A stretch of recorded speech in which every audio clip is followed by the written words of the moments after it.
but actually, Wigglytuff wins a charge attack priority. Wigglytuff gets to go first here. That Icy Wind will be super effective damage into the Gourgeist. It takes down the Ghost Grass type. Politoed comes in, fights back with the Weather Ball, but does it have enough to take down the Clodsire too?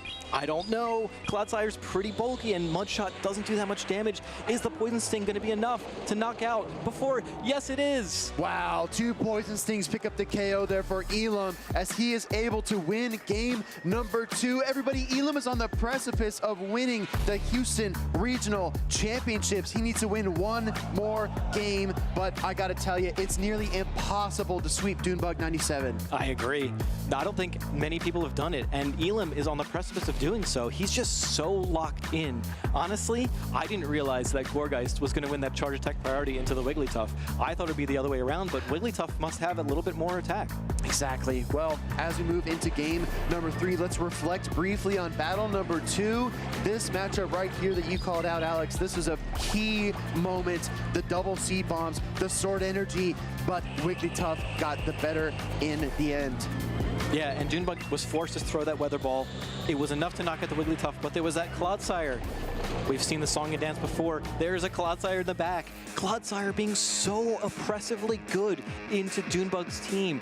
A slightly off-meta pick in today's meta. Oh, yeah. But it's put in so much work for Elam, especially in these Dunebug matchups. The question becomes, will Dunebug overcorrect for the Clodsire, leave himself open to other vulnerabilities? How can he beat it if Politoed couldn't get the job done, if Gourgeist couldn't cut it? Which Pokemon will take down that Clodsire that has been so key for Elam? And on the opposing side, Elam's got no reason not to keep bringing the Poison Ground type. It's been incredible for him all weekend. Yeah, it's been his MVP so far, especially in these battles. It's just been his ace in the hole that he's been able to hide in the back and pull out and say, hey, I've got the ace of spades. Exactly right. Just when you thought you had a chance, Clodsire flops onto the field and it's all over. But Dunebug is going to do his best to fight back here. We're heading into game number 3, everybody. This is match point. Elam on the precipice, but Dunebug stands in his way. Elam's got Dunebug on the ropes. Here comes that Licky Licky. Here comes that Wigglytuff. We've seen this matchup. It's pretty neutral, and it's really going to come down to those body slams versus do you go for the Swift or do you go for the Icy Wind?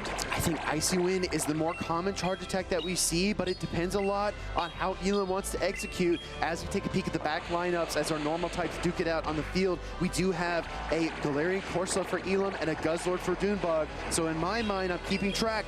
Whoever controls Switch Advantage has a massive leg up in the end game. Absolutely. Here comes that Icy Wind. It's going to debuff that attack stat of that Licky Licky. And now, here comes the Body Slam spam. We've seen a Lickitung in the meta. Now Licky Licky has evolved, and these Body Slams are going to be doing chunks into Wigglytuff. Licky Licky is at the next Body Slam, but it would likely lose the charge attack priority, so Dunebug holds his energy. Does he want control of Switch Advantage? Important decision point. Let's Licky Licky go, opting for energy advantage, but that might be critical.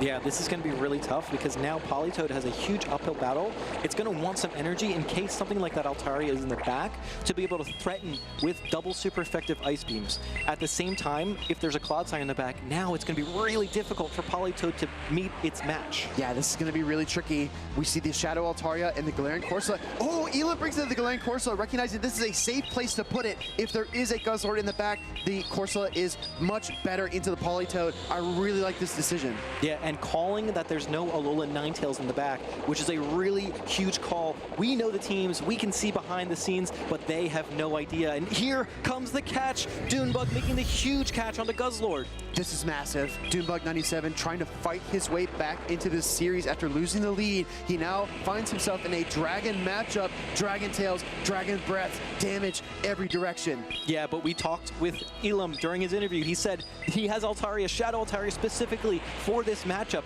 because of the Dragon Breath damage that's so oppressive. Now Altaria with that Shadow can win this matchup specifically. Altaria's Sky Attack will command that Protect Shield from Dunebug 97. This is a very critical moment of the Grand Finals matchup, and Dunebug needs to fight if he wants to get back into this series. He's got the Brutal Swing. He's going to look for the knockout, and Elam will deny it. Yeah, here comes the shield. Brutal Swing coming through, connecting with that shield, and unfortunately, Altaria is still there.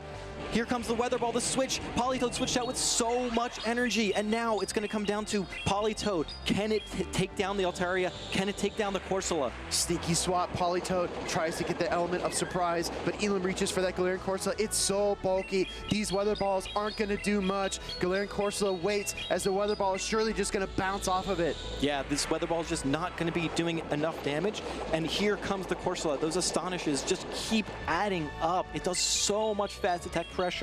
It's going to come right down to the wire, you guys. We got another Weather Ball queued up here. Politoed doing what it does best and spamming off that energy. In comes another Astonish. Can he get the farm down? Dunebug allows the farm down. He wants his Guzzlord to get the energy back. Dragon Tails coming through. Beautifully done by Dunebug, allowing that Guzzlord to get that energy from that Corsola, and now hitting Altaria with a Sludge Bomb, payback into the other Dragon type. Toxic gameplay. GG from the Guzzlord gamer Dunebug as he fights his way back into the series. That's one win on the board, and he's not out of it yet. Beautifully done. I think that was actually super high level that we don't really see too often, where you allow your opponent to get that fast attack damage on your Pokemon and let it faint so that you can come in now and get the energy on the Pokemon that you need in order to secure your win condition. Dunebug took so much damage. His Pokemon were getting punished by the barrage of charge and fast attacks from Elam, but in the end, saving that shield, catching this Nightshade, those small decisions added up, and it allowed Dunebug to put that barrier between himself and Elam, land the Brutal Swing in the end, and win this game. Yeah, one of my favorite things that Dunebug did there is not only did he swap to catch the move on that Guzzler, but he also left with almost 2 Weather Balls worth of energy to be able to come back in later and just put on so much pressure onto the Altaria once it got low and onto the Corsola to allow Guzzlord to finish the game with that Sludge Bomb. Elam had energy there, but the thing is, you can fire a charge attack, sure, but when you do that, you allow your opponent to get another fast attack through, and even if Elam threw the Nightshade there, he would not be able to withstand the Dragon Tail damage. All right, everybody, we're going into game number 4 here. Elam still just 1 away, but Dunebug is looking to reverse the odds. Here we go. Guzzlord into Fortress. We actually see an immediate switch out into the Wigglytuff, and in comes the Corviknight to match it.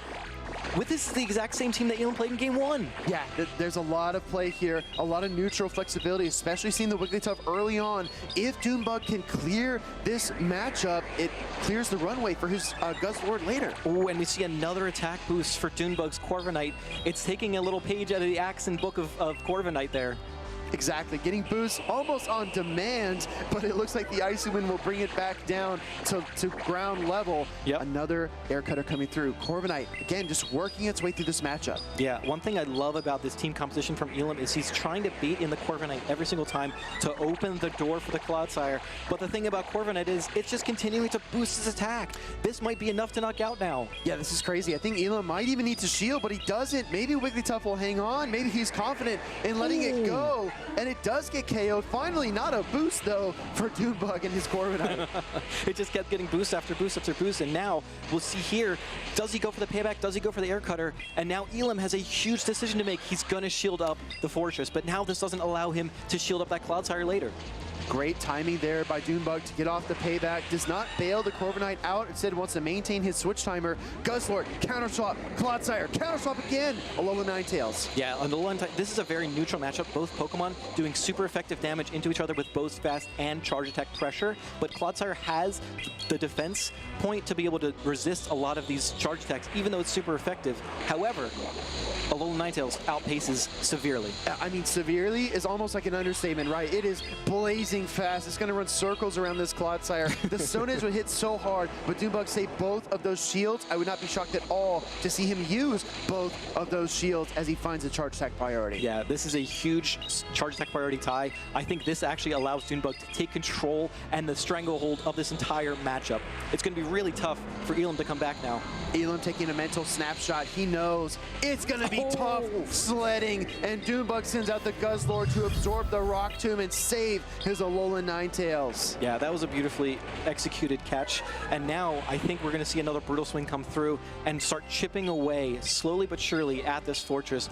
The Fort Knox of Pokemon Go. Exactly, but Fortress can take the punishment just as well as it can dish it. 2 more charge attacks. Here we're going to see another charge attack from the Fortress. This time it's a Sand Tomb. Yeah, debuffing the attack, now debuffing the defense of the Guzzlord, and now it's going to be really, really tough for this Guzzlord to do a ton of damage, but at the same time, this Fortress is just getting way too low. Yeah, this is a war of attrition for sure. The Fortress is getting weaker, and the Guzzlord is getting stronger, it seems. And now the Ninetales comes out, fires off this Weather Ball, and Elam lets it go. Yeah, conceding the match, realizing that there was too much of an uphill climb to get through this matchup, but Fortress really put in a lot of work, but Ninetales just did a little bit more. Elam almost at the peak, almost reaching the summit, but his grip is slipping here in Houston. We are now tied up 2-2 in our grand finals. As a reminder to everybody, if Elam wins this decisive game 5, he is your Houston regional champion. If Dunebug wins this next battle, he will force a bracket reset and another best of 5. 2 things that I really loved about what you said. It's hard to 3-0 someone like Dunebug. We've seen it now. It's impossible. Right? He's too consistent. He's too good. You can't just overpower him. He will run circles around you, kind of like the second point, the Alolan Ninetales running circles around the Clodsire. It gave me such a visual of Alolan Ninetales just dancing around, setting up Aurora Veil, getting those weather balls through. That's great. And Clodsire can only kind of flop side to side. It doesn't know what to do, but Elam's got to figure out a plan, and I do think that the Clodsire and the Galarian Corsola have been great for him all weekend long. Does he go back to the signature picks, or does he reach for that Shadow Altaria, that tech that locked down multiple matchups for him? Is that the answer in a very, very tough question? Yeah, and I think for Dunebug, his Corviknight was actually a huge player into that matchup because it's one of the few checks into that Wigglytuff that allows his Guzzlord to really stand out. Here we are, game number 5, decisive game number 5. Who's gonna take this? Is it gonna be Elam or Dunebug? A story of stone and ice. Rock Tomb Fortress meets the Gourgeist swap in, and he's met again by the Galarian Corsola. Yeah, this is a tough matchup for that Gourgeist, but it does have Shadow Ball to be able to fight back. We're going to see the Shadow Ball get fired off. Elam does use a Protect Shield. Great call out early on in this Ghost versus Ghost face-off. And the Galarian Corsola does have the Nightshade, but Elam is ever disciplined, goes for 3 Astonishes for 9 turns, and then the Nightshade. Yeah, the nice thing here for Gourgeist is that even though you're taking super effective fast and charge attack damage, you're able to fight back so quickly with these Shadow Balls. Incinerate is just one of the most amazing moves in PvP. And we see another shield come up. This is what Gourgeist does. It either will charm or incinerate down a Fortress, or it will force shields from any Pokemon. But look at that energy advantage that Elam now has. Yes, he gave out 2 Protect Shields, but the Galarian Corsola is loaded and ready to go. And if you look at the back line, we don't see the Guzzlord like we have time and time again. Dunebug went with a different strategy here. Yeah, this is going to be rough. Alolan Ninetales does not appreciate super effective power gems. That does a lot of damage. And now, Weather Ball is just not going to be enough. Well, he did go on charge attack priority, and I agree with you. Weather Ball might not have the reach to pick up a KO against a bulky Galarian Corsola, and it absolutely does not.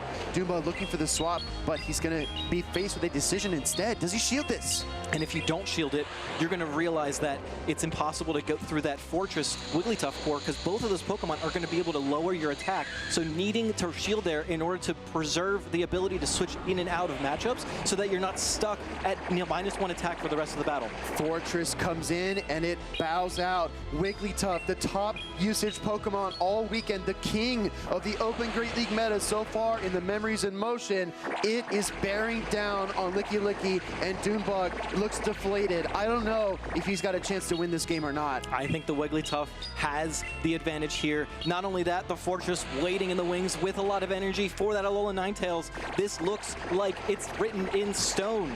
It's very daunting. Icy Wind on charge attack priority, even in the final moments after a whole weekend of battling. Elam's counts are pristine. seen. He knows exactly where Dune Bug is, and he is freezing him off the stage right now. In comes another body slam. This body slam spam is real. Is it enough to knock out the Wigglytuff? I think it's going to be really close. It's not quite enough. And now all it takes is a little bit of damage into this Alolan Ninetales. Can the Dazzling Gleam do enough? Trying as he might, Dune Bug 97 throws the Dazzling Gleam, the last cry from Alolan Ninetales, but Fortress shakes it off. Dune Bug falls. It looks like Elam is going to be your Houston Regional Champion. In comes the Rock Tomb. It's going to be enough to knock out the Licky Licky. A clap of respect from Dune Bug to Elam. In comes the Rock Tomb. There's the knockout. Elam is your Houston 2026 Regional Champion.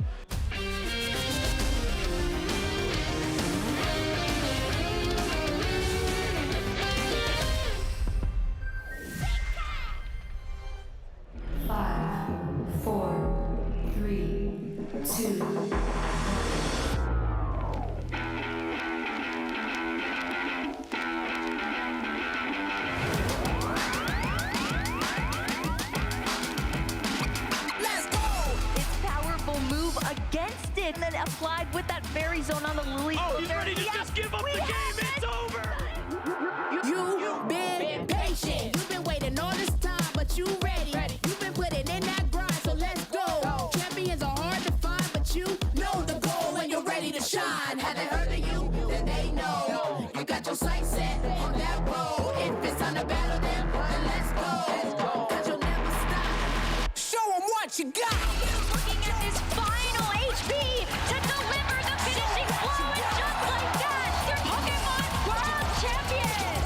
Show them what you got. Yeah, they already know. You got your sights set on victory road. Show them what you got. Yeah, they already know. You got your sights set on victory road. He goes on the high speed! Resetting the bracket and then winning it in game number 5.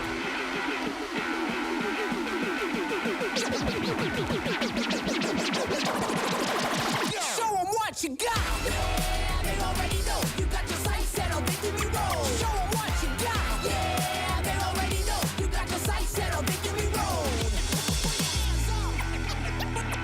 Put your hands up.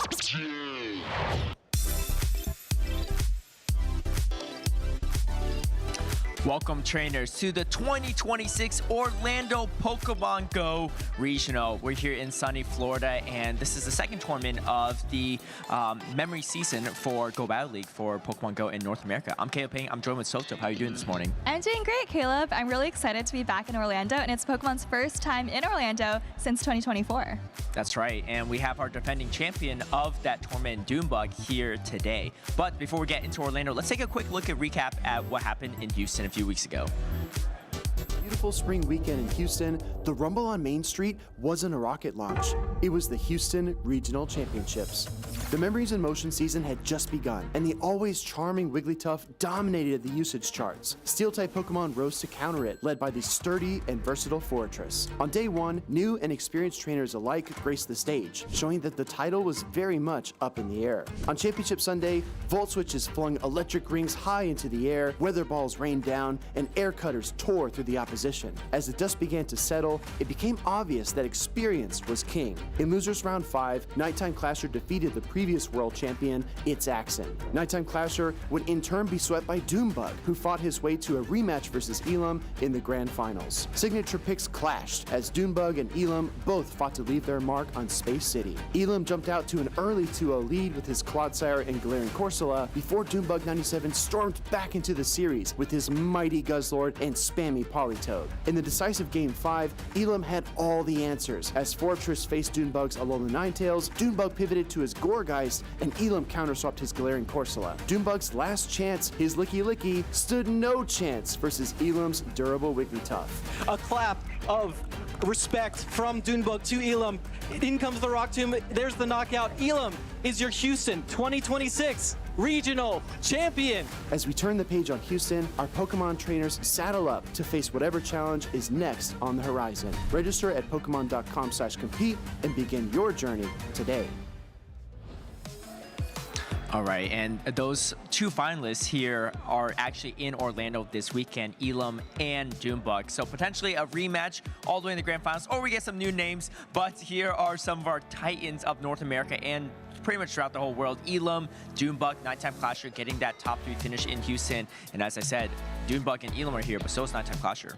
They're all here. Definitely expecting a lot of the similar players from Houston to be here, but also probably going to see quite a similar meta as what we saw in Houston as we take a look back at the top 12 usage. Remember, this tournament was just 2 weeks ago, and a lot of trainers have been looking at this meta, and it's honestly stabilizing at this point in the Memories in Motion season. Definitely, and we see Quags at the very top, tied with Wigglytuff, two Pokemon that have really stood out in today's metas, and we'll see if that shifts or not. Metacham creeping up in usage as one of the old premier fighters, but now maybe making a reappearance here in 2026 as we see the winners of the North American regionals to date. I know Elam's here, I believe TZ Steiner's here as well, and Dune Bug, so could be a repeat champion in North America, but could also be a new time. That's right, and here is the leaderboard for North America. I think a lot of these top trainers, we already talked about Nighttime Clasher, Dune Bug, I believe Rise and Pocket are here as well. Of course, Elam, Sustenance Eater, just going down the list. So definitely expect to see a lot of NA's heaviest hitters here this weekend. And you mentioned Houston was only 2 weeks ago, but last week we actually had a regional in Europe, and they had their own spin on the meta, I would say. We got 2 Pilot Swine in the grand finals, which was the first time ever for Pokemon Go, first time ever for any Pilot Swine making it, and Pilot Swine winning it all with Paul Lasher running that. Podama, one of the best players in the world, getting another second place finish, and then Strange Chop with his first ever top 3 finish to date. Fantastic tournament for all of these trainers. Paula, of course, claiming her 3rd title off the back of the Pilot Swine that you just mentioned. A big surprise over there in Seville. But you see at the top of the meta looking very similar to what we have here in North America with the Shadow Quagsire, the Double Steel, and the Corviknight and Fortress, and of course Wigglytuff in that top 6. Yeah, Wigglytuff dropping a little bit in usage in Seville compared to North America. But you know, Europeans like to play a little more neutrally than North America players. North Americans are a little bit more on the alignment heavy side strategies. Well, speaking of champions from Europe, we got Inadequates, our co-caster, there making 2-time appearance, but they also have 3 more slots for their regional champions. So let's see if any names repeat themselves or we get some first-time regional winners. And you can see the leaderboard there. Podamon leading the pack at number 1. Potoman has been one of the most consistent trainers in the world for the last couple of seasons, performing so well at the international level. You also see Stone Collection there, who's made a couple of guest appearances in North America. We saw him on that NA winners graphic over there before, taking his points back across the pond to Europe. Yeah, I'm not sure if any of these leaderboard EU players are going to be here in Orlando, but there's a lot from LATAM that are here this weekend. We got LND's Hard Jeff that's going to be here in Orlando playing, Zardy as well, TZ Steinar, and some other players as well that might be on this leaderboard and those that aren't as well. So very interested to see how LATAM takes their spin on the meta. I believe I saw Kanan and Corlash on that leaderboard, and I believe they are here in Orlando. But a lot of those trainers are actually in the Mexico regional this weekend, so definitely expect to see that LATAM leaderboard shift up a little bit. Yeah, speaking of LATAM, we got some players to highlight from LATAM. Hard Jeff in particular, a 2-time champion in this season alone. 6 total titles, including his international championship title, which is tied for the most amounts in the entire world. The only other player that also is tied there is Dune Bug, who is also here in Orlando. So both of them are probably looking to make history as being the first one to win 7 titles. Speaking of Dune Bug, we also have Elam, the recent champion from Houston, and Lyle Jeffs, the third, a 3-time regional champion as well. Elam and Lyle both have 3 titles apiece, and I saw Lyle saying the other day that, you know, he feels like 3 titles used to be a lot, and now that Elam and Paula, of course, have picked up their 3rd wins, he's back out there. He's trying to pull back ahead and finish with his 4th title here, but he also needs quite a few championship points. And speaking of someone who needs championship, we've got Pranav here as another player to watch. He was 2nd place in Milwaukee, coming so close to claiming his 1st title, but he actually hasn't earned a single championship point since then, so he's definitely going to be looking for a fantastic finish here in Orlando. Yeah, he's saving all the energy for Orlando. Maybe tries to, you know, win that auto qualification if he wins that 1st place title and gets his 1st title in general. Speaking of players here, I'm curious to see what their take is on this meta, because I feel like it's still evolving throughout time, and there's definitely some Pokemon that are on the trending upward side. Metachamp being one of them. Maybe a lot of people expect that Nihilip would be better as a fighter of choice, but Metachamp is so strong, one of the bulkiest fighters. Cycle Cup buff was really helpful powerful. That Iron Punch was buffed a while ago as well. Also very, very nice stab damage for this fighting type. And outside of Azumarill and Jellicent, there's not too much that walls off this Pokemon. Medicham definitely looking like the premier fighter in this meta, but I think what has really been a standout for me this season so far is the Shadow Quagsire. It has been pretty much the MVP of, I would say, the last couple of tournaments. It is so flexible, so safe into all of these teams. You've got such great coverage with Aqua Tail and Stone Edge, and of course, Mudshot getting more energy now to deal those charge attacks. Yeah, the lack of grass types really helps out Quagsire, but certain Pokemon may be trending downward as well. Licky really being a star of last Go Battle League season, but in the Memories in Motion meta, I feel like it's really just gone downward. A lot of people opted for Wigglytuff as a normal of choice, or Guzzlord as that bulky type that resists ghost damage that's also weak to fighting. And with Medicham going up in usage, and you know, a lot of these other matchups that aren't really favoring Licky so much, the ground types, Quagsire, Clodsire, it's going downward a little bit, and we'll see. I mean, happy to be proven wrong in Orlando, but might not see too much of it.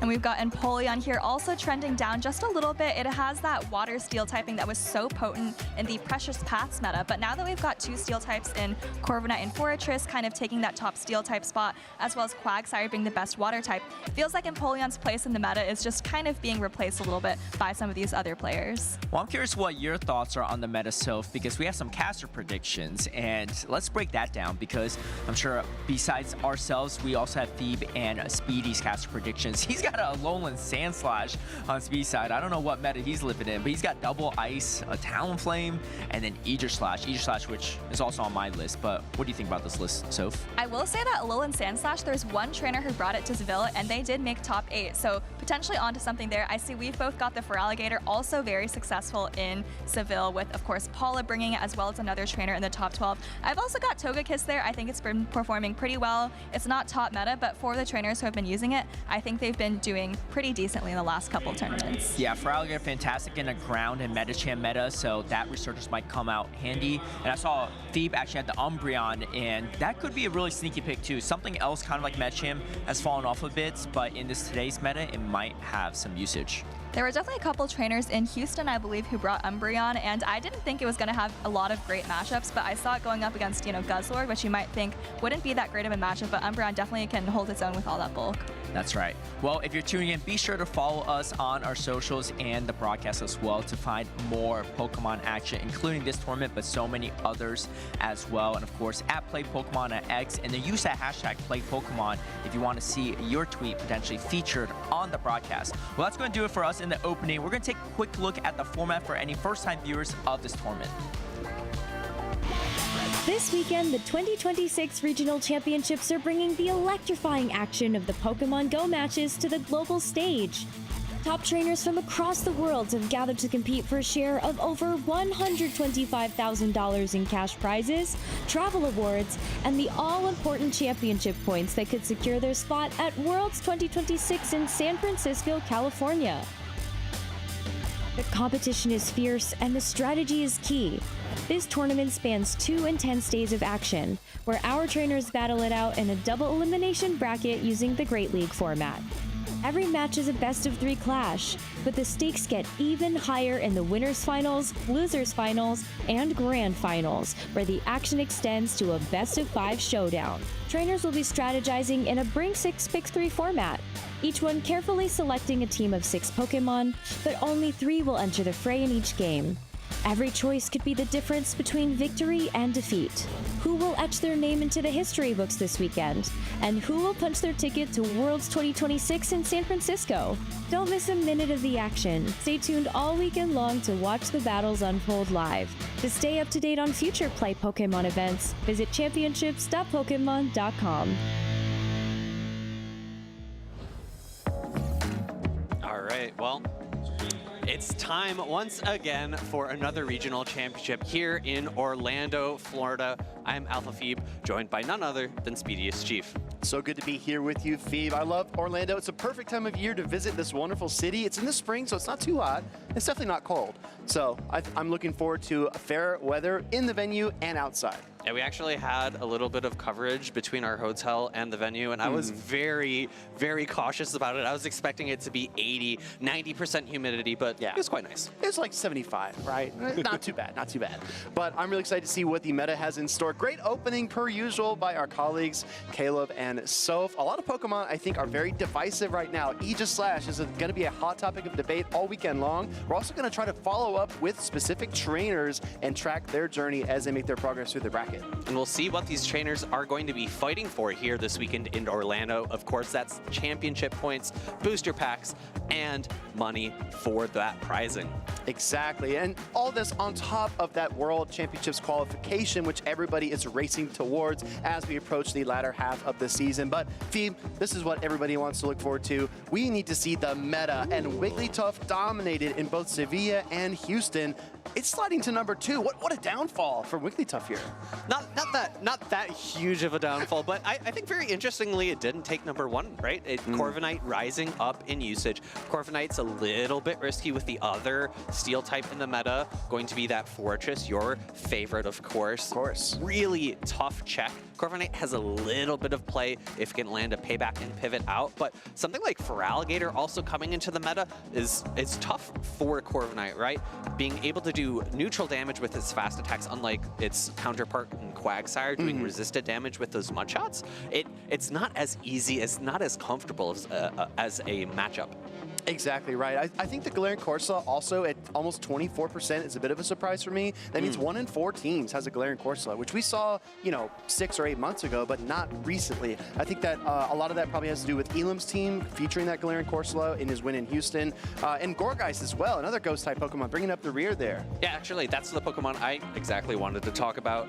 Caleb had it on his caster predictions, and it's a very interesting Pokemon because I feel like it plays a very different role from Galarian Corsola. Galarian Corsola's typing is great, its bulk is great, so it pushes through, it muscles through those neutral matchups, whereas I feel like Gourgeist struggles a little bit to do that. It doesn't perform as solidly in those neutral matchups, but it hard checks Pokemon like Unova and Stunfisk, Medicham, right? And it makes those matchups just so incredibly difficult. And Quagsire too, right? Yes. That's like a huge thing for me. I think Quagsire is going to be all over the meta, and with an energy advantage that Pokemon is nearly impossible to stop, but we're not going to stop. We're going to get right into the action. We've got Sushi Must Right taking on HurricaneKaz. Phoebe, what do you see here? I see an Umbreon and a Clefable. I'm happy to see that. Umbreon, of course, one of my picks. Clefable is a really interesting Pokemon. It struggles a little bit with its pacing, both Moonblast and Meteor Mash. Pretty expensive charged attacks. However, they do a ton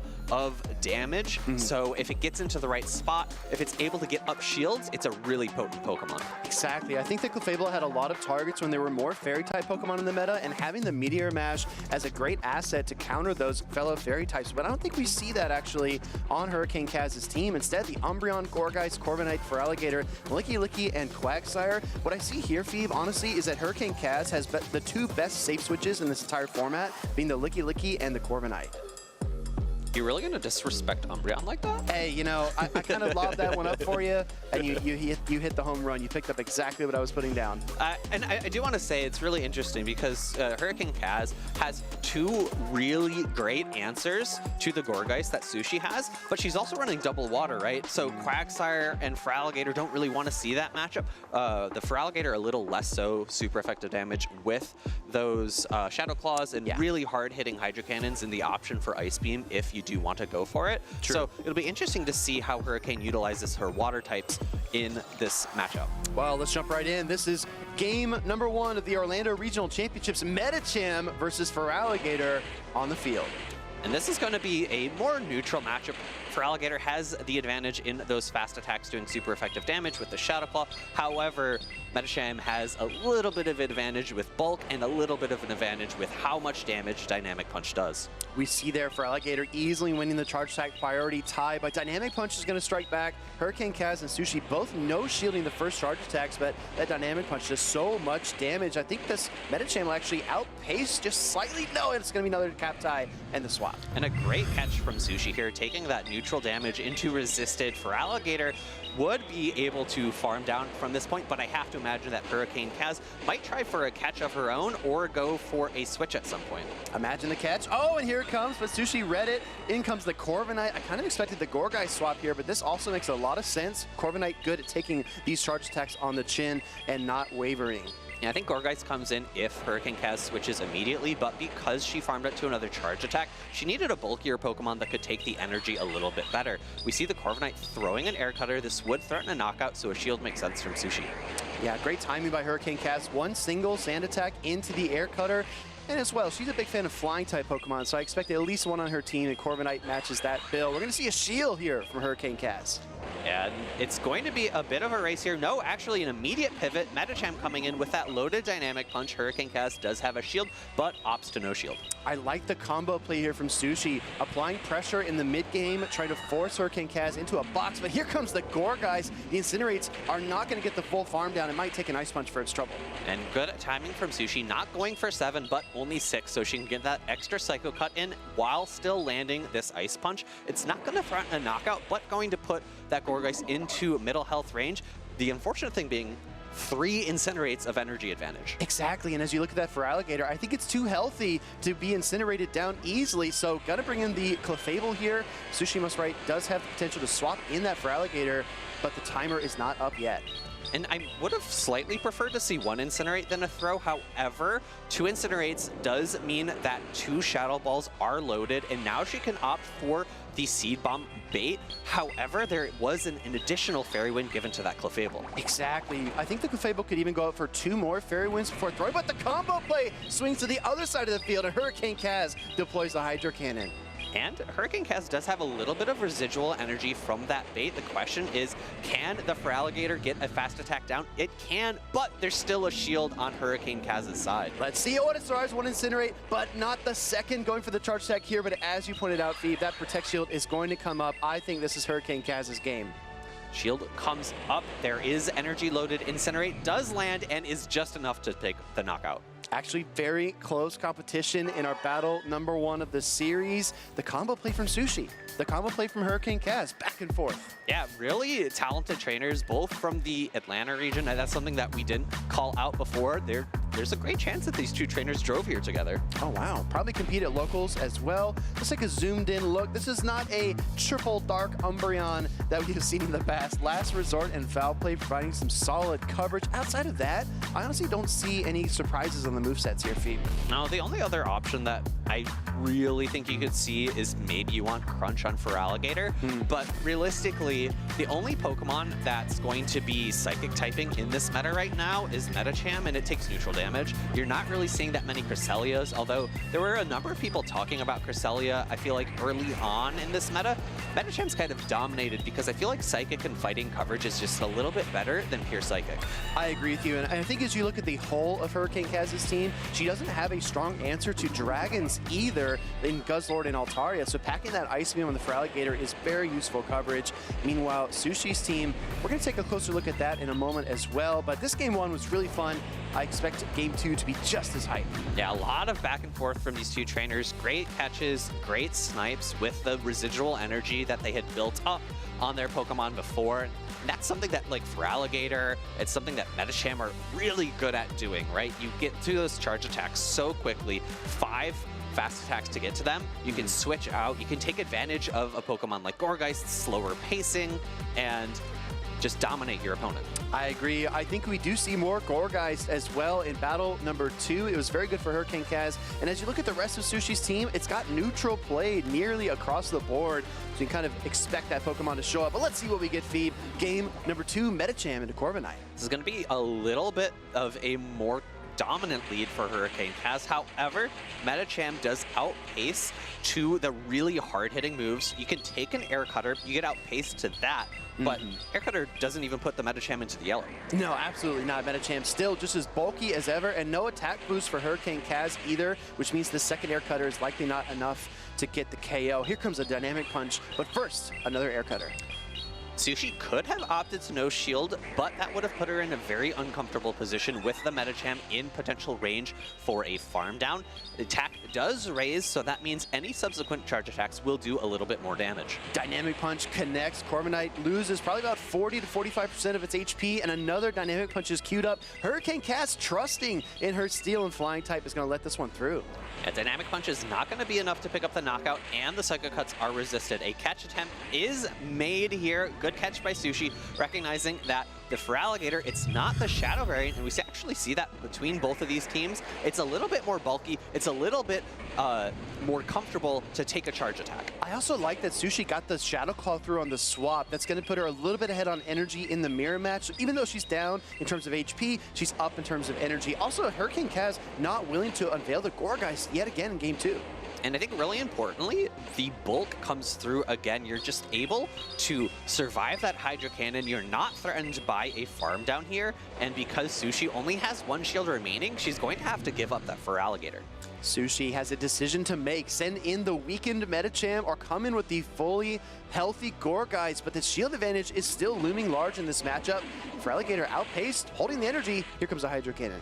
Ooh, and actually both of those trainers farmed up a little bit more. Sushi did have the opportunity to throw the Dynamic Punch immediately, but instead is just going to let that energy go and come in with the Gourgeist and try to get a farm down.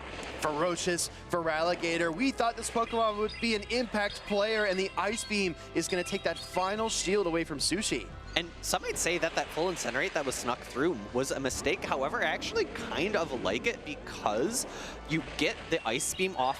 You're going to ideally win that charge attack tie if Sushi does go for the Seed Bomb immediately. However, there are still 2 shields on HurricaneKaz's side. Shadow Ball is loaded. That's super effective damage. And that's going to be game number 2 going over to HurricaneKaz. Looks like a super Gourgeist versus a large Gourgeist, and HurricaneKaz takes a super 2-0 in winners round 2 of Orlando. That's our Group H bracket. Reminder, everyone, we've got tons and tons of groups, lots of talented trainers, and I cannot wait to see who makes day 2. Congratulations to HurricaneKaz for securing victory in winners round 2. She's going to have a long way to go in order to make it into day number 2. That's true. And Sushi's not out of it yet. She's going to go down to the loser side of the bracket. I'm sure she's going to be able to make a long run herself. Well, we talked about Feraligatr. Was Feraligatr on any of our caster predictions? Maybe 1 or 2? Not mine. Not mine either. So maybe it was Caleb and Soph, but I can't recall at the moment. We are going to do a spotlight on it. They both had it. They both had it? Yeah. Oh, well, there you go.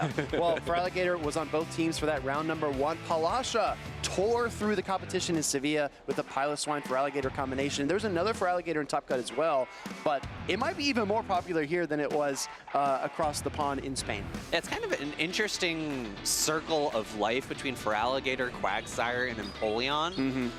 But as we look back into these replays, I just want to call out how important it was once again, that these Feraligatrs were not the Shadow variant. You're able to take a Dynamic Punch more comfortably. You're more free to catch a Air Cutter from a Corviknight and not be threatened by a farm down by a Gourgeist or any other Pokemon on the opposing side. So the bulk, I think, of the normal Feraligatrs really shining through in this meta, whereas in times past, it was the ferocity of the Shadow Feraligatr and those hard-hitting Hydro Cannons that was key. It was a closing power, right? Whenever I see a team and I see if it's a Shadow Feraligatr or not, when I see the Shadow variant, I think, okay, that Feraligatr is going to be in the back. It's going to wait for his shield advantage. It's going to come out, and it's going to tear through the competition. We're going to take a closer look here at Feraligatr. This is a Pokemon that, when we got the max out meta, if you recall back, Phoebe, we had the big moveset reveal in Hawaii. We got the max out meta. It was Feraligatr Clodsire all the time. That was the duo to beat. And Feraligatr kind of, I guess, swam down into the swamp and is now resurfacing in Orlando. How fitting is that? Memories in motion too, right? Memories of past metas, Feraligatr resurfacing, Azumarill always here. It's never in our memories. Hey, there's poetry in that, I believe, but Feraligatr is going to be an impact Pokemon, and we've already seen it in round number 1. The question that always looms in my mind, Phoebe, is that we get usage from day number 1, but then day number 2 usage usually looks a lot different, and there's certain Pokemon that outperform. The example I always go back to is Dugong. We didn't see Dugong as being like a day 1 usage, Titan, but in day 2, a lot of very high skill players were playing it. So I wonder if Feraligatr is going to be one of those Pokemon that climbs up the usage charts as we move into the Top Cut. Do you remember if it was on the day one usage? You're quizzing me, and it's too early in the morning. Hey, I forgot to. I need so more we're coffee, fine. You guys, come on. But no. Let's go ahead question. and hear from a Feraligatr user herself. Got an interview with Caleb and HurricaneKaz. Thank you, Phoebe and Speedy. I'm here with HurricaneKaz right off her win. I know you're a big bird aficionado, but I'm surprised only one bird on your team. What's up with that? You're not the only person to call me out on that, so I'm sorry, but I do love my birds, but unfortunately in scrims and discussions about teams, they just didn't do as well for me, so unfortunately I had to limit it to just one. Well, speaking of things that have gone well for you, I feel like anytime you're on stream, you're winning, and this time around, you're facing off against a pretty familiar face. Tell me about that. Yeah, Sushi Must-Right is a really great person. She's a local of mine from the Atlanta area. We've been friends for a really long time, pretty much since I started competitive battling. We're on the same team in grassroots format, so we're always talking about battles, about teams, about Pokemon, and I can't thank her enough for everything that we've been able to do together. So it was really a horrible feeling to know that we had to face each other on stream first thing, but it's also really fun to battle with your friends. That's the reason we all do this, so I love her very much. Let's see if you're still friends after that match. But you brought an Umbreon on your team, which I think is super unique. Actually, rocking the Umbreon pin today, but tell me about that, because I feel like that's definitely on the more anti-meta side of things. Yeah, Umbreon, I was actually really inspired by Curdywordy, who just won the South African Cape Town special event. And I really loved how he used that Pokemon as an anti-meta pick. We've seen a lot of Ghosts coming into the meta. We've seen a lot of like Feraligatr with Shadow Claw, things like that, normal types, and Umbreon is just a kind of a tank that can sit there and take a lot while chipping away at your opponents. I've used Umbreons in the past metas that we've had, so I really thought it was a good time to take it back out. Unfortunately, didn't even get to bring it on stream right now, but you know, hopefully it'll keep serving me well later today. All right, well, I wish you best of luck on the rest of your battles today. Any shout-outs you'd like to give to anyone watching at home or here? I mean, I'd really like to thank Sushi again for being just an amazing friend, but shout out also to my husband Joe for always supporting me even though he doesn't actually play Pokemon.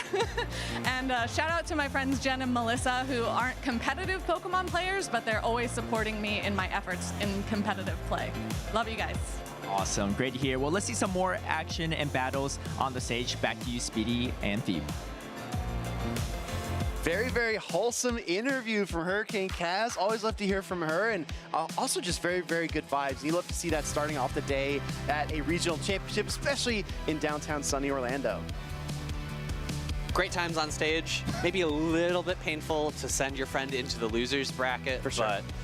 But I do think it is really poetic to be able to play your friend on stage, first match of the day, have just put on a wonderful show for everyone else. And the show must go on. We have another match that is ready on stage, and I'm excited to continue our day here. Well, one of the strategies that I hear pretty often is that if friends are going to battle, they make an agreement before the game. They say, we're just going to tie every round, okay? We'll just keep tying, and then we'll just both win eventually somehow. But let's head down to the stage. Our trainers are ready for our next round, and I doubt we're going to get any ties here. We've got Khaleesi Fitzy taking on Dr. Lapras, and this is so funny to me because Khaleesi Fitzy was really one of the pioneers of Lapras seasons ago. So for her to face off against a trainer named after one of her favorite Pokemon is actually very, very cute. And looking at these teams, there are some interesting picks going back and forth. We have another double water team from Khaleesi. She's got that Shadow Quagsire and the Jellicent, which we haven't seen yet today.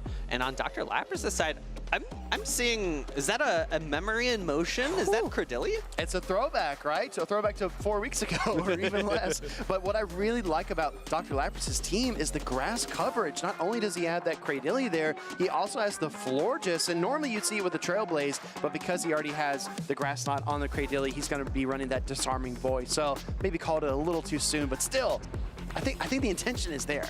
And we are 2 for 2 on Umbreons, right? So I'm having a great time here. Love the Umbreon call from me. And great from HurricaneKaz to call out that it did win the special event down in South Africa not that long ago. Yeah, I think we need an edit of Phoebe putting a medal on Phoebe because he did call out the Umbreon, but make it happen, chat. One of our trainers is already locked in, and we are not going to get any Lapras mirror matches like we have the plushies on stage. So let's get right into it. This is Group C, winners round 3. These trainers are about to throw down.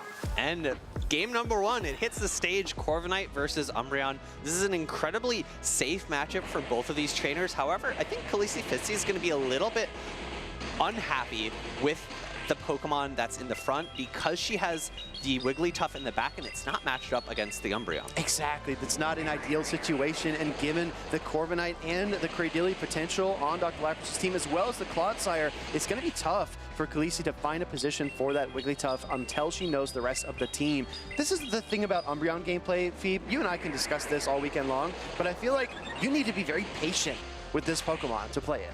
Yeah, you have a lot of flexibility with taking charge attacks. It is incredibly bulky. Its charge attacks itself don't do all that much. You know, Air Cutter's very cheap. It doesn't do all that much damage, but it just does give you the potential to boost up your attack and make subsequent Air Cutters do a little bit more damage. Umbreon doesn't have that sort of making itself stronger over time. Exactly, it just kind of reliably, consistently deals out the damage, and Dr. Lapras overcharged quite a bit. I like that strategy as well, because in case the Corviknight ever switches out, Umbreon is not left empty-pawed. And the one thing that you do need to be careful with, because Snarl generates so much energy, you don't want to go overboard, right? You don't want to do enough Snarls so that you're wasting those energy, because we're capped at 100 energy here in Pokemon Go. So if you're at 99 and you do an additional Snarl, sure you get 1 more energy, but you're wasting 12. It's a huge waste. We see the swap to the Feraligatr, almost gets the Shadow Claw down, but Corviknight fails out at the final moment. Wigglytuff finds a, I guess, generally favorable matchup, but it's got to contend with this Hydro Cannon pressure. And really great timing there from Dr. Lapras, not letting in a Snuck Charm. I know I struggle so bad with the desyncing from switch clocks, from switch timing, that I almost always just wait for my opponent to throw the charge move first. Me too, and I think it really is a testament to Dr. Lapras' counts and ability, because that switch does take a single turn, and it does kind of shift the entire cycle. Wigglytuff finally get into an icy win here. Even the Swift would likely not KO, so Dr. Lapras actually is going to decide to shield here. And I thought the shield made a lot of sense because you're up a shield. You don't want to let a Swift go, because I think it would have put it within charm range. Yeah, Hydro Cannon coming through is going to be enough to knock out, but I think Khaleesi Fitzy might let this go, might try to get a farm down with her Quagsire in the back. Can you though? Can you get this in 5 mud shots? I don't think it's so, because Only it's also 4. Catch? Did we see a catch here from Khaleesi? No, the swap into the Corviknight from Dr. Lapras. And Dr. Lapras was actually predicting the catch there, right? Doesn't want to let Khaleesi Fitzy have that option. So instead of playing the guessing game on whether or not she's going to catch or not, he just switches instead, saves that energy for later in the game. Feraligatr is such a high attack stat, it wins charge attack priority against almost everything on the field. And look at Khaleesi's game sense there. Reaches for her own Corviknight, tries to make the swap, but she's in the middle of the mud shot. It's so tough to catch on a 1-turn fat stack user, but Khaleesi Fitzy's instincts were on point. Just could not quite nail the timing. Aqua Tail coming through Stone Edge, I don't think threatens a knockout, or maybe it might have, because the Aqua Tail did just so much damage there. Another, what looks like charge attack tie potentially, or maybe Dr. Lapras was one behind, I can't quite see. Aqua Tail coming through, going to pick up the knockout now, but there are 2 Pokemon in the back for Dr. Lapras. Ooh, and you know that Umbreon is looking very menacing, especially behind a Protect Shield, and it's got the Foul Play banked up from earlier. This charge attack will absolutely KO the Quagsire, and Khaleesi's running out of options. And remember that Feraligatr does have a charge attack itself, and there are just there's just 2 little health remaining on her Corviknight. Shield comes up for Dr. Lapras here, and I think he's going to be able to get a Snarl down. I'm telling you, Feet, battling an Umbreon trainer is a real test of endurance. You need tons of stamina. You need a lot of patience too, because monitoring the energy and HP over such a long game, and it's probably only 40 seconds to a minute longer, but it feels like an eternity versus an Umbreon. And I think my favorite thing that Dr. Lapras did there was with that Feraligatr, right? So many players, as soon as they get to the move, will just throw it immediately. But you always have to be thinking about what are my opponent's best plays and how do I counteract them? So doing the switch as soon as you get to that charge attack, especially if you know your opponent's team with 3, you know you're going to be winning that charge attack tie, just switch, save that move. You're not going to get farmed down by 1 fast attack because you have enough health. You're not threatened by Dragon Breath or Sand Attack at that point. Save it. Don't play the 50-50 game and just win. No, that's an excellent point. You saw Dr. Lapras do that maybe 2 or even 3 times throughout the matchup, anticipating his opponent, calling out those win conditions, and banking energy, being very patient with his entire approach, not just his Umbreon gameplay. So going into game number 2, what do you want to see differently from Khaleesi? I was hoping you were going to say Dr. Lapras because I'm setting up this pun in my head. I'd like to see a little bit more patience because he's a doctor. Wow, that's actually that's actually pretty good. Okay, I'll give you that one. That's good. Khaleesi Fitzy though, down a game, needs to win 2 straight in order to stay in that winner's side bracket. I think a lot of this, you know, in an ideal situation, her Wigglytuff would line up against the Umbreon, then she could pivot, she could play it from there. But you can't always bank on that. You have to look for neutral play. Does Khaleesi actually pivot to like a Wigglytuff Meta Jam team to try to double up on the coverage for Umbreon? I actually really like that. I was thinking, you know, what are our other options, right? Jellicent's very good into the remainder of the team outside of that Umbreon, but it's just so risky. It's incredibly risky. That's such a good matchup for the Umbreon because you pace very similarly to the Jellicent, and matchups like Jellicent versus Empoleon, where Empoleon outpaces, it's not as impactful. But here we go into game number 2. Khaleesi Fitzy does find a very favorable lead because of the steel typing of Corviknight and the very fast pacing of Air Cutter. This is a very comfortable matchup for her. Also, Dr. Lapras leaving the Umbreon in the Pokeball does not bring it to game number 2. So if Khaleesi would have overcorrected, she might have been caught out. That Jellicent actually might be an impact player here versus the Corviknight and the Feraligatr. Right, Feraligatr has the options of doing super effective damage with the Shadow Call, but both of its charge attacks, because it's not running Crunch, are going to be resisted, and therefore it's a very good matchup, especially when shields are down for that Jellicent. We see both trainers throwing the charge attacks immediately. This is such a fascinating tug of war because the Air Cutter can boost the Corviknight's attack, but the Chilling Water always drops it right back down, and they're not going to hold energy like they did in the opening matchup of game number 1.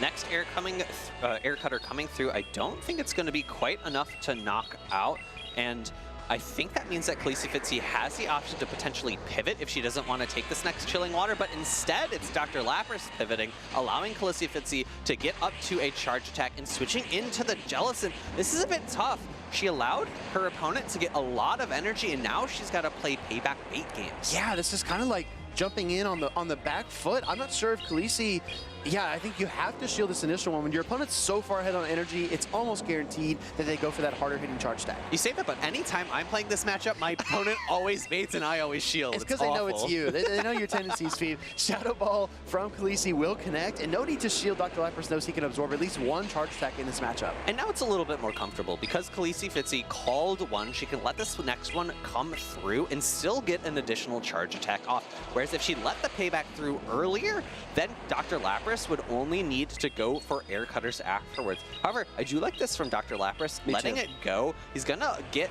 his Feraligatr ahead on energy, which is just so nice, especially when you're up on shields. Khaleesi can't bail out her Jellicent like she saved her Corviknight in battle number 1. Feraligatr does succeed in the Shadow Claw down, and I love the leverage gameplay here from Dr. Lapras, putting it ahead, as you pointed out, Phoebe, up energy, up shields. This looks pretty good for the trainer on the right. Additionally, he has the Florges still in the back with some energy and the ability to remove a potential Icy Wind debuff here.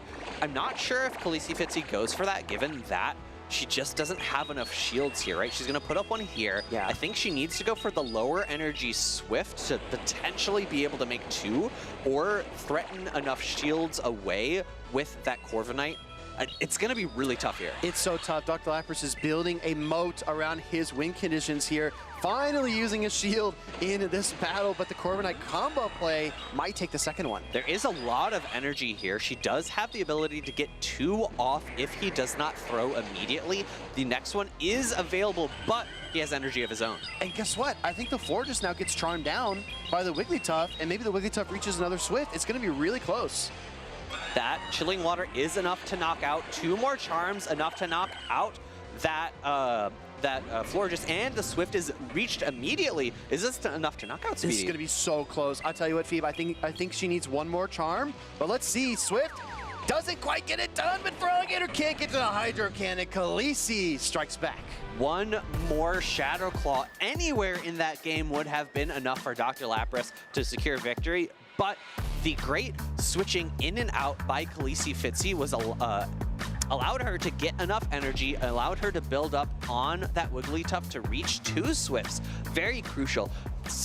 Pivoting in and out, right? She wouldn't have been able to do that had she stayed in with the Wigglytuff. She had so much energy on the Corviknight that had Dr. Lapras pivoted in the Florges and not thrown that Chilling Water immediately, maybe he gets farmed down. Maybe she reaches a 3rd Air Cutter, right? Air Cutter's pacing is so fast. So I think really it was the pivoting in and out from Khaleesi Fitzy that won her that game there. Oh, no, absolutely. I think you nailed it. The Corviknight applied so much pressure because, like you said, if Dr. Lapras leaves his Florges on the field any longer, he's just boxing himself into another lose condition, right? So very, very tough there in the end game. Our judges are taking a closer look here at the battle, especially those latter stages. Might have been an overtap situation. We're going to get a quick review on that, figure out what exactly went down. Yeah, got to make sure that the phrasing overtap, let's go over that first. Let's do it. Overtap means... I see what you did there.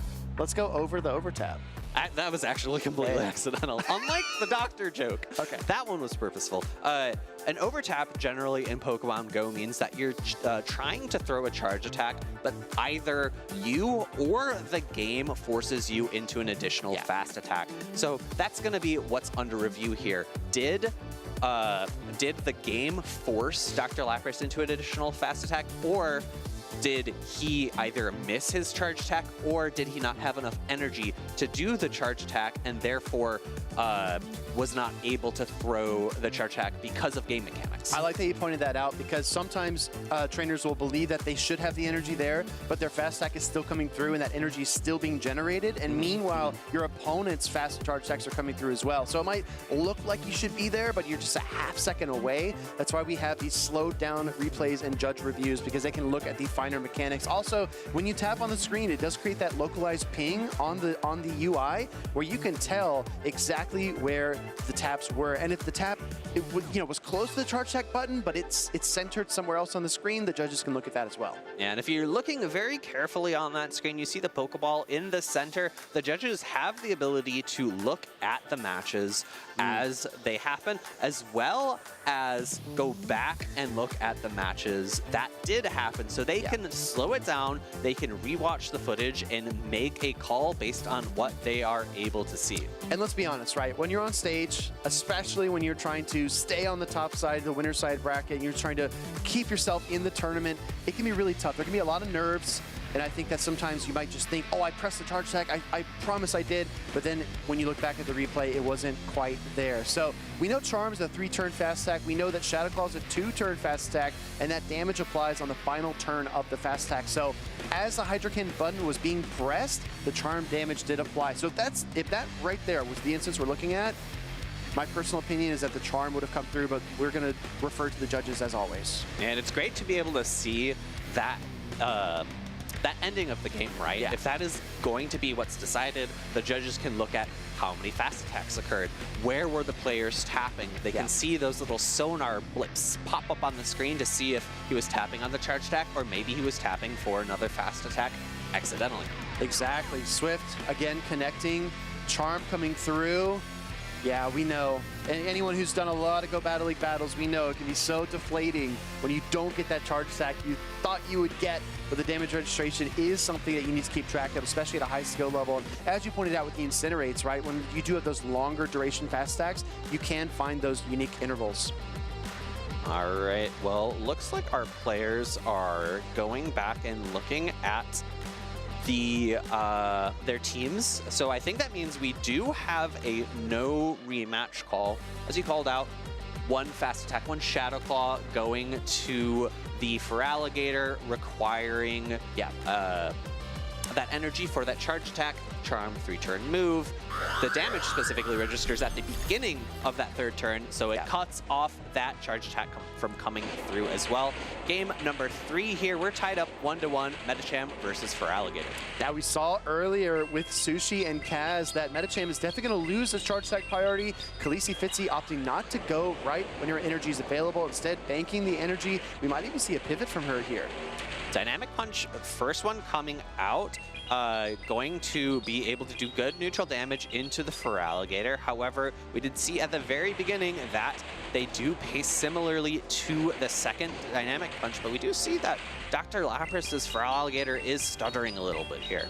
I like that Khaleesi brought the Medicham and the Wigglytuff. I think she's calling the Umbreon in this game number 3, but Dr. Lapras is not going to follow suit. Ice Punch will be enough to KO, even though it's resisted here. And because Dr. Lapras let the first Dynamic Punch through, Ice Punch baits at this point aren't really baits anymore, and therefore you can get a 2 Ice Punches off before the 3rd Hydro Cannon, but Dr. Lapras putting up the shield here. This could have been a Dynamic Punch, but is just an Ice Punch.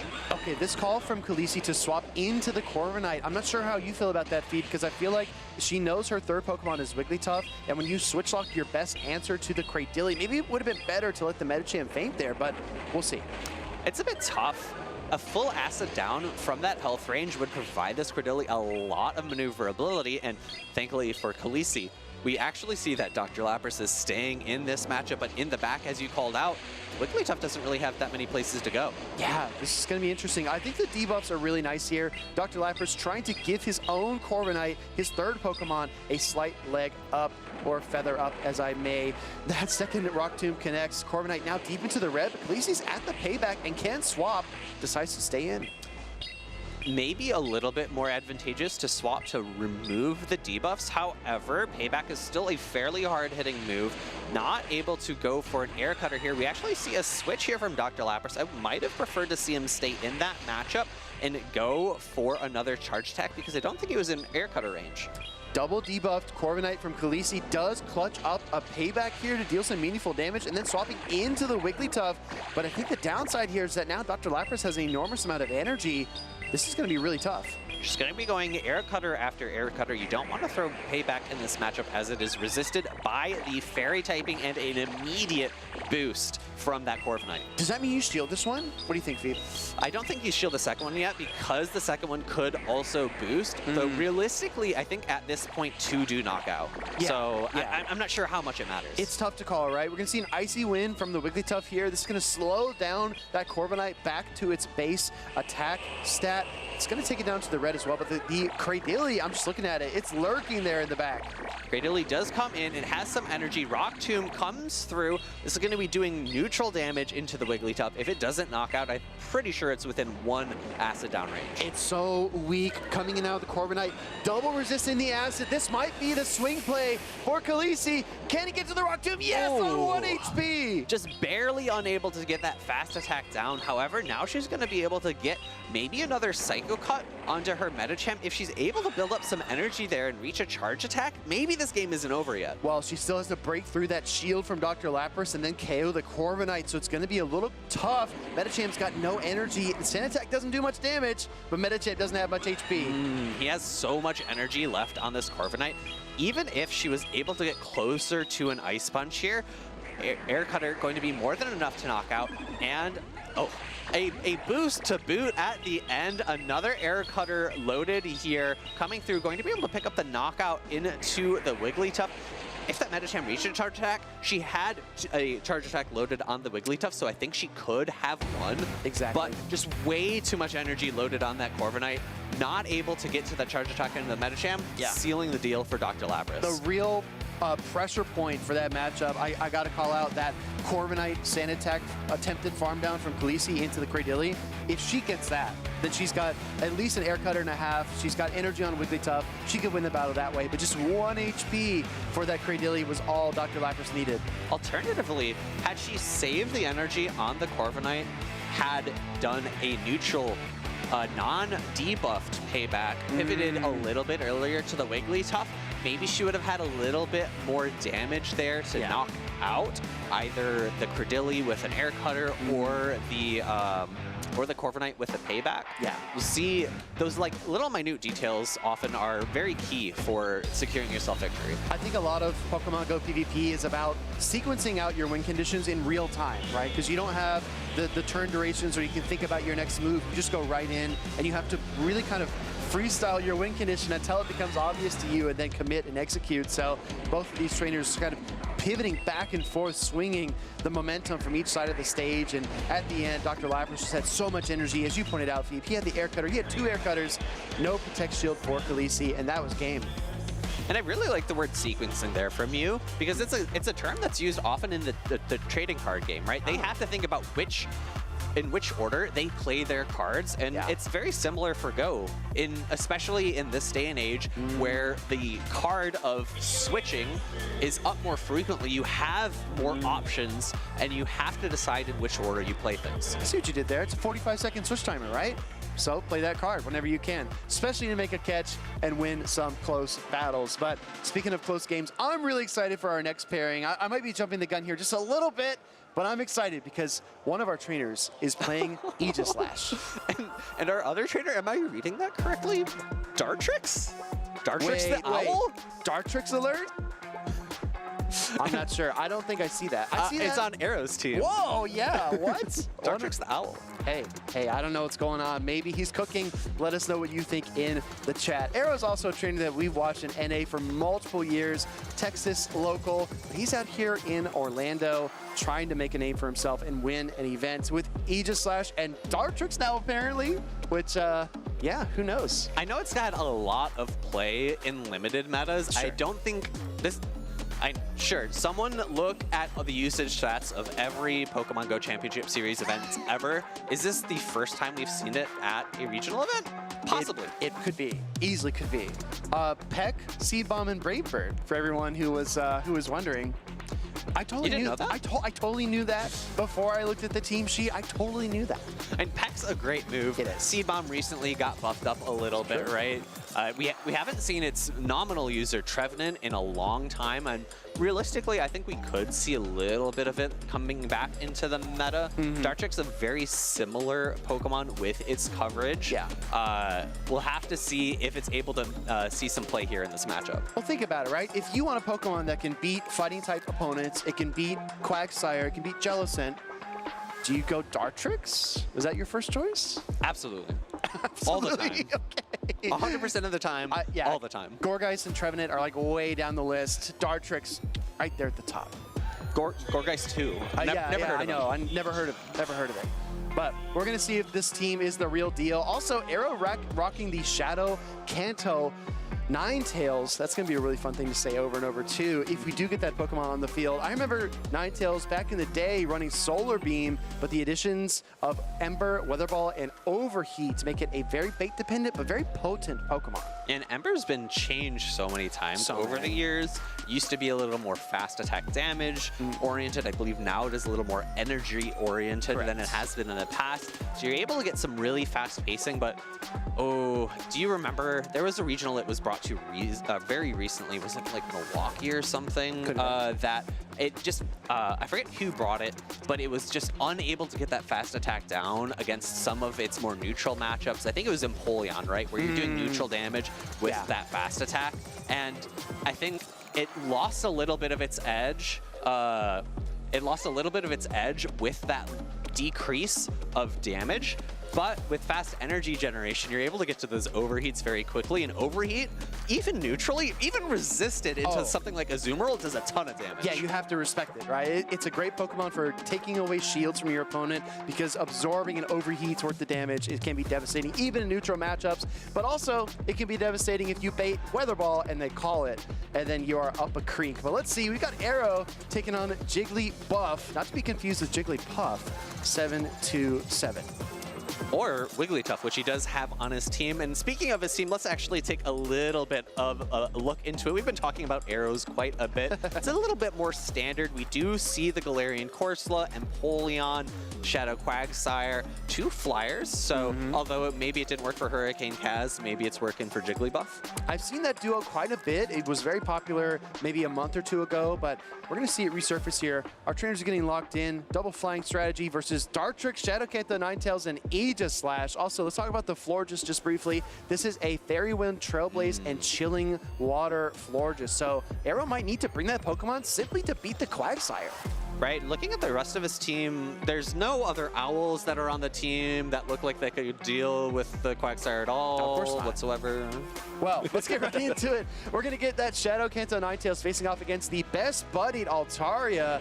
I will say this looks pretty good for Jigglybuff, and Arrow agrees. He's going to swap right into that Florges. Ooh, and a bit unfortunate for Arrow. Now the Corsola comes in, and I'm sure he would have much rather preferred the Guzzlord to be onto this Corsola as opposed to his Florges. I agree with you, and that Galarian Corsola will absorb a ton of damage along the way. Looks like he goes for the Trailblaze first, and then the Chilling Water. Arrow got about 3 Fairy Winds before the swap, which is going to give him quite a bit of an energy lead and able to set his Pokemon up quite well. Chilling Water lowering the attack of that Galarian Corsola means that this Nightshade's going to be doing just a little bit less damage. However, Arrow really opting for trying to find switch advantage here. Actually guessing very correctly that it is a Steel type in the back that Shadow Kanto Ninetales would fare quite well against. And when you look at a trainer like Arrow, you got to say, I mean, the thousands and thousands of battles played, you have to pick up some kind of team reading skills. I think that's exactly what Arrow's got in spades. We're going to see another Chilling Water.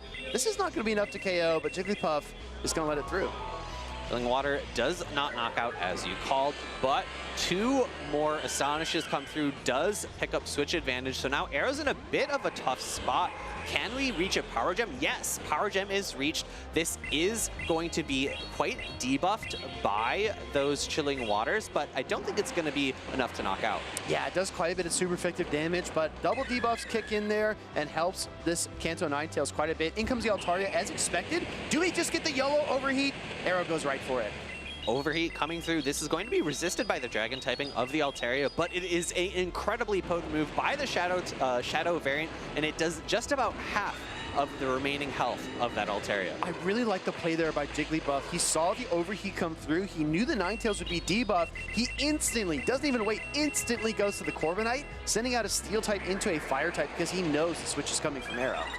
Ooh, attack does raise from that Corviknight. A bit unfortunate for Arrow here, meaning that each subsequent air cutter is going to be doing a little bit more damage. And additionally, if you're ramping up the amount of damage that those sand attacks are doing, Guzzlord's an incredibly HP-weighted Pokemon, so each little bit of chip damage you can do with those sand attacks is incredibly important. Exactly. You have to work your way through a Pokemon like Guzzlord. It's got probably more HP than just about anything else in the format. Looks like Arrow also trying to get to that Brutal Swing, but the Dragon Tails insist upon themselves. We're going to see another Charge Attack come through. I don't think this is enough to KO. It will not be, and it looks like the next one might be just maybe in range of knocking out. I think this will do it. Yeah, I think this will do it. And we see the shield from Jigglybuff. Do we see a swap from Arrow to try to absorb the energy? Oh, both trainers counter swapping yet again. Jigglybuff is reading Arrow like a book. But he throws this energy immediately, which means that maybe Arrow could get a fast attack down afterwards, but not trusting the amount of health that he has remaining. Weather Ball is now loaded, reaching for the overheat, but unable to get there. Arrow looks frustrated. Yeah, I agree. I mean, we can see everything not looking as smooth as usual either, and I think those minor changes can definitely kind of bother trainers as they try to pilot through this matchup, especially in a high-stakes situation. We're in the winter semis, by the way. We forgot to mention that. Yeah, we jumped ahead a little bit. We did. We're kind of leapfrogging around like the frogs in the ponds in Orlando. In the swamp? In the swamp. All right, well, these trainers, if they win, go to the winners finals of their group, which is the final gate point for reaching day 2 already. So this is an incredibly important matchup. So as we see our players talking up on stage, I have to imagine that this will be a match under review. I don't think Arrow was very happy with how his game was playing out. Well, I mean, if you look at Pokemon Go in the micro sense, it's literally half-second turns, and every single half-second matters a lot, especially at the highest levels when you are expressing your skills up on stage there. And I feel like Arrow is one of those trainers who has refined and refined and refined over years of experience. And when you see kind of inconsistencies, it can definitely bother our top players. Yeah, so, oh, that was actually very quick. And if I had to read body language, I would say that both of our trainers just agreed to a rematch there up on stage. They probably both recognized that things weren't happening at the pacing that they should be. Yeah. So, very, very good sportsmanship by both of our trainers up on stage. We're going to be resetting the slate 0-0, and maybe we see Dartrix the Owl make its appearance. Hey, you never know. I mean, Arrow did just run into an Altaria, Corviknight, ABA flying type team. Dartrix might not like the matchup there. Grass does super well into flying types. What are you talking about? I'm not sure which Pokemon Go game you're playing, Fee, but it looks like it could be a little tough. Shout out to our incredible production team. We've got our fan favorite Bates up there sorting out our device situation. So really, really happy with our team, and we learn a lot every single event. Do we? Oh, we try. We try. Game number 1 is going to be on the table for us pretty soon here. Mutual agreement for the rematch. You can see the trainers kind of, as you pointed out, Phoebe, nodding to each other, speaking into the microphones, having that discussion. I want to encourage everybody as well, if you do come out to a regional event, an international, or even your local cups and challenges, if there's something that you notice in your gameplay, you can have that discussion with your fellow trainers. Don't feel shy. Don't feel like you're creating problems. Just be honest. And I think we will reach amicable solutions. Absolutely. And if needed, call a judge. Make sure you get that third party involved to help you resolve any disputes in case you and your fellow trainer do not agree. It's important to make sure that they are there. They'll guide you through the rematch process, help you take a look at the games, and come to a decision that hopefully everyone agrees with. I don't know about you, Fee, but I think especially in my first grassroots events that I competed in, I would probably say, you know, if something happened that I wasn't happy with or something looked inconsistent, I wouldn't say anything. Like, you know what? It's okay. Don't worry. We'll just play game 2. It's fine. I don't know if you were the same or if you were like, hey. I probably wasn't quite entirely the same. I got pretty frustrated when the game doesn't work as expected. However, I tried to be pretty good about recognizing when things are game impactful or not. Exactly. And if I didn't think that they impacted the game, even if I saw issues, I would let them go. Yeah, I think it's up to trainer's discretion, but we want the best possible situation for everyone in the venue, up on stage, or wherever you are competing. Let's go right in, everybody. We're locked in. Phoebe, you're getting excited. Phoebe is literally hopping up and down in his chair. He cannot wait for this lead. That's going to be Dartrix into the Corsola. This is going to be, honestly, an okay matchup, I have to imagine, either way. Brave Bird's going to do a lot of good neutral damage here, but Power Jam is super effective into the flying subtyping of Dartrix. And look at this dripped out Dartrix, too. It's got the hat from the Halloween event. This is a costume Dartrix. Arrow's trying to win in style here in Orlando. And a very impressive nose shield from JigglyBuff here. That could have been a Brave Bird. That could have been a lot of good neutral damage, and really interesting timing here. Was that 2 Astonishes from JigglyBuff? It might have been. I think this was a charge attack priority tie, but the shield does come out because JigglyBuff was at risk of being KO'd. Huh. Very interesting that it was a charge attack tie. We see the Nightshade coming through. This is, doesn't knock out. That is some bulk that I was not expecting. All right, Arrow happy to take that protection shield advantage. He comes in now with his trusty Kanto Ninetales into the Galarian Corsola matchup. Gonna shield up the first Nightshade. And I actually really like this bait from JigglyBuff because we saw just how much damage that the debuffed Power Gem did. I think being able to reach a secondary charge attack here, I think you probably want to go for the for the Power Gem at this point because I don't think you're reaching another afterwards. But Arrow appropriately cutting that off with a Weather Ball, which could have knocked out, and it looks like an exact charge attack tie. Yeah, because JigglyBuff recognized it was a charge attack priority, he knows he can command that final shield from Arrow if he gives his shield in kind. So Arrow kind of boxed in here. We're going to see how much energy he gathers. I think he can afford to gather quite a bit. And he tries to go for the Weather Ball here, but another Nightshade, and this is not what Arrow anticipated. No, I think Arrow was anticipating his charge attack going off there because I believe he was clicking on it.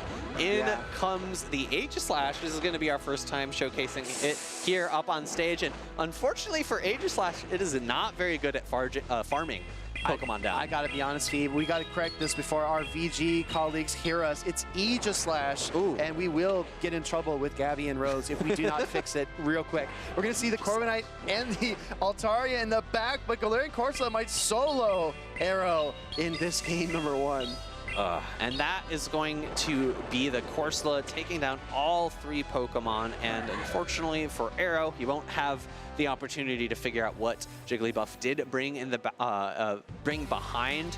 And based on our players talking it out, I have to imagine this will be another game under review, and we'll have to see if the trainers came to the same mutual agreement again, or if maybe they didn't this time. Who knows? Who knows? Maybe they don't agree, and we're going to move to a deliberation. Well, actually, that's a good opportunity to talk about what would happen, right? So if you do have 2 trainers who have the discussion and they cannot agree on the outcome, and they go to the judges, what happens then? What happens if the trainer that appeals to the judge doesn't get the ruling that they think is correct? Right. So if the judge doesn't agree, then you have the opportunity to appeal if you'd like, or leave it as is. I would generally say if you don't understand something, if you don't feel like it was if it wasn't explained to you in a way that you didn't understand, or if you don't agree with it, I would generally suggest appealing, just so that you can get that extra sense of comfort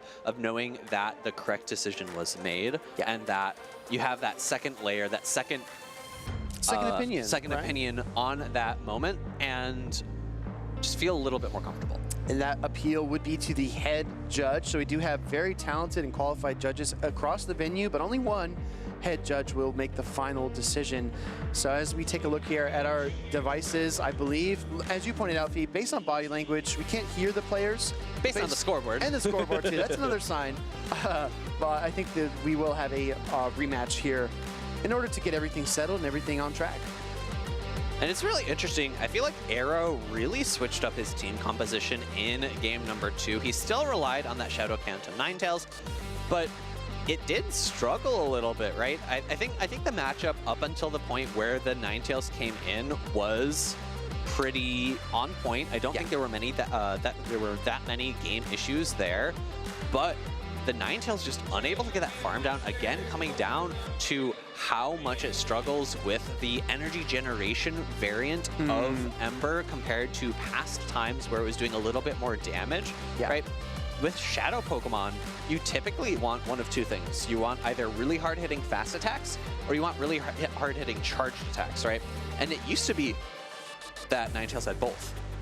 But now it's really lacking in that damage, and it really only has that energy generation with the threatening overheat. And if you have Pokemon like Altaria or Quagsire that can take it, it's not as potent.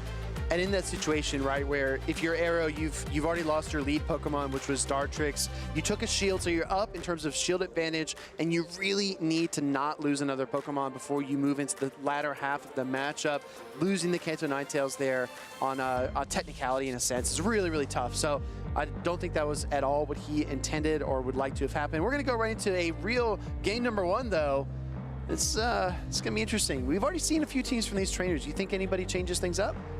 And JigglyBuff has leaned into the double flyer strat quite a bit, so I'd be surprised to see him pivot away from that particular point of his team. He's also relied on that Galarian Corsola, so that could come again, or maybe he's feeling like, oh, I've used this Pokemon twice in a row now, you know, maybe Guzzlord's gonna come in and be a hard check. But here we go into game number 3 and or 1, depending on how you count here. JigglyBuff versus Arrow. It's Shadow Quagsire versus Altaria. And ironically, we've already seen 5 of Arrow's 6 Pokemon in those first initial games. And we're going to take a look here at our real game number 1. Stone Edge commands the shield instantly. Great read by JigglyBuff.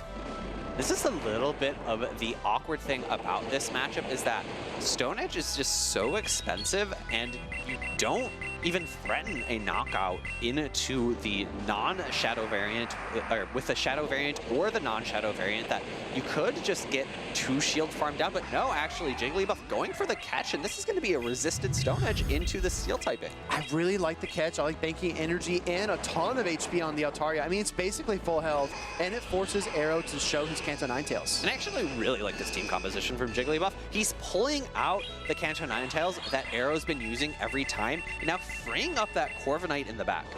Altaria, Empoleon core with the Safe Swap Corviknight. What's not to love there? Kanto Ninetales, though, trying to disrupt the Apple Cart. Gonna reach the Charge Attack parity tie, I believe, but loses it to the Empoleon, and that is not good news for Arrow. Empoleon is just so strong when it comes to its attack stat. It has the capability of winning against so many things in the meta, and now JigglyBuff has a very easy no-shield opportunity here. He was able to pull the shield away. Great undercharge from Arrow, allowing him to gather a little bit more energy back.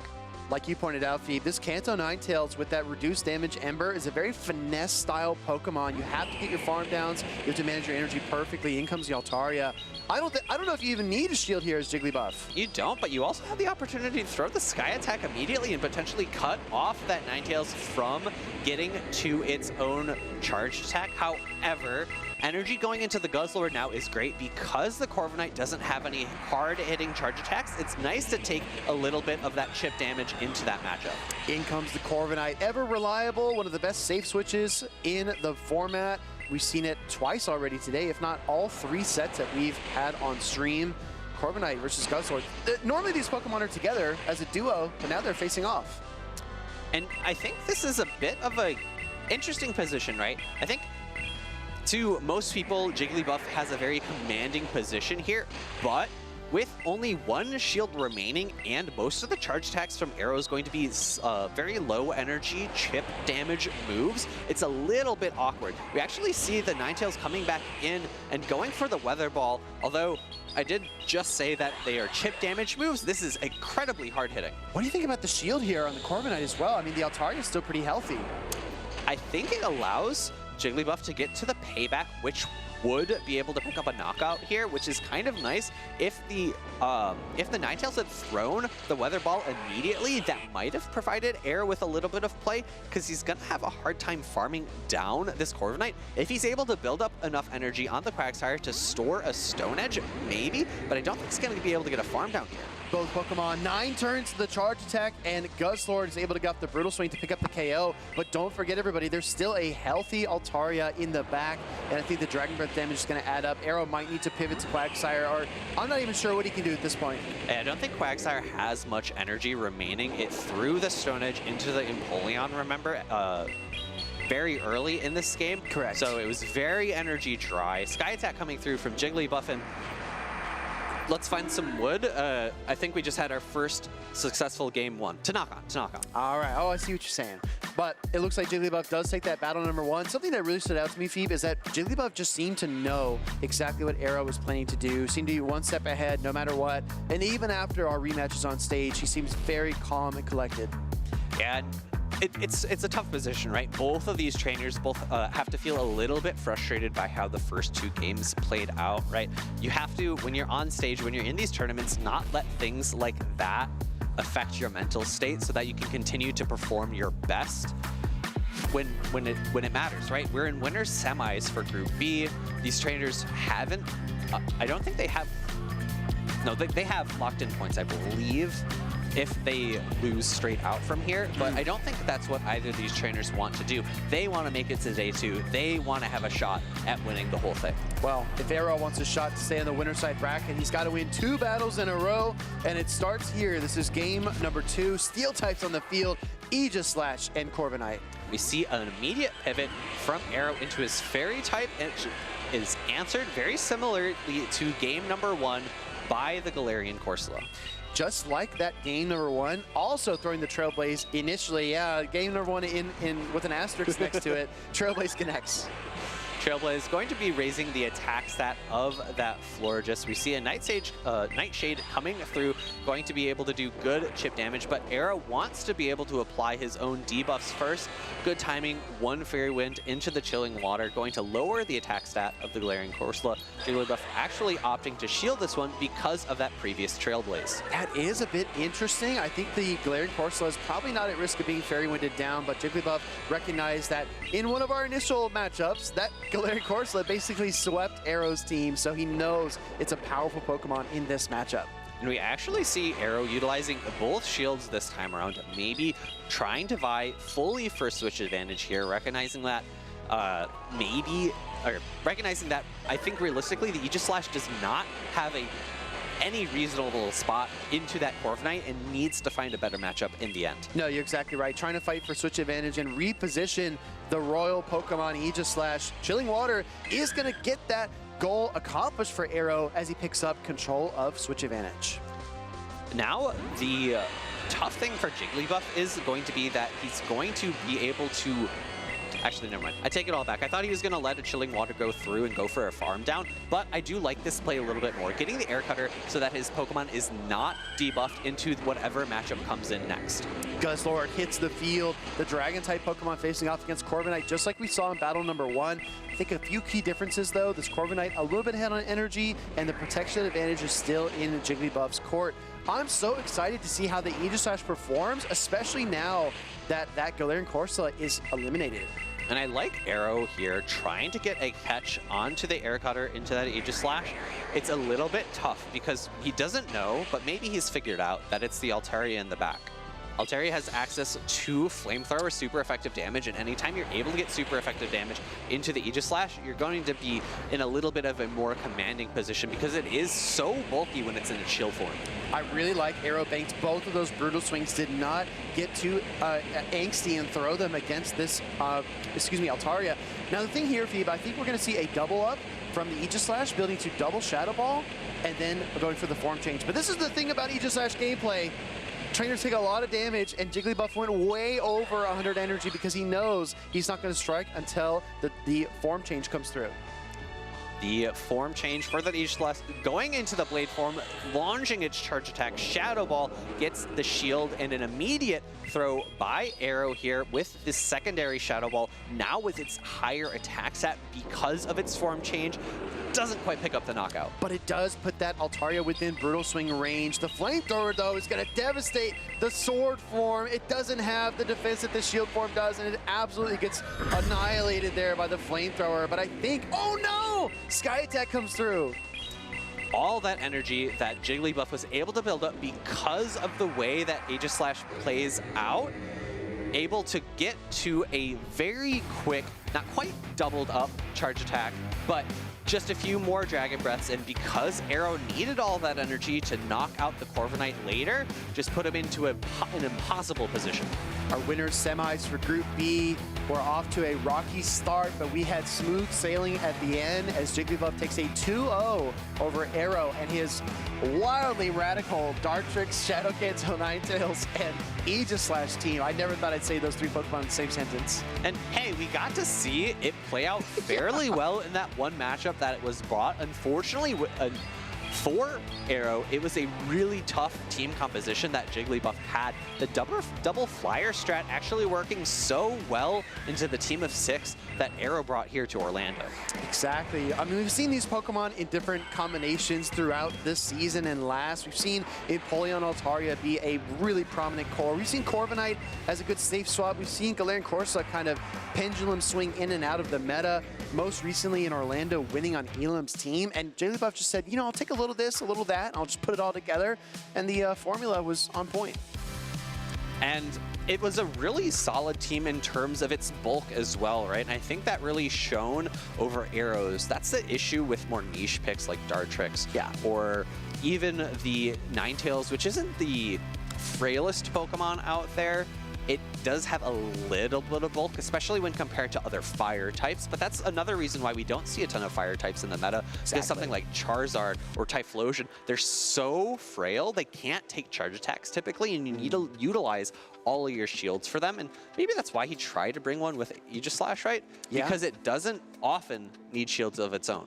True. You know, maybe one day, Phoebe, we'll get a meta that features Fire-type Pokemon and Electric-type Pokemon prominently. Two typings that have historically kind of swung in and out of the metagame for competitive Pokemon Go. But I sat down for a special interview with the trainer that has been there from the very beginning. This is a spotlight on Dunebug, the Road Warrior.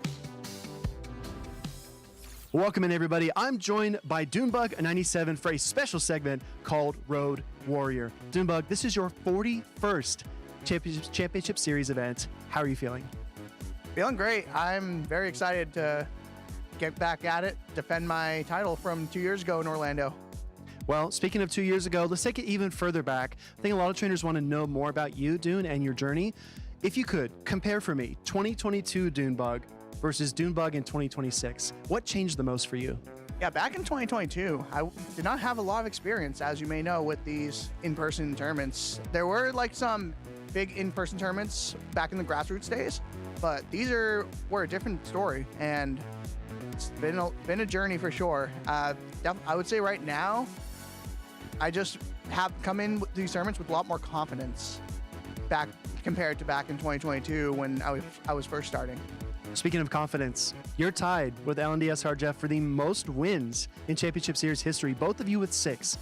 But of all those wins, Dune, be honest, which one meant the most? San Antonio 2024, 14 match wins in a row. It was the craziest tournament experience I've ever experienced, and it was probably the biggest grind I've ever had to go through. And I think I have a very good history of resilience in these tournaments. I may get knocked down on the loser's side, but I'm probably very dangerous on the loser's side as well.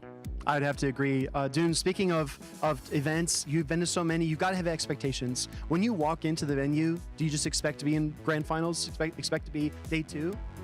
I usually do expect to be day 2. That is probably the biggest expectation I put on myself. Day 2, it feels like a requirement for myself, so I always like to have high standards for my gameplay. Well, Dune, after all these events, after all these years, and I'm sure you'll compete even more, one question really came to mind with me when I was scheduling this interview. I wanted to know what you want to be remembered for. I would love to be remembered for how resilient I am in these tournaments, because I've had some ups and downs, especially when it came to the biggest tournaments of them all, World Championships. I have not had good performances at the World Championships, so I'm hoping this year will be a different story because I'm on a mission. All right, Dunebug's on a mission. I know a lot of people are cheering for you at home. Dunebug, thank you so much. We're going to head right back over to the stream.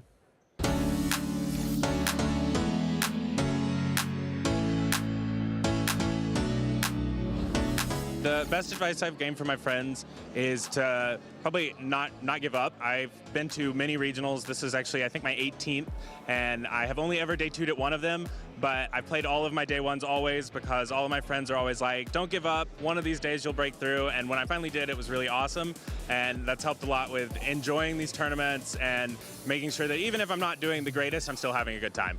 The best piece of advice I've received from my friends is learning my move count so I can optimize my gameplay. The best piece of advice I've gained from my friends is probably to take it slow. More specifically in a match when you're like really stressed out or maybe you made the wrong read. Try to just, you have a little time, take a breath, take a step back, reevaluate it, and then just see if you have any outs or see where you can go from there. It doesn't hurt.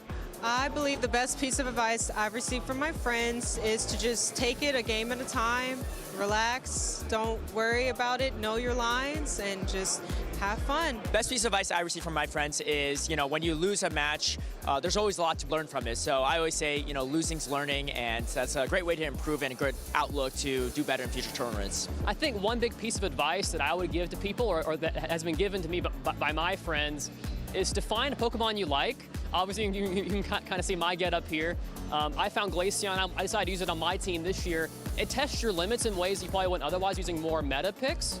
And those are totally fine to use, but for me, choosing my favorite Pokemon and finding a way to make it work, it was really impactful for me.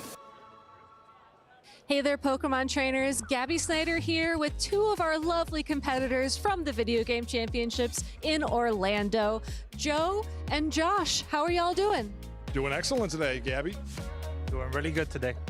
Now, of course, the video game competition is tomorrow, but I thought we'd have a little bit of fun today competing in something different. How do y'all feel about eyes closed drawing? Josh? We feel good. I like his answer. I like his answer. All right, I'm glad that you feel good, Josh, because you will be our drawer for today. And I'm going to give you a prompt. And if you don't mind trying to draw it with your eyes closed, or at least behind our lovely easel here. And Joe, I'm going to want you to try and guess what Pokemon he's drawing as quickly as possible. And we'll just see if y'all are on the same brainwave here. See if you have some good vibes going into the competition. Now, Josh, I want you to think back to Regulation I, you know, that metagame that we're switching into. And I want you to think about the Pokemon that people used the last time around. And one thing that we tried to do here is we calculate the top 12 Pokemon that are used every weekend. And, you know, everybody wants the number 1 slot. Not many people want the number 12th slot. So what Pokemon do you think will be 12th used in the competition tomorrow? Regulation I. The last time we were, well, no, tomorrow. So like whatever you think is going to be used the 12th most in tomorrow's competition. Okay. All right, let's take a moment to think, and then whenever you're ready, start drawing. And Joe, if you want to take a step forward just so you can see that easel a little bit better. All right. So it looks like we're getting a couple of lines going there. Lines. Lines. That could be probably like Indeedee. Doing like follow me or something. I don't know. I'm seeing a duck right now. I'm seeing a duck too. That looks like a bill right there. Maybe like Quaquaval? Maybe someone for like Blake Silver, Quaquaval? You're going for some deep cuts there, man. Blake is a good person. Blake's a good person right there. I'm thinking. Oh, that could be Rain though. Ooh, that could be Rain up there. Is this Pelipper?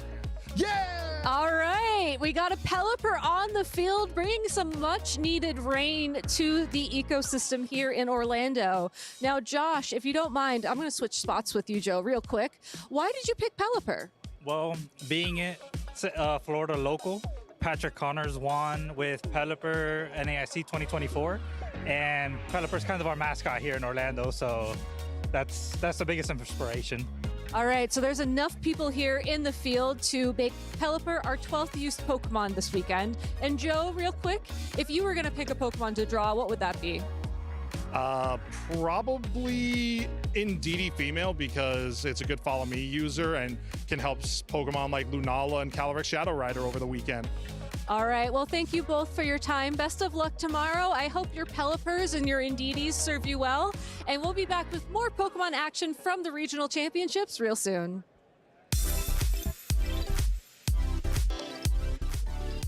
Welcome back to day 1 of the Orlando Regional Championships for Pokemon Go. We have a ton of incredible players here from all around North America and the world, and still plenty of matches to play. My name is Softoph, and I'm joined here by Caleb Pang.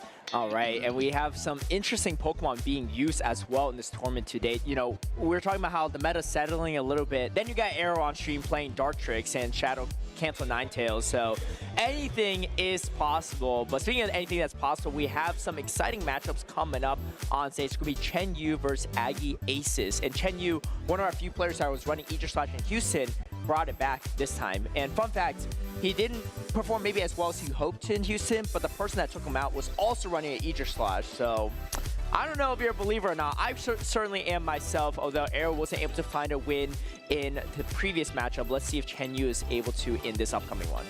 Well, in Houston, a couple of trainers did bring Aegislash, but in this tournament, we've actually got a couple more actually making it onto stream for the first time. We've got Chen Yu there, as you mentioned, bringing the Aegislash, along with other Pokemon like Carbink, Gourgeist, the rest of the team looking pretty meta. And as for Aggie Aces, this really looks like a very meta team. If I looked up some of the Pokemon that were brought in Houston, I would expect to see a lot of these same picks. Yeah, and, you know, very, very meta on the side of Aggie, but the thing is, the scene from Chen Yu is pretty wild, right? Gourgeist was a little bit used here or there, but for the most part, not that high of in usage. For Alligator, kind of up-and-coming. Quagsire, of course, but then you got Guzzlord, Meta Staple, and then you got the Aegislash and Carbink combo. And we're talking about this a little bit before we went on air, but Carbink actually looks pretty good into Aggie Ace's team outside of that Empoleon and Quagsire matchup. The real question is, do you risk it if you're Chen Yu? Because if you're stuck in those matchups, it's pretty much over for the Carbink. But Altaria, amazing there. Really good into Corviknight, unless it's running Iron Head, which it is not. Air Cutter Payback, the standard moveset, you resist all that damage. And then Licky Licky, you just outbulk as well as the Wigglytuff. So we might see some Carbink action, and that would not be a great time for Aggie Aces if it's on any of those aforementioned matchups. Definitely be curious to see if the Carbink gets brought. I've definitely noticed an uptick of Carbink in the Go Battle League ladder system, so we'll have to see if it has success here in the Show 6 format as well. Like you said, lots of play into Aggie Aces team, but similar to Pokemon like Bastiodon in the back, where it has pretty polarizing matchups. And here, as you mentioned, gonna have to watch out for those water types, but if it can find the right alignment, maybe supported by some of those more flexible picks on Chen Yu's team, then it could have a great time. Yeah, I think it's interesting that he even brought the Carbink because he is doubling down on a lot of the weaknesses that Aegislash shares, particularly that ground typing. However, if you clear the way for, a potential, like get rid of the Quagsire maybe in one of those matchups, then the other one could potentially sweep if you're in that spot. I don't know if Chen Yu's going to go for those options or not too. It is pretty daunting to even have to face the Carbink though, and that alone might force Aggie Ace's hand in some of these matchups. But we'll see how it goes. For the Aegislash believers, definitely hoping for maybe Chen Yu to perform here, but I know there's a lot of Aegislash doubters for good reason, right? It's never even made a top cut before outside of the recent special events in Cape Town, but that's a much smaller field, so let's see if they can make it happen in a much larger tournament here in Orlando. Well, it's never made a top cut, but it's also only been eligible in competitive play for about a month, so fair. It's not looking too bad for Aegislash. Already got a couple of stream performances under its belt, but I know a couple of the casters thought that Aegislash was going to have some play in this tournament, so we'll have to see if Chen Yu can carry that torch forward. Yeah, it is a really good core breaker for Medicham and Wigglytuff, but Aggie is only running the Wigglytuff, not the Medicham. So it doesn't even look particularly that amazing into his team, and I wouldn't be surprised if we actually don't even see much Aegislash in action for this match. But players are locking in here. Let's go. Game number 1, Chen Yu versus Aggie Aces to start things off. In the winner semifinals, Group A, winner goes to winners finals. So a big matchup here. It's going to be Guzzlord into Licky to start things off. A lot of high-octane Pokemon on the teams of 6, but a pretty calm matchup to start things off. This is a pretty neutral match here with Guzzlord versus Licky, but Aggie Ace is actually going to make the first big play of the game, bringing in Corviknight to try to absorb some energy as Chen Yu throws a brutal swing. And Chen Yu may even opt to stay in here. Let's see, though. You do have the Quagsire. That's a fantastic matchup for the Licky in the back, but instead, he's going to bring in the Quagsire right now, which will make it much harder for the Licky to come back into this. And this is closing in on Stone Edge range, not quite. Might be better just to go for the Aqua Tail first to potentially grab a shield or just chip it down even further. This is a really nice shield from Chen Yu, shields up that heavy hair hitting payback, and now Quagsire gonna farm up a lot of energy. Looks like Chen Yu is just gonna go for the double Aqua Tail, as you mentioned. A little bit of a safer play, and actually does pull the shields from Aggie Aces, so it looks like Chen Yu is actually pulling ahead here. Yeah, and grabbing that shield is crucial. Now goes for the Stone Edge. It won't be enough to KO, but might put Aggie Aces in a really difficult position where he could potentially mud-shot down or swap back over. Aggie Aces doubles down, double shields. The Corviknight wants to get rid of this pesky Quagsire, but if Chen Yu shields another payback, he'll be really far ahead. Decides to save that shield for the back-end matchups. Saves the shield, but still plenty of health on this Quagsire. I think we can actually reach another Stone Edge here. Oh, Corviknight actually reaches an Air Cutter throw first, but Aggie Aces doesn't throw it and instead gonna eat the Stone Edge on the Corviknight. Yeah, this is huge for Chen Yu. If you take out the Corviknight, that's just Corviknight just going down completely. No, it still has an HP left to throw the Air Cutter. Aggie Aces managed to take out the Quagsire, but at what cost? Going down both shields, and Corviknight almost get taken out. At least you won't get a massive farm down on the side of Chen Yu as the saving grace for Aggie Aces. And he does win switch advantage, and you could get the Wigglytuff onto the Guzzlord. Double normal in the back is not going to be the best of time for Feraligatr, even though Feraligatr has a shield advantage. That's definitely what Aggie Aces was thinking, trying to get the Wigglytuff on the Guzzlord. But at this point, with the Wigglytuff having shields down, you do have to eat this super effective Sludge Bomb. Chen Yu going to switch out right away. Doesn't want to take any more charm damage. But now you have Feraligatr on Licky. You're up a shield, but Feraligatr now feeling a little bit like it has a lot of work to do in the rest of the game. Yeah, with this much energy to contend with, it is going to be pretty rough for Chen Yu. It's going to be a body slam and force his shield, the lower energy move, spending the final shield. And the thing is, there's still 2 Hydro Cannons away from getting KO'd on the Licky. The Licky could definitely do some damage. Even if you somehow take it out before it gets to another move, the Wigglytuff should be able to charm through and potentially close it out for Aggie Aces. And I think for Aggie Aces, you really are probably going to be content to just land one body slam here, which you do reach before the Hydro Cannon, so this is going to be very nice. If Feraligatr hangs on, it is going to be able to deal a Hydro Cannon to knock out the Licky, but as you mentioned, the Wigglytuff probably going to have an easy time finishing off this Guzzlord. Actually, Guzzlord very close to a Sludge Bomb, but barely doesn't get it off as Aggie Aces takes the first game. All right, closing out on the Wigglytuff. Things looked a little dicey for Aggie Aces, but the double normal too strong for Feraligatr. Feraligatr looked really strong and Seville in some of those matchups, but when you're running to double normal teams like this and your opponent brings both of them, it is not the best of time for Feraligatr in those, you know, for the most part, neutral matchups, but the double resisted Shadow Claws are really going to catch up to the Feraligatr. And you know, we talked in the opening about maybe Licky and Empoleon are trending down, but Aggie Aces doesn't think so. We saw the power of Licky in that very first game. And you know, Licky has a ton of bulk and also, as you mentioned, really useful resistances that come into play when you see Pokemon like Feraligatr, which is actually a Pokemon that we thought was on the rise. Yeah, Aggie Aces, Licky, and Empoleon might be trending up, but he is as well. This, I believe, would tie maybe his best performance to date. His best, I think, was a 33rd. So if he wins this match, this next game even, he makes his way to the winners finals, which would be at least a top 17 finish. And that would be his best ever performance forever. I mean, since his start of his championship series career, and can continue to even improve that. So Chen Yu going to look to change that narrative a bit, but so far a great performance for Aggie Aces to start things off in Orlando. And as for Chen Yu, I think Chen Yu has made a couple of top cuts before, going all the way back to 2024, but it has been quite a while for him to have seen success on the NA scene. I don't know when the last time he's made a Day 2 is, so you know, both of these trainers are looking to make Day 2 in Group A here. I believe the winner of this is going to play the winner of LNDS Harjeff and August Isley, so could be a difficult matchup ahead as they look to advance in this winner's semis. Yeah, Chen Yu, a two-time world champion, also the number 2 seed in the Group A brackets. So definitely has a lot to, you know, prove himself on, but he's going to have to dig deep, though. He is one game away from being knocked to the loser's bracket. Still has a chance to tie it up and force a game number 3. Let's see how he's going to decide this. Again, that Aegislash doesn't look that amazing into Aggie Aces' team, so might not even opt to bring it. The question is, do you bring Carbink or not? Carbink does look pretty good into 4 of those options, but if you catch the Quagsire and pull that, it could be lights out. And here we go. It is the Carbink, but it's led into the worst possible matchup.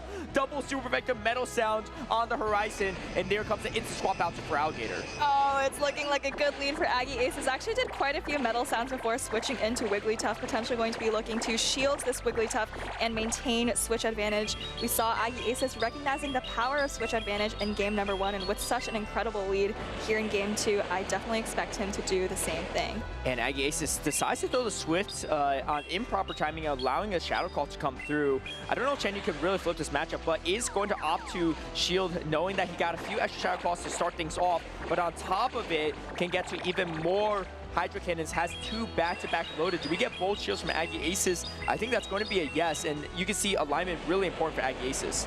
I think Aggie Aces, you know, maybe doesn't quite want to go down 2 shields, but as we, you know, saw in game 1, definitely understands that getting these Pokemon in the right positions is so important. In game 1, it was Wigglytuff on Guzzlord, and here it's going to be Empoleon versus Carbink. Such a dominant matchup, and Aggie Aces maybe afraid that he couldn't get the charm down there, actually going to throw this energy, and the Feraligatr is going to go down for Chen Yu. Yeah, the good news, I guess, for Aggie Aces, you're not going to do that much damage into this Carbink anyway, and it's already a pretty polarizing matchup. The thing is also Chen Yu farming all of his energy is all resisted on the Empoleon, and Aggie Aces does still at least get the Icy Wind off, which is still some good parting damage. But more importantly, Chen Yu has still a very uphill battle to go. It's going to be the Guzzlord. At least, though, it doesn't have to worry about the Wigglytuff. You can see Chen Yu just trying to swap to go right away, expecting the Empoleon to come in. Aggie Aces has a decision to make, would probably come in Empoleon, and here it is, and here comes the Guzzlord, and here's the Licky. Now Licky, especially down a shield, is not going to win this matchup, but you still have a lot of energy on the Empoleon, and you still have to take it out with the Guzzlord. And I think if you're Aggie Aces, what you're looking for is not necessarily to win this matchup, because as you said, you know, Licky doesn't have the greatest matchup into Guzzlord, but if you can get it low enough that the Empoleon can finish it off without taking too much damage, I think that's all you're going to need because you have that incredibly dominant matchup in the back. Yeah, and this is a tough part with Carbink, right? You bring yourself into a tough matchup, there's just no outplaying it. You have all resisted damage moves for the Empoleon, charge attack and fast attack, and Man, there's just a lot of work for this Guzzler to take out. Wanting to save the shield potentially for a Drill Peck, but you're starting to get even into a Meadow Sound territory. Well, let's see what Chen Yu can pull off. He does have a lot of energy stored on the carbine, so, you know, with that shield advantage, could potentially pull something off. Okay, and here's his attempt. He's going to bring in the Rock Slide, saving the Guzzlord for later in the game. This is going to take out the Licky Licky, and he knows that carbine isn't going to be doing much against Empoleon. Let's see what Aggie Aces can do here. You want to farm up a lot of extra energy. Maybe you go all the way to 100 or... almost there, but actually decides to throw the Hydro Cannon before the Carbine can reach a Rock Slide. Doesn't want to take any additional chip damage, but if you look at the Guzzler's health, plus the Metal Sound damage, one Drill Peck should be enough. Closing in on a second one soon. I think this is going to be a tough one for Chen Yu to come out of because you need to land at least 2 Brutal Swings with some Dragon Tail damage. You probably even need 3, and I just don't think you get there in the time. First one's going to come through for Chen Yu. Let's see if that lack of farm down for Aggie Aces is going to hurt him or not. I don't think so, as he's only a couple more. Wait, hold on. Can we get there in time? No, the Brutal Swing's going to be reached at the same time, but Charge Party does go over to Empoleon, and Aggie Aces gets a 2-0 victory over the number 2 seed Chen Yu and finds a spot in the winners finals. And Aggie Aces had just the perfect amount of energy for Empoleon to close that one out. Maybe still reeling in surprise there, as you said, taking down the number 2 seed in Group A as he advances to winners finals. Like you said, best finish to date for Aggie Aces, coming off a very strong win there in the winners semis. And Aggie Aces only starting competing last season in the 2025 season, so only in his second season ever. Didn't qualify for Worlds last season, but this is, if he keeps winning like this, he's well on his way for this Worlds qualification in 2026. And you know, Caleb, everyone is really on their own journey. We have in Group A, of course, the 1 seed overall in the tournament. That is LNDS who is, you know, an IC champion, 5-time regional champion, seeking a potential 7th title here. But we've also got trainers like Aggie Aces, who, like you said, newer to the scene, just looking for maybe some championship points as they try to earn their first Worlds qualification. And Aggie Aces, you know, already, I believe, in the top 24 or so for this tournament. Yeah, and he's going to have to face off against Jeff actually in the winners final. So very excited to see that matchup. Definitely a, you know, big potential upsets on the horizon, but Jeff looking to make day number 2 on that winner side. As we take a look at the quick review here, looks like Carping unfortunately did not pay off, and I don't know, is Aegislash on Fraud Alert or what? It's because so far we've seen Aegislash on the broadcast twice. Not in those battles particularly, but at least on the team, and so far it hasn't found a way to find a win yet. I don't think we should call it quits too early for Aegislash. You know, it's only the 2nd North American regional for it, and we have seen, yes, 2 trainers play and lose matches on stream, but maybe there's going to be matches off stream where it's going to thrive a little bit more. And I think over time, with such a, you know, fan favorite Pokemon, I wouldn't be surprised to see more and more trainers trying to bring it. Yeah, it's definitely a very high skill Pokemon too, and in the right matchups, it can definitely dominate. So I've lost to it plenty in this week alone in Go Battle League when they have a shield and you don't, and you know there's just a hard hitting Shadow Ball or Gyro Ball coming your way. But we'll see if our future trainers have, you know, what it takes to make it really shine. Yeah, it's a very interesting Pokemon. Like you said, it changes between the Sword and Shield form, but those Shadow Balls and those Gyro Balls always hit for so much damage because it's always in the attack-weighted form when it's throwing the charged attacks. That's right, that's right. Well, coming up next, we have Sammy 85 versus JigglyBuff. We saw JigglyBuff earlier against Arrow. We'll be going off against Sammy. And, you know, no Aegislash in these teams, but there is a Shadow Steelix, or actually just non-Shadow Steelix, actually, on the side of Sammy. And definitely a Steel type, lesser used these days, but I think it still has a lot of merit. Well, speaking of Steel types, we did just see Aggie Aces pull off those incredible wins with the Empoleon, so let's take it out to an interview with Nick. All right, thanks, Soph. I am joined by Aggie Aces. Congratulations on your farthest victory so far at a regional tournament. Thank you so much. I really appreciate it. And Soph was talking about Steel types, and I do want to talk to you about them as well. You brought Empoleon, and your opponent had Aegislash, or Aegislash, as Speedy corrected me on. Either or. What are your thoughts about Empoleon, and have you got a lot of practice against Aegislash, and what is your plan about battling that Pokemon? Aegislash just seems like a very niche usage Pokemon that it's a minority of the field, so I didn't actually expect to hit it today. And then going into the match with Chen Yu, I feel like there just comes a point where you have to take the risk of is your opponent going to place the Aegislash in a favorable or non-favorable place relative to yours? And with the Empoleon lead, I was just taking the risk that maybe Aegislash would be in the back line and I work around it, but really scored the big lead on game 2. Right, yeah. Empoleon into Carbink, really favorable lead. You have so many opportunities to play around there. You also brought Licky Licky on your team, which our caster prediction was that Pokemon would be trending down today. Why did you end up bringing it here to Orlando?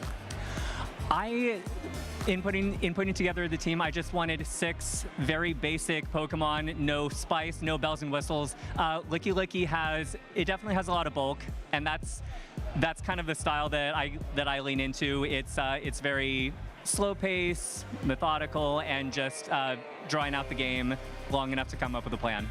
And so the casters call out, this is your second year participating in these events. Do you have any tips or tricks for people who are maybe trying to come out for their first time? Yes, absolutely. Find a coach, maybe 2. Listen to everything they have to say. Find a good group of players, whether it's in your hometown or on Discord, and just make mistakes, make as many as you can, and learn from them. I love that. Make mistakes, learn from them. Final question, any shout-outs that you'd like to give? Shout out to my NorCal crew. Shout out to all my UC Davis friends. Go Aggies. All right, well, thank you so much. Congratulations again, and good luck to the rest of the tournament. And we're going to go ahead and send back to the casters. Thank you, Alpha Phoebe, for that great interview with Aggie. Go Aggies indeed, and excited to see how he's going to match up against LNDS Lyle Jeffs in that winners finals. But before we get there, we have more matches to go on this winner side of Group B. This is actually the winners finals of Group B, and Sammy 85 from Peru going against JigglyBuff from the southeast, I believe, of the U.S. And excited to see that because I don't see these players often in a winners finals. Well, we don't see them often in a winners finals because we typically expect to see those higher seeded players, you know, the Lyle Jeffs, the Dune Bugs of the world. But the #1 seed in Group B was actually Out of Pocket, who went down to Sammy in a 1-2 close matchup that was fought off stream. So Sammy, you know, now off an incredible upset, finds himself in the winners finals. And this is a trainer who's actually made Top Cut all over the world in Peru and Europe, now looking for a Top Cut here in Orlando as well. Yeah, I have a very vivid memory of Sammy taking me out with a Shadow Charm alone Ninetales at EUIC a few years ago. So definitely a very talented trainer, has played in many, many metas, and excited to see him on the big stage in this winners finals now. I think some people might see as an upset, but some that might know Sammy be like, hey, I believe that Sammy could have taken Out of Pocket, and let's see if they believe that Sammy will make that day #2. Will be our first potential player to make day #2, either him or JigglyBuff to start things off. And Sammy running a slightly, spicy team. You got the meta picks of Shadow Quagsire, Wigglytuff in there, but then you got Steelix, non-Shadow actually, Clodsire, right, the double Sire team, and you got Annihilate and Gourgeist. Double Ghost, but 2 ghosts that function quite differently. Kind of a similar build to the team in a way that Elam won with in Houston, right? We've got the Wigglytuff Quagsire core, we've got the Ghosts in Gourgeist, Annihilate, and then we've got Clodsire and a Steel type. So, switching out a couple of the Pokemon, but keeping the typing structure relatively similar. As for JigglyBuff, again, this Wigglytuff Quagsire core, which I feel like has really been the story of the Memories in Motion meta, along with Corsola, of course, which we saw several trainers using in Houston as the Ghost type of choice. I feel like we're getting to a point in the meta where maybe the Pokemon themselves are not quite settled, but at least kind of the typing prototype of different Pokemon on the team is being settled. Yeah, something at least based on only the broadcasted matches we've seen so far is that there seems to be a lot less Fortress usage. Fortress usage was really through the roof in Houston and maybe a bit in Seville as well. But today it seems like there's a lot less Fortress usage. Quagsire, Wigglytuff still super high. But if you look at Sammy's team, it's like a Fortress, Fortress worst enemy. You got Quagsire, you got Steelix, Clodsire, they all beat Fortress, and you got Gourgeist that really shreds through this. And even Annihilate has a lot of play into it to really free up that Wigglytuff. But looking at Wigglytuff into this specific team, it still looks pretty good, right? Empoleon's a little bit hard to bring, and that's really the main reliable check to it. Otherwise, it looks fantastic. It's the Corsola, the Altaria, and has a lot of neutral matchups throughout. And, Corviknight, even though it's a Steel type, isn't the best answer to Wigglytuff, so even some situations that can be leveraged. So I wouldn't be surprised if Sammy decides to leverage that Wigglytuff in a lot of these matchups. Kind of seems like how his team is built. That's a great call out, Caleb. A lot of players do like to build their teams around one Pokemon or a core of 2 Pokemon, and then just spend the rest of the 3 or 4 picks just protecting that single Pokemon or that single core. So I like what you said, where Sammy has this Wigglytuff and then a bunch of checks to the different steel types in the meta, like the Fortress and like the Empoleon. But it looks like we are getting into game number 1 here.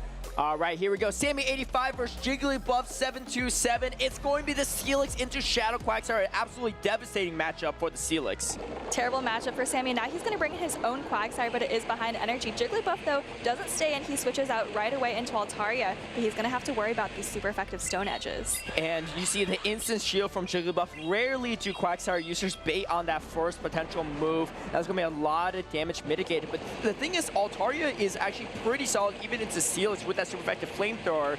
And JigglyBuff going to throw this first Sky Attack first before Sammy gets off the Stone Edge. I think once you land this, JigglyBuff can easily Dragon Breath down. And once you see this, might let the second Stone Edge go. And I think what Sammy is looking for is just to take a shield advantage and then try to farm down with Steelix and then hope that his Gourgeist can somehow sweep in the back with that shield advantage. You see that Stone Edge land just like you mentioned, Caleb, and now JigglyBuff has the Sky Attack. Actually, it looks like that Sammy would have reached an Aqua Tail there, so nice counting by JigglyBuff to make sure that that doesn't happen. Yeah, Aqua Tail maybe not enough, but JigglyBuff wants to save as much HP as possible. Knowing that the energy on Steelix is not going that far into Quagsire, there is no Earthquake in sight on the Steelix, and you still get to the super effective Flamethrower. Sammy's gotta let this go and try to sweep with the Gourgeist, but there's a Corsola in the back, one of the best answer to the Gourgeist. However, if you get to a Shadow Ball to land on the Corsola, that could be a different story. As coming in with the Gourgeist gets slight energy lead before the Corsola's counter swapped in. All right, well, slight energy lead, like you mentioned, on the Gourgeist. Let's see if Sammy can land a Shadow Ball. I don't know if you're gonna have enough health, though. Even if you can land this Shadow Ball, looks like this was a charge attack priority Shadow Ball versus Nightshade, and Gourgeist is going to be able to fire off first, but I think Corsola might actually be able to hang on. JigglyBuff thinks so too. Perfect knowledge of the matchup there as he's able to fire off this Nightshade. Wait, if Sammy can incinerate this down before another move is reached from JigglyBuff on the Corsola, that's actually going to be really solid because one, the Seed Bomb should almost KO. And that's going to be the case. The incinerate down is massive for Sammy, and now JigglyBuff caught in a tough position. You can go for a catch on the Altaria later, but if you don't make that catch, then that's even more energy for the Gourgeist. Sammy trying to go for it, throws the Incinerate. You see a pause there. JigglyBuff pauses and catches the resistant Seed Bomb to negate some of that energy from the Gourgeist. And that is a huge catch from JigglyBuff. It was looking a little bit precarious, but let's see if that helps him out enough here. Looks like the Gourgeist is in Aqua Tail range. Gourgeist not quite at the back-to-back Seed Bomb, but you really need to land one here, so Sammy's going to shield up this very low health Gourgeist. Yeah, Sammy needs to throw at least one more Incinerate to get the back-to-back. Is going to reach it, and you're going to get there before the Aqua Tail is ready for JigglyBuff. So if he shields this one, the next Seed Bomb is coming right afterward before the Aqua Tail can be thrown. Sammy goes for it, and you can see JigglyBuff not loving that. Let's see if this is enough to one-shot KO or not. Double super rated Seed Bomb, but from this health range, it might just barely hang on, and it does not! And Sammy comes back from a disastrous lead scenario. Wow, incredible comeback from Sammy. Came back from, like you said, the Steelix into Shadow Quagsire, probably the worst case scenario, but I love how he played that middle game. He knew exactly what his goals were, right? His goal was to sweep with Gourgeist up a shield, and we saw him take the shield in the middle matchup and then get that energy advantage on Gourgeist, which is what allowed him to take out the Corsola. Yeah, the Shadow Ball from Gourgeist still hits pretty hard for super effective. Yes, Galarian Corsola, one of the bulkiest Pokemon, particularly Ghost types in the meta, but super effective Shadow Ball, even from that health range, will put it in that Incinerate rage down. And even despite the catch from JigglyBuff, still paid off quite well. I'm actually surprised that JigglyBuff didn't opt to throw the double Mud Shot first and try to go for the catch, because he probably could have gone like an optimized catch there onto the Altaria, and maybe that energy on the Quagsire could have put him in a much better position in the end game in that head-to-head matchup with Quagsire versus Gourgeist. It's actually, yeah, a couple of little things for JigglyBuff there. Even though you do get this catch, like you mentioned, really needed the energy on Quagsire to be able to finish off the Gourgeist. We saw that it would have been charge attack priority with Quagsire versus Gourgeist at the end. And I think if you have that energy, advantage from doing 2 mud shots, like you said, then you would actually be ahead there and you wouldn't even have to worry about the charge attack priority. Yeah, like at best, Sammy catches the super effective Aqua Tail on the Steelix, and then you just farm even more for JigglyBuff. So I think, definitely a winnable game from JigglyBuff, but let's see how he's going to adjust to Sammy in game number 2. Sammy feeling pretty good. One game away from making it, one win away, I should say, from making day number 2, and that's a fantastic lead. It's going to be Steelix into Wigglytuff to start things off. Sammy doubling down on that team from game number 1, but finds a fantastic lead. JigglyBuff actually staying in here. Maybe doesn't want to bring in the Altaria quite yet, as Sammy, happy with this matchup, going to fire off his Psychic Fangs and really start pressuring this Wigglytuff with the fast attack damage. The guaranteed debuff is going to start chunking, and you can see JigglyBuff swaps over to Corsa, but this is exactly what Sammy wants, because this was actually a really solid answer to that Gourgeist and to the Quagsire in the back, and now Sammy can just stay in here with the slight entry lead he already had coming into this matchup. Well, it's a little bit of an awkward position for Sam. He doesn't have an incredible matchup into the Corsola because, yes, he's happy that his Gourgeist gets to avoid Corsola, but he also kind of needs the Steelix for the Altaria in the back, as he has to decide whether or not he wants to preserve a lot of health on the Steelix. Now, it looks like he doesn't. Gonna let this Nightshade through as he switches out into Quagsire. Okay, now comes the Quagsire. I like this play too, because getting energy on this Quagsire can be nice. Nightshade not going to threaten, and you're closing in on Aqua Tail plus Mudshot range against this Galarian Corsola. Even if the Aqua Tail's not enough, it may put you in a Mudshot range down. Oh, and here comes the combo play from the Wigglytuff, and Swift going to come through. It's going to catch the Aqua Tail first, though, from the Quagsire. I don't know if JigglyBuff actually pressed the Swift. It looked like he didn't. Probably going to get a little bit more charm damage first. Yes, one more charm before throwing the Swift. I think Quagsire, actually going to put up a shield by Sammy. He doesn't want to take the Swift, even though I think he might hang on. He wants to make sure he can get off some of this damage from the Aqua Tails. Looks like he is going to throw this Aqua Tail right away, and it is going to threaten the knockout on Wigglytuff, but JigglyBuff wants to preserve that Wigglytuff, which is kind of his namesake here. Yeah, both players chatting a little bit too. I do see a little bit stutter, so we'll see what happens in the end game. But here we go, a fantastic catch from Sammy to catch the resisted Swift damage. I don't know if you get Thunderfang down, but the timer might be coming up for JigglyBuff soon. You can see it, and if you get a crazy farm down from this Corsa that could pay favorably, does get to the Psychic Fangs, but it's not going to be enough to KO, and JigglyBuff knows it's not a crunch, easily no shields here, and tries to leave with as much energy as possible. Yeah, great counting from JigglyBuff. Going to go for the Astonish down, gets it. Does get the defense fall though, so probably only going to be able to get off one charge attack into whatever comes in. It is that low health Quagsire, so Sammy now going to, again, like we saw in game number 1, put it all on the Gourgeist to sweep. But this time, there's actually still an Altaria in the back, so it could be tough. Yeah, this Incinerate down will be pretty important for Sammy. And the Nightshade's reached at the very last second, though. And this should be game over for Sammy, as there's still the Altaria in the back. That is full health. I think the graphic says Quagsire, but that indeed is not a Quagsire to Sammy's dismay. And here tries to go for a catch attempt, but instead actually gives Sammy more energy. I think it's still pretty tough for Sammy to come back from this one, but if you can somehow manage to land 2 Shadow Balls, that's going to be quite nice for Sammy. But no, the first one's going to be shielded, and JigglyBuff almost at the Sky Tag. And tons of energy on the Gourgeist, but like you said, not going to be enough. You'll see how much this Shadow Ball does as it lands on the Altaria, but like you said, Altaria pretty close to the Sky Attack, and also, I don't even think 2 Shadow Balls is enough to take out that very, very bulky Altaria, as it is resisting the Incinerates, and JigglyBuff going to even up the series here, 1-1. I know a lot of players opt to go for the Shadow Altaria, but I think the non-Shadow is actually a good choice from JigglyBuff on this team composition. You play better into the Shadow Quagsire, where you can take the Stone Edge a little bit more comfortably, and even into Gourgeist, right? Maybe able to even tank 2 of those Shadow Balls. Pretty solid even into Steelix, right? You don't just get taken out from the Thunder Fangs and Psychic Fangs combination or crunch, just slowing you, wear you down. You have more time to get off those super effective flamethrowers. So JigglyBuff able to even up the series 1-1, and we are headed to match point between these two players. One final battle to determine who is going into the winners to day number 2 on that winner's side undefeated. And we saw Sammy bringing the same team in games number 1 and 2, but we saw JigglyBuff actually make an adjustment.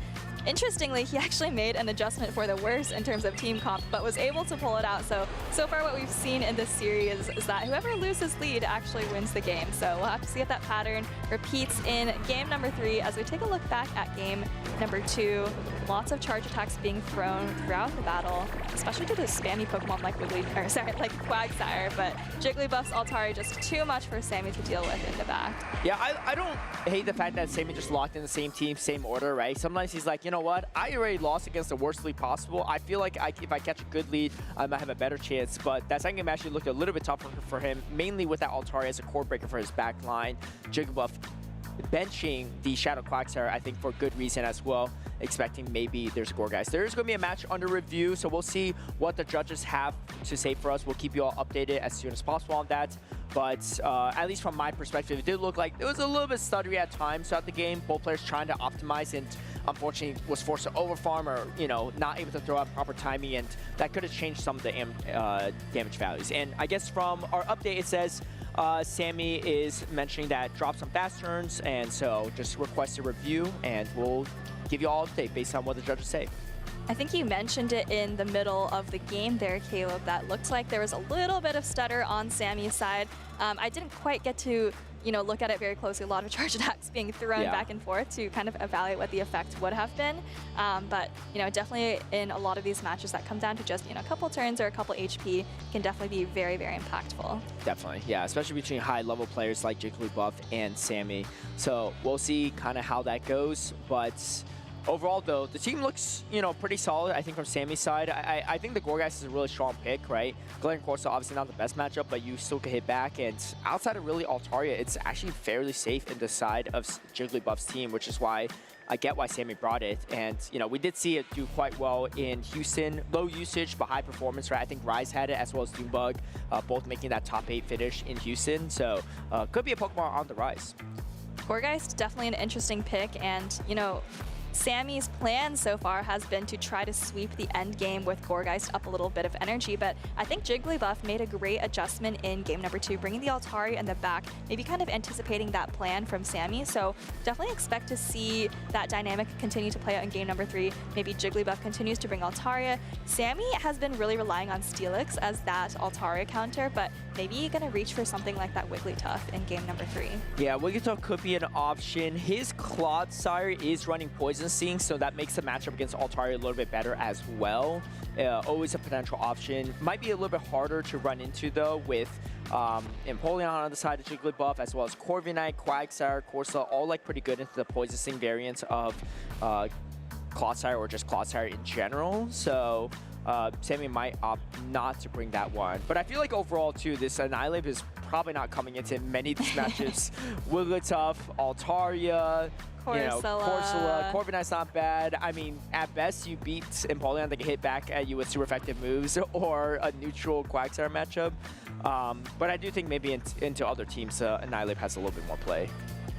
I'm curious what you think of Clodsire getting the score back on the screen here. It does look like a rematch is going to be granted for game number 2. Okay. So we're back to 1-0, back to game number 2. It's like the game we just played never existed. But of course, you know, to these players, they have seen some of the opponent's strategies already, right? JigglyBuff knows that Sammy isn't afraid to double down on the team composition, isn't afraid to double down on the Gourgeist, whereas Sammy knows that, you know, now even if I win lead Steelix versus Wigglytuff, there's still going to be an Altaria in the back potentially that I have to think about. Yeah, definitely. And, you know, I think that's the thing, right? Now that you saw that JigglyBuff is not scared to bring that Altaria to lock it into the Gourgeist, Sammy has decisions to make. Do you bring the hard counter of, you know, Wigglytuff to answer that Altaria? I mean, Clodsire's okay, but hard to bring. I think the thing is there aren't a lot of Altaria in this current meta, right? People expected maybe to see more of it, but because Wigglytuff is so prominent as well, it's hard to bring that flying dragon type, but JigglyBuff still double downing on it, has double flyers, and that Altaria could definitely give Sammy some trouble. You know, it has a lot of play into Steelix as well. It's really just the Wigglytuff that's your only hard answer to it. And I think if JigglyBuff positions Altaria well, I think it could come into the next 2 games. I think a totally reasonable team for JigglyBuff is like Altaria, Quagsire, and a counter to Wigglytuff. Actually, in game number 2, I don't think JigglyBuff really brought a counter to the Wigglytuff, and instead has been bringing like Altaria plus Corsola, which is pretty weak to it. So I'm curious to see if JigglyBuff feels like, you know, he's baiting Sammy into bringing the Wigglytuff. Maybe not going to bring a couple more Wigglytuff counters in game number 3. Looks like Sammy still thinking a little bit longer about what to lock in as JigglyBuff awaits his opponent. Yeah, I'm actually surprised that Sammy didn't bring the Wigglytuff. I talked a little bit about it earlier before the matches started, but it has great matchups across the board. Really just has to avoid the Empoleon. Other than that, you're kind of fine, right, into a lot of these situations. So let's see if Sammy makes that adjustment for the second game, as we did have that rematch. Here we go, game number 2 underway. Sammy versus JigglyBuff, and it is going to be Wigglytuff on the side of JigglyBuff, but of course, the tested and reliable Gorgeist to lead things off for Sammy.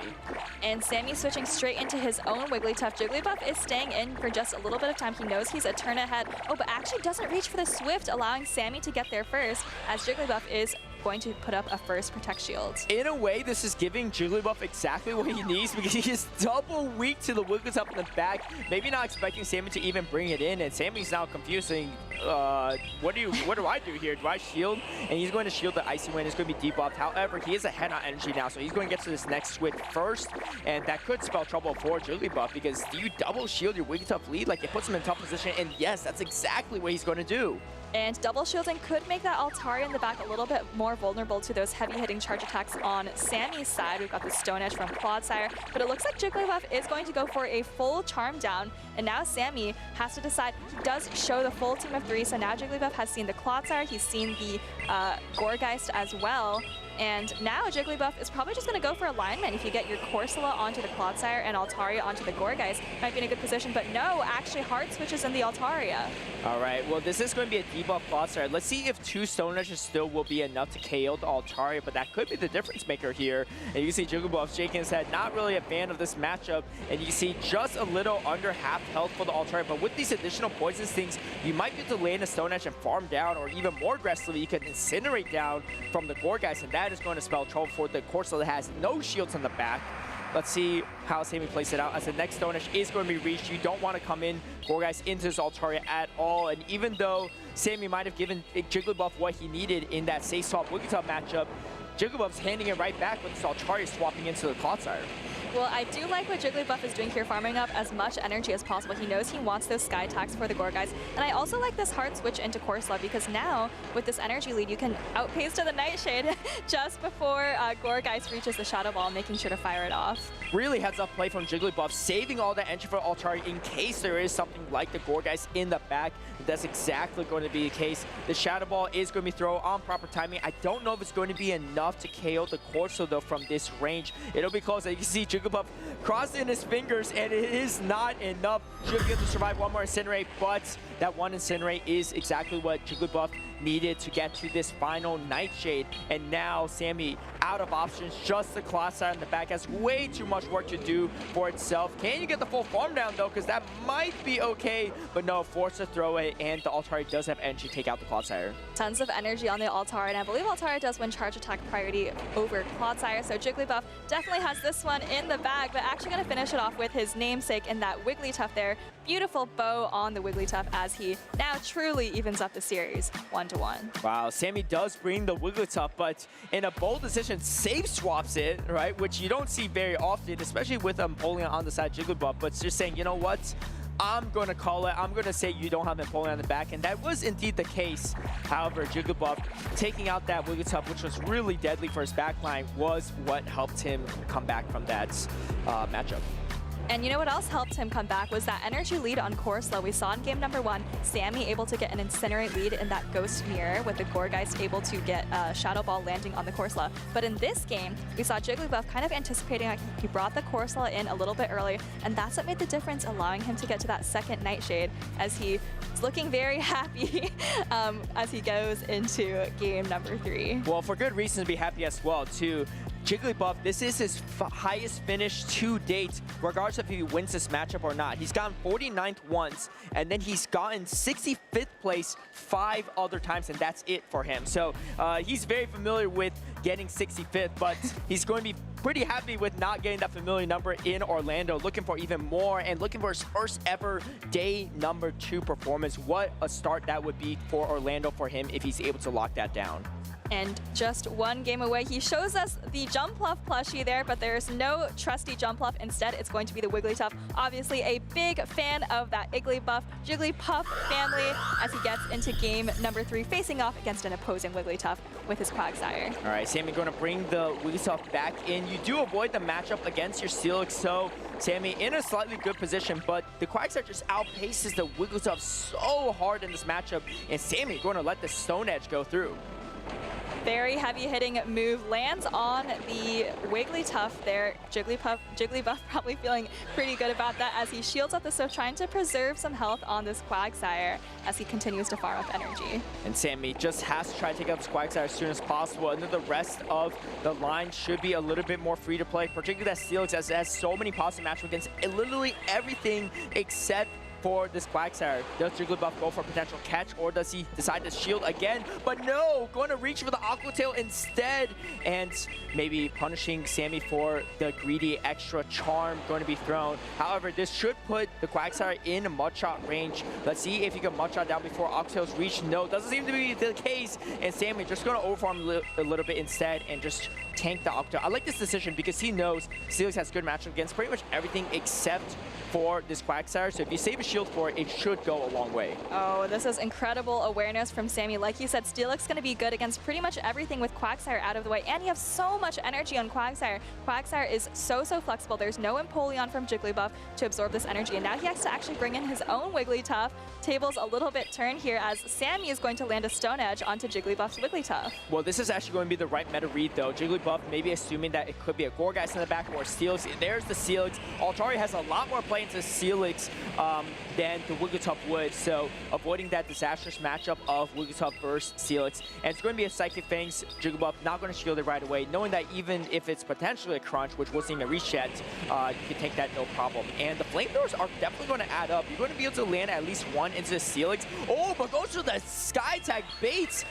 A Thunderfang does come through though, but JigglyBuff's going to be feeling good about this once you see the shield being thrown up. Hey, you know what? Every Dragon Breath matters, and JigglyBuff really needs everything he can have in this game as he tries to take out the Steelix. I think you're going to be able to land a Flamethrower, but yeah, you need a lot of damage to land onto the Steelix because Wigglytuff isn't going to cut it. Flamethrower going to land here on the Steelix. Let's see how much super effective damage this does. I don't think you're going to put the Steelix into fast attack down range, so definitely going to need another charge attack. Oh yeah, definitely not. No, definitely not. And this is the benefit of the non-child Steelix. Brings in the Wigglytuff instead, but this is actually not that great for JigglyBuff either, as now Sammy can throw this and farm more energy off the Wigglytuff. Can the Wigglytuff even get to a move is the real question. Going to be close to it. Does get to the Ice Wind, but goes for the catch onto the Quagsire. I mean, JigglyBuff's got to throw this, otherwise you're going to get taken out by the Quagsire, but now you have energy banked on the Steelix, and that's going to play favorably for that Altari matchup later.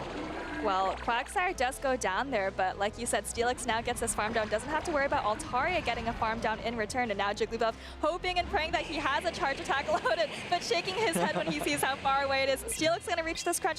I actually think Altaria might be able to hang on to this crunch, but doesn't have enough health to reach the Sky Attack. I'm going to have to agree with you on that. Can he get to it? Oh, a few more Dragon Breath, but no! Just faints out at the last second. And I think you're right. You know, the Thunderfang that snuck through earlier might have cost JigglyBuff that game at the very end. A very exciting finish to this series, back and forth. We're going all the way to game number 3, but it's going to be Sammy85 that punches his ticket for day number 2 on that winner side. Came down to the last possible second in a decisive game number 3, but Sammy, I believe this is going to be his first day 2, not ever, but in North America, so congratulations to Sammy. But JigglyBuff, as we mentioned, this is his best tournament to date. He's going to have another opportunity to try and make day 2 in those losers finals. Definitely, and he can still make that day number 2. As a reminder, it is a double elimination bracket, so players have to lose in 2 separate series to be completely eliminated from the tournament. JigglyBuff still smiles on his face after an exciting match, and you know, there's no shame in that, right? That was a tough matchup back and forth between these 2 players, and he had a definitely tougher backup line for that Steelix. Definitely an interesting match that, you know, especially in these longer series, we get to kind of see how the different dynamics play out, right? We saw Sammy sticking with that same team composition in the first couple of games with the Gorgeist, and then in the last game, really relying more on that Steelix. And again, I have to give a lot of credit to Sammy in this game number 3. We saw, you know, this Quagsire is getting very, very low from JigglyBuff, and at this point, as you called out, Caleb, you realize that Steelix has such great matchups, and with this energy lead on Quagsire, plus the typing advantage of the Steelix in the end game, just put Sammy in an incredible position. Yeah, and that was even after Sammy even spent his first shield on the Wigglytuff just to get hit by another Aqua Tail, right? Like in most situations, you're thinking that's not a great shield usage, but he said, you know what? Okay, I draw the energy out of the way. I'm going to farm down and I'm going to rely on the Steelix, and Steelix definitely came to play for Sammy. A lot of people running that Shadow Steelix, but he ran the non-Shadow, and honestly, that probably made the difference in that Altari matchup when shields were down.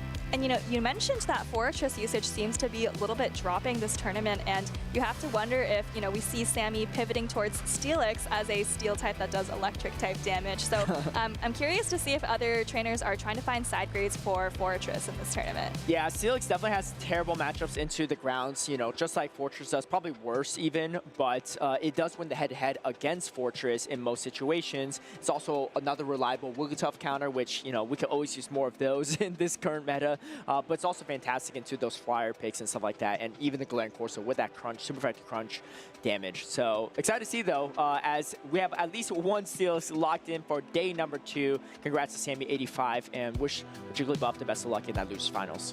Great plays between the two of them, and a lot of great recognition from both sides, not just on the team compositions, what lines to bring, but also in the game, thinking about what Pokemon on your team are going to be really strong if 1 or 2 Pokemon on the opposing team is gone. We also saw, I think in one of the earlier games, Sammy safe swapped the Wigglytuff, which we thought was pretty risky, but I think in that matchup he was reading that, let's see, JigglyBuff wouldn't be, I think, ABA weak to Steelix with like Empoleon Wigglytuff or something like that. So just a lot of recognition in terms of the lines of 3. Yeah, I'm curious what his thoughts are on that one. He's on the floor with Will right now, so let's get a word from him.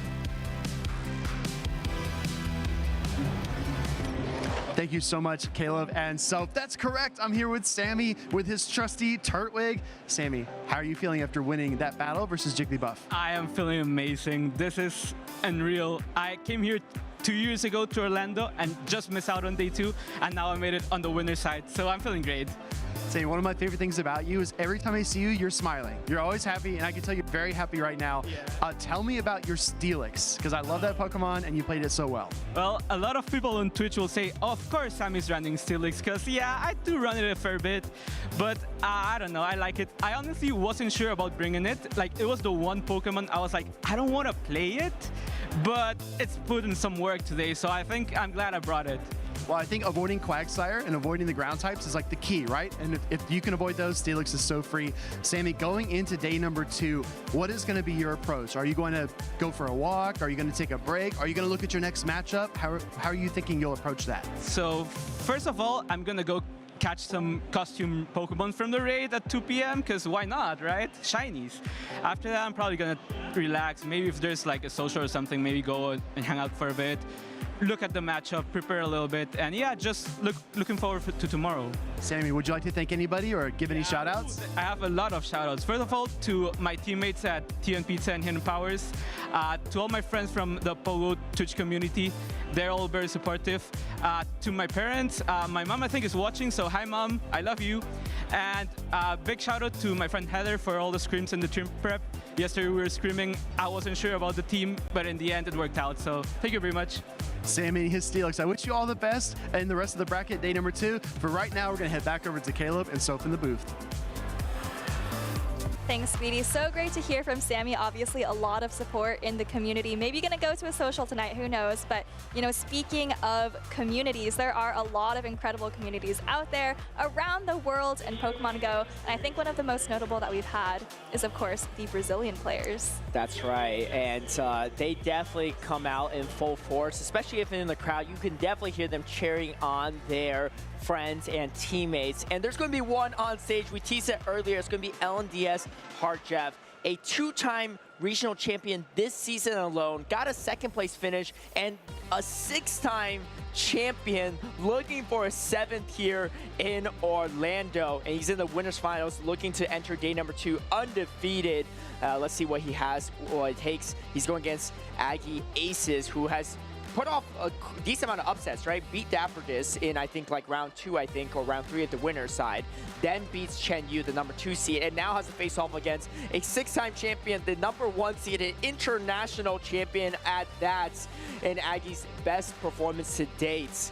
He definitely has the cards stacked up against him, but he's been playing well so far, and I'm excited to see how he's going to face off against Harjev. A lot of work cut out for Aggie Aces for sure. You mentioned all those accomplishments from LNDS Harjev. Easy to forget that he was also 3rd place at Worlds last year, so he has proven himself at every single level of play in Latin America, at internationals, at Worlds, and funnily enough, one of the only things missing from his stat lines is a top cut in North America. As we take a look here at his player profile, you mentioned those wins this season in Monterrey and Curitiba. And yeah, he has enough accomplishments from 2026 alone to fill this up. But we didn't even talk about his Worlds finishes, his IC finishes, and all of his other many, many titles. Yeah, this graphic itself can go on for a couple different slides at this point, but HurricaneKaz, one of the best players not only in Latin America, but in the entire world. He doesn't compete in North America that often, but like you said, he has finished 3rd place in Worlds, has an IC title and 5 other regional titles, but has not made that day number 2 so far in North America soil. He's looking to change that narrative though in Orlando, has to win 2 more battles. Let's take a look at his team too. I believe he was one of the first pioneers of Shadow Fortress in this meta with his win recently in was it Curitiba? Yeah, so when he went against Sardi, who I believe was also running a Fortress, but a lot of Fortress was being used. That was one of the first big tournaments in this Go Battle League season meta, and he shifted things around a bit. He brought a Zumro back, which is quite wild, and then the Digger Speed, which I actually really like. Outside of Altaria, it has a lot of play into this current meta, right? You can beat the Licky Licky, the Corvi Knights, you have play into the Empoleon and the Woodtuff. And even though it's not a great match from the Quagsire, you can definitely hit back. But here we go, game number 1. It's going to be LDS HurricaneKaz with the Guzzlord versus Aggie Aces' Corvi Knight. This is actually a pretty neutral matchup. Can really just come down to whoever wants to use shields, and that is going to be determined by who actually wants switch advantage. So we'll have to see what these trainers have in store for us as HurricaneKaz fires off the first charge attack. And these backline matchups look fairly neutral for both players. Obviously, if HurricaneKaz can get the Fortress onto the Empoleon with shields still on his side, that's going to be fantastic. Oh, but Aggie Aces lets a full Dragon Tail through, so that's going to give HurricaneKaz a little bit more extra energy in this head-to-head matchup. And that is the kind of little advantage that Guzzlord is going to need to win this matchup.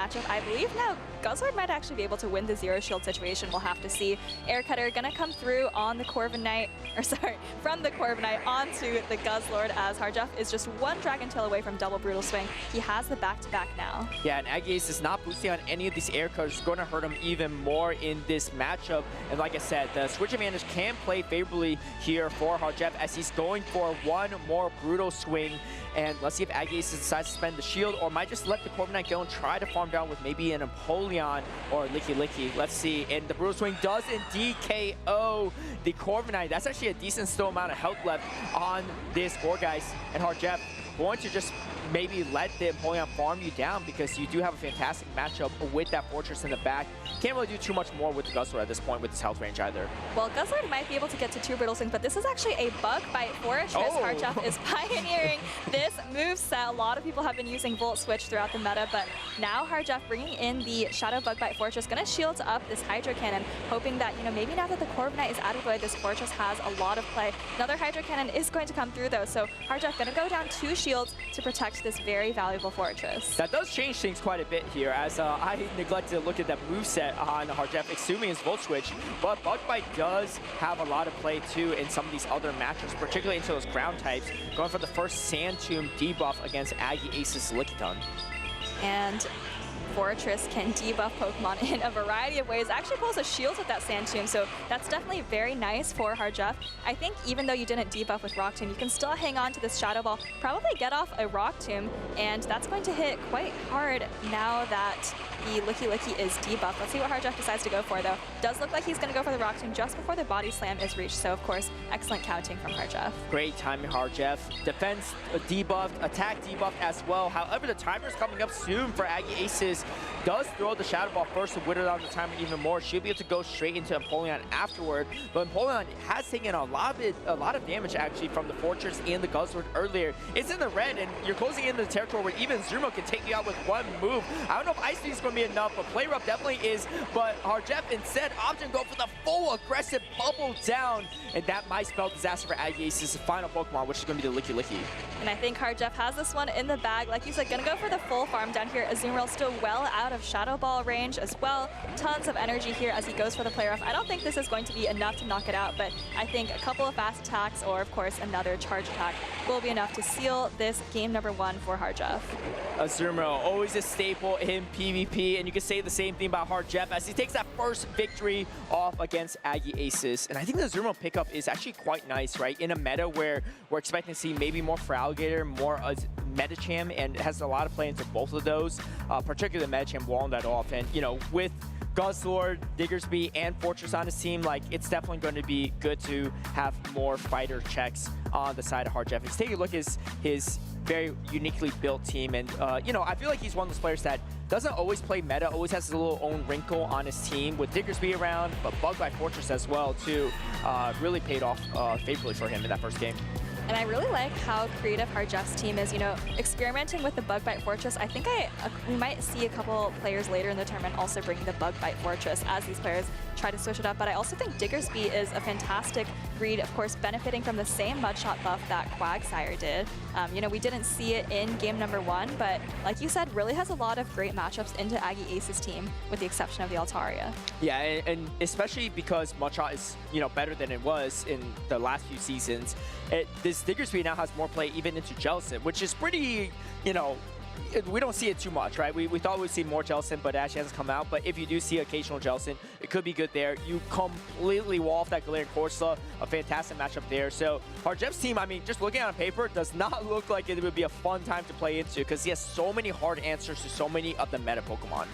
Aggie Aces taking a second to try and steal himself as he goes up against HurricaneKaz. He is down a game in this series with, of course, day 2 on the line here, going up against an incredible name, arguably one of the greatest of all time. That's true, yeah, and might really be, if he wins this Orlando, he would actually, again, set the record for the most amount of titles. But he's still got to worry about day number 2. He's one battle win away from making it, and I think he was actually undefeated throughout all of day 1 as well, so hasn't even dropped a single battle yet. Very locked in and on form, and looking to conquer his North America past performances and make a new record for himself here in NA. It's going to be the Fortress versus the Empoleon, and without the Volt Switch, this match is a little bit better for the Empoleon. It is a little bit better, but I think it's still definitely favored for the Fortress. As you see HurricaneKaz putting up a shield here. We saw him double shield Fortress versus Empoleon last game. Wouldn't be surprised to see him do the same if this matchup continues to play out, as HurricaneKaz is going to overfarm here before throwing the Sand Tomb. Maybe afraid of a catch, but no, actually going to let Aggie Aces get off the second Hydro Cannon and doesn't put up a shield. Yeah, I think part of his rationale is he wants to farm with a little extra energy, because in case you debuff and then Aggie Aces just swaps out right away, then you can't have anything really for the next Pokemon. Builds up the double Sand Tomb instead. This will actually grab both of Aggie Aces' shields if HurricaneKaz decides to throw this next Sand Tomb right away. Maybe he's anticipating potential catch, but let's see. And no, goes for the second Sand Tomb, and now Aggie Aces has a decision to make. Decides to spend both shields off the bat to maintain switch advantage. Well, switch advantage is crucial here. Look at the backline from HurricaneKaz, Azumarill and Diggersby, and there's an Altaria on Aggie Aces' side. Oh, and I think throwing those Sand Tombs like so late might have cost HurricaneKaz there, as he doesn't get the Bug Bite down. Is going to be able to absorb Empoleon's energy onto Azumarill, but now you're going to have Diggersby lined up with the Altaria. Yeah, shield advantage Azumarill has to do a lot of work here. I mean, there's just no shot that Aggie Aces comes in Altaria into the Azumarill, so because of that, Licky going to be definitely a better matchup for Aggie Aces. And let's see if HurricaneKaz snuffs this out or not. No, swaps in the Diggersby and now gets a really tough matchup. You can see him wincing a little bit, knowing that this is going to put him in quite a hole in the backline matchups. Yes, timers are a little bit shorter now, so maybe potentially can swap over to the Azumarill and try to take out the Altaria that way. But these damages do absolutely nothing to the Altaria. Resisted Mudshot, resisted Scorching Sand. I mean, at this point, like, I think Fire Punch might be even slightly better here, but either way, the options are not looking great for HurricaneKaz. HurricaneKaz gonna need a miracle to dig himself out of this one. He doesn't have Dig though, he has Scorching Sand, which he tried to throw going for the debuff, but this is such a dominant matchup for Altaria. This matchup honestly might be one of the most dominant head-to-head matchups that we have in the current meta. HurricaneKaz actually gonna use his shield there, realizing the Diggersby might be his only chance to take out the Licky, but quick swap by both trainers as Aggie Aces gets the body slam onto Azumarill. Yeah, super heads up play from Aggie Aces. I think he actually swapped before HurricaneKaz even, so if HurricaneKaz saw that and, you know, maybe didn't go for the swap himself, he would have just locked the Diggersby into the Licky and maybe could have won that game. But Aggie Aces, maybe expecting the combo play, head on a swivel, is able to bring the Licky back in, and now things are looking even tougher for HurricaneKaz. He's locked into this matchup and pretty much one body slam plus a few rollouts away from being taken out, and there's just no world where he could take out the Altaria at that health range with that that energy. Even without any energy, Aggie Aces in a fantastic position, looking to push this to a game number 3, not going to go down without a fight. Definitely a great game 2, but HurricaneKaz, still trying to hang on here. Switches out the Diggersby, trying to knock out this Licky. I think Licky might barely hang on here, but let's see, it does hang on, and I didn't catch whether Aggie Aces actually stored a charge attack, but I think if you're Aggie Aces, what do you think the safe play here is, Caleb? You just double up on Skytax? Yes, yeah, you definitely have to double up because there is energy on the Azumarill, and you don't want to get to, worst case scenario for Aggie Aces is going to be a simul KO, right? Because the rollout and the bubble will take each other out in all likelihood. But you can avoid that if you just build up to back-to-back Sky Tag. The timers are coming up soon, though. If you don't have time to do this, it can allow HurricaneKaz to go for a combo play, and that would be disastrous. You can see Aggie Aces throws. Wait, hold on. The back-to-back Sky Tag is not reached yet, so HurricaneKaz can throw the Ice Beam. Does Aggie Aces go for a potential catch? No, there's no catch available. So going to go for the Ice Beam. Ice Beam will be thrown. This could be a simul KO, but I think the Licky might be able to hang out from one bubble, whereas the Azumarill definitely cannot hang out from a rollout. I think Licky can hang on. It might even have a body slam, actually. Oh, it does. So Aggie Aces was safe the whole time. I don't even know if he knew he had the body slam, as he's relieved to see that charge attack button come up. But like you said, I think Licky definitely could have hung on to a bubble there, as Aggie Aces evens up the series. Wow, what a tournament so far. Tournament run from Aggie Aces. I mean, these are not easy opponents he's beating, right? And, his seeding is a little bit lower, so he's going to face some of the higher seeds just in nature, just of how the brackets go. But especially if HurricaneKaz is not getting upset by anyone else. If anyone's going to do it, it's got to be him. And it's got to be Aggie Aces that pulls off that upset. I mean, getting one game off of HurricaneKaz to even up the series, and one game more, and he not only again extends his furthest ever highest performing tournaments, but takes out a multiple time champion, and also makes it into game number 2 on the winner's side. So much to fight for here for Aggie Aces. And gotta give a lot of credit to HurricaneKaz in game number 2. Looked like an absolutely terrible situation, but still made it pretty close at the end, dancing around with that Diggersby energy, trying to make those combo plays. Unfortunately, the HP bars just weren't where he needed them to be, but Aggie Aces able to hold on to that incredible advantage he got out of Switch. And that's the thing, right? If you're watching at home, you're thinking, man, I would not want to be sitting up on stage against HurricaneKaz. And I'm sure maybe Aggie Aces thought that himself at one point when watching a previous broadcast. But the thing is, this is Pokemon Go, and anyone can win and anyone can lose, no matter who you're sitting across. If you play a little bit better than opponents, make some good line reads, that could be the upset in your favor. HurricaneKaz, definitely one of the best in the world, looking to lock in for this third and final game. After seeing that Altaria versus the Diggersby matchup, may make him think twice about safe swapping that Diggersby in future situations. Definitely risky to bring the Diggersby. Like you said, the Altaria is coming a lot, and maybe no surprise, as you said, HurricaneKaz's Bug Bite Fortress looks very, very nice, and Altaria, of course, resisting those bug bites is, not bad into Fortress. And so bringing the Fortress and the Diggersby is really kind of tempting Aggie Aces to continue bringing the Altaria. Yeah, and you mentioned it too in that last game, right? Where because HurricaneKaz didn't throw the Sand Tomb debuff earlier in that matchup, it prevented him from getting that bug bite down against the Empoleon in that matchup. And if he wins Switch advantage there, he pretty much wins the game, right? So let's see if he makes a change for game number 3. Here we go. Game number 3, HurricaneKaz versus Aggie Aces. And it's going to be the Shadow Fortress versus Empoleon to kick things off yet again. But this time around, the back line is slightly different. HurricaneKaz brings in Corviknight. Aggie Aces relying on the same 2 Pokemon of Altaria and Licky in the back. Well, HurricaneKaz did change the backlines, but you have to imagine that he still thinks Switch Advantage is somewhat important. Corviknight doesn't have the greatest matchup into Altaria. And you see, this is the adjustment from game number 1. He's throwing the Sand Tomb much, much earlier. And that means he's going to be able to boost up his Bug Bite damage much earlier. Maybe try to take Switch Advantage this time. Yeah, as expected from one of the best players in the world, these players will criticize their own gameplay more than anyone else. And he definitely noticed that, thinking, oh man, if I did throw that Sand Tomb earlier, that could have changed the game. He's not going to make that same mistake twice. Going to shield the Fortress on top of it, and actually spends both shields to fight for Switch advantage. So he's doing everything he can to change the narrative of game number 2. Yeah, he saw what happened in game number 2. He doesn't want it to happen again in game number 3. We saw that Fortress can actually hang on to one of these Hydro Cannons, so Aggie Aces is going to fire this off. But, if that Sand Tomb did make a difference, I think HurricaneKaz should be able to win Switch Advantage here just with 3 Bug Bites. Oh, but you're actually very low on health. I don't know if you can do it, but these Bug Bites are really chugging away and he gets Switch.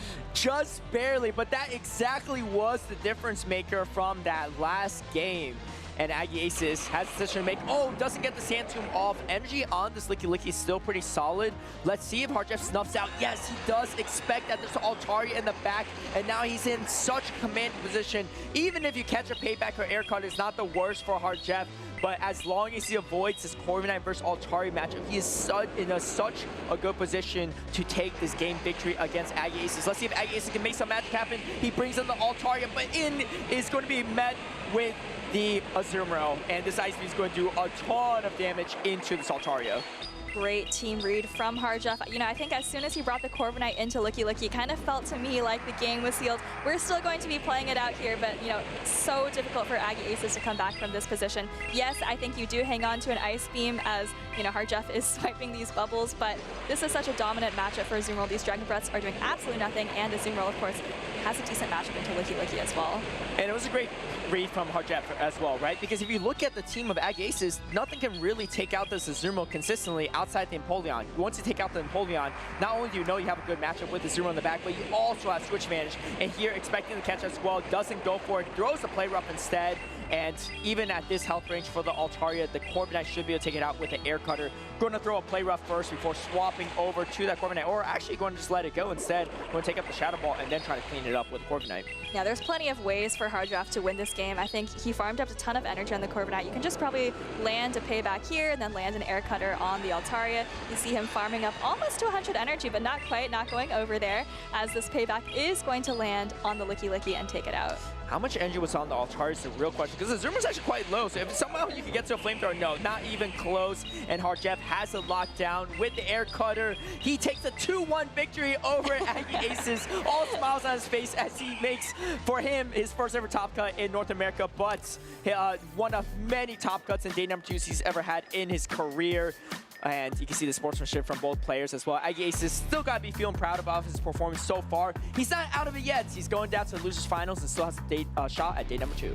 And HurricaneKaz, of course, having absolutely nothing to prove. But, you know, in case there are any doubters out there, he is, of course, advancing to day 2 on the winner's side here in Orlando. Like you said, though, his opponent, Aggie Aces, tons to be proud of. And just like we saw with JigglyBuff earlier, going to have another chance to fight for day 2 on the loser side of the bracket. Yeah, I know it's like a very niche fun fact that HurricaneKaz hasn't made top cut in North America. But when you're as accomplished as HurricaneKaz, you got to start picking out little things that he hasn't done yet, because he's done pretty much everything at this point.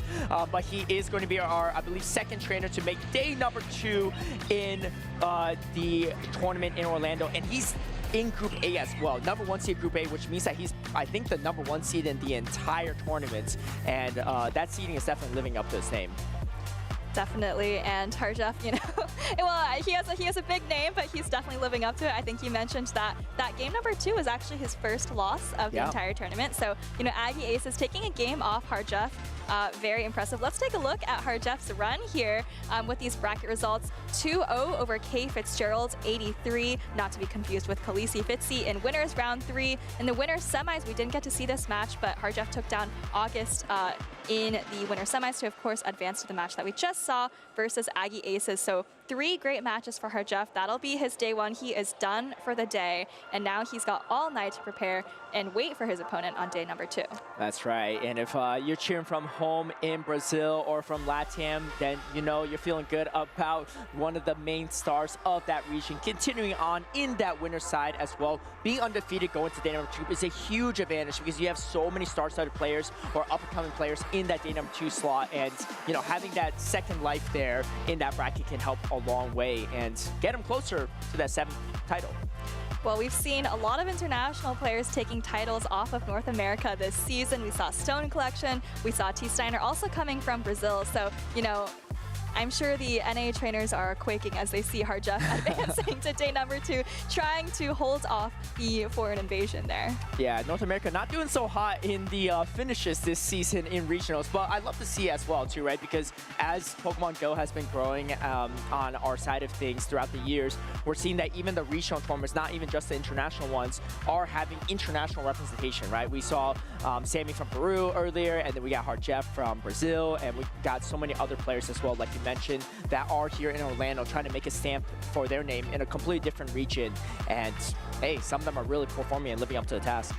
Yeah, a lot of players came from Brazil along with Harjeff. I believe, we talked about T. Steiner. I believe Corlash is here as well. I believe Kanan, Jasmina. So a lot of these players all traveling together actually to come to this Orlando regional. They actually had a choice of which regional they wanted to go to. There's also a regional happening in Mexico this weekend, but perhaps luckily or unluckily for the North American trainers, they chose to come to Orlando, and they are definitely living up to their name here. Well, a previous champion did say NA is pretty free, so that might be part of the factor. But I'm curious to hear what Harjeff has to think about NA in a region and his tournament performance so far. Let's take it to the floor with him and Nick.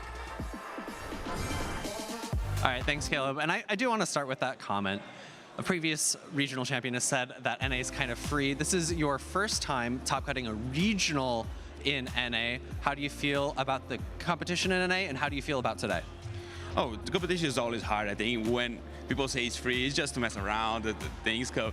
There is a rivalry between regions, so makes sense. But I'm pretty happy with this day 2 accomplishment. So yeah, that's what I came for. So I'm very happy with that. And thanks for the support. Everything is in home is giving me 2Z, so it's amazing to be able to. And the casters also called out that there was another opportunity for you all to go to Mexico for a regional this weekend. Why did you opt for Orlando over Mexico? Was there some reason that you made the decision for you and all your friends to come here instead? Oh, actually, Orlando is easier. It's not easy for Brazilians to come to NA, but like Orlando is easier than Mexico. And also, like 2Z Esports recommend us to go to Orlando. Like it's a bigger visibility and everything, and I think like all regions have like amazing players, but as I said, I never top cut in a regional NA before, so that's why I'm here. I'm here to be a champion. A little bit of personal reasons, a little bit of logistic reasons. I do want to ask you about your team though. You did bring Diggersby, which had its move updated, of course, with Mudshot doing a little bit more energy generation this time around, but we've typically seen Quagsire being the Mudshot user. Why did you opt for Diggersby here? It's a double bunny team. It's Easter, so I had to use bunnies. So that's why I have Azumarill and Diggersby. But also I like the coverage that it had. Like it's good against Corviknight. It's a very good ground type. Very bulky. So I'm more like for the coverage and like the type of the gameplay that I like to use. All right, well, one last question for you before I let you rest before day 2. Any shout outs you'd like to give to friends, family at home?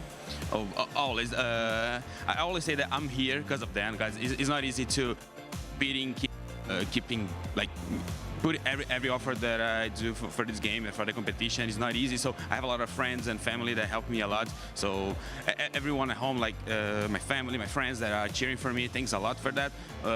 My special shout out for my wife Viviana, and also to everyone from Jabelindos and 2Z Esports. Thanks again for making this opportunity for me.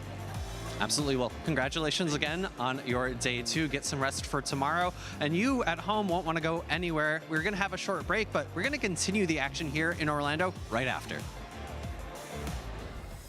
Hey there, Pokemon trainers. Gabby Snyder here with Eric and Maddox, 2 of our incredible competitors in the trading card game this weekend. How y'all doing? I'm feeling pretty good. I'm ready for the weekend. Excited to be at the hometown regional here in Orlando and excited for a good time. All right, well, we're going to have a good time here with a little game I like to call Eyes Closed Drawing. Now, Eric, I don't know if you're going to be able to draw with those iron hands. I don't think that the marker would fit in these hands, but I'm going to be amping very much this weekend. For sure. So are you ready, Maddox, to get drawing? No, but we're rolling, so I guess I got to draw. All right, well, I believe in you. I believe in you. Now, I know it's not legal this weekend, but the TCG set Perfect Order was just released recently, and it will be legal for the next event. So I want you to think of a Pokemon that was released as a part of that set. And what Pokemon do you think will be the most successful from that set coming into the new format?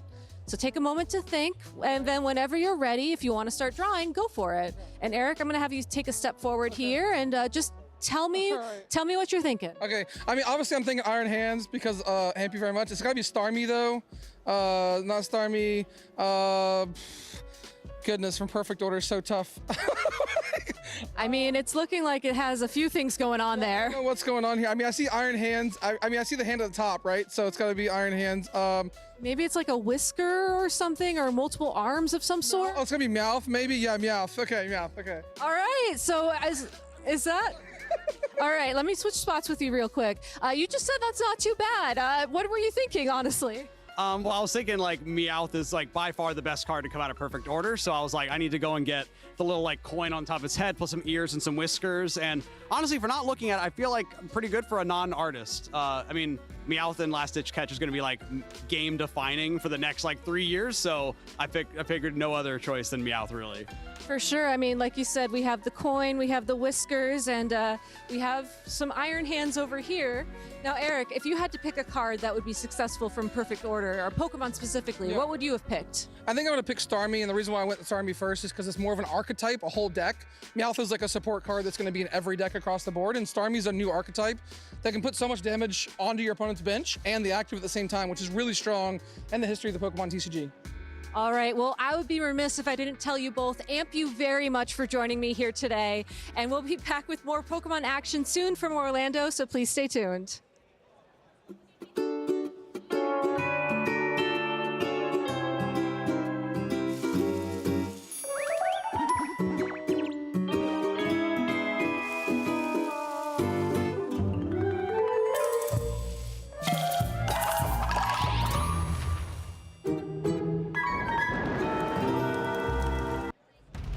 The 2026 European International Championships introduced a new limited meta to Pokémon Go PvP. The field was swarmed by bugs, dragons, and normal-type Pokémon, but it was Spiritomb that proved to be the key piece of the format.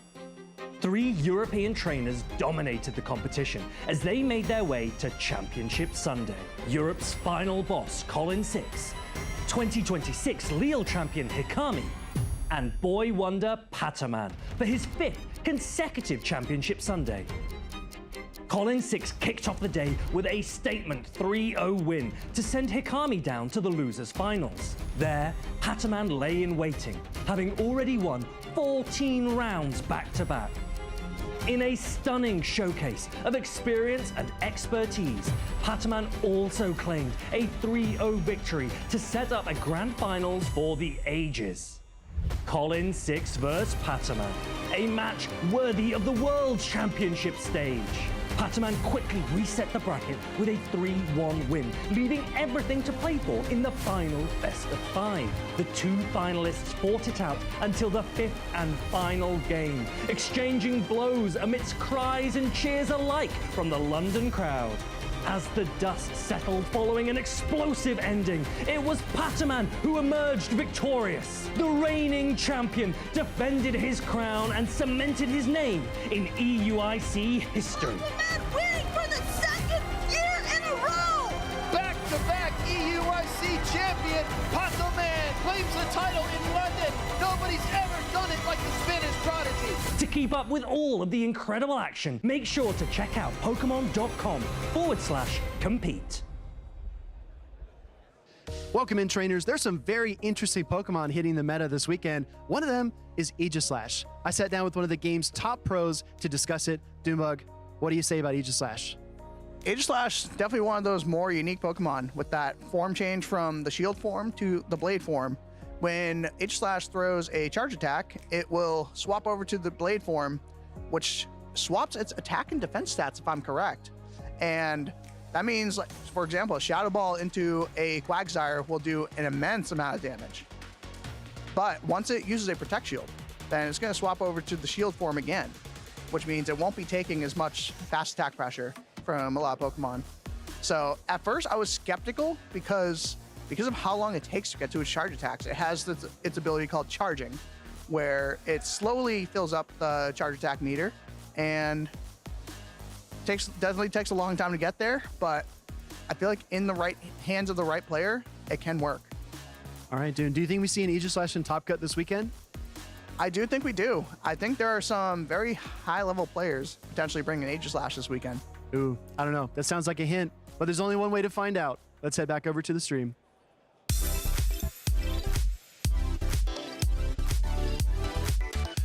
Welcome back, trainers. I always love hearing from the pro players, the best of the best, and Dune Bug breaking down the Aegis / mechanics. I mean, that's high value stuff. I hope you have your notepads out and you're ready to write some more things down. I'm Speediest Chief with the one, the only Alpha Feed. And I wish I had my notebook because I was not writing down notes, and I feel like I have absolutely no practice against that Pokemon, and we're seeing it pop up more and more from event to event. I feel like there were only maybe a handful of people that brought it in Houston, but we've already seen it on stream a handful of times already. Yeah, I think it's one of those Pokemon that we kind of see creeping up on us, and then once a few trainers pilot it to success, the rest of the group says, you know what, maybe there's something here. I think something like that must have happened with Piloswine in Sevilla, because I didn't see it coming anywhere, and then suddenly it was all over the top cut in Europe. And there's a circular shape behind her back. Is that an Aegis Slash? No, that's just a Pokeball. But all right, Pete, we might need to get you some glasses, my friend. But we might see an Aegis Slash on stream here shortly. Like I said in that interview, only time will tell. But I can tell you what we're going to get: another Brazilian trainer. Yeah, we were just down the pond. Not really across the pond, but it down across the pond with a Brazilian trainer before. And once again, with TZ Steiner up against him is going to be the Ox, who is a believer in the Feraligatr, but rounding out his team with Fortress, Talonflame, Furret back once again, Wigglytuff, and Medicham. Talonflame was on my caster predicts. I think if you want to beat Medicham, Annihilate, Wigglytuff, Corviknight, Fortress, and a few other Pokemon, you can play it, but Steinar is ready. Not only does he have his Azumarill there at the top of the team, but he also has his Unova Stunfisk. It's going to be a little tough for Talonflame. Might be no-fly zone. Yeah, Corsola as well, right? Power Gem, able to hit double super effective damage. I agree. Talonflame looks incredibly hard to bring in this matchup. Sometimes I feel like Talonflame users just completely disregard it and bring it anyways. You're able to threaten so much damage with its charge attacks, especially if you land a Brave Bird unshielded, but we'll have to see what the Ox thinks. Yeah, to your point, a lot of Talonflame trainers will try to brute force their way through matchups. So if you see Steinar up against the Ox, and maybe the Ox starts saving the Protect Shields, letting his Pokemon faint, that's like a giveaway that he probably has Talonflame in the back. So when you select your teams, it can really lend credence to the strategy that you deploy, but Steinar's already locked in. He's ready to go. And I do actually like it on the team, even though it might not see a ton of play, because it allows him to bring that Feraligatr just a little bit easier into teams that have that electric damage of Fortress. Because if you bring Fortress into a Talonflame, that's lights out. Let's check out battle number 1. The water types hit the field here for a very neutral starting matchup. Azumarill into Feraligatr. And this is one of the matchups where you prefer to be Shadow Feraligatr because the extra boost of damage that you get on those Shadow Claws and on that Hydro Cannon make this matchup a little bit more favorable for the Feraligatr. However, with the standard one, you just don't have as much punch with those charged attacks. I really appreciate that recall feed. That kind of harkens back to the days when we saw more Feraligatr in general and the Shadow variant to boot. Regular Feraligatr, like we have talked about with our pros and we've seen on teams, is more durable, and that's why it's the more popular choice this weekend. Hydro Cannon number 2 connecting, but Azumarill is not sweating it. Yeah, I think it's going to maybe require a 4th even, depending on how many Shadow Claws are adding up. We see no shield from Steiner, recognizing that this will not knock out quite yet. However, it is in the potential range for a Shadow Claw down. I do think that if the play rough goes through, either way, as long as the Azumarill's on the field, it runs the risk of getting Shadow Claw down, and Steinar knows it too. He swaps right into the Furret. Furret is met by one of its hardest counters in the meta with Medicham, and in comes the Swift. This is going to do a little bit of chip damage, but the Sucker Punches don't really add up here because of the Medicham subtyping of fighting. Exactly, only neutral, but Dynamic Punch is a fearsome attack.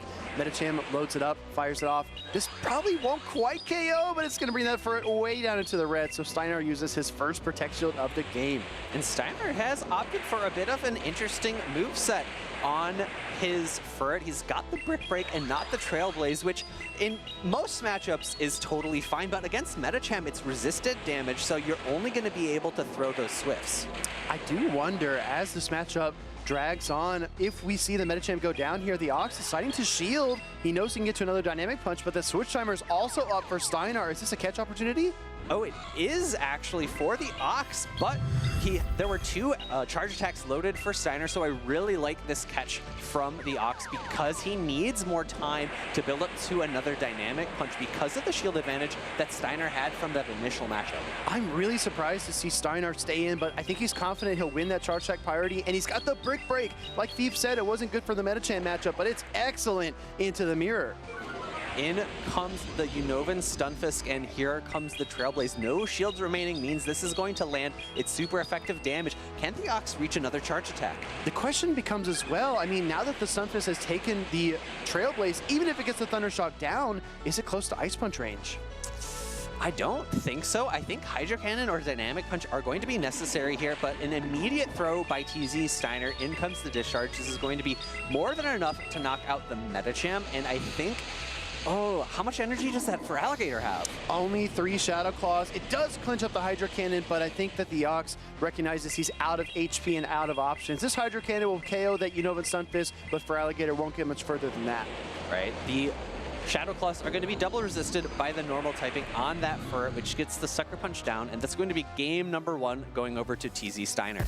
Furret largely dropped out of the meta as of late, just because I think there's so much Guzzlord and so much steel. It's kind of hard for Furret to find those targets. So seeing Steiner bring it here this weekend with Brick Break is an interesting tech. And I think when everyone's reaching for a safe swap Pokemon, they think of Corviknight, they think of Licky Licky. So the Furret choice is pretty unique. Right. And the Furret matchup versus Corviknight is a little bit wonky because I think you typically go for the Trailblaze if you have it. But here, you're able to get the same effect for cheaper and do much more damage because instead of doing double resisted, you're doing neutral, right, with that Brick Break. And you're lowering the defense, which is more or less the same as raising your attack at a faster pace. Exactly. So that matchup actually gets a little bit more comfortable for the normal type as we take a look back at our battle number 1. Even though the Ox aligned the Metacham into the Furret, Steiner used his shields to save the Furret from the dynamic punches, and all that banked energy was for naught because Steiner fired that Discharge immediately when the Metacham came back out. And I think that advantage was just really all pulled from that initial matchup. The Shadow for Alligator just not, or excuse me, the non-Shadow for Alligator just really struggling against that Azumarill. We saw the Ox utilize the shield pretty early on in that matchup because there's really no reason for TZ Steiner to throw an Ice Beam bait. So it's a pretty comfortable shield if you know you want to use one. But it put him on the back foot for every matchup afterwards because TZ Steiner was able to muscle through that secondary matchup with those 2 shields. Well said. We're going to jump right into game number 2, though. Steiner, if he wins this one, he will make top cut in Orlando. The Ox is looking to fight back, and he does that by pivoting into the Alligator. But Furret, oh, this is a tough matchup. Yeah, these Shadow Claws do absolutely no damage. Hydro Cannon coming through. The energy advantage for the Ox is a little bit nice here, especially because there are no super effective hits that Furret can do back. No Trailblaze is the one downside here, this particular matchup, but Brick Break going to be good enough to force switch advantage if you invest your shields. And take note as well, I think Steiner threw that Brick Break immediately when it was available because he knows all of his subsequent Sucker Punches will add up even faster. Going to shield the Hydro Cannon. Honestly, Phoebe, he might be able to get a full Sucker Punch down here. And ooh, it's going to be a bit tough, right? There is the Furret in the back, which looks very good with shield advantage. And looking at the team sheets here, that Furret does have Trailblaze, so it does have the ability to hit that Galarian Corsola in the back. Wigglytuff versus Furret, looking for the full charm down, but this is another piece of utility that Steiner has. He does have the Swift and the choice of the Brick Break, but because the Swift is a little bit less energy intensive, he thinks he can get to 2. Let's see if he can hang on for one more charm. It's going to be really close. And I really like this play from the Ox, saving all that energy. I'm not sure I like the Swift going here, and I don't think he does either. I think he wishes that one Sucker Punch did knock out. It does after the charge attack, and in comes the Corviknight, going to be able to soak up these charge attacks, but Sucker Punch going to start adding up as well. And it's doubly good for Steiner, right? Because not only is he able to chip down the Ox's Furret, but he also sees it, reveals it, and now he can keep his Galarian Corsola in the back. Throwing the Trailblaze immediately, going to try to boost up those Sucker Punches as quick as possible. The Ox ran a team that was very strong into the Galarian Corsola, so that Pokemon really doesn't have anywhere to go. And I don't know. Where do you use your shields here as TZ Steiner? It's tough, right? I mean, you kind of have to manage your HP and predict the end game as best you can. The Galarian Corsola is healthy in the back, but it's up against 2 normal types, so that's a valid question. You might want to invest in the Corviknight. I just want to point out as well, the Oxus trios have been very weak to opposing Corviknight, and that's because Steiner's team protects it so well against opposing Talonflame. In comes the Swift. I don't think this is going to be enough to knock out, even though the attack has been raised, but I believe it will put it into Sucker Punch down range. Ooh, not before the charge attack is reached, so another Swift is needed to be thrown. Decisive shield here by Steinar. He wants to get to that air cutter. Do we see a pivot into the Wigglytuff? Yes, but this is also not great because Wigglytuff is going to lose a lot of HP here. The Ox had the option of throwing the Swift immediately, but even then, that feels really bad because then you have no energy coming into the Galarian Corsola. And this is the Pokemon you want to see as the Ox, but TZ Steiner was just able to get so much momentum with his own Furret that even though the Galarian Corsola was more or less useless for TZ Steiner here in this matchup, it didn't need to be useful. It just needed to do a tiny bit of damage in that endgame. Exactly. Sometimes your Pokemon that you expect to pop off don't exactly do that. Sometimes they're just consistent damage dealers, and they are kind of like a wedge in your opponent's strategy. But you could see the disdain on the Ox's face when he realized Steiner's last Pokemon was Galarian Corsola, and he had 2 normal types and still couldn't bring it down. You know, I did see an emotion, but I definitely did not register that it was disdain, and absolutely fair, right? You're seeing, okay, I don't have any play in this game anymore, even if it is that one Pokemon that I specifically tried to hard counter. Oh, there it is. Yeah, I mean, it's like you bring triple water and then the closer ends up being Talonflame and you still can't overcome it. It's like really tough. But that's also Pokemon Go for you, right? We don't have the abilities and status effects as the video game does. So you don't have any immunities. Everything does a little bit of damage, even if it's triple resisted. And that does lead to some wild and unconventional win conditions. And I think TZ Steiner really utilized his Furret into his Corviknight very well in this match, right? He was able to basically use those 2 Pokemon to 2v3 in this matchup, and for Alligator looking like a little bit useless here in this matchup, even though we have seen it do wonderful things elsewhere. Yeah, exactly. For Alligator, it looked like it got yanked up out of the swamp and it was being carried away. It couldn't really do anything. It wasn't in its comfortable environment. Like a fish out of water. Exactly, right? Well said. But we're going to see, as I think more about Steinar's team, I do think he has a bit of a dragon weakness. Maybe Guzzlord could be troublesome for him with that Furret. And no real answers outside of a Azumarill. So we'll see if he comes up against a dragon-type team in the future. But for now, he does advance to Top Cut, and that means 2 Brazilians are in Top Cut in Orlando. That's 2 opportunities for another Brazilian to steal away a championship title from North America. Hey, well, if you listen to Stone Collection, it might be possible for these trainers from outside of region. I think they believe in themselves, and they are formidable. But I'll tell you what, 2 trainers from NA are about to be on stage, and either one of those trainers could defend NA when it's all said and done. That's going to be Nighttime Clasher and Lyle Jeffs. That is a clash of titans here in day 1. This is something that we could have seen going a match that could have been a grand finals here. Easily. But speaking of grand finals, you have to follow certain steps to get there, and this is Lyle Jeffs' bracket results so far in winners round 2. He took on Rice Quispy, and I promise that is not a mistake by me. Then he battled Force of Nader, followed by Doc Phil. I thought Doc Phil had a TV show one time, but that might be a different doctor. And now he's up against Nighttime Clasher. And when looking at these bracket results, it's really great to see the players' journey to the end, who they were able to play, maybe some names we might be able to see on the losers side of the bracket later on in the day, and also gets to show, like, hey, these trainers sometimes do lose matches games earlier on in the day. It's always really tough, right? So it's either game 1 or game 2. Was Lyle Jeffs potentially down 0-1 in that last round and was fighting for his winner's side of the tournament life? I really appreciate you said that, because when I was outside on the floor, I wrapped the interview with Sammy and I bumped into Dune Bug, and Dune Bug said, yeah, my first battle today, I lost it. Oh. So I had to reverse sweep in round 1. And I'm like, all right, you know, even the champions have gaps in their armor from time to time. Yeah, it's a long, grueling day for all of these trainers.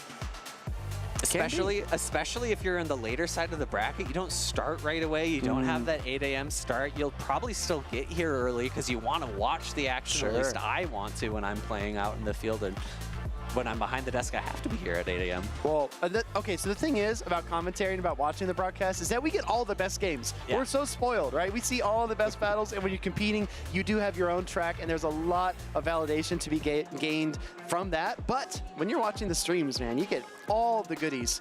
We're going to take a look here at Nighttime Clasher versus Lyle Jeffs, and a bit of a surprise here. Alola Ninetales was on my caster picks, and it looks like it is not that, but we do have a Grumpig on Nighttime Clasher's team. Yeah, a bit interesting head-to-head matchups of the Psywave users. Grumpig is going to be favored there. It has that Psychic typing, so it resists the Psywaves coming back from Lapras on Lyle Jeff's side.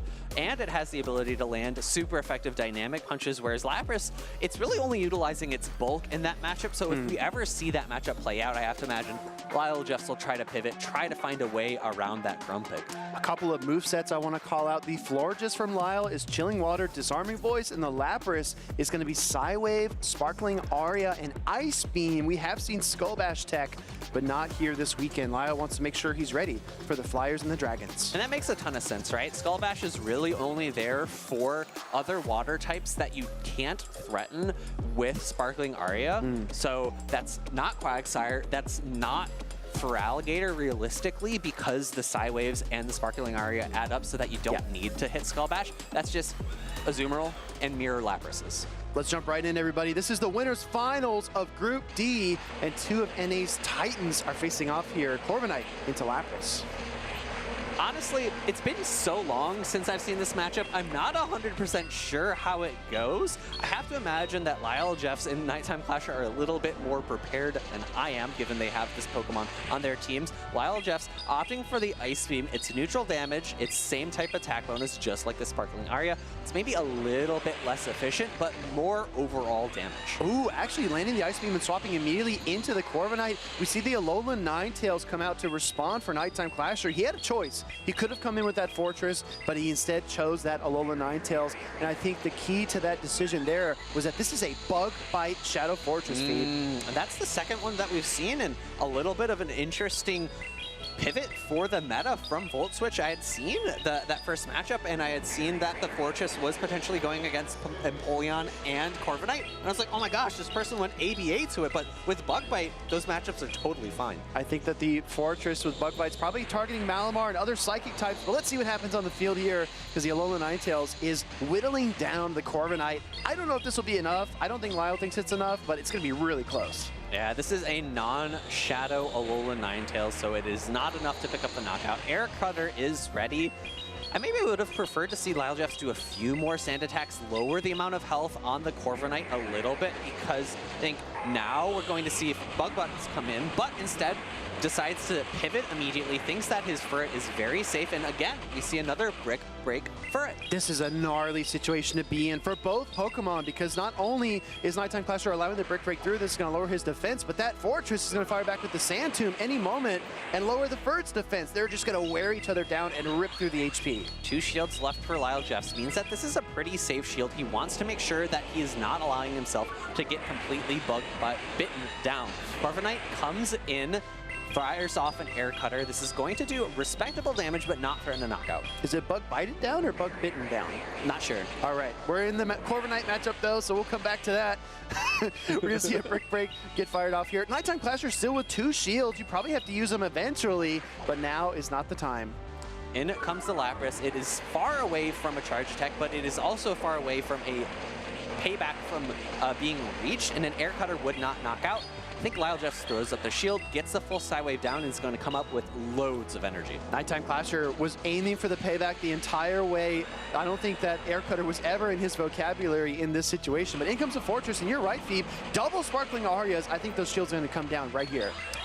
The question remains, though, does Lyle Jeffs have energy on his 2 remaining Pokemon as well? This Fortress is very low on health. The Psywaves are resisted. The second Sparkling Aria is reached before a charge that can be reached from this Fortress. Lyle Jeffs now has to be looking for a switch clock. Can he switch? Not quite yet. And both of his following Pokemon are quite low as well. That's so devastating, allowing the extra charge there. Fortress, Sand Tomb, this is going to be enough. I think all 3 of Lyle Jeffs' Pokemon have sub 10 HP, and Fortress is poised to sweep.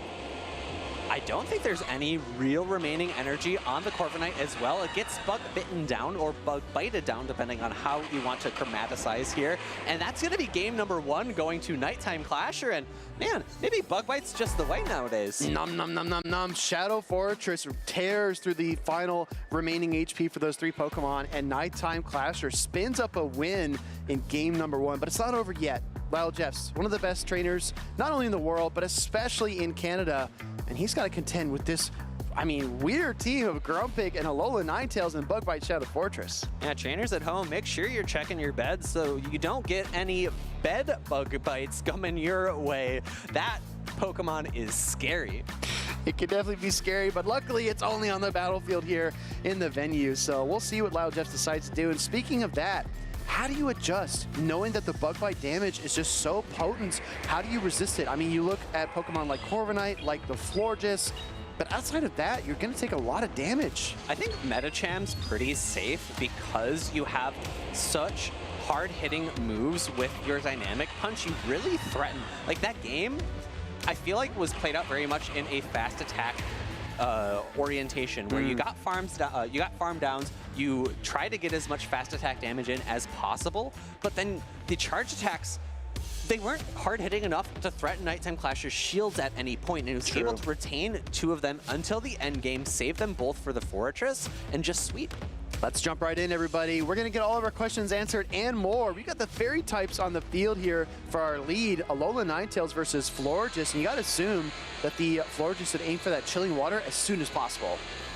Chilling Water coming through, going to lower the attack stat of this Alolan Ninetales.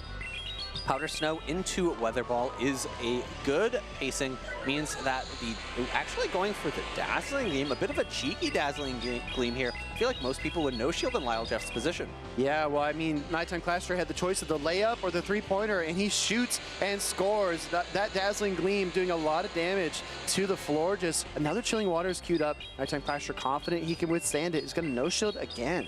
Nighttime Clasher is now also at a Weather Ball, so could throw it immediately to try to take the knockout, but no, great patience over farms, not willing to risk a charge attack tie that he maybe doesn't know if he wins or not. Throws immediately, and he's gonna be able to pull a shield. I also like the Alola Ninetales into Lyle Jeffs' team so much. It's got a lot of resistances and a lot of potential for super effective damage, but it finally feints here to the 3rd Chilling Water. Nighttime Clasher maintains shield advantage. In comes Corviknight. And this is going to be a bit of a tougher matchup. I know that this matchup can be determined a bit by the exact stats on that Shadow Fortress. However, Nighttime Clasher does not let that play out, switches into his own Corviknight here, takes the payback. Corviknight easily takes 2. I think that there was an attempted catch there, maybe trying to catch an air cutter in the mirror matchup, but Lyle Jeffs holds his energy just long enough. We're going to see another payback get fired out here, this time from Nighttime Clasher. No shield from Lyle Jeffs. Payback coming back and forth. Next one is ready by Lyle Jeffs. I think it is getting close to threatening a knockout, so we see a shield coming up from Nighttime Clasher.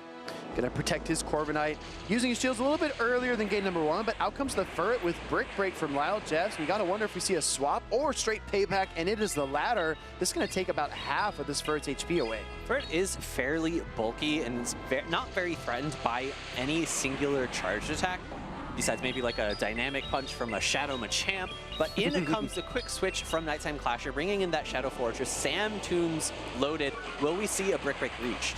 I have to be honest with you, with the Alola Ninetales and the Shadow Fortress, this is a very tough team composition for Lyle, and he's fighting back just about as well as he can, but you can see the HP on his Pokemon. This looks eerily similar to battle number 1. Yeah, that fast attack damage is just tearing through his remaining Pokemon. Sand Tomb is loaded. Lyle Jeffs should know the counts here, knows that it is not a Rock Tomb, however, needs to preserve his HP because of this Bug Bite damage. Exactly. Bug Bites still adding up, even though they're heavily resisted. Corviknight at double air cutters finally going to fire them off here, and no shield from Nighttime Clasher. Just before the switch clock was available for Nighttime Clasher, really great timing from Lyle Jeffs. We actually saw Nighttime Clasher click for that switch. Now reaches the payback, but going straight for the air cutter. He did get the boost, and Nighttime Clasher calls it. Instantly no shields. That could have been a payback, and that could have been a game-winning charge attack from Lyle Jeffs, but Nighttime Clasher does not blink in the face of adversity. Now throwing up the shield, but that was Lyle Jeffs' one chance.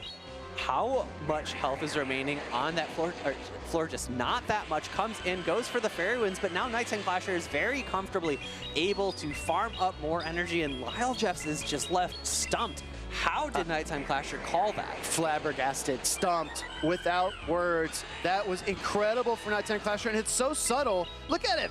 He's looking across the table like, what are you cooking over there? How did you know that I was going to bait? Nighttime Clasher just shrugs it off. He says, man, I'm the LEIC champion. I feel like Nighttime Clasher is one of these trainers that's just so good at just calling people's bluffs. He does not care at all if you one-hit knock out his Pokemon. He's gonna look you dead in the eye and say, that's not it. Exactly right. Nighttime Clasher taking the 2-0 over Lyle Jeffs to make it into Top Cut in day number 2. But Lyle's not out of it yet. He falls to that loser side bracket where he still has a chance to qualify for Championship Sunday. But it's going to be a tough road. He's going to have more battles to fight, but I do feel confident he can pull it off. And Nighttime Clasher brought a really interesting team composition here. A lot of Pokemon that have been fringe or meta across the entire Championship Series lifespan, but just put together in a way that I don't think anyone's seen before. It's so interesting too because you see the Alola Ninetales and the Fortress and you say, oh, well, you're double weak to fire. So if you end up against a Typhlosion, a Talonflame, an Arrow Kanto Ninetales, you're in a tough spot. But the rest of his Pokemon, I mean, he does have the Licky Licky as well as the Grumpig and the Quagsire. So he has answers to the top threats. And I gotta say, I'm gonna be honest with you, Phoebe, I don't think Lyle had any answers to the combination of Alola Ninetales and Fortress. Yeah, I don't think too many trainers were prepared for Alola Ninetales coming into this event. Additionally, Grumpig's a Pokemon that I'd heard whispers about for a long time. Event after event, like, ooh, people are bringing it, ooh, people are trying it, and it's great to see it show its face once again. We'd seen it a long time ago at a couple events when it first got Psywave and Dynamic Punch was lowered in energy costs so that you could build to back-to-back.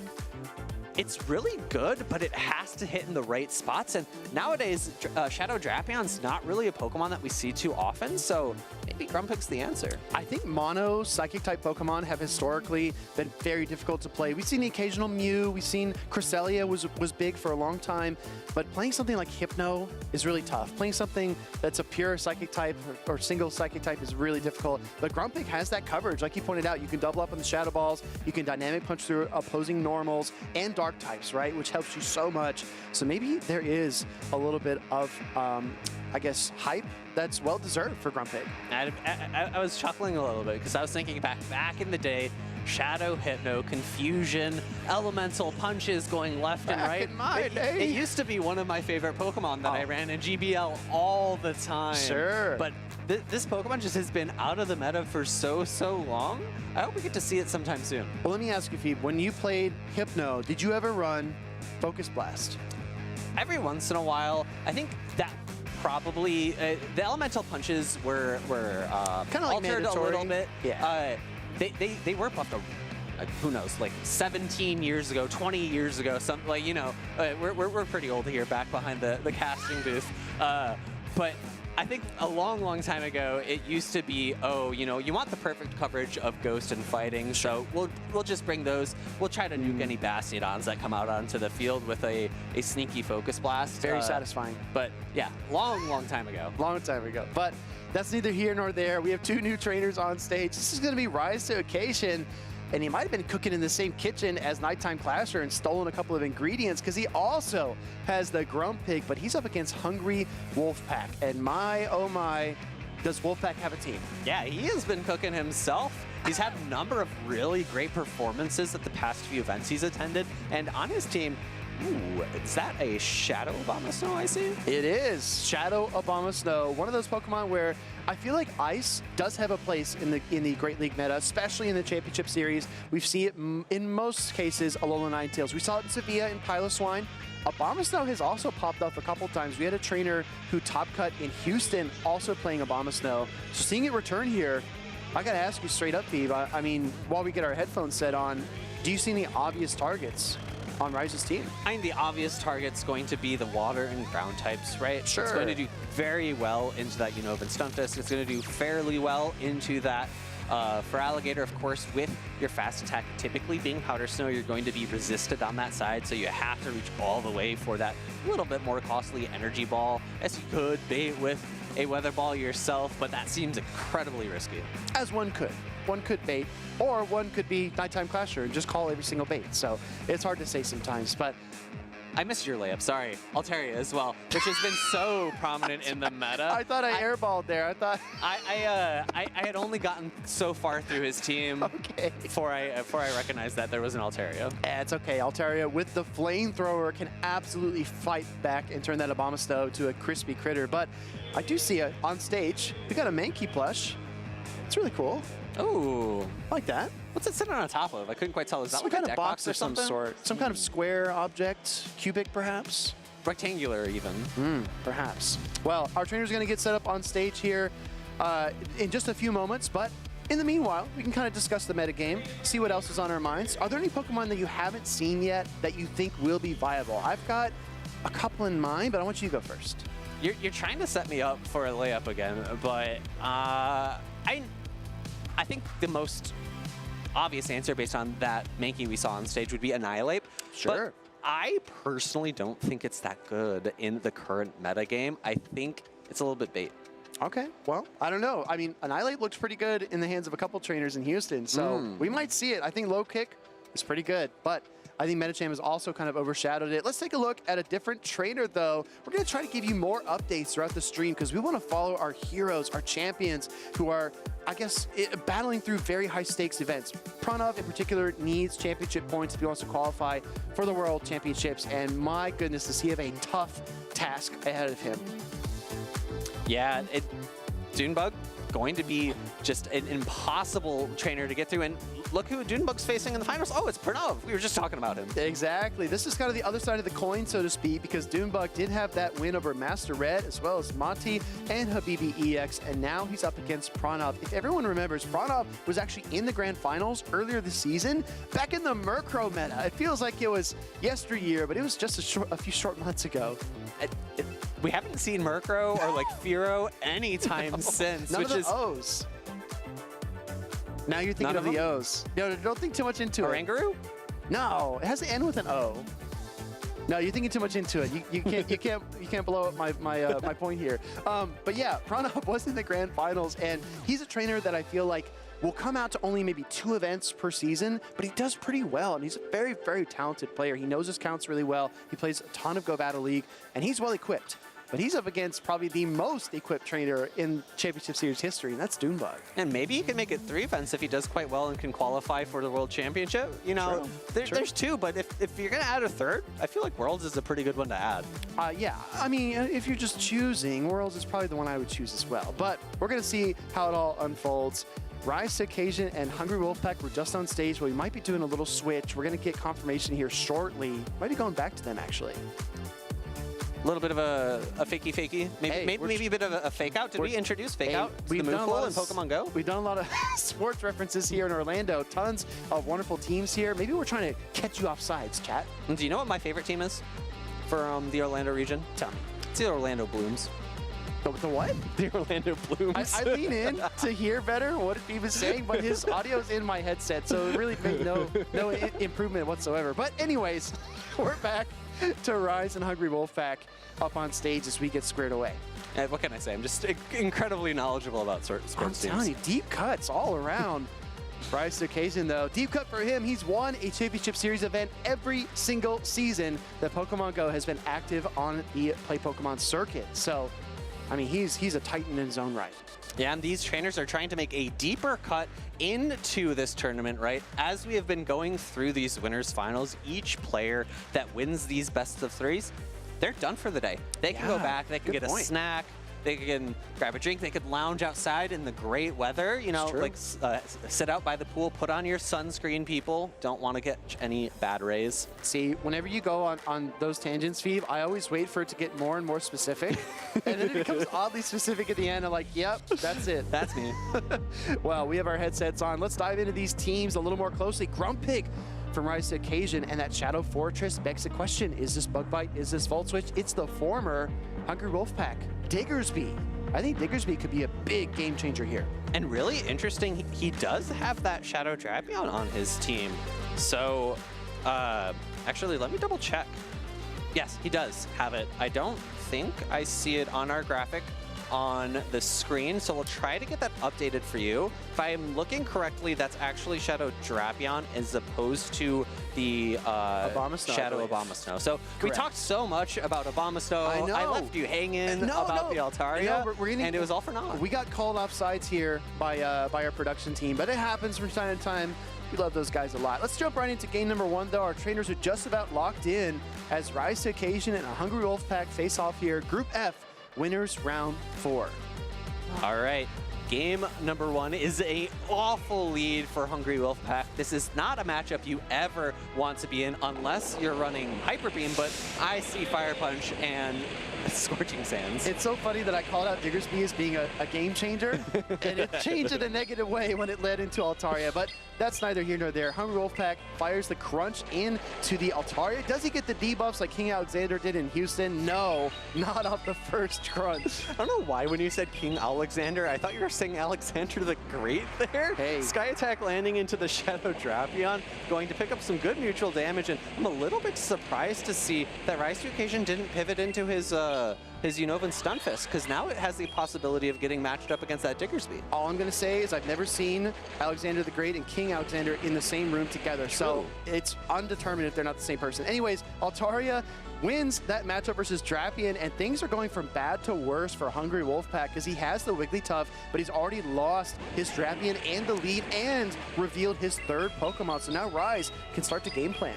Sky Attack coming through, going to do meaningful chip damage to the Wigglytuff here. However, he doesn't have that many great answers. In comes the the shiny Feraligatr, and that's going to be met. Ooh, a very slow switch by Hungry Wolfpack is going to allow that Feraligatr to get so much extra energy. This is a matchup that we did see in the max out meta last year. Feraligatr's Hydro Cannons actually do a little less than you'd expect just because the Diggersby is so bulky. I do like the shield by Hungry Wolfpack, and the Scorching Sands could pick up a debuff.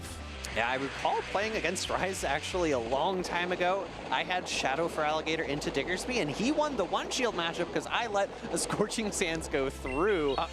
And Quick Attack dealt so much damage, but we're not on Quick Attack here. We're actually on Mud Shot, generating energy as quick as can be. On Charge Attack priority, Feraligatr gives a little shake of the head. It's ready to fire off this Charge Attack, and Hungry Wolfpack has to brace himself as he uses his final Protect Shield of the game. Scorching Sands will connect, though.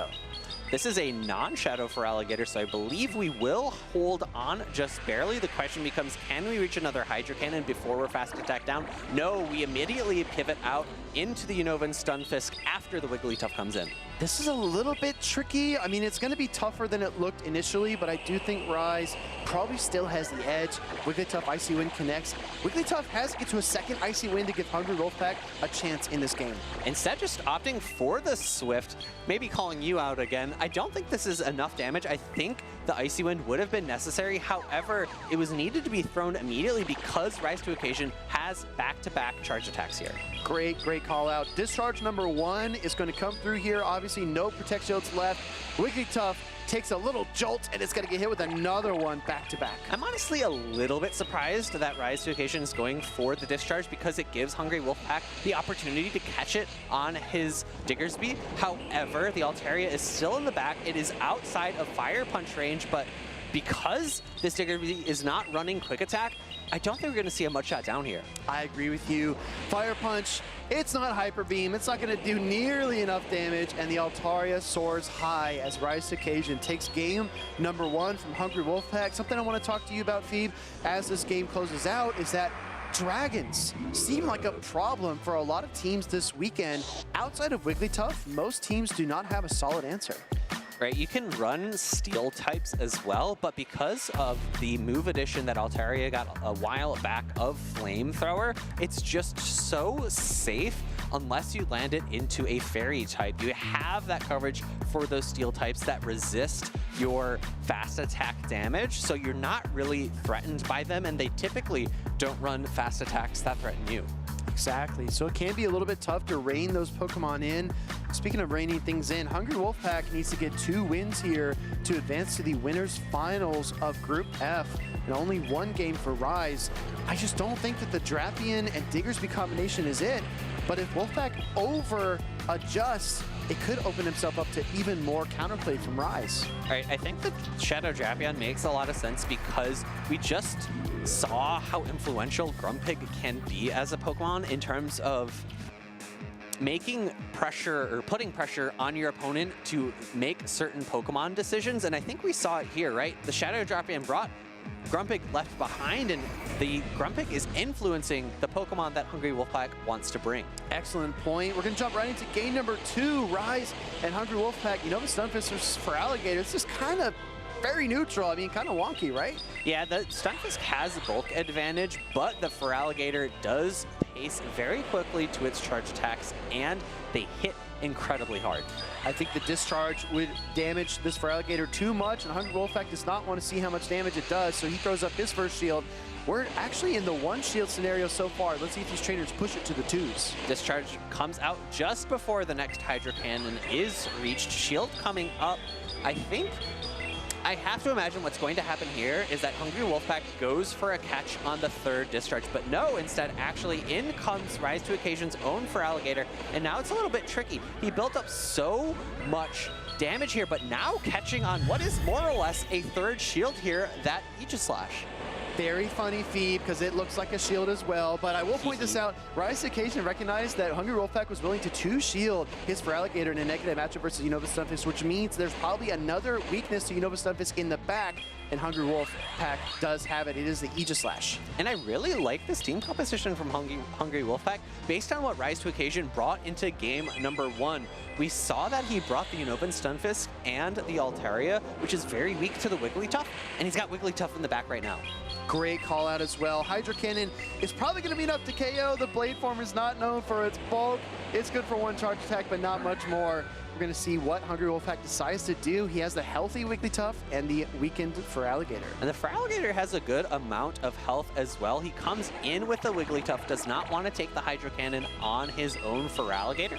The difficult thing here is that you're not going to be able to pace very quickly to your charge attack on Wigglytuff. You can take 2 because it is the non-Shadow Feraligatr trying to catch the next one on his own, however, unsuccessful. Yeah, in the middle of the charm there, can't quite get to the swap in time, but these Shadow Claws are double resisted, and Wigglytuff hangs on for the Swift, which is a breath of fresh air for Hungry Wolfpack, but I think Rise is still very comfortable, has not even revealed his 3rd Pokemon yet. And this is going to be another drawback of the non-Shadow Feraligatr. Sure, you've got Ice Beam that's double super effective. However, it's not enough to pick up the knockout. But because Rise to Occasion switched into the Altaria here, maybe you can get farmed down with the Shadow Claws. Ooh! Actually pivoting immediately into the Unovan Stunfisk, can he now outpace to a charge attack? No, I like this so much from Rise. He knows he's going to take damage somewhere, and his win condition is the Unovan Stunfisk. He empties the tank of Feraligatr on the Altaria, and then Stunfisk does the rest. That's going to be a 2-0 for Rise to Occasion. Yeah, the Thundershocks adding up a little bit more quickly now means that the Wigglytuff goes down in just 1, and that's going to be game, set, and match for Rise, moving on to day number 2. Well played by Hungry Wolfpack, but he's up against a veteran of our game, and Rise to Occasion just looked like he had every answer in every situation as he advances to the winners finals for his group. And I really liked the attempt from Hungry Wolfpack there to utilize Aegislash as an additional shield. But the drawback being that if you have no shields to get yourself back into shield form, you're leaving yourself very vulnerable when you're the sword form. No, you're exactly right. I was just kind of chuckling to myself. You don't have enough shields to get back to shield form. And I'm sure people listening are like, what are they talking about? We're talking about protect shields and shield form Aegis Slash. So I'm sorry, it's a little word spaghetti, but that's going to happen at least a couple more times this weekend. Spaghetti. I know, right? It's about lunchtime. Rise does take this win 2-0 versus Hungry Wolfpack. You know, Stunfisk, a very reliable Pokemon. We gassed up Grumpig quite a bit, but it did not make an appearance in this series. So if you're a fan of Rise to Occasion or Grumpig or both, you better tune in tomorrow to see what he does with it. And it's really interesting to see the mirrored rise of Feraligatr and Aegis Slash, right? Because Feraligatr has that Ghost type fast attack, it's going to be one of the premier water types that beat that Aegis Slash, and it's able to store back-to-back moves. Whereas like something like I'm thinking Quagsire can store back-to-back Aqua Tails, but they're not super effective damage, so maybe they're not nearly as threatening to the sword form of that Pokemon. Maybe you have the ability to still bounce back into your shield form after being able to tank one of them. I can't remember exactly which player it was. I'm sure somebody in chat will correct me, but I believe somebody who top cut in Sevilla was playing Mud Bomb Quagsire, which would have been a game changer, right? But the Aqua Tail is just so fast and so versatile. That Community Day charge attack is basically a staple in most team compositions, but sometimes the Mud Bomb, for the example you outlined, would be like ideal. So Mud Bomb Stone Edge. Yes. Interesting. So like the OG Quagsire set. Yeah. Very, very well said. I'll tell you what though, V, we're going to go down to the floor. Rise to Occasion just took a 2-0 victory. Didn't play Grumpig a single time. Let's see what he has to say. Take it away, Soph. Thanks, Speedy. I'm Rise, who, like you said, didn't bring Grumpig a single time, but nonetheless had an amazing series. Rise, tell us about that game number 2. It looked really dicey with all of the Feraligatr, but I'd love to hear about how you were feeling and how you dealt with it. Right, I knew the Wigglytuff was probably coming against me because it's pretty solid against my team, but I have a lot of things that can surprisingly handle it pretty well neutrally, like Gator can just win the 0 straight up. Stunfisk as well can put out pressure and just really outpace the Wigglytuff. So just managing the Wiggly was my main concern, and it worked out well for me. Well, one of the counters you potentially had to Wigglytuff was the Bug Bite Fortress, which we've actually seen a lot of players bringing. So I'd love for you to tell me about why you think so many players are switching over from Volt Switch to Bug Bite. It just functions a lot differently with Bug Bite, and certain common Pokemon like Quagsire that can be really rough for a Volt Switch Fortress are a lot better with the Bug Bite. I also feel like there's a lack of fast attack pressure right now in the meta. A lot of Pokemon are really fast with their charge attacks, but don't have much fast attack pressure. And Bug Bite Fortress is something that can be really oppressive. We saw like Nighttime Clasher before me really show how oppressive it can be with fast attacks. Well, you mentioned that a lot of players are, switching over to Fortress now, or Bug Bite Fortress, but I'd love to hear about how you maybe came up with the rest of your team for this tournament. I feel like team building is difficult right now. I went through some different iterations. Part of me wanted to do something a little bit more standard, but I was getting a lot of practice in the Go Battle League with this, which I don't know if you can also always translate like Go Battle League success to Show 6 success, but yeah, I thought the Grumpig as well is just a really flexible pick. The energy kind of goes everywhere, so I was looking at that. And Feraligatr, Paula did a great job showcasing how good it can be, and I think a lot of people have picked it up from her, but it's just a really safe Pokemon right now. All right, well, before we let you go to prepare for day number 2, do you have any shout-outs you'd like to give? Yeah, shout out to my family, everybody watching, teammates, and yeah, thank you guys all for the support.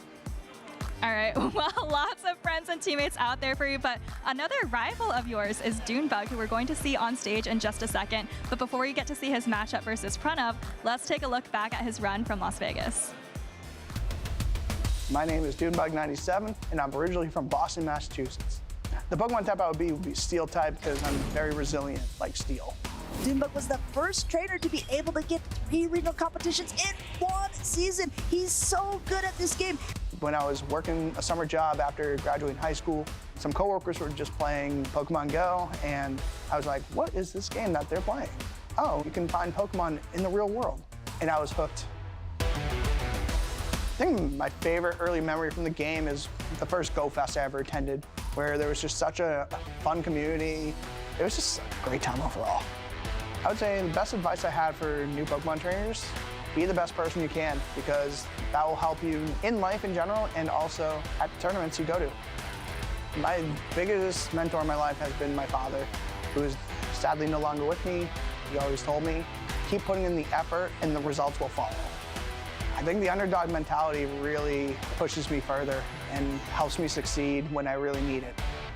I think the biggest development for me personally throughout the years has been concentration and in-game discipline, not making rash decisions that could potentially cost me games. There's absolutely a balance between being aggressive and being more reserved with your playstyle.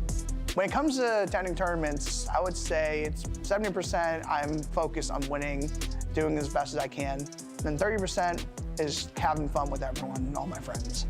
My most difficult match in day 2 was against Rockhaven.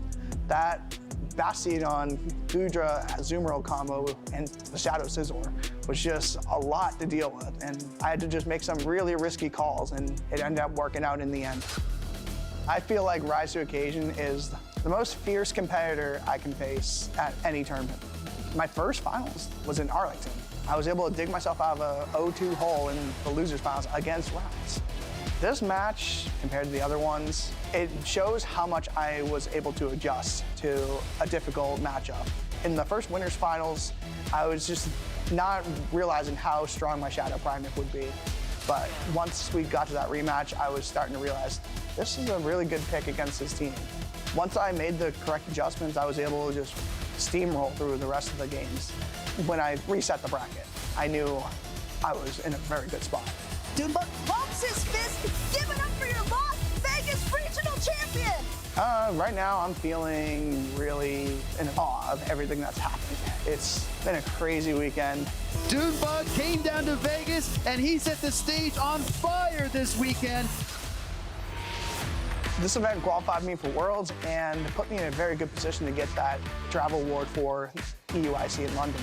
My #1 goal this season would probably be make day 2 at Worlds. Every World Championships I've attended, I've never made day 2. I just finally want to break through that wall. My favorite Worlds moment has to be when I got to spend that whole time with my amazing boyfriend, Dylan. I don't know if I'm going to win Worlds this year. You'll have to tune in and find out. Twitch.tv/Pokemon. Go. I think people should look out for me at Worlds because I'm just a sneaky player, very sneaky. Sometimes I can fly under the radar and people might not expect me to come out from underground. If I won Worlds, I think my life would be complete.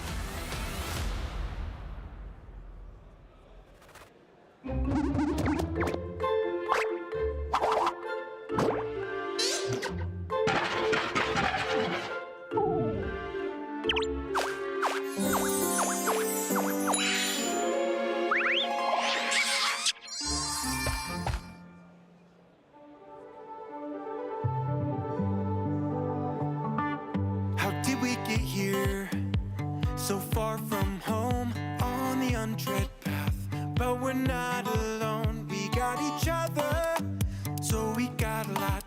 And now the moment's come to finally take our shot. Oh, look how far we've come. Look how far we've come. We're so much closer now to the battles we've won. Oh, look how far we've come.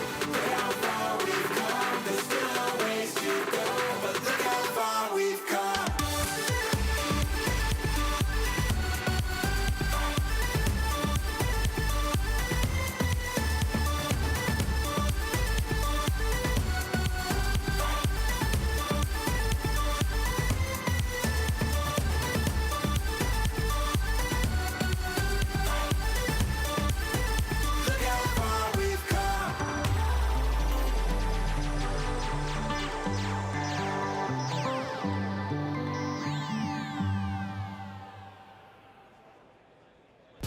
Welcome in, trainers. A Pokemon that is climbing up the charts right now is Feraligatr because it looked absolutely ferocious on Palasha's team in Sevilla. I sat down with one of NA's top pros to discuss it. Dunebug, tell me, is Feraligatr the real deal?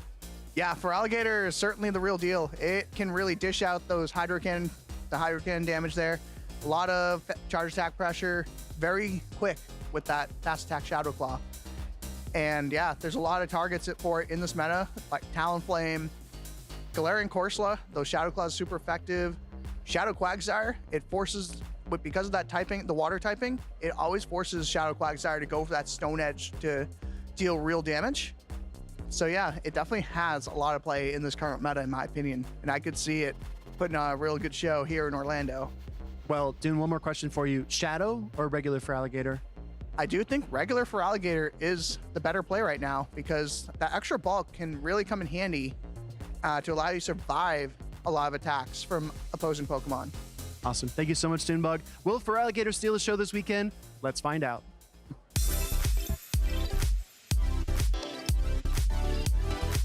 Welcome back, trainers, to the 2026 Orlando Pokemon Go Regional, and we've seen so many incredible battles so far, but we got even more coming up right here. It's going to be the winners finals of Group E, Dunebug 97 versus Pranav. And we just heard Dunebug's take on Feraligatr, Shadow versus regular, but actually he doesn't look like he's brought Feraligatr to this tournament. He's actually opting for Pokemon that we've seen throughout the Memories in Motion meta so far. Some of those reliable picks like Quagsire, Corviknight, and Corsola, so we'll get to that in just a second. Yeah, he ran a very anti-meta team in the Houston Regional, the most recent one. I think at least 3 out of his 6 Pokemon were not in that top 12 in usage in general, being one of the few Gourgeist users, the one of the few non-Wigglytuff, non-Quagsire users. But he's gone a complete 180 and has gone super meta in his upcoming matchup, running the Corviknight, the Galarian Corsola, Licky actually, so bring that back. The Shadow Quagsire, I believe Shadow Altaria is in his lineup. He's going against Pranav, and this is actually, you know, both the players have played in a lot of tournaments, particularly Dunebug, but Pranav as well over the years. And funny enough, they've only matched up in one tournament prior, and that was Milwaukee in 2022. I remember that very vividly, actually, and one of our third ever North America regional to date, I believe, at the time. And Pranav took the 2-0 victory over him in the winner side of the bracket, I believe. But then Dunebug took the 2-0 victory against Pranav on day number 2 in that loser side to knock Pranav out, if I recall that correctly. So it's been a couple years, 4 years to be specific, is the long story short of that. Great background information about these two trainers. Well, since then, I know they haven't met up in the championship series, but they've definitely been at tournaments together where they've both made it very far. They've definitely come across each other in grassroots tournament as well, so I'm sure very familiar with each other's play. Taking a look at Pranav's team, we've been spotlighting him throughout the tournament, but let's see what he's brought here. He's actually brought Togekiss, which I think has been a pretty good pick throughout the meta, not used by a lot of players, but when brought correctly, it does very well. And it looks like, interestingly, neither of these players has the Wigglytuff Quagsire combo, just having the Quagsire by itself. And an interesting fact about Togekiss on Pranav's side is it's actually running Dazzling Gleam, the harder hitting stab fairy move. And you do trade off in some respects, dropping the flamethrower there, but it could really help out some of those matchups. Particularly Altaria, one Dazzling Gleam will be almost enough to one-shot KO that Dragon type. But here we go. It's going to be the Bold Twitch Fortress into Apollyon, a much better matchup for this move type for the Fortress compared to the Bug Bite variants. And it's been all about Bug Bite Fortress for the last couple of winners finals, it feels like, but Pranav is sticking with what's tried and true, bring that Volt Switch Fortress. Dunebug actually catches the Sand Tomb onto his own Quagsire, but Pranav might be okay with this because now this Quagsire is going to be locked in for about 30 plus more seconds as he brings in the Corsola. Corsola going to be able to farm this down pretty effectively. We'll have to throw one Nightshade to close it out, but this Quagsire does have a lot of energy, has a back-to-back Aqua Tail. Pranav already spent a shield, not going to spend another shield here on the Corsola, and the Corsola being just one of the bulkiest Pokemon in Great League can take this damage very easily. Closing in on the Nightshade, a little bit over the Nightshade actually, but knows that Dunebug has energy for another move. Definitely making sure to farm up more energy. Doesn't want to risk losing a charge attack priority, so Pranav counting perfectly there, making sure to throw this Nightshade before a third Aqua Tail is reached as Dunebug lets his Quagsire go down. And I like this play a lot from Pranav because the Corsola has a lot of play into the Empoleon as well. Oh, but Dunebug actually comes in with the Altaria instead, Shadow Altaria, and Pranav going for the neutral Nightshade, but this could easily be a Power Gem. Dunebug going to throw up the first shield. And I like this bait because, you know, Nightshade and Power Gem are very close in energy, but Dunebug with 2 shields up is very likely to shield a super effective charge attack. And Pranav actually brings in the Guzzlord here. Not a great matchup as it is the Shadow Altaria rather than the regular, but is going to be able to tank the Sky Tie. And he's going to opt to save the shield for the Fortress in all likelihood. I think that's a great choice because he has so much play into the entire back line of Dunebug with that Fortress. Now that the Quagsire is out of the way, Dunebug going to let the Brutal Swing go, but he's running low on HP on both his Pokemon at this point. Running low on HP, but I think the Altaria has just enough health to reach another Sky Attack, but Dune actually decides to bank it, brings in the Empoleon to absorb this Brutal Swing as the Guzzlord is getting very, very low on health here, but Dune actually now going to shield up the Empoleon, trying to invest in it, thinking that, you know, I can take Sand Tombs, but maybe you don't want to take that Brutal Swing. Yeah, I mean, it's a great catch, but still forces to throw up the shield because he just doesn't have enough health left at the end of the day, and you don't want to be in voltage range for the Fortress for Pranav. Pranav, he's not locked in, so he has a catch potential as well. It's not easy to catch 4-turn into 2-turn, but it is possible, but instead, just going to go for the Sand Tomb. Sand Tomb plus one more voltage should be enough to KO Pranav. Going to save that final shield for the Altaria, knowing that it has a move in the back. Kane gets the Hydro Cannon. No, not going to be the case. Pranav looking to close it out on this Fortress. Altaria not enough health to get two moves off, and Pranav takes the first game off against Dune Bug 97. And a very clean first game for Pranav there. We saw he finished with a shield. The Altaria did have energy, but I don't think it had a flamethrower and still had the Corselet at the end. So Pranav got to be feeling very good about taking the first game in the series. Yeah, personally speaking, I'm still a huge fan of the Voltrich Fortress. As you can see, much better matchups against the Empoleon. You have something to actually, like, you know, fast attack damage for Wigglytuff, which is not on Dunebug's team, but stuff for the Corviknight, the Altaria as well. Just be able to throw neutral or super effective fast attacks, and just allowing it to really be a steel type that beats flyers, you know, and having additional coverage for water types and berries as well. I know a lot of top players are running Bug Bite variants, but I love that Pranav is still able to showcase that Volt Switch still has a lot of play. And Rise was saying in an interview that those Pokemon just play completely differently. Of course, Fortress, you know, here it's a non-shadow, it's running Volt Switch, and it's just very, very bulky, like you said, just trying to hold off Pokemon like Empoleon. But with Bug Bite, you do definitely much better into Quagsire, and it just becomes much more of an offensive Pokemon. Whereas here, Pranav is, you know, kind of just happy to let Fortress chip every Pokemon a little bit. Yeah, I mean, if you look at the team of Dunebug, he doesn't really have great Fortress answers either. The only thing that really hard checks it is that Quagsire. Everything else has maybe neutral / not so great neutral matchups in against the Fortress. Corselet being the secondary reliable Pokemon into that Fortress, but I think Pranav can safely bring Fortress into most of these matchups. As long as you avoid the Quagsire, you're feeling pretty good. And with that in mind, I can definitely see how he built that first line of three, right? Fortress with answers to Quagsire in the Guzzlord and Corselet. Let's see what he's done for game number 2. Looks like he switched up the formula, though, now bringing in the Empoleon. Yeah, no Fortress, but no Quagsire either. This actually could have been a fantastic Fortress game. We can see Dunebug trying to draw out the Fortress with this Empoleon Safe Swap, knowing that you can hit back against it, and then Licky can still shore up some of those neutral matchups, especially if you get some chip damage. But that's not going to be the case. There is no Fortress in sight. It's going to be the Guzzlord, and after that Hydro Cannon landing, you're closing in on Brutal Swing plus Dragon Tail range. And this is a nice place to absorb the energy. You are forcing the Empoleon to use that less efficient Drill Peck there, but I think this is still just barely out of Brutal Swing range. Gonna need a couple more Dragon Tails to finish off this Empoleon. And Dunebug, thinking about it, not going to shield up the Empoleon, knowing that it's going to put in some work to soften up this Guzzlord, maybe to set up a potential farm down. Licky has a lot of coverage into the entire team of Pranav, so energy on the Licky can go a long way. But this is a great position for Pranav's Guzzlord. You end with just a little bit of health. You come out with a full Brutal Swing to unload as a parting gift onto whatever comes in. Looks like it is that Licky. Like you said, Pranav has to be mindful of all the energy, but he's probably going to be happy to get Empoleon lined up on the Licky, and he doesn't know it yet. He will also have Togekiss on the Altaria, but no, he actually gets up Switch advantage to bring in the Empoleon straight away. I actually don't hate this play by Pranav either. You do have the super effective Aura Sphere for the Licky. Going to shield up the Shadow Ball, trying to think, is this a good usage of shield? And I think it is. Even if there's a Quagsire in the back, right? This still could do more damage than most of Quagsire's moves.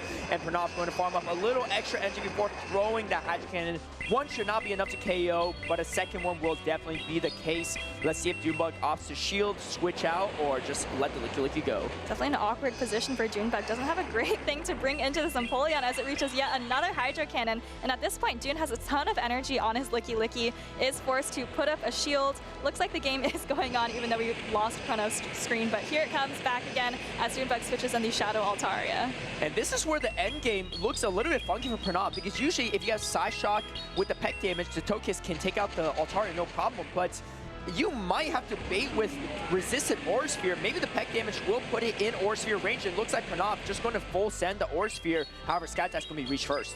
And those pecks definitely are adding up. I think we saw Pranav just heading straight for the Aura Sphere. Let's see if he decides to farm up a little bit more energy. No, he just throws it straight away. I don't think this is enough to knock out the Altaria necessarily, but I think with just 1 or 2 more pecks afterwards. But Dunebug doesn't want to find out. He's actually going to shield it up. Yeah, you can see Dunebug, he's like, I know it's an Aura Sphere. I don't want to shield it, but what else is he going to shield at this point? He's caught in a tough position. He's right down the game. He needs to find a way to win this game to force a game number 3 here. Pranav going to let it go and try to clean up with just the Empoleon on the back. There's still catch potential with the Guzzlord as well, but I love this play. He's going for the full metal sound down, and he's going to almost get it, but not before Skytack is thrown. Pranav going to throw up the final shield. Only a little bit of health left on the Licky Licky. Doesn't have a Shadow Ball loaded. I don't think that's the case, but going for...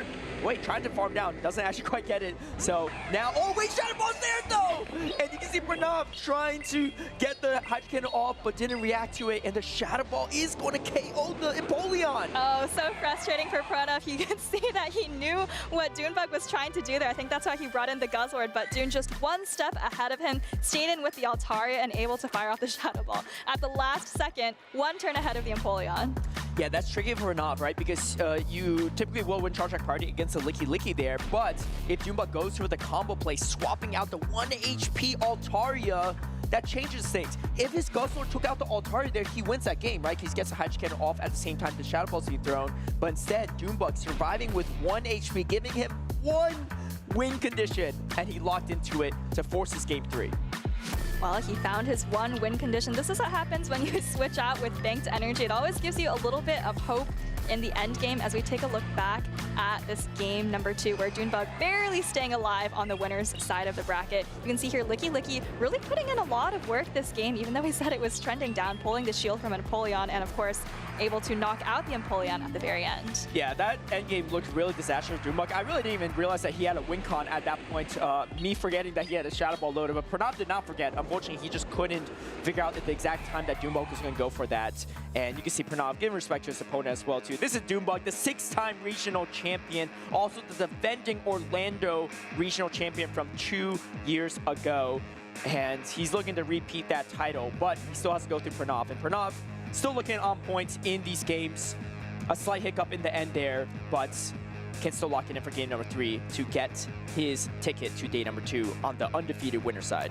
And Dunebug, of course, so experienced, so decorated, but, you know, really not looking incredibly dominant in this matchup versus Pranav, who has much fewer tournaments under his belt, but so much skill. Definitely a match for Dunebug as we head into a decisive game number 3. Oh, and fantastically for Dunebug, he has the Corsa, but here's the thing, Pranav doesn't really have a great answer to his Corsa in the back because Togekiss isn't going to be able to contend with the Corsa with behind energy, and in general just kind of gets outbulked by it. You do have the Guzzlord, but you can't really swap in your only answer, so Pranav forced to stay in for the time being.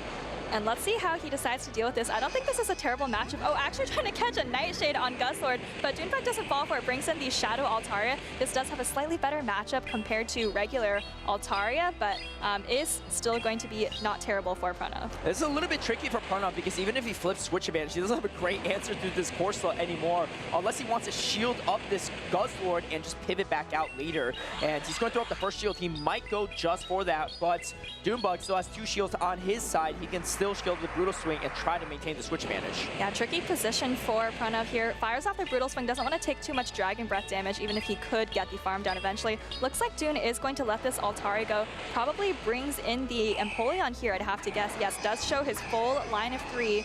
And now this Empoleon up a shield could be quite annoying for Pranav as he brings in his own Empoleon, but Dunebug with a quick swap into Corsola. This shield advantage on Dunebug is going to be problematic for Pranav because no matter how this matchup goes, a shield advantage on his own Empoleon back is going to be disastrous for the Guzzlord and the Fairy type of Togekiss. I think Dunebug snuffs this out. He doesn't know what's in the back yet. Unless it's a Quagsire or a Fortress, he might be okay, and he is indeed going to be okay in those matchups. Tries to go for the Astonish down, and he gets it. That's huge.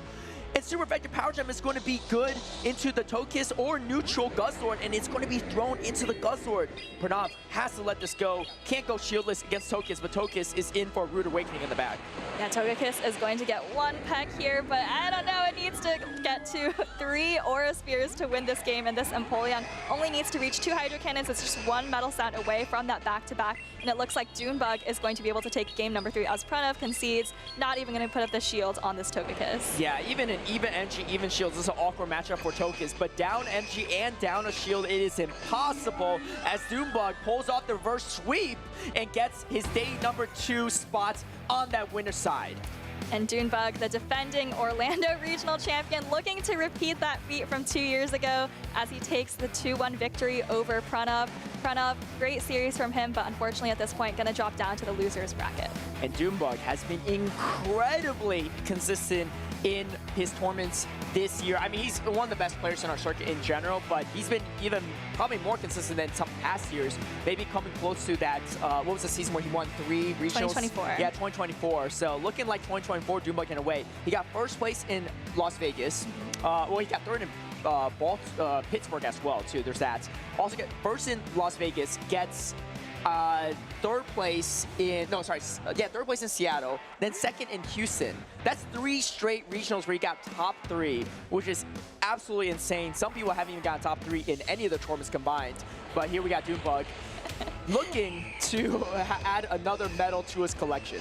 And actually something interesting here, I think Pranav undercharged a little bit on the last Hydro Cannon he threw with Empoleon. Maybe trying not to let Dune Bug get a farm down on whatever it was, but that is what allowed Dune Bug to farm down with Corsola and come out with, of course, that Power Gem. So a little bit of a tough position for Pranav. They're trying to make something out of it, maybe just misjudged the undercharge a little bit. But, you know, like you said, Dune Bug having an incredibly consistent season. I think his worst finish in North American Regionals this tournament, or this season, has been a top 6. And like you said, a lot of medals, you know, a first, a second, a couple of thirds. So, and he's having a great time. This is par for the course for Dune Bug.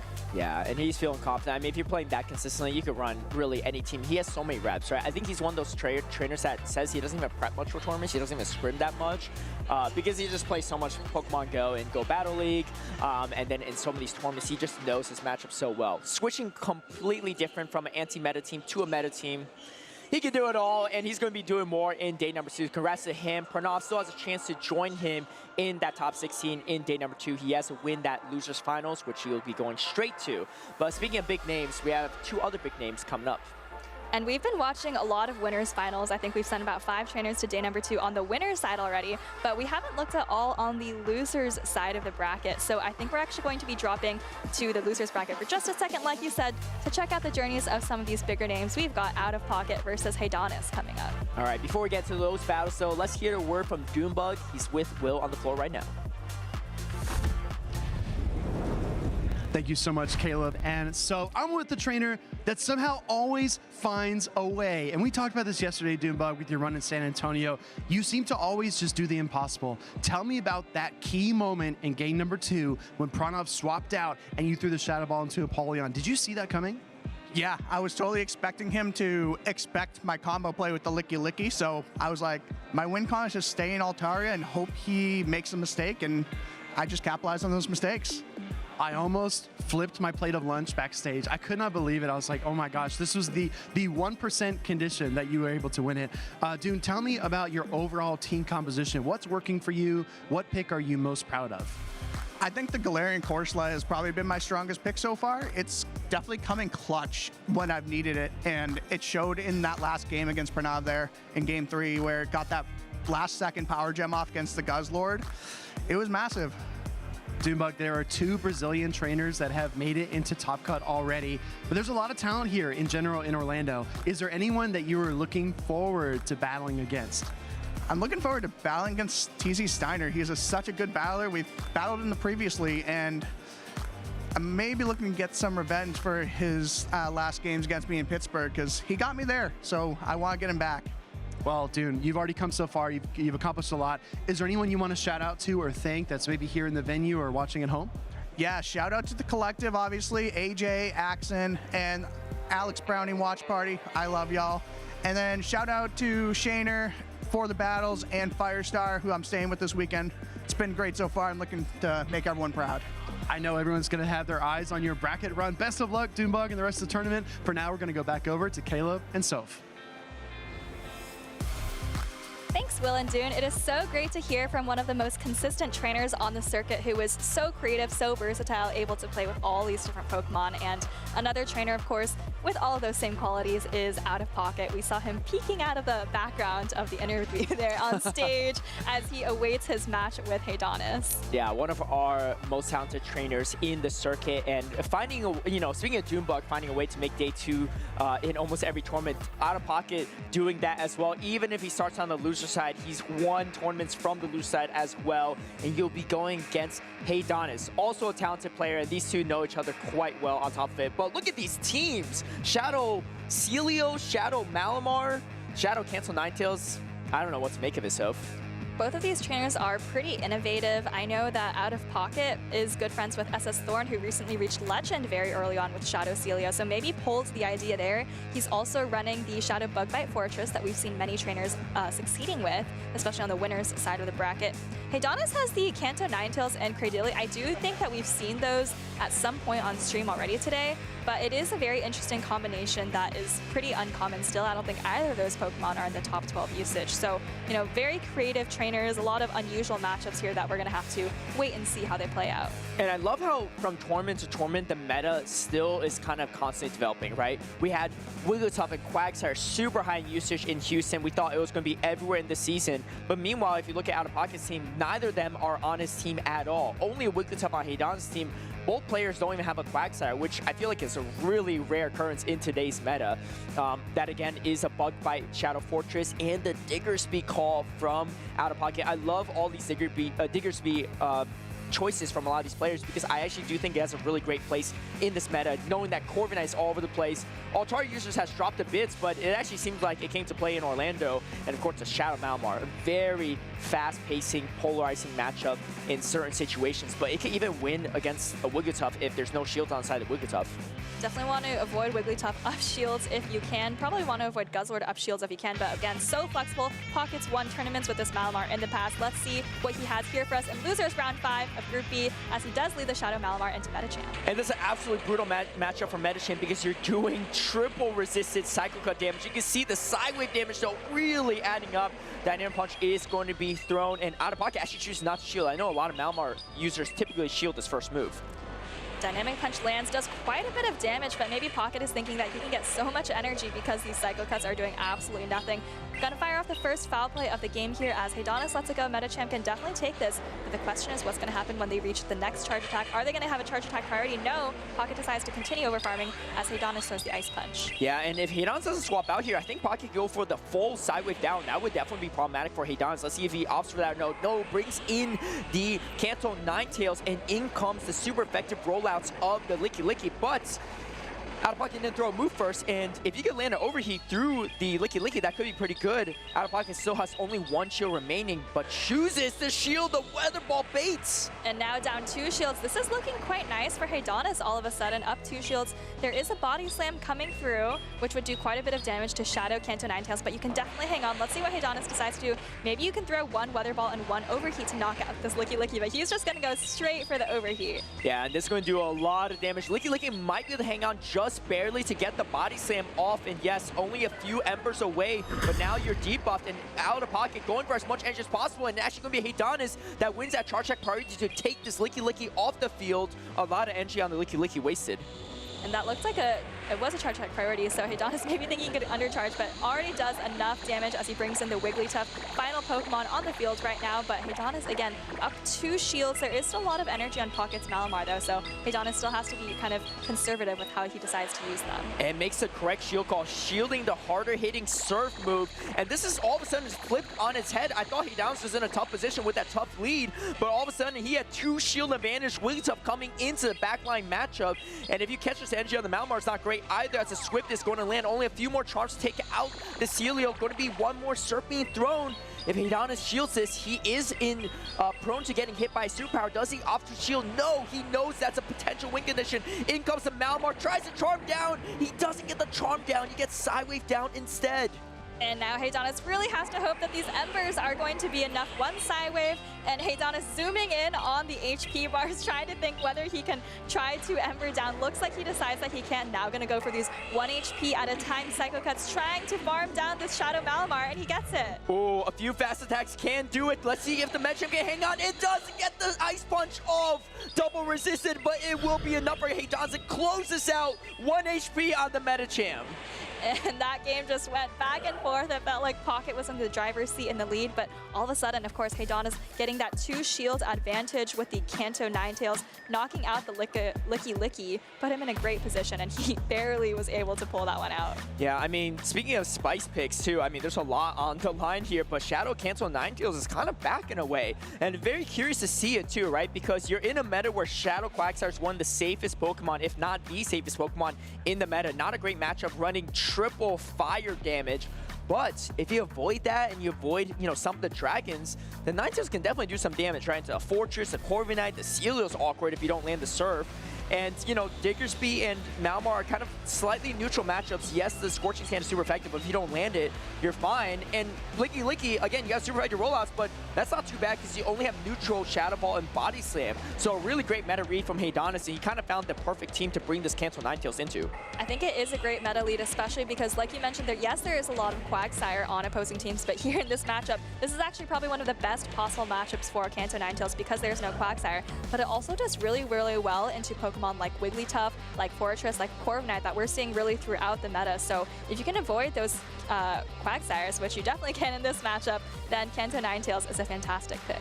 All right, a lot on the line for these players. Match point for Heydonis in the losers finals, I believe, or maybe it's just losers round 5 actually, not even losers finals, which means that they still have to face off against someone else, but it should make day number 2. But the loser of this series will be eliminated from the tournament completely. And you know, both these players, super competitive, want to do more than just make day number 2, want to win it all. They'll have to go through each other first to make that happen. Against these two players in history, though, they've only faced off once against each other, and that was back in 2023 in Charlotte. And it was Out of Pocket that took the 2-0 victory over Heydonis. So Heydonis looking to change history here in this next game. And definitely probably the underdog in this matchup, of course, Pocket, one of the most decorated trainers in North America. IC title, regional titles. Heydonis has yet to clinch his first title to his own name, but he does have quite a few top cuts, quite a few medals, and he's definitely putting up a great fight for Pocket as he is up 1-0 in the series. And if he keeps doing Kanto Ninetales, that can change things, but Out of Pocket finds a fantastic lead with the Diggersby, exactly where he wants to see this Kanto Ninetales. And Heydonis has to stay in for just a moment. Looks like he doesn't quite know what he wants to do. Maybe he's going to try to overheat and dip, but Pocket maybe sees it coming, wants to pull a shield before Heydonis can get away scot-free. Is going to throw the Scorching Sands, and Heydonis at the last second puts up the shield. Maybe he was considering trying to call the bait, but doesn't go for it. No debuff coming through from that Scorching Sand. Heydonis, speaking of baits, is going to throw his own bait, throws the Weather Ball. This is going to easily be an overheat and dip, though, and Pocket thinks that that could have been the case. Unfortunately, shielding another bait. Now the overheat's going to be reached before the Scorching Sand is going to be thrown. Neither player's throwing it, and now finally both throw on charge attack priority. Overheat coming through on the second move from Heydonis. This is exactly what Heydonis wants, probably, as the overheat doesn't land. Pocket puts up the shield at the last second, but now Pocket gets to throw the Scorching Sand. If you're Heydonis, you're really happy with the work that this Kanto Ninetales has put in. You've pulled both shields, and now you probably just bring in the Medicham, I would think, to try and finish off the Diggersby. And Medicham is going to be able to finish this matchup pretty easily, and in comes the Corviknight. But here's the thing, right? If you could take out this Corviknight or do enough damage with the Medicham, then your Wigglytuff has a really free matchup in the back. Heydonis doesn't know exactly what's in the back at this point in time, but might think it's unlikely it's a Fortress, given that Fortress is not the best in the Medicham. It is a Bug by Fortress, so could change things, but he's feeling pretty good about just softening up this Corviknight and making things easier for the Wigglytuff. I think once you land both Dynamic Punches, it might even be safe for you to just pivot straight into the Wigglytuff, as Wigglytuff does absorb the energy from Corviknight quite well. Let's see what Heydonis decides to do after he lands this Dynamic Punch. The Corviknight does have quite a bit of energy and closing in on close to a payback, I believe. And there's really not much that's going to resist all the damage from Medicham on the team of Out of Pocket. He knows he can hang on after one Air Cutter, might even leave with the Dynamic Punch loaded for later as he is closing in on it. And that's exactly what he does. In comes the Wigglytuff. Here comes the Diggersby to throw a Scorching Sand. There's still a shield on the side of Heydonis as well. And this would be a pretty good shield to spend. That's exactly what he's going to do. but he doesn't know that there's a Shadow Malamar in the back. And Shadow Malamar, of course, we know that superpower is quite heavy hitting. There's still a lot of health as well on this Diggersby as it reaches another Scorching Sands. I don't think it's quite an Icy Wind range yet, which is probably why Haydonis is going for the overfarm.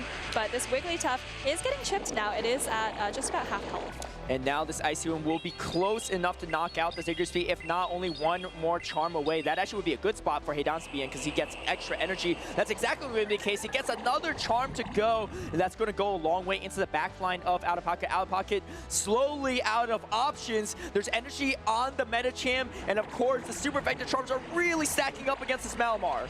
Oh my goodness, and Pocket trying to get out of there, bringing in the Air Cutter, hoping that this is enough to take out the Wigglytuff. I don't think it quite is, but maybe the Sandatucks after art. Pocket doesn't think so though, as he's shaking his head. Haydonis gonna switch out. He has so much energy banked on this Metacham. Gets the huge farm down as well. Yeah, just barely doesn't get the Air Cutter through, and he knows he's not in a good position. That Air Punch going to do a lot of neutral damage to this Shadow Malamar. Can you Sidewave all the way down? No, that Air Punch will close it out here as Haydonis eliminates Out of Pocket and continues his Orlando dreams.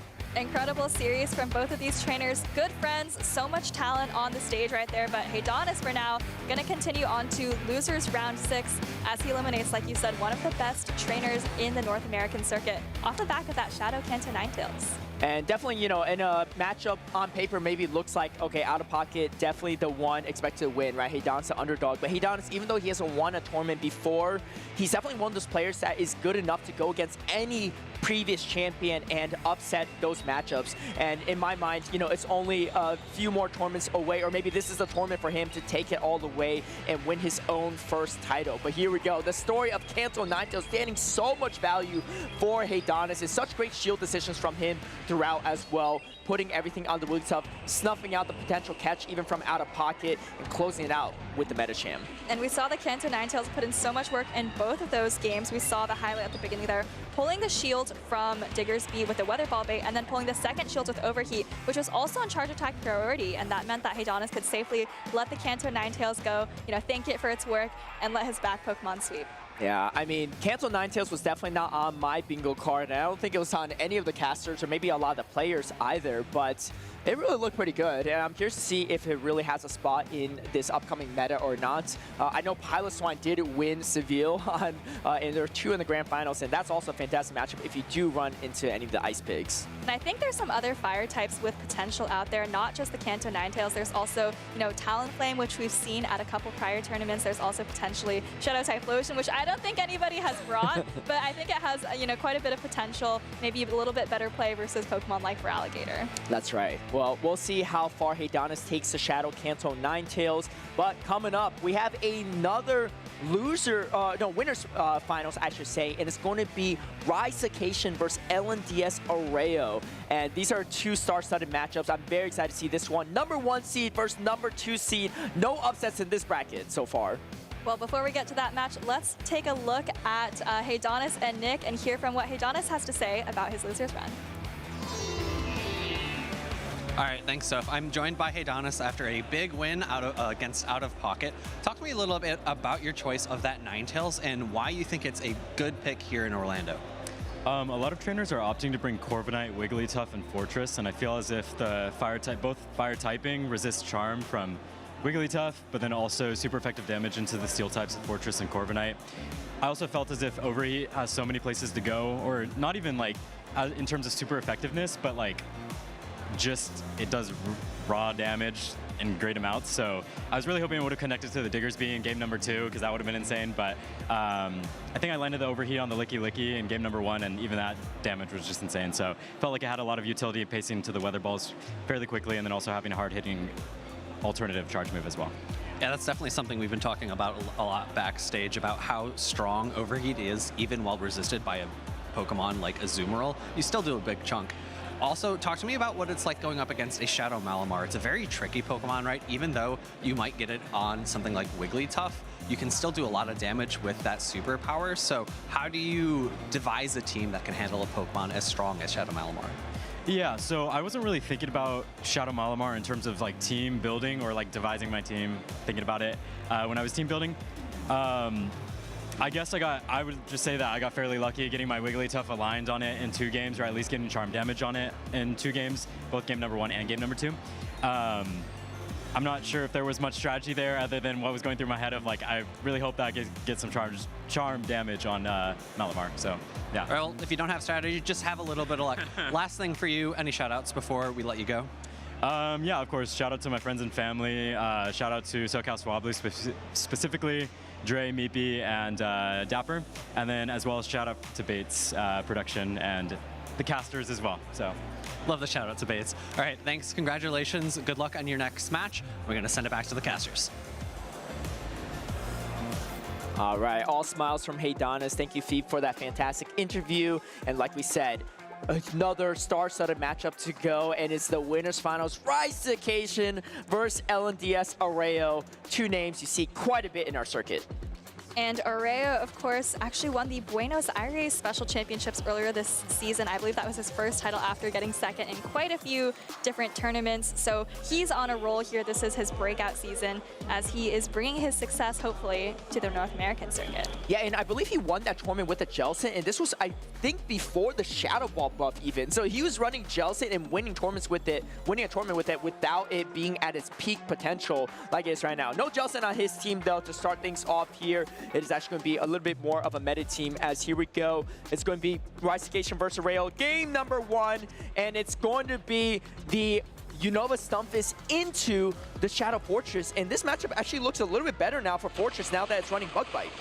And yeah, of course, we've seen this as a terrible matchup for Fortress with the Volt Switch, but look at how much these Bug Bites are doing as Rise is just staying in with the Stunfisk, trying to chip away with this Mud Bomb. I believe 2 charge attacks are going to be close to knocking out the Fortress as it is still in the green there, but with these Sand Tombs that are super effective coming through, the Unovan Stunfisk is not going to appreciate the Bug Bite. I mean, looking at Rise-ication's team, his team's actually very, very weak to opposing Bug Bite Fortress. His only real answer is going to be that Altaria, but everything else is going to take neutral or super effective damage, or just has a type advantage for the Fortress, and I think Arreo is going to snuff that out. Going to go for maybe for the Bug Bite down, but Rise-ication not going to let that happen. Going to come in the Froggator right away, but it's going to have to take a Sand Tube or maybe shield it, which feels even worse. But the debuff is what's really going to make things difficult for this Fortress in the back. And you know, Rise doesn't have an answer necessarily to Fortress, but Arreo doesn't actually have an answer to Feraligatr either. Yes, you have debuffed the Feraligatr, but you still don't have a great place to absorb the energy.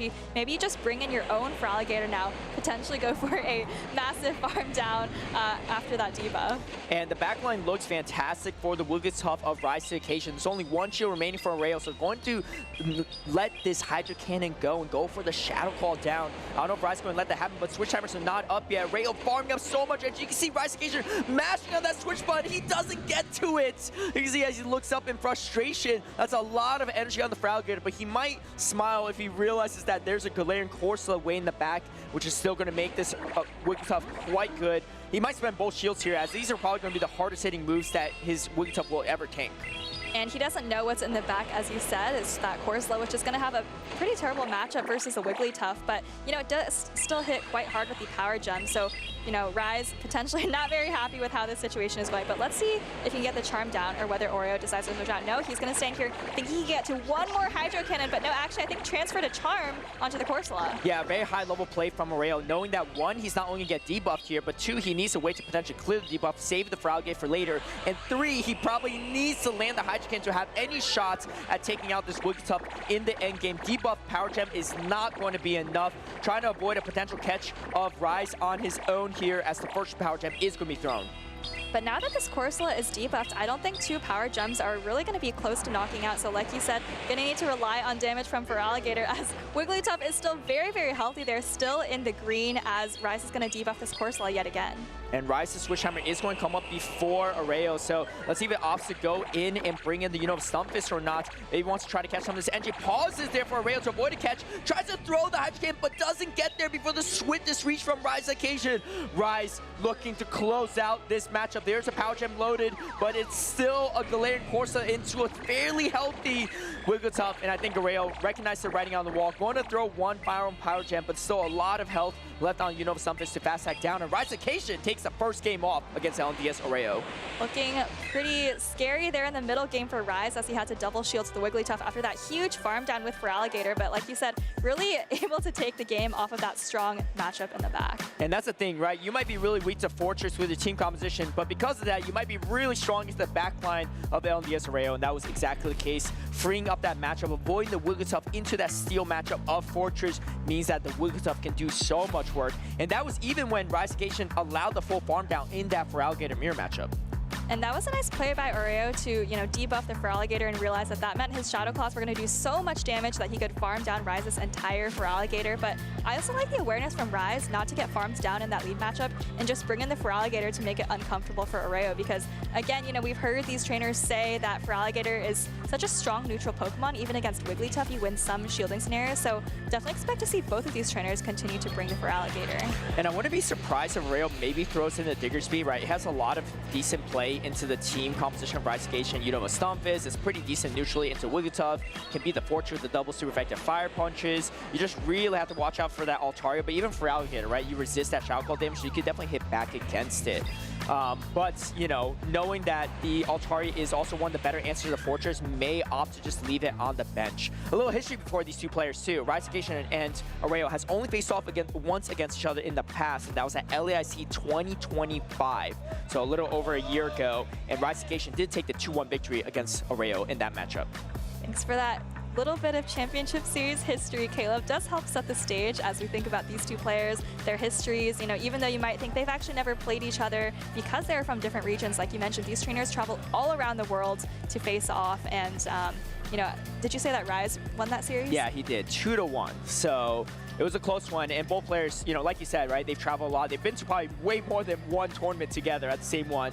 Just didn't cross paths, but here it is, their second appearance. Reisegation on match point. LNDS Areo has to win this one to have a chance, and he finds a fantastic lead. It's going to be Wigglytuff into Altaria. And there is no Wigglytuff answer on Rise's side. Let's see what he does. He brings in the Feraligatr straight away. This isn't a terrible matchup for Feraligatr, but of course, Areo is going to, have the option to switch whenever and whatever he wants. So Rise, though, is going to be able to fire off this first Hydro Cannon first. I'm sure he's happy to get this chip damage off on Wigglytuff.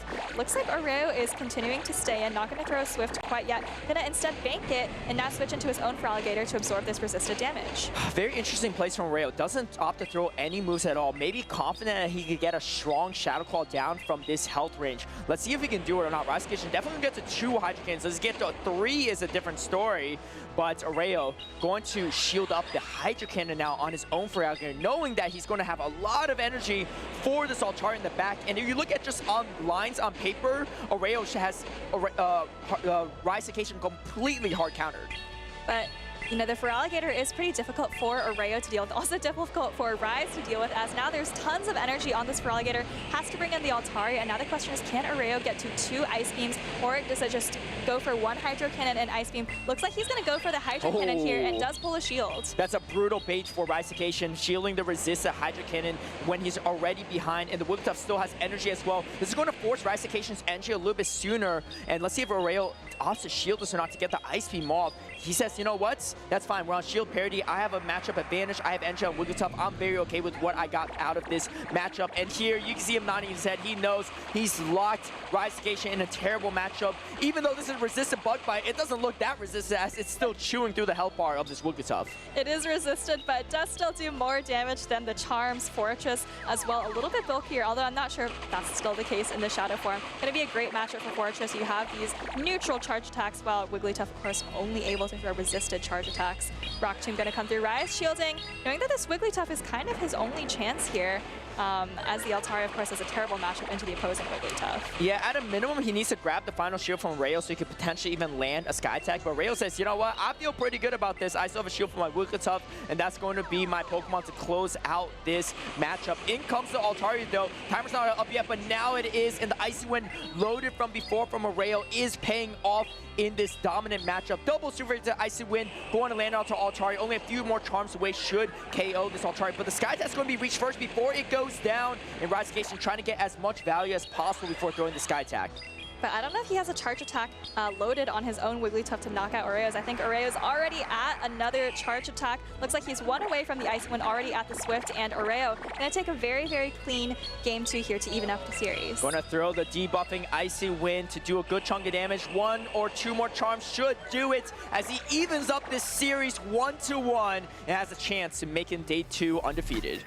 And we've seen so much Feraligatr gameplay from both of these trainers. I really like this strategy. It is so flexible and really uncomfortable for either trainer if it is up energy. So we'll have to see how Rise decides to adjust after losing that game number 2. It did look like there were a couple Pokemon that were problematic for him, right? It was the Wigglytuff, the Feraligatr, and of course, even at the end, the Bug Bite Fortress, which you mentioned looked really annoying in game number 1. Yeah, I mean, in general, Retrospective's team is just so weak to Wigglytuff that unless he brings a Fortress in, he's just going to be in an awkward spot throughout. You know, the Grumpig's actually not terrible there, but knowing that you're taking Super Effective from Bug Bite damage makes the Grumpig really hard to break, plus the Super Effective Shadow Ball damage, the Corsa as well. It's just not a great Pokemon in this particular matchup. He tried his hardest, but he was also kind of hard countered in every matchup for the most part, outside that mid matchup of the Feraligatr Mirror. Well, if you're Rise, do you have to pivot to the Fortress to try and hold off the Wigglytuff? Because I think he still wants to bring the Feraligatr, and if he wants to counter the Wigglytuff, he has to bring the Fortress. It kind of feels like there's a lot of Pokemon on Oreo's team, where Rise has 0 or 1 answers. Yeah, I mean, Rise has been in tough matchups before, so he is no stranger to that, but he does have a tough puzzle to figure out as he faces Oreo and tries to lock in one final team for this game 3 to see if he can continue his top cut and undefeated streak here. He's had a very consistent season as well, too, right? We talked about Dune Bug, but Retrospective also has had a lot. I think he's made top cut every single tournament so far, and he's not looking to change that narrative anytime soon. But we'll see if he could crack the code on how to beat Oreo's team, because, yeah, I mean, Bug Bite Fortress, I can see why people run it in these kind of matchups. And if you're Oreo, maybe you also want to stick with the Wigglytuff Feraligatr, and then what else do you bring? You could bring really anything you want. Could be Diggersby, could be Corsola, could be your own Fortress. But we're getting into game number 3. Let's see if Rise can continue that streak of consecutive top cuts. And this is a tough matchup for Retrospective because Oreo avoided the matchup of Wigglytuff into the Fortress in the back. However, mirror matchup in the back though, so this could be pretty interesting as this matchup back and forth is fairly neutral between the two, and Oreo not going to shield up this move, knowing that, you know what, he's going to save his shields for his backline Pokemon. They have a lot of play. Going to throw the Icy Wind, Super Effective Icy Wind first. And this is one of those matchups where that Mud Bomb rework actually kind of hurts Unova Stunfisk. You get to your Mud Bombs just a little bit more slowly there as you see Wigglytuff throwing the first Icy Wind, and very interesting decision from Oreo to quickly swap in the Feraligatr here. Yes, the discharge is debuffed, but it is also still super effective damage. Yeah, maybe trying to draw a potential Altari, but that's not going to be the case. And now this changes the matchup completely as Retrospective has his own Feraligatr, and kind of a reverse of the last game where now Oreo has his back against the wall with his Feraligatr with less health, and that kind of spells disaster in this matchup as Retrospective can take advantage of it. He is a little behind the NG, so Oreo's going to get to the next Hydro Cannon first, but it's not going to KO Retrospective's Feraligatr. And it's a really interesting dynamic in these desynced Feraligatr mirrors. Looks like Oreo is actually barely able to hang on and get to that last Hydro Cannon. That's pretty big for him as Rise does have to put up a shield. I think he would hang on, but he also really needs the energy on this Feraligatr. I like this play from Retrospective because now he could get some value into the Wigglytuff, but instead Oreo brings in the Fortress. He doesn't want that to be the case because he knows the energy on the Wigglytuff isn't going to go nearly as far as the Fortress will. And now comes Retrospective's own Fortress. The real question is, how do you play the debuff game? Do you throw the Rock Tomb first? Do you throw the Sand Tomb first? Oreo's going to throw the Sand Tomb into the Fortress for some neutral damage. And these Shadow Bug Bite users have surely studied their matchups. I'm sure they know that if they throw the Sand Tomb, their Bug Bites are going to do 1 more damage. And now if you're Rise is going for the same thing, just trying to chip down this Fortress bit by bit, fast attack by fast attack, as Oreo now actually puts up the shield on the Sand Tomb. Yeah, I thought maybe it could have been a Rock Tomb because Rice was at that energy, and you can see him wincing a bit. But here's the thing, if you land this Sand Tomb, you can take out the Fortress, grabbing the final shield from Rice Occasion, but you could potentially pivot over to Wigglytuff to only clear your debuff, but also get a Charm down now that you're double debuff on the Fortress. Oh, he goes for the catch, and he catches the Sand Tomb. And that could be a huge catch for Oreo. Like you said, preserving the Fortress, forcing the energy here. But now if you're Rise, I think this might put the Wigglytuff into the range of a single charge attack from the Unova stun, because Rise is going to switch out right away. Doesn't want to overfarm, doesn't want to take the charm damage as he fires off this discharge. Wait, the question is how much energy is on this Feraligatr, because if you get a Bug Bite down, this could be game over for Rise Occasion, but there's still a decent amount of health, so you have to throw some energy with this Fortress. This is going to be a pretty tricky endgame. How much energy is on the Feraligatr? Rise Occasion's got to figure this out. Can you get Bug Bite down, because there's no energy on the Fortress? Oh, there's no energy on the Feraligatr at all, and LDS Oreo knows that Rise Occasion cannot swap out. The timer's not there. The Samtu's going to land. It's going to be a Bug Bite down in a mirror match in the end game. Oh my goodness, and who has the health advantage here? Looks like, oh my goodness, it's so close. I think it's going to be Oreo as he becomes the third Brazilian to punch his ticket to day 2 on the winner's side. Wow, what a crazy endgame there in the end. I mean, it looked like Oreo was even more stressed than Rise Occasion in the final minutes of that game, but Shadow Fortress Bug Bite is here to stay in Orlando, and LDS Oreo takes the 2-1 victory over Rise Occasion.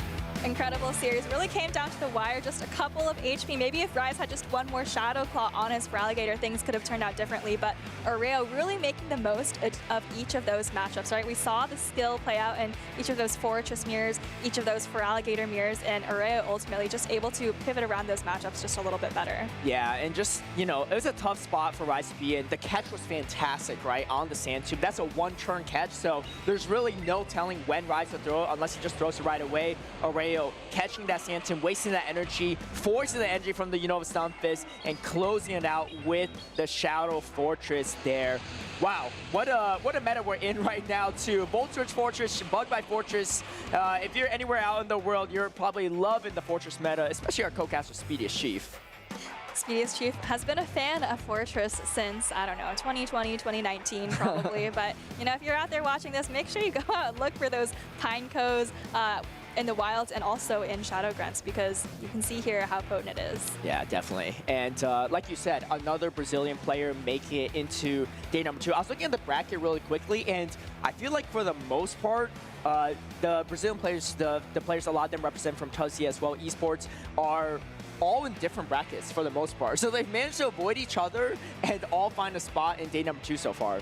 Well, interestingly, you know, all of these Brazilian players are very strong. We don't see them in North American very often, but a lot of them are actually the 1 seed in their groups. And that's why they're all able to spread themselves out and, you know, conquer each of these groups one by one, maybe looking for a Brazilian sweep on the podium tomorrow. Yeah, I mean, there might be a little Brazilian civil war if that's the case, with so many of them making day number 2. But I'm sure they're very happy for each other, and we're happy to see them, you know, show up in Orlando, in North America, to show what their region can bring to the circuit. Yeah, very long journey from them coming all the way from Brazil to Orlando, Florida. But, you know, they've been having a lot of success, you know, showing why it was worth it for them to come all the way here, as, you know, so many of them are making incredible runs. Not only just the 3 we've seen on stream, but so many other talented of the LNDS trainers here too. That's right. And speaking of talent, we have some talent coming up in the next matchup. It's going to be Firestar 73 versus Sustenance Eater in the winners finals. Both players really, really talented. I don't think either have won a tournament to date yet, but these are also players that I feel like no matter who you are, if you face them, you'll be a little bit nervous because you know these players know how to play. Well, before we get to Firestar and Sustenance Eater, let's hear from Will and Oreo about Oreo's team and matchup. Thank you so much, Soph. That's true. I'm here with LNDS Oreo, who just took down Rise to Occasion, one of North America's best. I'm noticing a trend here, Oreo. We've got Jeff, we've got Steiner, we've got you. There are lots of Brazilians in the top cut. You're a very strong trainer from a very strong region, so how do you feel? I'm feeling very happy because I was so nervous about this tournament. It's an open meta, so we have a lot of options. I didn't make it my team until 3 a.m. So I'm really happy. I can't say anything more. Well, you've had a really fun career because you've been a trainer that's very good, but you're in a strong community. You had your first victory at a Championship Series event, and I feel like you're carrying that momentum with you into this event. Does it help your confidence to win that event and then come here? Yeah. Like after so much times, finally winning something make me feeling more proud of myself and make me feeling more comfortable to play and with my gameplay. And that's why I'm here. I want to show everyone that I can be the champion here again. Awesome. I really admire your community. Several of your friends are here. Do you want to shout out to anyone, say thank you to anyone who supported you? I want to shout out Tuzi. I want to shout out all my friends, my girl, and that's it. My family. Thanks, everyone. Of course. Aureo, thank you so much. Best of luck in your next round. We're going to take it over to an interview, and we'll be right back after that.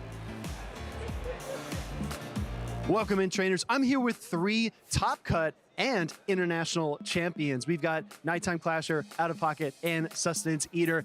And you know, everybody's eyes are on NAIC, the final international championship of the season. I have experts here to talk about how to team build and prepare for those limited metas. So I'll start off with a question just right off the bat. Sustenance Eater, what is the first thing you do when a new meta is announced? I start going to my account to see which Pokemon I have. Usually I'm lacking quite a few, so I kind of use PV Poke and then go from there to see what I can really team build around. And then if I don't have them, I'll have to go get them. All right, Nighttime Clasher?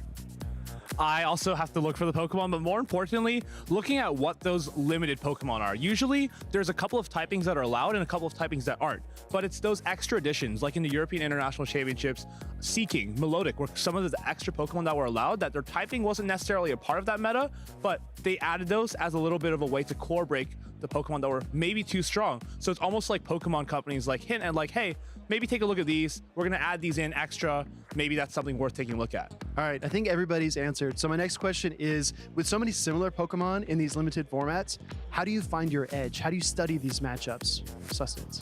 Yeah, so I mean, a lot of it's just going to be like playing with other people and kind of seeing how these mons interact with each other, kind of seeing what the best way to go about each individual matchup is, kind of like swapping out, conserving energy, and kind of trying to use the most efficient ways and swap around and play with the clock and all these different things that you kind of get from playing more. So these limited metas are really great at kind of rewarding that matchup knowledge and meta knowledge, unlike OGL, for example, which can have a lot more polarizing matchups.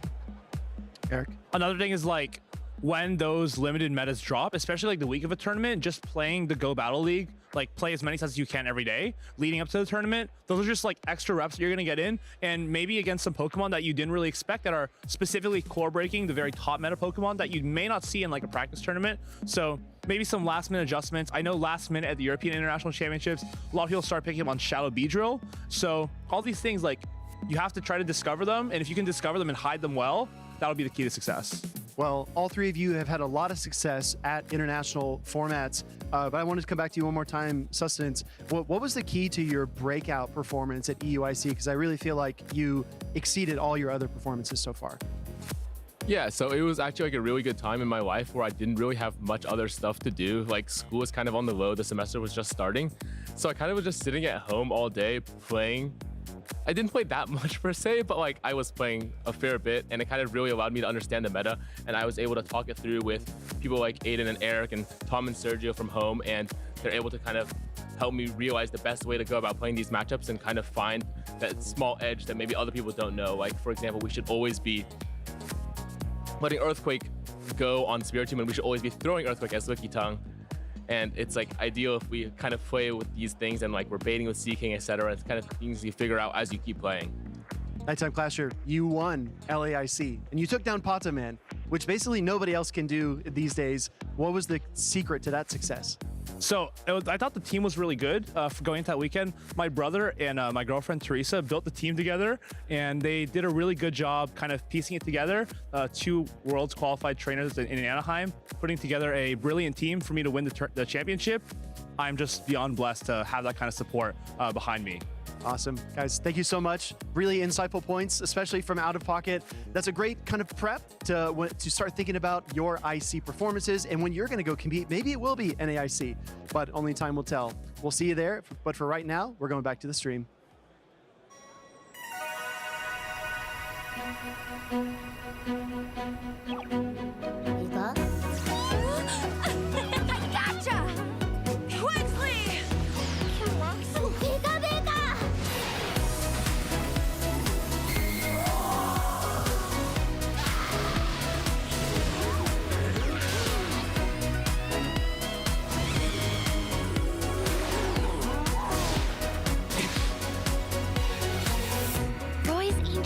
Pokeball resonated with my pendant.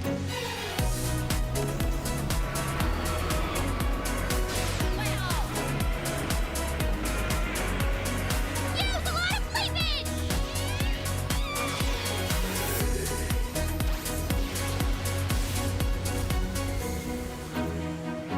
Yika.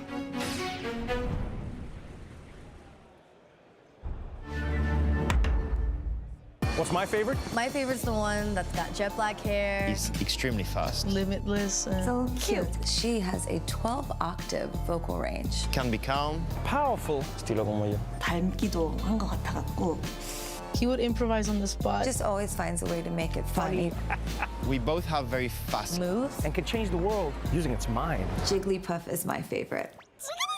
JigglyBuff, JigglyBuff. Every single time you met a new Pokemon, it felt like you met a new part of yourself. He likes to sleep. Just like me. 뭔가 여러 모습으로 변할 수 있는 모습도. Sí, tiene muchas formas de superar a sus oponentes. Como mischievous, por Dios, su love language. Sa loyauté, sa rapidité. She uses her voice to protect herself. It's homey, you know? Totally. That's why I love it. My favorite is Eevee. Mi favorito es Sira. Arcanine. Gengar, JigglyBuff. So, what's your favorite?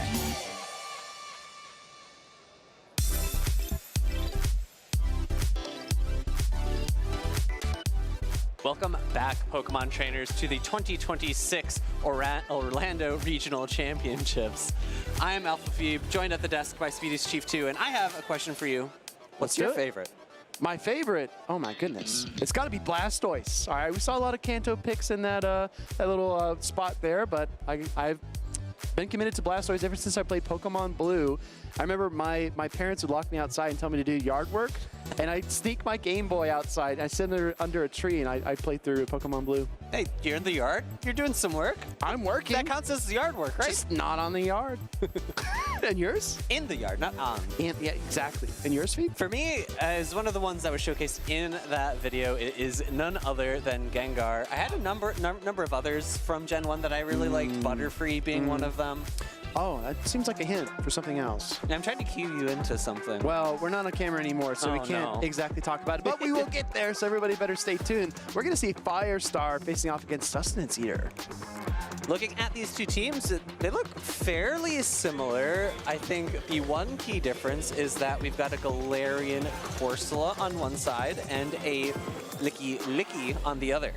I think that's the only difference, if I'm being honest. In terms of movesets, we might have a little variability there as well, so we'll dive into that as the series progresses. But Firestar is a trainer that really burst onto the scene with his Fire Fang Shadow Mightyena, say that 3 times really fast, and the Sustenance Eater, the brother of Nighttime Clasher. And I gotta say, this is gonna be a really interesting series to watch.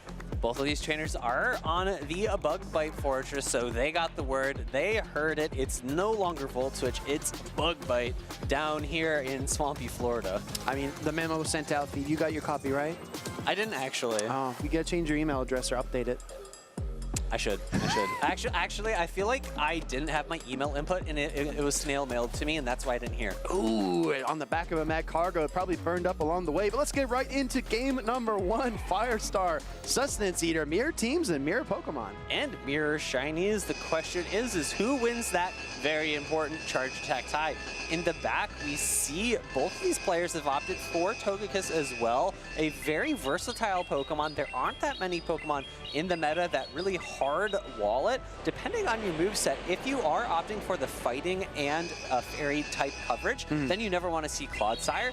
But if you're running Psyshock, then Clodsire is not that bad of a matchup. Yeah, you really don't fear the poison types, right? Because you can hit back for super effective, but it looks like the Empoleon from Firestar dipped to the yellow just a little bit earlier than Sustenance Eaters. That typically says it's going to have a higher attack, and that does come true as Firestar wins the cap tie. Yeah, both of these trainers throwing 1 Metal Sound before they're at 2 loaded Hydro Cannons. Both trainers also opting to no shield here. Now we know that Firestar should win again unless these Empoleons happen to have the same exact attack stat. And in that case, it would be a coin flip, right? It comes down to random chance, but we're going to see Firestar win the lead here. as these trainers play out the zeros in the Empoleon mirror match. And interestingly, Sustenance Eater comes in with the Togekiss, taking a little bit more damage for his Wary, but the energy goes everywhere.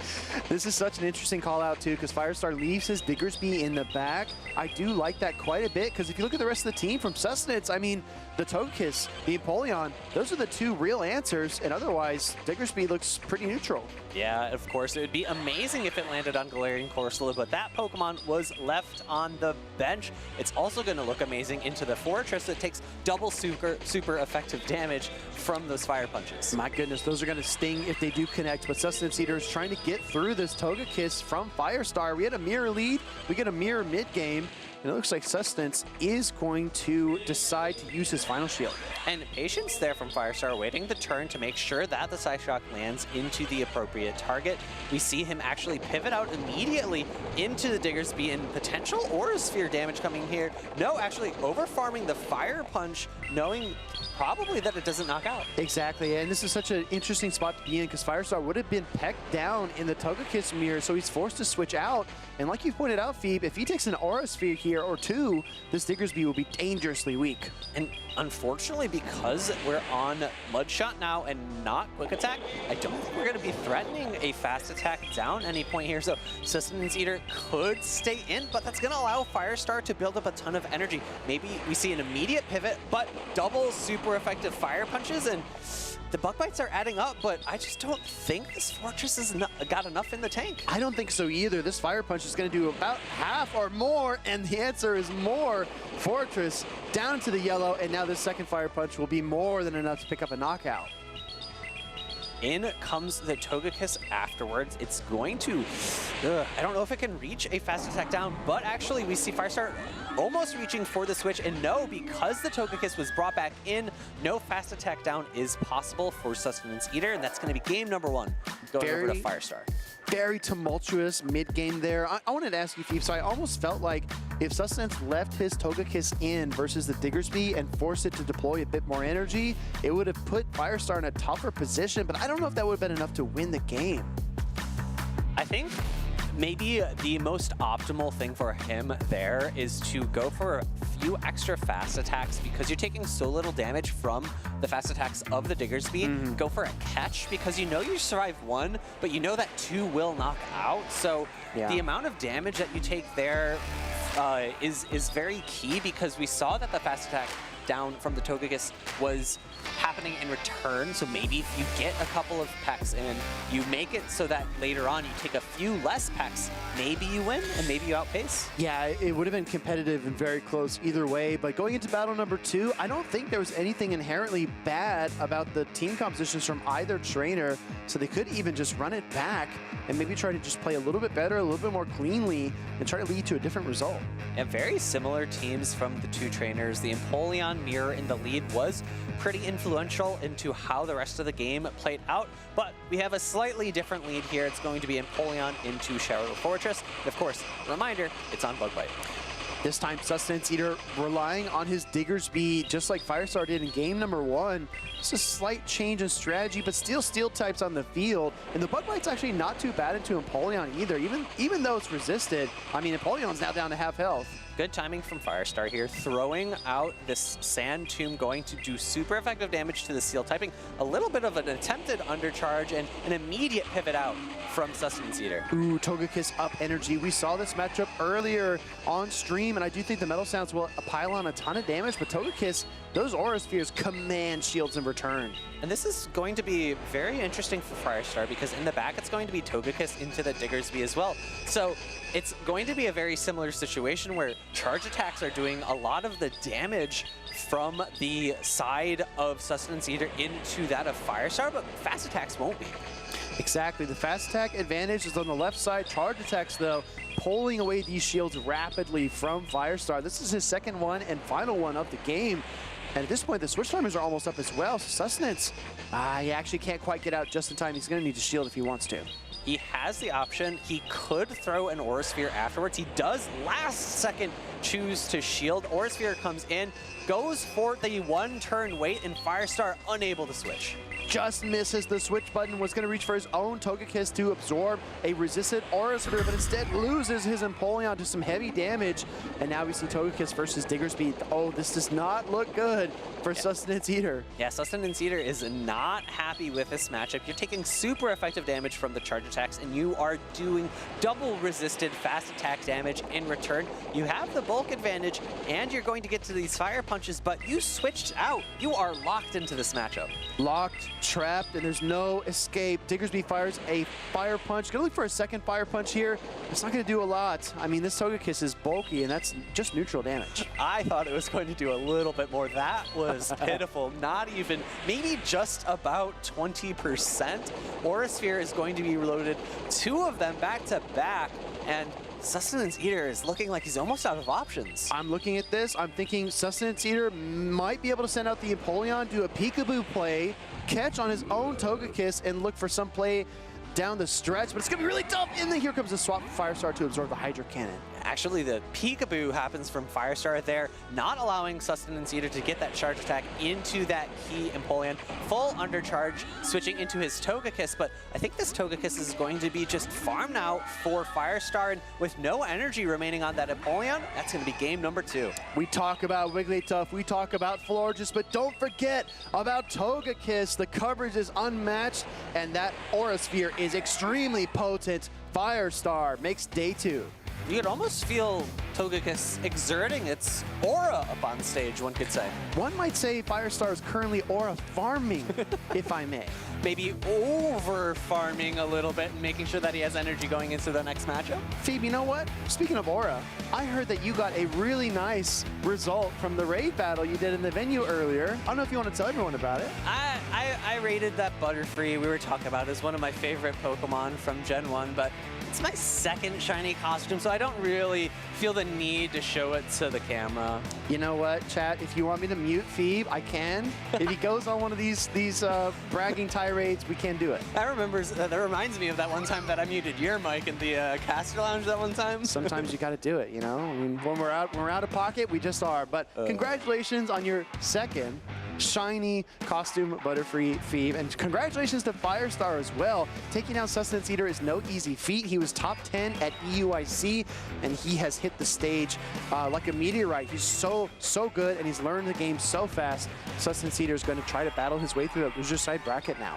And really, I think across all of those games from Firestar and Sustenance Eater, I saw no mistakes, just optimal play coming from both sides, and Firestar just had a little bit better alignment, a little better team compositions, and unfortunately for Sustenance Eater, although the Diggersby worked so well for Firestar in game number 1, it was dead weight in game number 2. Well, I also really like what Firestar did. He brought the Diggersby in game number 1, and that dissuaded Sustenance Eater from leaning on that Galarian Corsola. And when you look at the overall team, you think maybe the Galarian Corsola versus the Togekiss matchup, that's pretty good for the Corsola because the Psyshock doesn't do much damage. Definitely don't want to throw Aura Sphere in that matchup. And the Pecs are kind of neutral, so I do think that the team composition and the story of the tape is something we don't talk about enough, but it's very impactful. And I wonder, I'd be super curious if we do have the opportunity to interview Firestar, if he thought about the fact that he brought Diggersby in game number 1, and then it felt like he brought a team that was pretty strong into it game number 2, and maybe he was manipulating the Pokemon that Sustenance Eater was bringing. Caleb, did you get that? All right, Caleb's down on the floor. We want to know about Diggersby and Firestar strategies. Take it away. All right, thank you, Speedy and Alpha Phoebe. I'm here with Firestar right off his victory, and that Togekiss looked completely unleashed in that matchup. How are you feeling after that one? I've been feeling great. I actually was running the team, but with Florges in that position, and over time, over practice, I realized that I really wanted Togekiss, and it's really been proving itself. Yeah, Accent making Togekiss look really good in Houston, and you're continuing to make it look good, especially with a lot of these top players pivoting over to Diggersby. That matchup looked even better. Now, you're telling me right before this interview, this is your second time making top cut on that winner's side, undefeated, and the last one was actually in Seattle last time around. How are you feeling after that? Feeling crazy. It's really nice to have a feeling that my consistency is getting up there, starting to play with the best of the best, and I really want to keep it going, you know, get even further than last time. Well, it used to be known as kind of the king of the losers bracket, always making day number 2 or top cuts with that loser side. But now you have an extra life going into day number 2, so I'm sure you're feeling great about it. Explain to us about your prep, right? Because I feel like you run different teams all the time in tournaments, and you're no stranger to Spice as well. You cooked me with the Shadow Mayenne once. I remember that very vividly. But how did you come about this team? It was a lot of work, honestly. When I I was doing a lot of practice, and I ended up playing the league yesterday that we had in the actual convention center. So I played in the league. I noticed Togekiss doing well. I was practicing with a specific team, and just switching Pokemon around, trying to find the exact sort of lines you want to play into these insanely good opponents is just the way to do it for sure. That's awesome. Well, I'm going to let you get some rest as you prep into day number 2. Any thanks or shout outs you'd like to give? Shout out the Home Slice homies, a lot of the friends that's with me right now, including Dune and For the Battles, as well as Shaner, who are bunking with me. Awesome. All right. Well, I'm excited to see you play in day number 2 and see how far you can take it. Back to Speedy and Alfie for some more awesome battles. All right, thanks, Caleb, for that interview. I'm really curious. He's talking about how he played the challenge yesterday. Yes. If he used the same exact team, or if he used a very slightly different team and used that challenge to optimize it. I know that's something that people in the VGC or TCG do. They'll play in the challenge the Friday that they arrive. Yep. They'll get a play test with that team, and they'll make some final adjustments going into that first day of the main event. And I'm curious if that's something that you think people are doing. No, absolutely, Phoebe. I've talked with numerous players who say exactly what you pointed out, that they would like to get here Friday a little bit earlier. Usually the challenge is at 1 o'clock, but you definitely want to check the event website to make sure you're arriving on time and registering beforehand. But I will say that a lot of trainers will come in, they'll say, man, the challenge went really badly for me. I'm going to think about my team, maybe make some adjustments, and it leads to a better performance on Saturday. Or they say, you know what, the challenge proved all of the opinions that I had, and I feel like this is the right team for me, and I'm going to carry that momentum into the weekend. So it's a great way not only to battle and test the team, but also to get a feel for the competition, because at your local championship series events, you might only battle against your locals. When you come here, you're taking on Dune Bug, and then you're battling a Brazilian trainer, then you're battling someone from another region. It's really, really intense. So it's a great way to kind of shake out those nerves and validate the team compositions. Well, we're going to have another intense matchup up on stage. We're going to have Alan and Frankly, who are going to be ready just in a bit. Yep. They're going to be some impressive teams. I'm very curious to see what Alan is running, because I know that he ran that Aegis Slash back in Houston. Yeah. He was one of the few people who did, and I'll have to see if he's able to make a run with it here in Orlando. We'll see. There's also a couple other interesting Pokemon on this team that I cannot wait to talk about. Outside of the Aegis Slash, it's so funny when you see a team like this and you're like, you know what, Aegis Slash is great, but there's also another really cool pick, and that's Carbink. Carbink, I don't know, Phoebe. We see so many of Empoleon in the meta. It feels like a tough ask. And when you look at Frankie's team with double water and for Alligator, Quagsire, it feels like it's tough to bring it here too.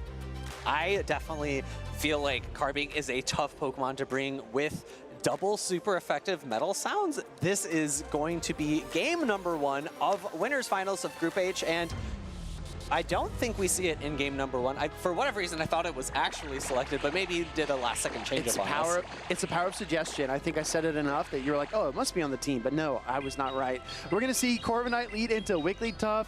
This is an interesting matchup because Alan is a talented trainer who has won a special championship outside of the continental U.S. And then we have seen Frankie as well compete quite often. He's a Orlando local. So this is a very fun matchup.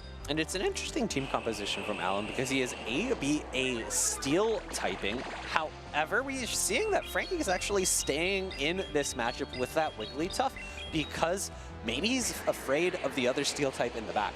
Exactly. I think this ABA steel is something that we do see quite often these days, especially if there are no fire or ground types that are too threatening. And in a Wigglytuff lead scenario, I think you nailed it, Phoebe. I think just staying in the matchup is the right idea.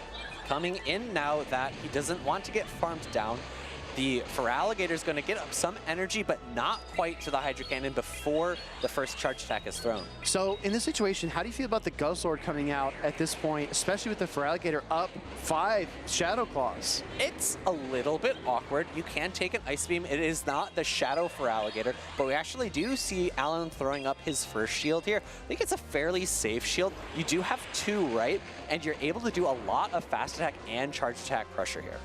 Great point. It's going to see the Brutal Swing from the Guzzlord connect into the Feraligatr. This is not going to do too much damage. And again, that regular Feraligatr flexing its HP and its stats, it's not easy to bring down. And throwing immediately, I don't mind this from Frankie. I don't think he was really going to be able to reach another charge attack, but Alan investing heavily into this Guzzlord.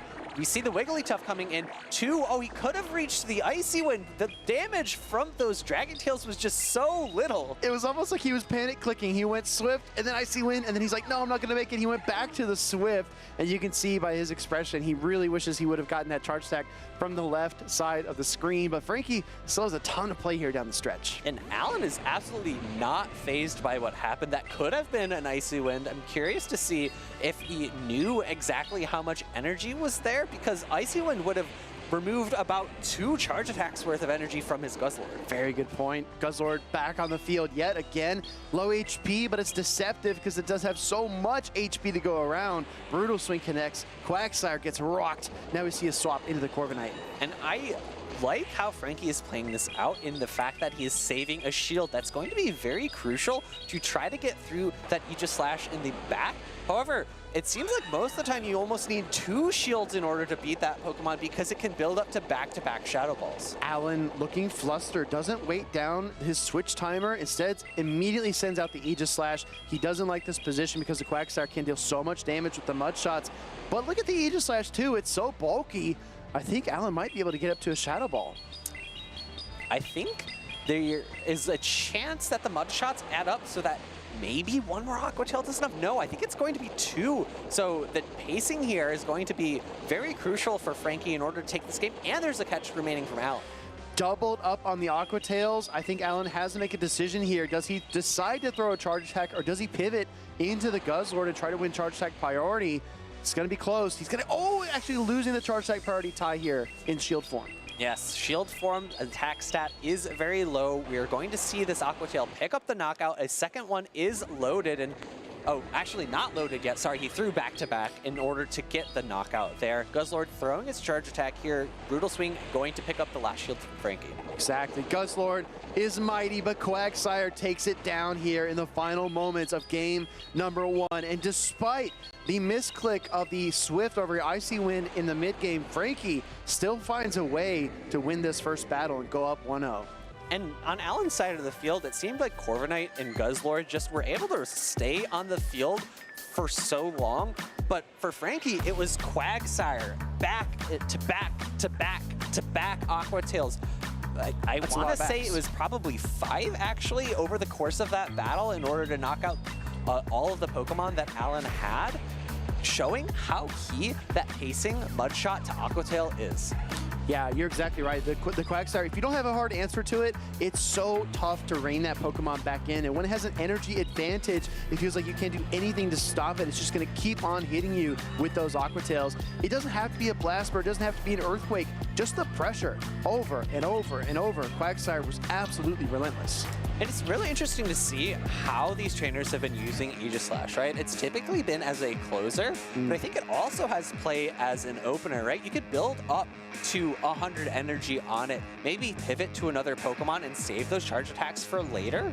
But we've only really been seeing people use it as a closer, as an endgame Pokemon, saying, hey, I can survive anything that you throw at me up until I throw my first charge attack. And if I can throw them back to back without you sniping my energy, then you have no shield of your own. I am the shield. Excellent point, and pun received. It's really tough because Aegislash is one of those Pokemon that you feel like you should play it like a Wild Charge user or like a Superpower user, because you know that your entire dynamic of the battle will change after you throw that charge attack. But still, these trainers are finding interesting ways to deploy it. And Phoebe, with a great read, we see Aegislash in the lead up against this Wigglytuff and the instant pivot. And we see a instant pivot out from Alan. I'm a little bit disappointed that we didn't see him go up on energy and before switching, but again, he has a really great answer for this for Alligator. Ooh, baiting this time, Frankie, recognizing Alan's likelihood of shielding a potential ice beam. Exactly, because he did that exact play in the game number 1. So drawing the shield with the Hydro Cannon bait, and Frankie could still afford to take a brutal swing here. He's probably going to get 2 shields off of Alan if Alan wants to maintain switch advantage. And great timing from Frankie here, and great energy management, able to get the Hydro Cannon and Ice Beam off before 2 charge attacks from that Guzzlord. Guzzlord now deep into the red, and I don't think it's going to be able to get a farm down. I think Alan could have done a few more Dragon Tails, but I think Frankie would have gotten to another Hydro Cannon first and, oh, actually shielded. Frankie just committed. I think he committed to the Shadow Claw down. We're going to see the second shield come up here because he does not want his Wigglytuff versus the Aegis Slash. This is a tough decision to make, but Frankie already committed 1 shield, and he gives it up anyway. I'm a little bit surprised by that, given the fact that 1 more shield, the Shadow Claw down could have been possible, and if you're going to invest already, and ooh, now he's got to feel the sting of regret getting the Aegis Slash onto the Wigglytuff and the Gourgeist onto the Quagsire. I mean, as viewers, right, as commentators, we can see the entire team composition here, but I think anyone would have known that the Aegis Slash versus the Wigglytuff is a tough, no pun intended, matchup for the Fairy type, and Frankie almost committed to fighting for switch advantage, but decided to change his mind, and now he's facing a barrage of Seed Bombs. And even though he was able to land that hard-hitting Stone Edge, you're just not threatening the Gourgeist at any point in this matchup because it survives so easily, and Frankie is just going to be in a tough position here for the rest of the game. The Incinerates are going to add up, Seed Bomb coming through, and no shields remaining. We know that Aegis Slash also has the Gyro Ball, and that's going to devastate the Wigglytuff. So this Seed Bomb is just chip, and here comes Aegis Slash to finish the job. I think this is going to be the first, maybe second KO we've seen all day for the Aegis Slash. I'm really curious to see how much damage a Swift would have done. Triple resisted, extremely bulky Pokemon. Is it just 1 damage? I think it'd probably be at least 2 or 3. Alan says, bye-bye, Wigglytuff. You top the usage charts, but Aegis Slash is here to stay. I'm, again, a little bit disappointed that Alan played the game exactly like he did. I would have preferred to see him build up a little bit of energy, maybe even throw a Shadow Ball, right? So that you can pull away a shield. However, I get it.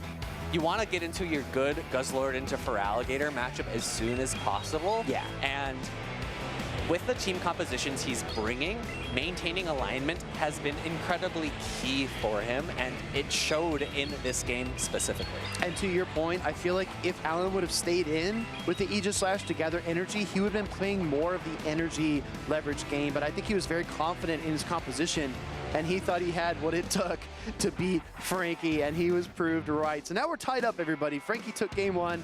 Alan took game 2 with his Aegis Slash lead into Wigglytuff. Game 3, what do you want to see here?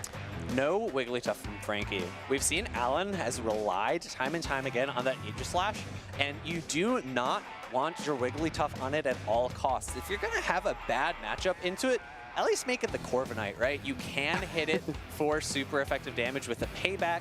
You're doing pretty good damage with your pretty good damage. You're doing 1 damage with your sand attacks realistically. That's more than 0. It is more than 0, to be fair. And, you know, supplement it with a Pokemon like Quagsire or Feraligatr. You know, Frankie was very successful in game number 1 with a double water combo. He was. I think he could go back to it again. No, I think you're right. I think the double water combination looks very strong, especially when there's essentially no grass coverage on Alan's team outside of the Gourgeist. And when you have a Feraligatr with Ice Beam and Shadow Claw, you can fight back in that matchup. So if we don't see double water, I think we for sure see at least the Feraligatr. But here we go, everybody. Game 3. This is our winners finals for Group H. Top Cut on the line. And in the lead, we do see it take the field. Carbink on the left, Feraligatr on the right. Will Alan stay in this matchup? Will he try to pivot into his Guzzlord? In the back lurks Wigglytuff. I know, that safe swapping a Guzzlord could be disastrous here, so Alan likely going to stay in this matchup for a little while. Actually shielding right off the bat. He had no hesitancy there. I imagine that Carbink has the opportunity to shield through Feraligatr, especially if it no shields a charged attack here. Yeah, I think you're right, but Frankie doesn't want to follow that script. Instead, he wants to play out the 1s, maybe even the 2s, because he knows how important it is to win the lead advantage when he does have a Pokemon like Wigglytuff on his team. No shield on this second Hydro Cannon. Frankie's very close to another one following, and I have to imagine it'll come out before the next Rock Slide, so Alan has a choice. Do I want to let this Feraligatr go through with so much health and the ability to threaten the rest of my Pokemon, or do I utilize my second shield here? And here's the trick too, right? Oh my goodness, Frankie swapping into the Quagsire. I really like this play quite a bit, but Alan led the Carbink. If Frankie's worried about Aegislash in the back, that makes Alan ABA weak to ground, and I don't think that Alan would be willing to do that versus a Quagsire team, so maybe Frankie would pick up that that third Pokemon is not the Aegislash like he saw in games 1 and 2. And really importantly here, Alan's brought in the Guzzlord, right? You could have brought in your Gourgeist, which is a really hard counter to this Quagsire, but fearing the Wigglytuff in the back, I think that's a really smart read by Alan. Maybe a 200 IQ play, but only time will tell. Stone Edge connects, Guzzlord gets rocked, and it's going to look for another charge attack. But Quagsire, the Aqua Tail's getting enormous value. Aqua Tail's not going to be enough to take the knockout here, but I think Alan is very comfortable getting the farm down after just 2 more Dragon Tails. Energy is loaded. He needs to be careful not to get sniped. Very smart. Sludge Bomb coming in. No shield by Frankie. No shield from Frankie on a super effective charge attack. This is probably the hardest hitting charge attack left in the battle, and Frankie allows it through. He knows he's got a Carbink to deal with, and now he sees the final opponent in the Gourgeist. Charm's coming through, and throwing after 2 Incinerates is medium optimal timing. Seed Bomb going to get that last shield from Frankie, but there is still a lot of health on this Carbink, and ooh, this is actually not over. No, this is not over at all. This is a very close matchup because the Feraligatr, yes, will get past the Carbink, but I do think that 2 Incinerates will pick up the KO in kind. So this Feraligatr might not get another charge attack, and then it becomes a question of which Pokemon wins the charge attack priority tie between the Gourgeist and the Wigglytuff. And Wigglytuff is deceptive. Although it feels very bulky, it has a surprisingly high attack stat. Icy Wind coming through, winning that charge attack tie. Can Gourgeist hold on? Frankie shaking his hands for good luck, and it's not enough. And he's unable to KO the Gourgeist. Alan hangs on, and with this win, he will make top cut in Orlando. Seed Bomb coming through, enough to pick the knockout, even with that attack drop. And congratulations to Alan. Really interesting team compositions from both of these players, and Alan making an incredibly crucial call, not bringing in his Gourgeist, bringing in the Guzzlord, securing it away from the Wigglytuff, and that was his key to victory. Expertly said, and also what a bold decision. He sees a Quagsire Feraligatr team, he says, let me lead Carbink. Like, I was bamboozled by that call. It's such a bulky Pokemon. You're able to take a super effective Hydro Cannon. You do not win the 2 shields very clearly into the non-Shadow, but maybe I was thinking about that Shadow variant, or maybe I was expecting a no shield on the Rock Slide. Either way, very crucial there. The pacing that Feraligatr gets over Carbink in order to secure that matchup was very nice for Frankie, but not enough to secure victory. Not quite enough to get the job done. And as you pointed out, this Carbink Feraligatr matchup, not something I thought I would be talking about at this event, but here we are, everybody. Sludge Bomb coming through into the Wigglytuff. There is a chance, right? If Frankie shields a Sludge Bomb there, it could end up changing the direction of this game, but he also didn't know what the third Pokemon was. It could have been Aegislash, it could have been Corviknight. It's very, very tough to tell. Counterpoint for Aegislash, though, if it is, game's just over, right? Exactly. There's not much he can do. So, a potential call to shield there, but also, if it's either one of those other Pokemon, maybe you want the shield, maybe you want to protect up that Pokemon. Yeah, I think this is something that a lot of trainers pick up in Go Battle League. If you see a Pokemon in the lead with distinct weaknesses like Carbink, double weak to steel, weak to ground, your opponent's probably not going to have another Pokemon in the back that shares those weaknesses unless they're playing the Aero Battle approach, as we call it, the ABA strategy. And it didn't look like Alan had that in mind. I've never actually heard that before. Really? No. We did a whole segment on it. It proves that you don't watch my segments, feed. I'm so sorry. I only watch the battles. What can I say? I'll recover, chat. Don't worry about me. We're going to keep our spirits high here in Orlando. Alan punches his ticket to day number 2. Frankie, though, He's going to fall to that loser side bracket where he needs to battle his way through and maybe make it to top cut, but he's got a longer road ahead of him. Yeah, and if I know my alphabet correctly, C, D, E, F, G. Ooh, that's 7. Oh, no, that was H, sorry. H. Yeah. I don't know my alphabet. That's 8. So I think that's all of our winners' sides being done. So I think we're headed towards the loser side of the bracket. Oh, we are going to find out. Maybe H stands for 610 Hero. Or maybe it's haha, Phoebe doesn't know his alphabet. Well, it could be either one. We're going to see what happens though. Spandalicio and 610 Hero are queued up to battle here shortly, everybody. And I don't know, the Aegis fun might be just getting started. And there is a very formidable counter to Aegis paired with it. I don't know what to think about this team. That Pangoro is a very interesting Pokemon because against a lot of common teams in the meta, if you don't have a fairy type, it can just go off. Oh, absolutely. You don't have a lot of resistance to both dark and fighting type, and it can be very scary if it ramps up, if it gets a Night Slash boost, if it's up a ton of energy, it pieces so quickly. Also, you have the choice of Rock Slide or Close Combat, right? So, before we get there, I would like to hear from a trainer that absolutely popped off on stage. This is Soph and Alan. Thanks, Speedy. I'm here with Alan, who has just won Group H. Alan, tell us how you feel about advancing to your first ever top cut. Feels pretty surreal. I was just coming here hoping I can just show off some Aegis play, so it's pretty happy just to be able to kind of get on and finally do Aegis justice, because I know that a lot of folks, you know, brought Aegis didn't necessarily do it, and I think that it's hard to kind of pilot, and I was glad that I happened to get a chance to be able to pull it off. Yeah, there were a couple in Houston, but I don't think any made it on stream. And then here, of course, in Orlando, you're, I think, the first one to advance to day 2, so congratulations. In that third game, it looked like you had a pretty tough lead with Carbink into Feraligatr, so I'd love to hear about your game plan when you saw that lead. Yeah, so looking into that, I knew that I wanted to kind of adjust it, and I really wanted to kind of bring sort of like Aegis in, so I decided not to, and when I benched it, I figured that when I saw the Feraligatr, it was tough, but I figured that there was probably going to be sort of like a wig, so I just figured that I needed to kind of like chip it and hopefully like call the lines right in the back, and thankfully it worked out in the end. Yeah, it definitely worked out for you. And in terms of the team of 6, not just the lines of 3, I noticed you have a very similar team to another competitor who we saw on stage earlier, so I'd love to hear a little bit about that. Yeah, it's funny because actually Chen was kind of like the inspiration to my team, and when he originally sort of told me, he actually had Corviknight in his Quagsire spot, and I thought that, oh, that was like sort of the team to sort of like run, but I just kind of ended up getting practice with that, and he kind of like helped me with sort of the inspiration with that team, so I'm glad it worked out.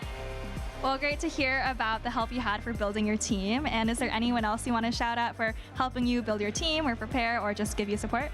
Oh yeah, this is kind of like a long list, but I wanted to be able to shout out Stud Muffins, Chen Yu, and Maroon. They're the ones who are helping me sort of like out.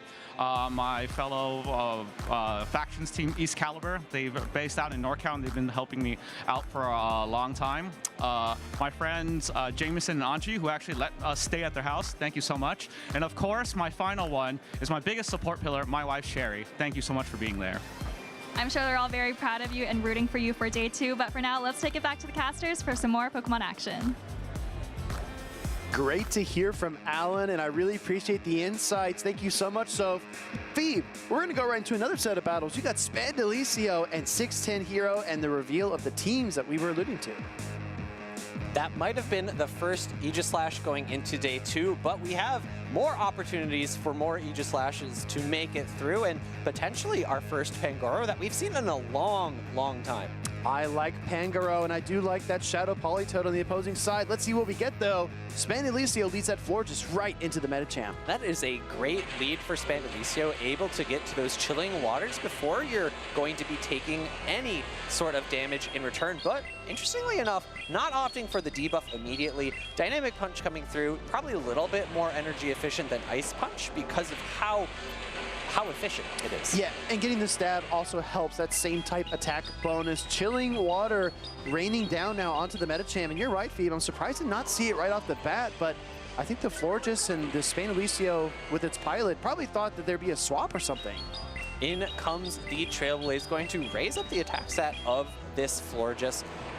Not going to be quite enough to take the knockout. In comes a returning dynamic punch. Again, not enough to knock out, but I think we're going to see 6-1-0 Hero switch out because... Oh. Sorry. No, you're okay. 6-10-0 Hero goes into the Corviknight versus the Empoleon matchup now, keeping the Aegis Slash in the back. Again with the double steel heavy metal. Spinelicio sends out the Emperor Pokemon. And this is a matchup we've seen a lot, Phoebe. Those sand attacks add up, and I think that the Hydro Cannons command shields. Especially when you get those attack raises from those air cutters, we're going to see the sand attacks do just a little bit more damage, and the next payback is going to be reached before a Hydro Cannon can be thrown, but no, instead going for another air cutter. Could be the payback, and Spinelicio respects it. 6-1-0 Hero takes the shield away from his opponent, and he's got a lot of energy still banked, plus gets another boost. In comes the Hydro Cannon. This is enough to threaten the Corviknight, so we see the shield come up, and it's going to be, actually a pivot into the Florges. In comes the Chilling Water. I think this is going to be just shy to picking up the knockout. If so, 6-10 Hero might look for the swap out, but it's actually a charge tag priority tie. I think that this Florges has won them both over the Medicham and the Corviknight, so Spinelicio definitely has the edge there. Undercharge, in comes Stunfisk, gets a zap to knock out. Yeah, really impressive undercharge there, allowing for 6-10 to get the additional damage. And in comes the Aegis Slash. This is not a matchup it wants to see, but we're seeing, again, how little damage these Mud Bombs will do to the shield form. I really like the Unova Stunfisk pick here from 6-1-0 Hero because he's able to kind of pin this double steel combination from Spinelicio.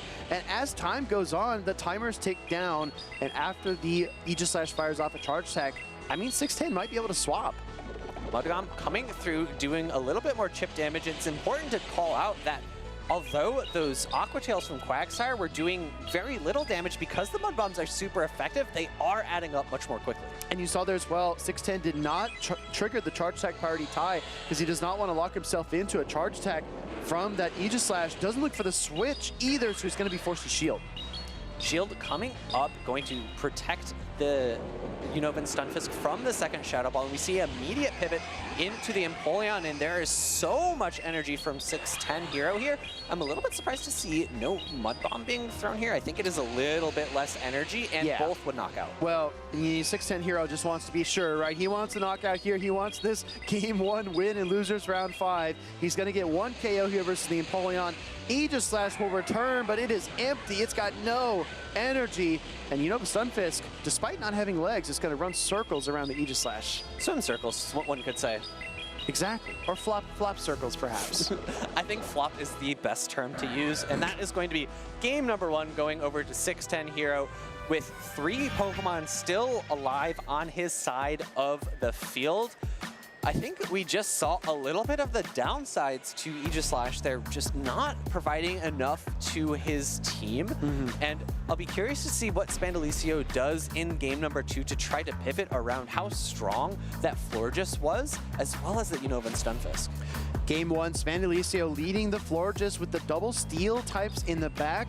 He has to start thinking about that Unova Stunfisk. If he does decide to run a similar lineup, maybe he pivots to that Empoleon early, tries to pull that Pokemon out, and then get his Florges into a positive matchup. But I don't think we're going to see the same strategy in game number 2. An adjustment needs to be made here because that ground and electric type will just terrorize this back line.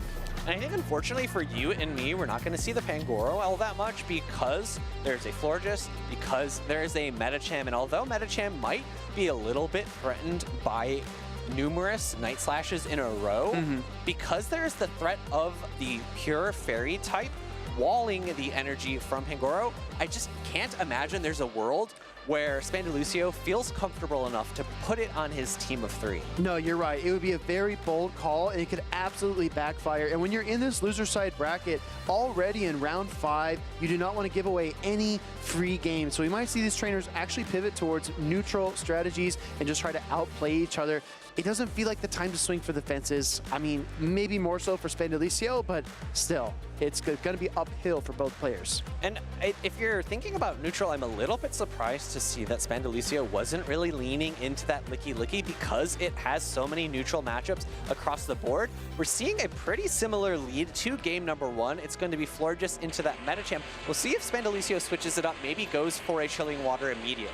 Yeah, and you're exactly right. That's what he does here to kick off this battle number 2. Also, looking at the team composition from 6'10 Hero, he's got the Medicham, he's got that Fur, he's kind of ABA weak to the Florges, and he sends out his best answer in Corviknight, and this is starting to snowball because an Altaria comes out with a flamethrower equipped and ready to go. I don't know, Phoebe. This is looking like 6'10 Hero might be misstepping here. In the lead and secondary matchup, sure, but it's looking a little bit awkward for Spandalicio in the back end because that Empoleon doesn't have that many great matchups. Sure, it can land onto that Furret, but it's always threatened by that initial energy that Medicham got built up, and if we see Spandalicio use his secondary shield here at any point, there's always going to be that threat. 6'10 here got the boost on the first air cutter, could have thrown the payback here, but Spandalicio calls the second air cutter, and now a second boost comes through, looking for the swap. Oh my goodness, almost catches a flamethrower, but opts for the Ice Punch instead. And realistically, had he thrown that payback, maybe this Ice Punch is enough to pick up the knockout. Maybe if he gets a shield with the payback, the Ice Punch is enough to knock out. So I like that combo play. I like your thinking a lot, but instead, we see the Florges come in, lower the attack stat of that Medicham, and I think it's going to be a pretty clean farm down from here. I think so as well. Dynamic Punch is going to be resisted by the Fairy typing, and the Chilling Water bogs the Medicham down even further, so this is not going to deal too much. He might be able to get to one more Ice Punch. Oh, but he's got to hang on, and he clicks it at the last second. And really importantly, did not go for the Dynamic Punch there. It costs a little bit more energy than Ice Punch. It takes a little bit longer to get to on the third rotation. Florges has a good amount of energy. There are two Pokemon that don't really want to see that energy in the back, though.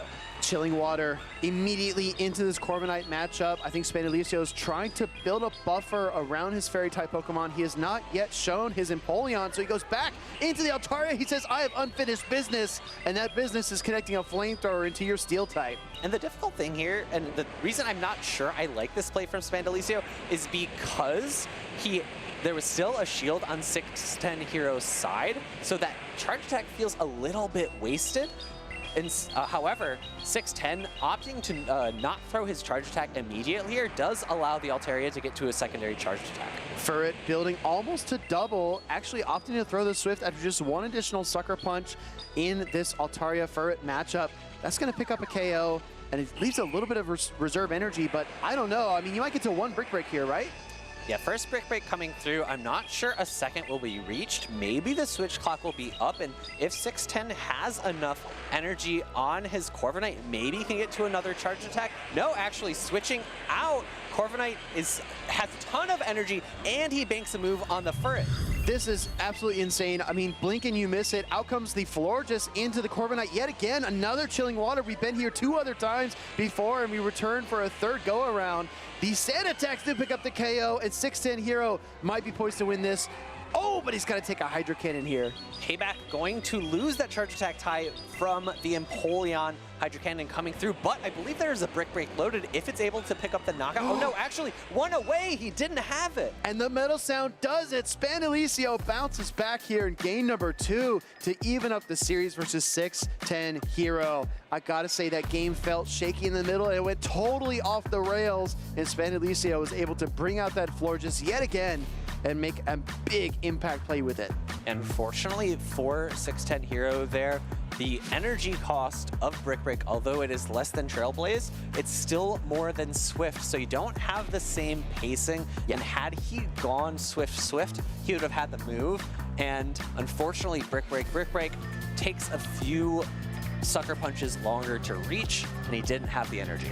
I appreciate you pointing that out. I think a lot of improvement comes down to looking back at gameplay and trying to find opportunities to make some different plays and make different decisions. And I think that a lot of trainers watching this gained a lot from your feedback there, Fee. But the Ice Punch here at the last minute, I mean, this game went round and round and round. This was a merry-go-round of a battle, and the Altaria never landed the Flamethrower, but it didn't even need to.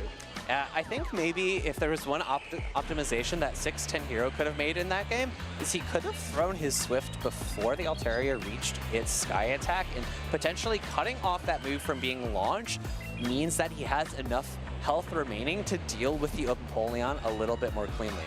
Good call out as well. That game belonged to Spandalicio. We are tied up 1-1 in our losers round 5. Spandalicio has leaned on that Florges over and over and over again, and 6'10 Hero does not have a clear answer outside of something like his Corviknight. And when you start to battle so many times, Phoebe, you kind of get a sense of what your opponent's going to do, and maybe they become predictable. And it's very key for Spandalicio that he does have Trailblaze, because the Shadow Politoed could be a solid answer, but because you have that access to that super effective damage, it isn't. Here we go. Game number 3 here. It is win and move on, lose and go home for these two trainers. Corviknight digs into this Aegislash, the sand attacks, piling up damage, banking energy, swapping into Licky Licky, counter met by the Furret. This is a matchup we saw weeks ago, Phoebe, but we have not seen lately. With the Brick Break, though, this is a game changer for Furret.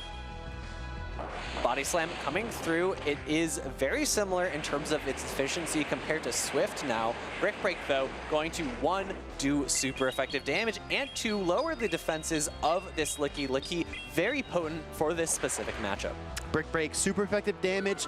Doesn't look super effective, but trust me, it is, as it connects into the Licky Licky. Another Body Slam coming through. This is what Licky Licky does best, just spamming off these charge attacks every 9 turns. Gets you back to your switch timer. It whittles down your opponent.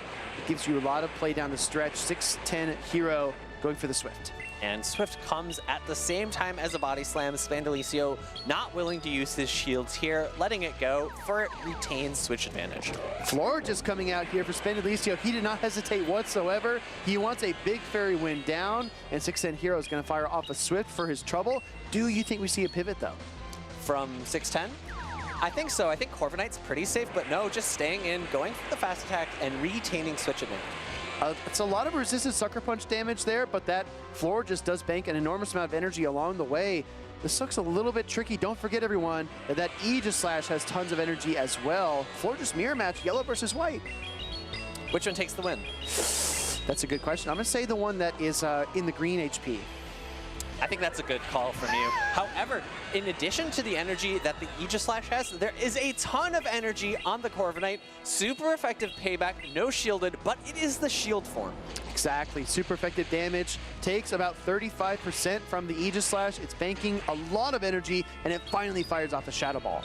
I'm not sure about this throw from Spandalicio because he's now changing into the sword form. 6'10 Hero might be able to just throw the air cutter baits at this point.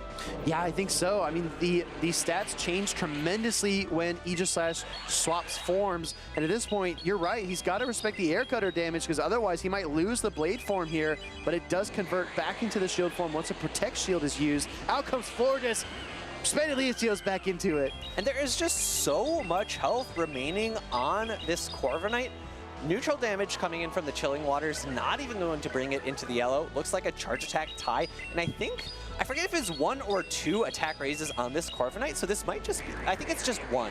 This might just be doing neutral damage, but in comes the Florges for 6'10 Hero, and I think it's going to get a fairy wind down. I'm starting to see the problem here. Now that this Florges for Spandalicio faints, the Aegislash has nowhere to go. It can't swap to clear the debuffs. It has 1 shield to hide behind. It does have energy. Spandalicio might need to fire sooner rather than later, but he opts to allow the Chilling Water through. Chilling Water is neutral damage. We saw just how little Aquatail did from Shadow Quagsire, so I think this will do just a little bit less. And now the Aegislash attack lowered. Gyro Ball is loaded and going into the Florges, but I think this is just an incredibly easy no-shield. Yeah, when we think about win conditions, I think Aegislash requires 3 charge attacks to win this game. Spandalicio starting to put the pieces together. He realizes it too. Here is number 1. That's the Gyro Ball. Big KO. Out comes the Corviknight, though, and the blade form just cannot stand up to it. And importantly, no opportunity to switch back into the shield form. So you're always taking those harder hitting sand attacks because of your lowered defensive stat.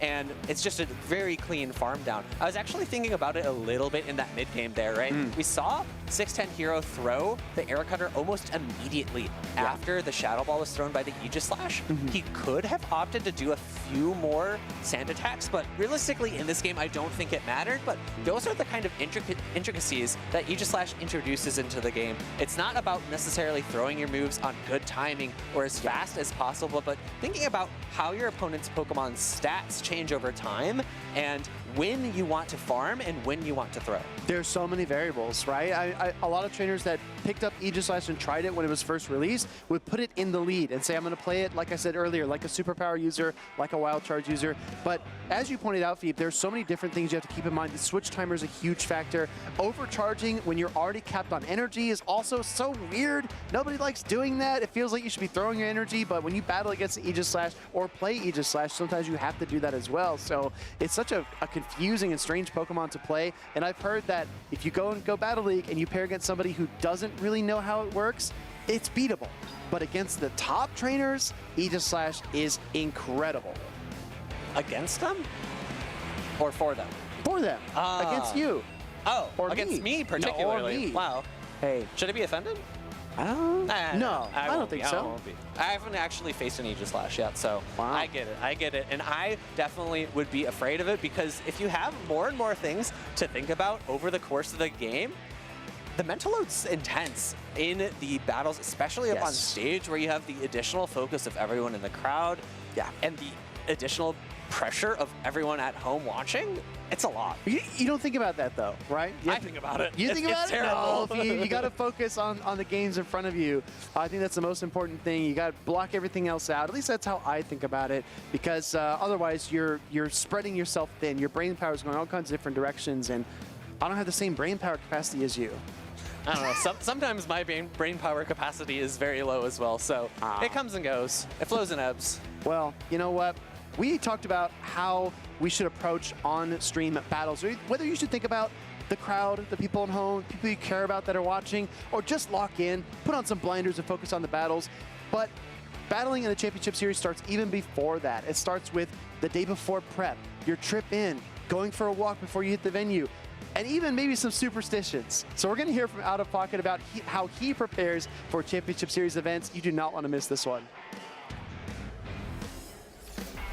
Welcome in, trainers. I'm joined by a special guest, a familiar face on the stage, and that is Out of Pocket.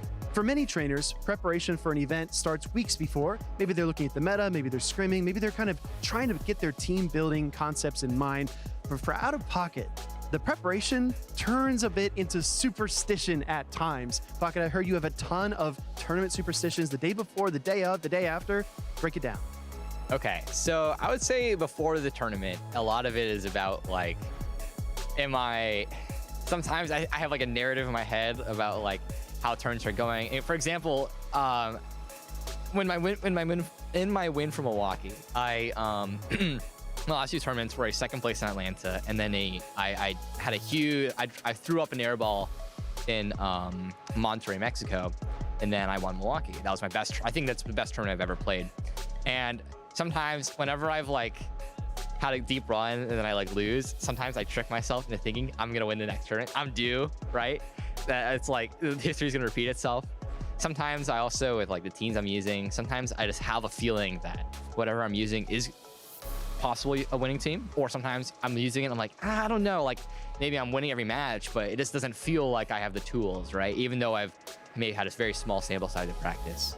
For the tournament, I always try to keep the same rhythm, you know, like the scheduling for basically every tournament. Recently, this last season, I try to arrive Friday morning or Thursday evening, sometimes Thursday morning if that's the only option, and then play the challenge, talk with the people that I prep with, that being Eric and Harry mostly, and then just either build a team or lock the same team. So generally, I feel like I just have the same process. I feel like deviating from the process is like a bad sign. So that's my goal. So if you arrived like late Friday night or early Saturday morning, right, that would be really tough because you feel like you were out of rhythm.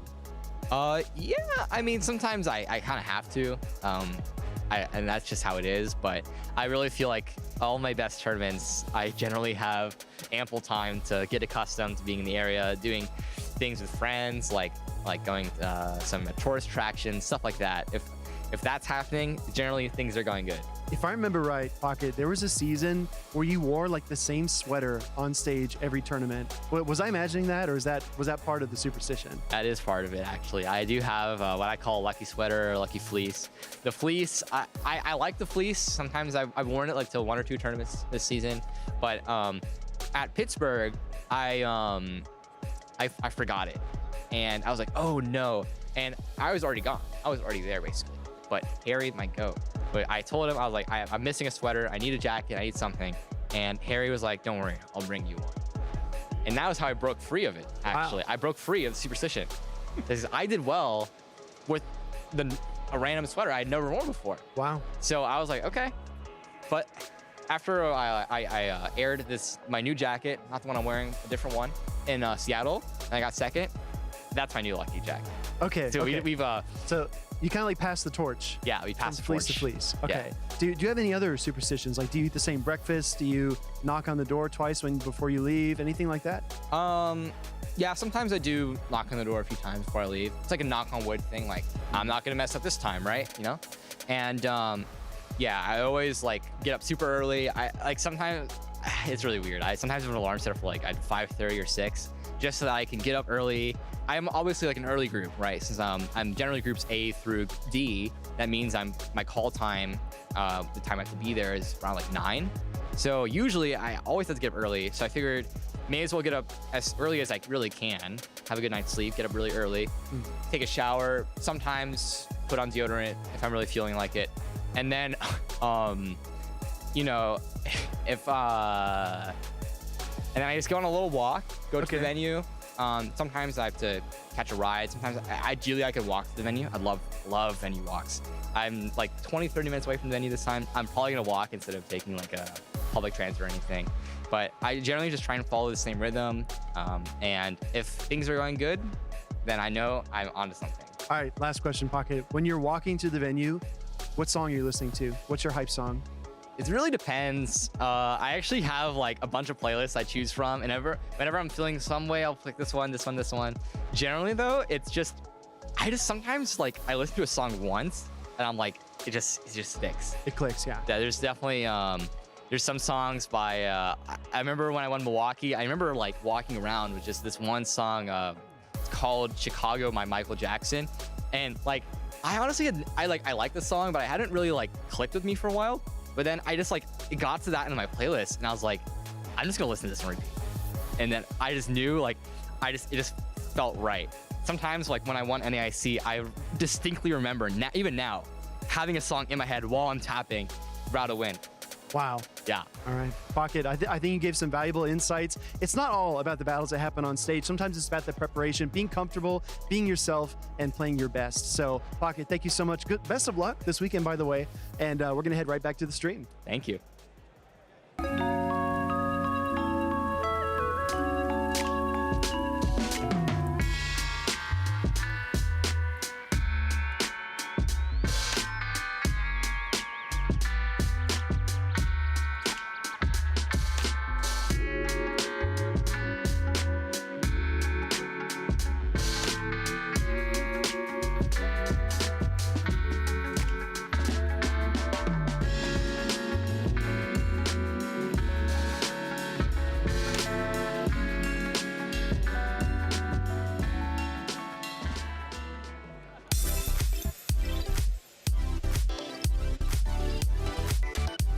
Welcome back, trainers, to the 2026 Orlando Pokemon Go Regional. We're back in Orlando after not being here last season, and you know we got some crazy action coming at you. I'm Caleb Peng. I'm joined with Softoph, and you know Speediest Chief talking to Out of Pocket about superstition and you know certain things you do to bring some luck to your events. Do you have any superstitions of your own, Soph? I personally don't, although I do have something I like to do on the morning when I cast tournaments. Oh. But I'll keep that to myself. You don't want to share the secrets? And as for, well, you know what I'm talking about. And as for Orlando, of course, we have filled out the upper half of the bracket for day number 2. We finished all of our winners finals, and we're now jumping down to these losers finals brackets to find out who will join those trainers in day 2. And we have a familiar face coming onto the stage. If you're tuned in earlier today, it's Aggie Aces on stage against Dapper-Dis. And Aggie Aces was actually able to upset Dapper-Dis. I think Dapper-Dis is slightly higher seeded, or just in general has had a lot of top performances throughout the years. And Dapper-Dis fought through the loser's bracket all the way back to the loser's finals for this rematch against the player that knocked him into his loser's bracket to begin with. Dapper is a really consistent trainer. Like you mentioned, has a bunch of top cuts under his belt, but even the tournaments where he doesn't top cut, he's usually only 1 or 2 rounds away from making the top cut. And so seeing Dapper in the position of losers finals is quite familiar territory for us, and I'm sure for him as well. Yeah, very great player, and a SoCal local of mine as well. First time I actually battled against him personally was in San Diego back in 2023, and he's been consistently strong since. Definitely one of those players, kind of like Adonis, where hasn't won a title himself, but good enough to beat pretty much anyone in the world. And he's rocking a Murkrow. What are we looking at here? Well, his last top cut was actually Milwaukee in the fall, where he made top 6 with a Murkrow. And so maybe he's feeling that with the luck on experience on his side with the Murkrow, he's going to be able to bring a little bit of that here. Of course, the meta has shifted quite a bit since Milwaukee. Now there's, Wigglytuff everywhere and Empoleon everywhere. So I'm not sure if the Murkrow is going to work quite as well, but we'll have to see what Dapper decides to do, whether he decides to bring it at all. Yeah, Murkrow, I think it's a little bit hard to bring in this current meta, but the pacing is super fast, and I could see some potential utility with it, especially because there's no Fortress on the side of Aggie Aces. Let's see if he could bring that or not, though. There's still some pretty rough matchups for that bird, but here we go. Game number 1, Aggie Aces versus Dapper-Dis, a rematch from earlier today. It's going to be Empoleon into the shiny Medicham, a good lead for Dapper-Dis. And this is an interesting matchup where both sides can do super effective damage to each other after 10 turns. Of course, Dynamic Punch versus Drill Peck, but Aggie Aces trying to make a catch, maybe Dapper not falling for it, overfarming quite a bit before finally throwing the Dynamic Punch. And Dapper-Dis does have the Murkrow lurking in the back, as well as the Corviknight double flyers. Actually not scared of a potential Wigglytuff lead at all, and now comes in with his own Corviknights, because energy lead on the Corviknight could be a little bit annoying for the Murkrow, but on top of it, the Empoleon can't very easily come into the Corviknight of Dapper-Dis. And this is a great way to play around with Corviknight, where you chip the opposing Corviknight and then bring in your own, especially if you're still out of range of Payback. I think that Payback doesn't do quite half damage to Corviknight, so this is going to bring Aggie's Corviknight very low if it lands, but it doesn't because Aggie actually decides to shield. Yeah, very interesting shield from him because he's ABA weak to that fighting type of Medicham with the Licky and the Empoleon on the back. Both can hit back against it, but now that you're down shields, it can make the backline matchup a little bit tougher, and Dapper-Dis maybe suspecting them there could be a Wigglytuff in the back. Oh, here comes a combo play instead from the Empoleon. Dapper-Dis is going to let this go and try to get maybe some extra entry on the Medicham before throwing this super effective Dynamic Punch. And that's a really nice play by Aggie, making sure all of the energy from Corviknight goes to waste here, but Dapper, banked up a ton of energy of his own on this Medicham. Now going to bring it in just before the Empoleon reaches the Drill Peck. He fires off this Dynamic Punch. Let's see what Aggie decides to do. Actually lets it go, and now the Empoleon's going to go down. Aggie now down his shield, has the Licky in the back as well as a chipped Corviknight. Yeah, hoping that he could have survived there just to get the Drill Peck off, but not going to be the case. And now comes the Corviknight yet again. And Dapper-Dis catching the Air Cutter. Going to be neutral move, the right move, but getting a slight energy lead on the Murkrow will help out the matchup against Licky in the back. Licky does have the super effective rollouts, but these neutral Peck and Foul Play still do a good chunk of damage, as well as the Drill Peck, which is going to be a slightly better move to throw in this neutral situation. And Air Cutter doesn't hit very hard, but when it's on a Murkrow, that might be enough chip damage for Licky to eventually try and roll out down. Murkrow just threw a charge attack, bringing the Licky into quite low health, actually. Licky now going to fire for Body Slam. That's going to knock out the Murkrow, and now Dapper is going to try to close out this game with the Medicham. Yeah, and I think you should be able to pretty easily two-shield Medicham with energy to boots, and Aggie Aces just throws the Body Slam. I think Dapper knows, but he's going to spend the shield anyway. Wants to save as much health as possible because Corviknight is still there with a decent amount of HP left. Dapper-Dis going to overfarm as much as possible, gets to the double Dynamic Punch, and Aggie Aces is running out of options. Spends the final shield, but there's another Dynamic Punch still loaded. Is he going to go for a potential catch option? It is available. He does catch the Dynamic Punch onto the Corviknights, but there goes the Corviknight after this. But it's not that bad of a catch for Dapper Discs because it does knock out the Corviknight. He doesn't go for any kind of overfarm or undercharge, but I think this Metachamp should still be able to pace to a move before Licky Licky can get to a Body Slam plus Shadow Ball. He does shield out the Body Slam though, and now actually it's going to be a race to the charge move. Let's see if Dapper can reach an Ice Punch or Dynamic Punch before Aggie reaches the Shadow Ball. Looks like it's for charge attack priority. Yeah, but it's going to go over to the Metachamp. Very close game from Aggie Aces despite being ABA weak to that Metachamp. Keeping things pretty close against Dapper Disc as well. But two great shield base allowed it to come down to that charge attack priority. But Dapper Disc going to clean up that first game and take the 1-game series lead into Aggie Aces. And I definitely thought Dapper was quite ahead in that matchup. A few little things at the end, right? Aggie making the catch on Corviknight. Dapper maybe not sure exactly how much health was on the Corviknight or how much damage a Dynamic Punch does, but maybe could have undercharged a little bit if he wanted to make the game a little bit less close, but nonetheless able to take it out. Maybe he knew that the Metachamp was exactly far away, or sorry, the Licky Licky was far enough away that the Metachamp could outpace. Yeah, calculated plays from Dapper Disc as he is on match point, has a chance to make it into day number 2 despite losing against pretty much his first opponent of the tournament. And sometimes when you lose that early on, it can be a tough road back into that potential day number 2 spots. But he is 1 win away from doing just that. Can Aggie Aces continue his underdog story here and make his first ever day to himself? And he's an underdog in this matchup, but he's also got quite a meta team versus Dapper's relatively spicy team. We saw the Murkrow in game number 1, but we didn't even talk about the Galarian Weezing. I believe Rise actually brought that to a previous tournament, maybe Houston, and so it definitely has a place in the meta as a fairy that beats other fairies. But I don't think we've seen one on stream this tournament until now. Yeah, I mean, I think it's a little bit tougher to bring, especially in a Quagsire meta, but if you're strong to Quagsire like Dapper Disc is, double flyers, a mirror matchup, Metachamp, which is fine in the neutrals, and then a Credilli, it's hard to bring that Quagsire into the team of Dapper Disc. However, there are other answers to this Galarian Weezing, particularly the Empoleon. The Corviknight is not too bad, especially because you're not running Overheat. He's running Brutal Swing and Sludge variants on that Galarian Weezing. So we probably won't see it too much in today's matchup against Aggie Aces, but looks like he doesn't really need it as we head into game number 2. Match point for Dapper Disc, and it's going to be the Shadow Quagsire into Corviknight. A solid lead for Aggie Aces. A pretty neutral lead on both sides as well. Quagsire can take a payback. It can also take an air cutter. Probably can't take both, but Corviknight can also take all of these charge attacks from Quagsire quite comfortably. And Dapper Disc going to throw the Aqua Tail baits.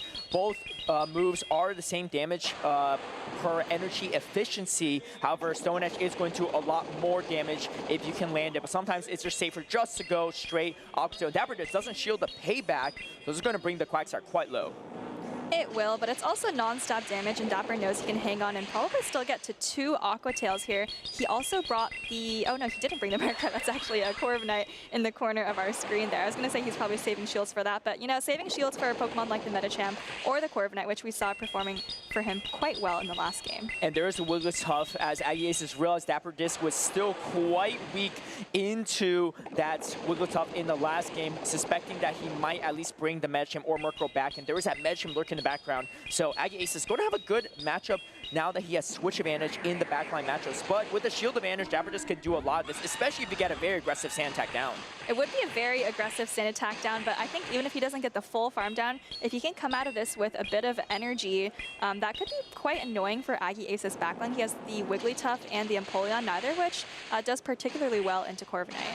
And I like this decision from Aggie Aces, just saying, you know what, I'm going to stay in, force you to throw your energy, and this way I could potentially even come in Wigglytuff, very into Steel type, not a common matchup you see, but with the underwhelming air cutter damage going into Wigglytuff, and also, you know, Wigglytuff being a very bulky fairy, it gives you some options to soak up this damage instead of taking the super effective sand attacks on the Empoleon. But actually, he does come in Empoleon, and that's just going to pay favorably for Aggie Aces because now he can get the Wigglytuff onto the Metachamp in the back. But you know what, this Corviknight boosted, and so now this payback is going to land, and it's going to do tons of damage. Dapper actually now reaching for the Metachamp. I don't know about this, but Metachamp does win the zero shield situation against Wigglytuff, so if you can just land, I mean, you definitely want to land 2 dynamic punches, but even if you only land 1, I think you're going to be okay. looks like Dapper is going to be able to pull the first shield, and I think if you just invest shields in the Medicham, you may be able to land 2 dynamic punches and then finish things out with Corviknight. Oh, and Aggie Aces trying to go for the optimized timing after 3 charms, but instead the dynamic punch is going to be reached first from Dapper. And I think at this point, maybe you just go for the charm down. I don't know if you even need to throw a move, but instead opts to throw that Swift. Not sure if he's going to get to another one. There's still 2 shields on the side of Dapper. Does he ever shield here? He does, trying to get to 1 more dynamic punch against this Wigglytuff, but the Swift's going to be reached first, and he's not able to catch it onto the Empoleon. Now, does he decide to send this final shield? No. Going to save it for the Corviknight. The Corviknight has to get through the Wigglytuff, and still there's energy on the Empoleon in the back, so has a little bit of work cut out for himself, but I think he's going to outpace no problem. Unless you go for a catch, he doesn't get the catch off, but he does get the Hydro Cannon instead. Dapper should be able to stand attack down, though. And Dapper saved the shields knowing that there was still this Empoleon on the back with some energy, but it's pretty far away from a Hydro Cannon now, and at this point, I think Dapper is so close to double Air Cutter, he's just going to be able to land this Air Cutter to knock out the Empoleon, and then a second Air Cutter to knock out the Wigglytuff. Aggie Aces, can he get to the Icy Wind? Still another charm away, not going to be the case, and Dapper takes the 2-0 victory in this grudge match against Aggie Aces, getting his redemption, getting his spots in Top Cup for day number 2 here in Orlando. A little bit of revenge for Dapper Discs as he advances to day number 2. He is our first trainer to make it to day 2 on the losers side of the bracket. So remember, he's already lost a match, as you said, to Aggie Aces. Jeff is the one who won this group, but Dapper is going to come in second and take that second spot from Group A in day 2. Yeah, first time appearance for him on the broadcast, but he did play fantastically well, getting 2-0 victory against a player that knocked him into that losers bracket. It's got to be a great feeling. Aggie Aces, a fantastic performance from him as well. I believe his highest ever finish to date, and getting a lot of championship points in the process, and maybe he'll even get be able to make a Worlds run in the remainder tournaments of the season. And I think everyone who is at this point in the tournament has accrued quite a bit of championship points, probably at least 160, if not more, so a lot to be proud of, and like you said, a great foundation to continue building on as we get towards the run-up to Worlds in the remainder of the season. That's right, and like you said, Dapper definitely a very consistent player, either making to day number 2 or just barely getting there, and today he did make that top cut again. I think he made day number 2 in Milwaukee this season, maybe won other tournaments, but looking to extend his performances even further here in Orlando. And I actually want to point out something funny that I saw in that last match. We saw when Dapper was waiting to see what Aggie was going to bring into his Corviknight, he was reaching for the Medicham and he was actually tapping it, but then when he saw that his Corviknight boosted, he like stopped tapping the Medicham and then ended up landing the payback on Empoleon. So I thought that was funny, just, you know, reacting to the boost that you get in the game. Yeah, adjusting on the fly, which is definitely something that top players do quite a bit. And like I said, Dapper is a local of mine somewhat from SoCal. Sometimes we'll drive up for our local events, and locals, in my opinion, is a great way to practice for regionals and international, even Worlds, as there are so many near you, and there's great ways to find out if you're at home looking to get into the competitive circuit. Definitely check out the events sites to find a local tournament near you. And they're not just a great way to practice, but they're also a great way to meet your community. Yes, you can scan this QR code, you at home, to find a store near you that might be hosting events, but they're also a pretty important way to get championship points for a lot of these trainers. You know, they might get points at 1 or 2 regionals and then finish the rest of their attempt to get a Worlds qualification by going to their locals. You know, you can rack up 50 points per cup, 15 points per challenge. I believe you can count 4 of each of those. And so those can add up quite quickly, especially if you're not able to attend as many regionals as you would like. Exactly. Those local points can go a long way as you get closer to your Worlds qualification or even invitations for travel awards for internationals and Worlds. Speaking of internationals as well, we have one more in the 2026 season that hasn't taken place yet, and that is going to be at NAIC. So beat the crowd, reserve your hotel for NAIC right now, scan the QR code to get more information. I love this hookup for people because, you know, traveling can be expensive, but sometimes those discounts can go a long way. And, you know, for me personally, I love sharing some hotel accommodations with friends I've met through the local community, actually in a lot of my local tournaments, as well just throughout the world. Travel can definitely be expensive, but also just, you know, logistically challenging. And if you are, you know, searching for a hotel, you're stressed about where to stay, definitely check that QR code out if you want to look and book things ahead of time for NAIC. Yeah, New Orleans is definitely one of my favorite cities that that we've had these tournaments in, and very excited to see it run back for the 3rd year in a row in New Orleans. And yeah, I mean, it should be a fun time, and that's the final tournament as well for the regular season in championship points purposes. So that will be a big tournament for many of our players, not only just in North America, but across the other regions as well, as they're trying to see if they make that cutoff for that World's qualification. Yeah, NAC is definitely a fun tournament. If you're watching the matches live, you know, you might be calculating like, oh my gosh, if this player wins this match, they're going to get the exact points they need to make the world spot, or, you know, it might kind of depend on a couple other matches that are still playing out. So definitely a very exciting time where it feels like every match, every round, there's something to watch, someone to root for. That's right. And it's international as well, so people come from all across the world, and we've really seen that a lot here today in Orlando, right? But it's even bigger to see in the international stage.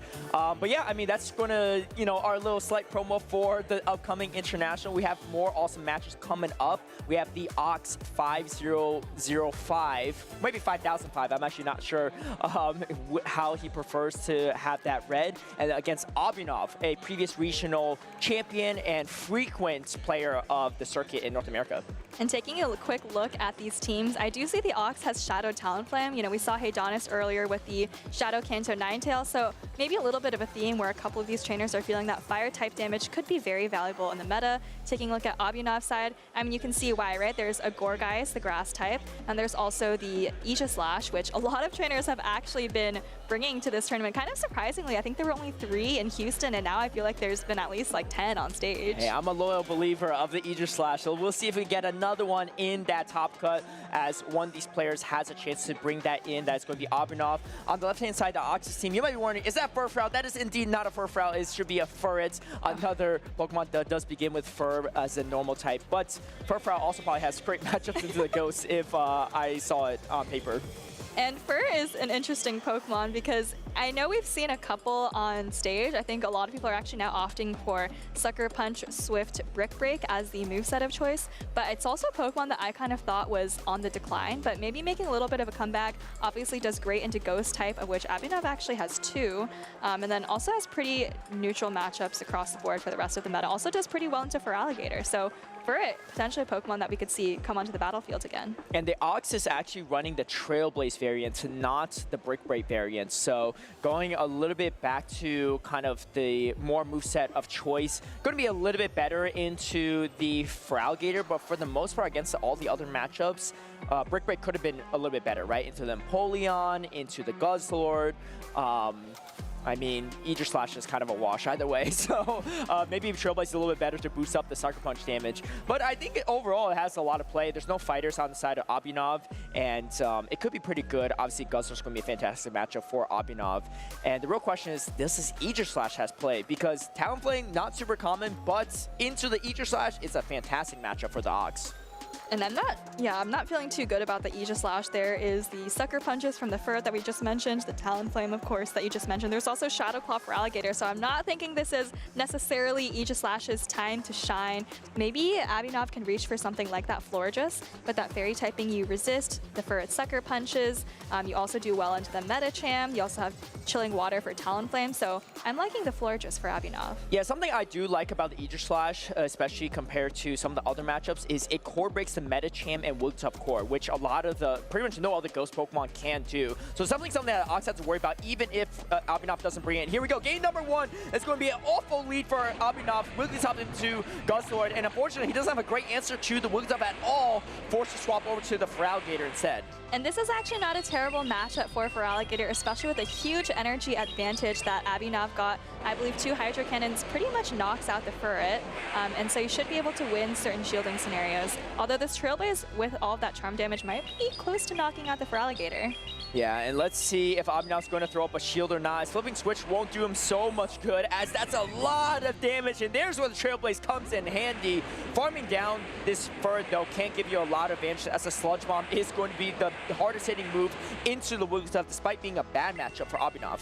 And Abhinav really has to go for a huge farm down here. I don't know if you can get the farm down all the way before Furret reaches 2 Swifts. You see that first Swift pretty much threatens to knock out with another Swift, as Abhinav decides not to go for the full farm down. Instead, going to fire off this brutal swing at the last second as Ox lets his Furret go down. Yeah, Abhinav would have definitely preferred to get the full Dragon Tail down, but instead not able to do it. As, oh, this is not a chilling water Florges, so it's a little bit worse even into that Feraligatr in the back for the Ox, but Ox wants to just throw a Swift and forcing a shield from Abhinav. He's shaking his head. He's like, yeah, I really don't want to shield this, but I really can't let this go down. And now comes the Feraligatr. I love that choice from the Ox to throw Swift because the energy from the Wigglytuff is not that crucial for the Guzzler matchup. You just want to do the double super effective charm damage. And this is the second time this game where Ox has made really good decisions about how to deal with uncomfortable safe swaps, right? We saw Furret getting to come into the Feraligatr after the Feraligatr reached Trailblaze range. Otherwise, Feraligatr can actually win the zero shield situation. And again here, we saw Ox making sure to pull a shield from the Florges before bringing in his Feraligatr. And Abhinav caught in a tough position, has to throw resisted chilling water, and the Ox calls it, not going to shield. I don't know if he could get the full Fairy Wind down before the Hydrocan's reach. Hydrocan's going to be thrown before that is possible, and Abhinav out of shields, out of options, as there is still Wigglytuff waiting for him in the back.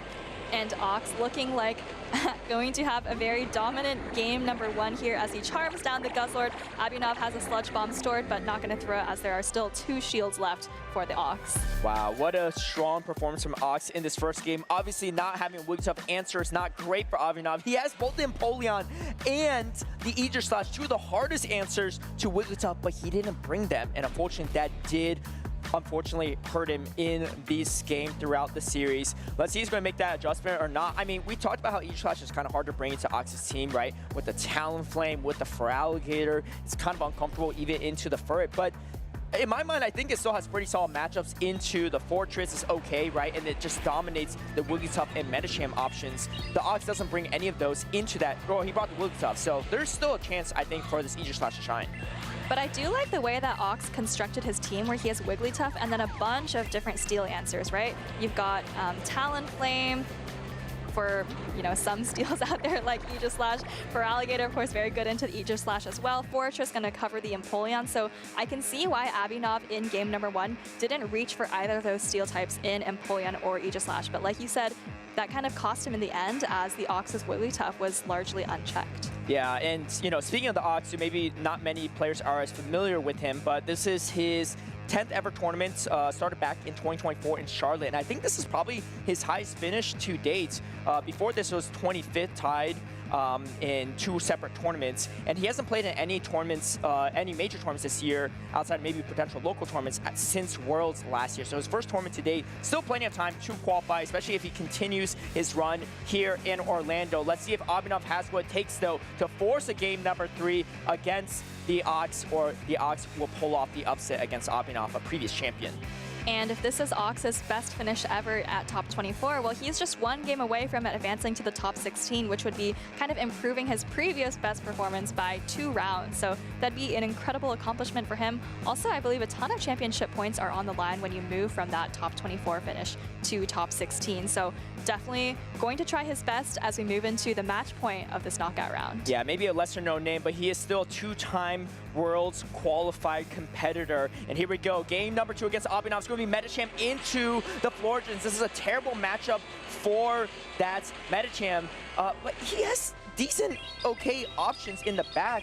So I'm surprised he hasn't swapped out yet. Maybe he wants to just bang this energy and then swap out later, trying to see if he can save it for everything else. But that's a hard-hitting, super effective Disarming Voice into that Medicham, and now the Ox behind that energy into the floor just means that he's going to have to take another Disarming Voice or spend his first shield on the Feraligatr. And I'm not a huge fan of how the beginning of the game has played out for the Ox. I felt like the reason he was staying in was because he didn't want to bring Feraligatr behind to turn into the Florges, but then he just did that anyways after taking a Disarming Voice on Medicham. Yes, he does have a bunch of energy banked on Medicham in the end, but we'll have to see whether that was enough to justify bringing the Feraligatr in this late. And surprisingly, Abhinav goes for the Hydro Cannon. I thought maybe he's going to try to farm a little bit more energy, but if the Medicham comes in, oh, actually no, he brings in the Wigglytuff instead. And hold on now, Abhinav kind of waits to Wigglytuff yet again. However, he has a lot of health on the floor just this time to contend with and could get a parting Hydro Cannon off. However, Wigglytuff's going to come out this with a lot of energy. A lot of energy, a lot of health as well, as it's pretty much only taken these double resisted Shadow Claws at this point. And now if you're Abhinav, you definitely have to bring in the Florges. You absolutely cannot bring in the Guzzlord. But like you said, tons of energy on this Wigglytuff as the Ox is going to fire off his first charge attack with the Wigglytuff, and that's a Swift. This is tough for Abhinav because once he throws up the shield for the Swift, the Ox is thinking, all right, this is going to cue me in and say that Abhinav is pretty weak to Wigglytuff in the back. There's no Aegislash, there's no Empoleon. It's probably that Guzzlord because we already seen the Feraligatr. There's no other worse matchup for Abhinav, and I think this is going to prompt the Ox to potentially even shield. Honestly, he probably doesn't even need a shield. As long as he takes out this Florges, he could charm down. There's no way he Dragon Tail down from his health range. And you also want to remember that I think that Medicham has an Ice Punch stored, also a Dynamic Punch, and at this point the Florges is shieldless. Definitely an Ice Punch range. Yes, here it is. Ox brings in the Medicham, and now all of a sudden Abhinav in a very difficult position. I don't know if he can crawl his way out of this one. He brings in the Guzzlord, but I mean, this Medicham definitely going to be able to reach a Dynamic Punch, and then of course there's the Wigglytuff up a shield in the back. I wonder if there's a chance he gets a double Sludge Bomb or a bait plus a Sludge Bomb, but he also has to be able to survive the super effective, double super effective Charm even. I don't know if he has to run with, that's his only win condition, and he gets a lot of energy. I don't know if it's going to be enough though. He throws the Brutal Swing, but I don't know if he's going to be able to get to a Sludge Bomb. He's shaking his head. He doesn't think it's possible, and the Charm did go through. That's a lot of super effective damage. Can he get to a Sludge Bomb in time? He's not at it, and Ox takes the 2-0 victory over Abhinav to find his first ever day number 2 here in Orlando. And Ox pulling off the upset. Very clean 2-0 sweep over Abhinav. Like you said, Abhinav, a former regional champion, so that is no small feat and a lot for the Ox to be proud of as he advances to the top 16. Wow, what a finish from the Ox. And, you know, Shadow Talonflame, I feel like has really dropped out of meta relevance. He didn't particularly use it in that head-to-head matchup, but just the threat of it could make Abhinav bring those Pokemon like Feraligatr, like Guzzlord to cover for those answers. And unfortunately for the Aegislash believers, there goes another one that could have made day number 2, but fantastically well played from Ox to, you know, upset his opponents and get his first ever day 2 finish. A great finish again for Abhinav. He's made a lot of top cuts throughout the years, and he's getting a lot of championship points still, even if he didn't make day number 2. And I think for Ox, maybe the MVP Pokemon of that matchup, for me at least, was the Wigglytuff. Even though, like we were talking about, there's 2 steel types on Abhinav's side, right? The Aegislash as well as the Empoleon. But I think the Ox crafted his team in such a way where he knows that people are not going to be comfortable bringing those particular steel types into his team. And that was a really great call by him for both of those games. Yeah, he just played really excellently. Great maneuvering from him. And even in the start, right, we thought, I don't know if that was the right play to take the Disarming Voice, but he just said, you know what, I'm going to save my shields for the Wigglytuff and tried to close it out on the backs of that, and that was exactly what happened. Medicham Wigglytuff still looking like a very dominant core. I thought a lot of players were going to break that core up in this tournament, but there really aren't a ton of great options for that. And yeah, we'll see if other players have what it takes to defeat that core. But Ox making it day number 2 on that loser side. Big congrats to him. Well, Aegislash could be a key to breaking up that That's what core, I'm saying. But unfortunately, it seems like nobody's been quite able to make it work, maybe with the exception of Alan, right? Of course, advancing on the winner's side with the Aegislash. But, you know, we've seen a lot of Aegislash this tournament. I'm really curious to see what the base rates of people bringing them are and then how far they're making it. Because just because we're seeing, you know, on stream, people aren't necessarily making it to day 2, they're actually still all making it quite far regardless. Yeah, well, I know someone that's fantastic with data that might be sitting next to me, so I'm sure she'll do a breakdown sometime on Aegislash's performance in Orlando. But we have more battles to come. We have Lyle Jeffs III versus Rockhaven 703 in the losers finals in group number D. Group letter D, I should say, not number. Trust me, I know the difference between my alphabet and numerical digits, but here we go. This is going to be a pretty heavy-hitting matchup. Lyle Jeffs, 3-time regional champion, and Rockhaven hasn't won a tournament himself, but has definitely beaten a lot of champions throughout his run. They both actually lost a nighttime clasher in this tournament that sent them both to that losers bracket. So both have a common enemy, but their current enemy is the person sitting across from them to see who makes it to day number 2. And I know Lyle was feeling a little bit frustrated about some of those games versus Nighttime Clasher. There was one where I think Nighttime Clasher literally won because he just made a 50-50 bait call. Yeah. And Lyle was like looking across the table like, I cannot believe this guy just did that. So maybe feeling like one of those games might have slipped away from him, but he's got to lock in. He's had some time to cool down and focus on this upcoming matchup versus Rockhaven. Yeah, befuddled was probably the best word to describe his facial reaction after that match. Definitely a fun one to see if you will have a chance to watch back the broadcast from earlier today. But he is still one of the best players in our circuit and looking to lock in another day number 2. He is the one that's running forward with Brick Break, which I think might have been the first one I've seen on the broadcast today. Very interesting moveset, and honestly, I think has a lot of play in today's meta. So excited to see how that'll play into Rockhaven's team. He's running the Feraligatr, the Medicham, Quagsire, Shadow Quagsire, Corviknight, Fortress, and Wigglytuff. And honestly, it does look pretty good into Rockhaven's team. Medicham with Cycle Cut doesn't do that much damage with the Fast Attack Pressure in that matchup that typically is pretty favored for Medicham. So you can definitely make that matchup a little bit uncomfortable. You start shielding some dynamic punches. Definitely wouldn't be surprised to see Lyle bringing the Furret, like you said. Maybe doesn't do that well into the Medicham or the Wigglytuff. But I think, resisting the Shadow Claws from Feraligatr, maybe able to kind of ramp up your Sucker Punches versus Corviknight after you debuff it with Brick Break. But interestingly, Rockhaven has 2 water types, and in those situations, maybe Lyle would have preferred the Trailblaze moveset on his Furret. That's right. But I did see earlier too, I think, I don't remember if it was Lyle Jeffs doing this or someone else with the Brick Break for it, but after landing the Brick Break, you can completely Sucker Punch down the Feraligatr. So maybe in some ways even a better trade-off. It doesn't do so much damage to KO the Feraligatr in some situations, but that might be even better knowing that you can take the double resistance Shadow Claws pretty easily, and that energy can go a long way into the composition of Rockhaven. I don't think anything on Rockhaven's team completely resists that moveset combination, so the energy will definitely go favorably and much better into a Corviknight dominated meta. And I think, Rockhaven's best answers to Furret are going to be Medicham and Wigglytuff, so definitely expecting to see him bring at least one of those Pokemon throughout this matchup. But let's take a look at some of these other Pokemon. Rockhaven, again, rocking the kind of old school, at this point, Volt Switch Fortress.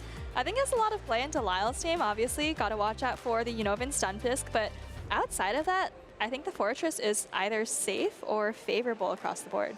Yeah, Rockhaven running as meta as possible. I feel like he just said, you know what? I'm going to take a look at the Houston meta and just swap Feraligatr in there for something else and call it a day. And I mean, honestly, it's paying off for him. He is all the way in the losers finals.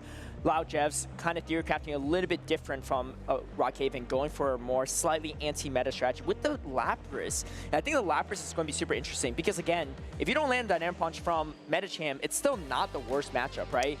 And you have a lot of option hit back against everything outside the Feraligatr. But Feraligatr doesn't do amazing into Lapras either. So I wouldn't be surprised if we see Lapras in every single game in this upcoming matchup.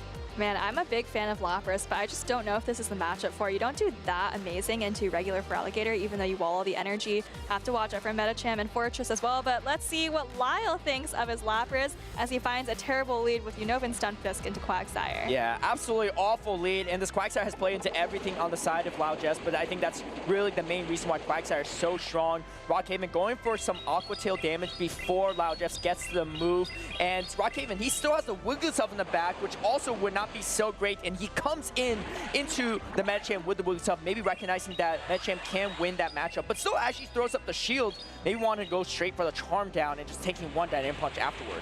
And I think he realizes that Lyle is going to reach 2 dynamic punches regardless, so gonna have to shield up one of them, doesn't really matter which. As we see, Lyle does indeed reach that second dynamic punch, and now Rockhaven can safely let it go and go for the full charm down. Yeah, on paper, Rockhaven has Lyle just completely countered with a Fortress and Volt Switch in the back for even the Lapras, but a shield advantage for Lyle will play favorably for him in a potential comeback victory in the backline matchup. So the question is, does his Pokemon have enough health to hang on, as Rockhaven is going to throw this first Icy Wind right away, debuffing this Unova Stunfisk and doing some super effective damage. And I have to give the advantage to Rockhaven right now. Not only is he maintaining switch advantage, this Wigglytuff is still pretty annoying for Lyle to get rid of.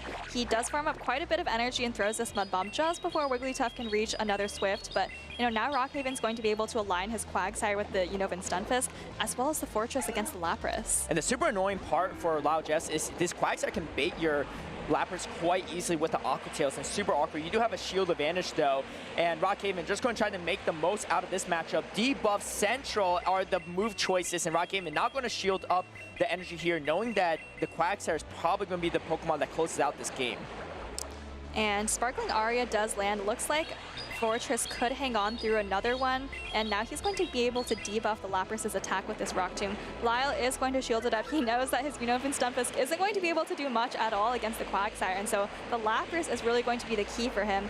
Maybe, you know, with the Switch Clock coming up, there could be some opportunities for Lyle to pull some shenanigans, but we'll have to see as he shields up another Rock Tomb. The timer's coming up soon for Lyle Jeffs, and here it goes, but he is going to just lock his, you know, Stunfisk into the Quagsire, and this could be a really tough position because if you just build up to Aqua Tail plus Stone Edge, Rockhaven theoretically should be able to close out this matchup no problem. However, the Mud Bomb is starting to land, and Mud Bomb's going to do a decent amount of neutral damage. Rockhaven building up as much energy possible, throws on Charge Attack priority into the Stunfisk. Does he have a Stone Edge bank though? Because if not, the Lapras can still throw back-to-back Sparkling Aura to take out this Quagsire. But even if he doesn't, he's going to get one Mud Shot right here as Lapras throws a Charge Attack, and I think that one Mud Shot might have gotten Quagsire the energy it needed to reach another Stone Edge. Let's see right here if the Stone Edge is loaded. Looks like it is. Lapras wasn't even at another Sparkling Aria, and Rockhaven is going to take a very convincing one-game lead. Yeah, great mechanics and understanding of counts from Rockhaven, throwing right on Charge Attack priority against the Unova Stunfisk, knowing the Quagsire win stat, getting as much farm as possible in that positive matchup. Now, that's a tough one for Lyle Jeffs, right? Because he's kind of hard countered in every single matchup, but on top of it, you're playing against an experienced player, and usually when that happens, the experienced players are not going to give you a breathing room to have a potential comeback option. Yes, the shield advantage was on the side of Lyle Jeffs, but that Lapras just had a little bit too much work to get through. And I think for a player like Rockhaven, no, he doesn't have a title yet, but he's got a ton of incredible finishes. I believe multiple third places, multiple top cuts, and with that big of a team composition advantage, he's just not going to be the kind of player who lets you get away with winning a matchup like that. Yeah, and let's see if Rockhaven's meta team can carry himself to the day number 2 here in Orlando on that loose side. He is on match points, but he is also facing Lyle Jeffs the third, and that third doesn't just stand for his championship titles. It might stand for something else too, I'm not quite sure. But anyway, we can ask Lyle Jeffs that some other time in the next interview. Yeah, we'll have to see if he wins another title, if he changes his name to Lyle Jeffs IV, of course, the Roman numeral for 4. But let's see if he's able to stay alive in this tournament before we talk about regional titles. He's got Florges into Wigglytuff, much better lead for him compared to game number 1. And the backline matchups don't look amazing for Lyle Jeffs, as this Corviknight is super safe for him, but in comes the Furret, and he does catch the Air Cutter. But the thing is, this is still not a terrible move to throw into Lyle Jeffs' Furret. If you boost on this, a payback will surely threaten a KO, especially with the Sandtax adding up. And Rockhaven did get the boost, so the next payback is going to threaten a knockout, I believe, after a couple more Sand attacks. Lyle gonna go straight for the Brick Break, wants to start ramping up his Sucker Punch damage as quickly as he can. As you can see, the defense falls, and now the Sucker Punches are just doing a little bit more from Furret. This is a very bold safe swap strategy from Rockhaven after seeing the Unova Stunfisk, but he wants to draw that out to free up the matchup for Fortress in the back. Luckily for him, there is no Unova Stunfisk to worry about. However, there's still the meta champ. And now Rockhaven swaps back over into the Wigglytuff. Doesn't care about switch advantage at all. Just trying to swing in and out of matchups and get energy leads whenever he can. And great timing from Lyle there, throwing the Brick Break. Now I expect to see him come back into the floor just with this debuff. Oh, he's actually going to debuff the Wigglytuff again, but this time we'll be debuffing the attack as he throws the Chilling Water. And Rockhaven, like many players with Wigglytuff, is going to use this Fairy type mostly as a meat shield to absorb all this energy. Does he get to the ice when he does? And this will debuff the Florges. However, Florges is not in KO range, and Lyle Jeffs probably going to farm a lot of extra energy before throwing one final move. Can he get the Fairy Wind down? That would be even more massive for him. I don't think that's going to be the case, as he's going to farm up as much energy as possible before Rockhaven gets to a Swift. Yeah, you're right. Even with that defense drop, I don't think there was a way for Lyle to farm down, but great recognition of that as he throws the Chilling Water to knock out the Wigglytuff. And now Rockhaven's going to bring back in the Corviknight. It is going to take this Chilling Water, which I think it can survive, as Rockhaven probably going to try to farm up just a little bit more energy before knocking out the Florges. Might even opt to go to the Fortress as both players pivot over, and now Rockhaven has the Fortress, but this is such an annoying matchup because you're getting debuffed in every single one of these Chilling Water, Brick Break debuffs all over the place, and Fortress is not going to appreciate these debuffs because now you're closing in on Dynamic Punch range, especially when debuffed here, and just going to try to go for the Volt Rush down, but you're getting punished so much with the fast pacing of Furret to these Brick Breaks. And it looks like Rockhaven doesn't care about these debuffs. He is happy to just go for this Volt Switch down. He thinks his energy is going to be useful in the back, but unfortunately for him, it is that Medicham in the back which can take Rock Tombs no problem, and so Rockhaven is going to reach for the Sand Tombs instead. And Rockhaven might have to pivot over to the Corviknight eventually. This is actually not the worst though. Give you debuff here. Lyle Jeffs tries to go for a catch. You can just farm even more energy off the Florges, and I think Rockhaven will try to go for the swap afterward, unless he just wants to draw the energy away from the Medicham. That's also a potential option. Let's see what he goes for. No, he's going to come in the Corviknight, and now double debuff. Medicham has to worry about these air cutters a bit. Lyle Jeffs maybe going to throw a move to grab the final shield and swap over to clear the debuff, or maybe even try to catch the next air cutter. It is going to be a dicey spot for him to be in, and he tries to go for a catch, doesn't quite get it, but still forces the energy out of Rockhaven's Corviknight because you just cannot sand attack down from this health range. Rockhaven has to get to one more air cutter, but with the debuff cleared and Lyle Jeffs building up the double moves, I don't think it's possible. Wait, he gets to the air cutter, and Lyle Jeffs not a fan of this at all. No, Lyle is definitely not a fan of this. I think he survived this, but at what cost? The Fortress is still there in the back. Can you live one Volt Switch here? That's what Lyle needs. I don't think so. Lyle doesn't think so. He throws the Dynamic Punch without taking the Volt Switch, and he has the next attack loaded, but that Medicham's health is just so low. Wow, and out of nowhere, Rockhaven closes out this match with the Fortress and takes the 2-0 victory over the 3-time champion of Lyle Jeffs. Rockhaven finding another way to make it to day number 2 after losing early on to Nighttime Flasher. Another incredible losers run, very similar to Dapper in that regard, and Rockhaven, another day 2. I don't know how many day 2s he's made. It's got to be at least 3 at this point, and of course a couple of medals to his name as well, so no surprise that he's able to advance so far, but you know, kind of a tricky matchup, and of course going up against a trainer as talented as Lyle is no small feat in and of itself, so congratulations to Rockhaven. Yeah, definitely, and you know, looks like meta is meta for a reason, as Rockhaven running a fairly meta team, very similar to a lot of teams we've seen in, you know, Houston, maybe in Seville as well, but that for Alligator just looking really strong in this current meta. Didn't really bring it too much, I guess, in these matchups, but it was really the Wigglytuff just out-bulking the opposing fairy of Fortress, not shielding stuff, using it as a damage sponge, and Fortress, I mean, you know, it might be hard to play at times, but it's good for a reason.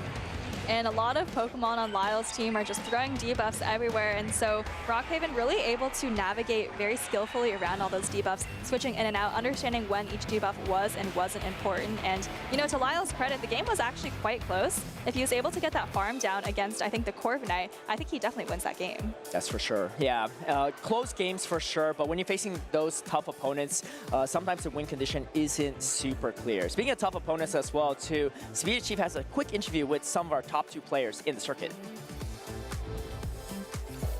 Welcome in, everybody. I'm here with 2 trainers that have exploded onto the competitive Pokemon Go PvP scene. Both of them building rosters, building teams, and then competing at a high level within a year or less. I can't wait to hear some insights here. I want to start with Nighttime Clasher. So, NTC, you had success in other mobile games before coming to Pokemon Go. Why'd you choose Pokemon Go? I saw that there was like a tournament in the area. I'm from Dallas originally, even though I'm everywhere. Dallas, there was a tournament in Arlington, I believe. So I was like, oh, 3 months before that, I was like, there's a tournament. That looks pretty cool. I play like PvP every so often after like going to Go Fest, and I was like, okay, we'll give it a shot. It's like very close to me, so did pretty reasonably there. I got 17th, went 5-2, lost to Rise twice. So overall, nothing to complain about. Hey, no, absolutely. That's a great performance as your debut tournament, right? So with Togedemaru, it was like Shadow Obamastone, like Tapu Fini. Like the team like was ridiculous. No, but ridiculous, but awesome at the same time. Sustenance Eater, your brothers within Nighttime Clasher. And I wanted to ask, your arc to me has been like the brother that we hear about but we don't see, and then your top cutting events, and then suddenly I find out you're like team building for Eric. Like, how did this kind of reverse where you're the mastermind?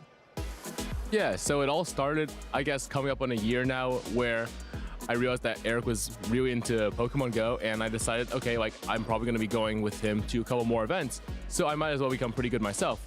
I didn't really have much to do. I was in my freshman year of college, so I just started scrimming. I had, using the help of a bunch of other people like Eric, Aiden, Lyle, Sergio.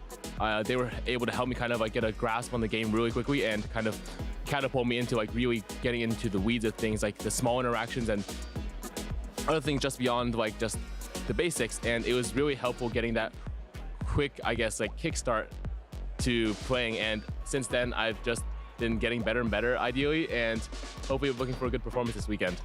I really like your answer, Sustenance, because it ties into what I want to ask you, Nighttime Clasher. So you mentioned the small things and the mechanics and going beyond the basics. For you, when you were learning Go, it felt like you were learning at an incredible pace. What was the secret to that? Were you watching a lot of streamers, or were you doing your own scrims? How did that work? Kind of building on what he was saying, your like network is your net worth, right? So like who you know is super important. I was working with people like Elite and 23 EJB at the very start of when I was playing, and they were just like scrimming with me like every day. I was like losing almost all the games. It was like kind of a disaster, but you can't learn if you're like always winning, of course. Also watched a lot of like YouTube videos. I would literally just sit there and like 2x speed like any videos of like Go Battle League and just watch like, oh, when I've made the same decisions here. It's basically like playing the battles at like 1/4 of the time it takes, because you're just watching and you're thinking if you would have done the same thing. And you do that like thousands of times, I suppose, you'll eventually figure it out.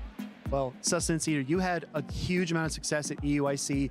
Coming from someone who just started their competitive career less than a year ago, how did that placement at EUIC change your expectations? Like, for example, this weekend, do you think, oh, I'm going to top cut no matter what? Or do you have a different outlook? Yeah, I guess the beginning of this year, I had a couple of like unfortunate performances. I think I always had pretty high expectations for myself following the end of my last season with NISC Worlds, which I think were a little underwhelming. And I really thought that this season would be like a great season for me to get a medal, to get like some really deep runs. And I think EUIC just kind of like where it all came. And the team was good, the meta was good, and I had a nice bracket laid out for me, and I kind of just executed, and I'm happy to do that. And as for expectations now, I think expectations remain the same. I think just having high expectations, trying to deliver every single time is like a good standard to set for yourself inside of Pokemon, outside of Pokemon, all of that. And I'm just hoping to have another good weekend. Wow, well said. Real quick, rapid fire. I want to hear your best pieces of advice for new trainers. Nighttime Clasher.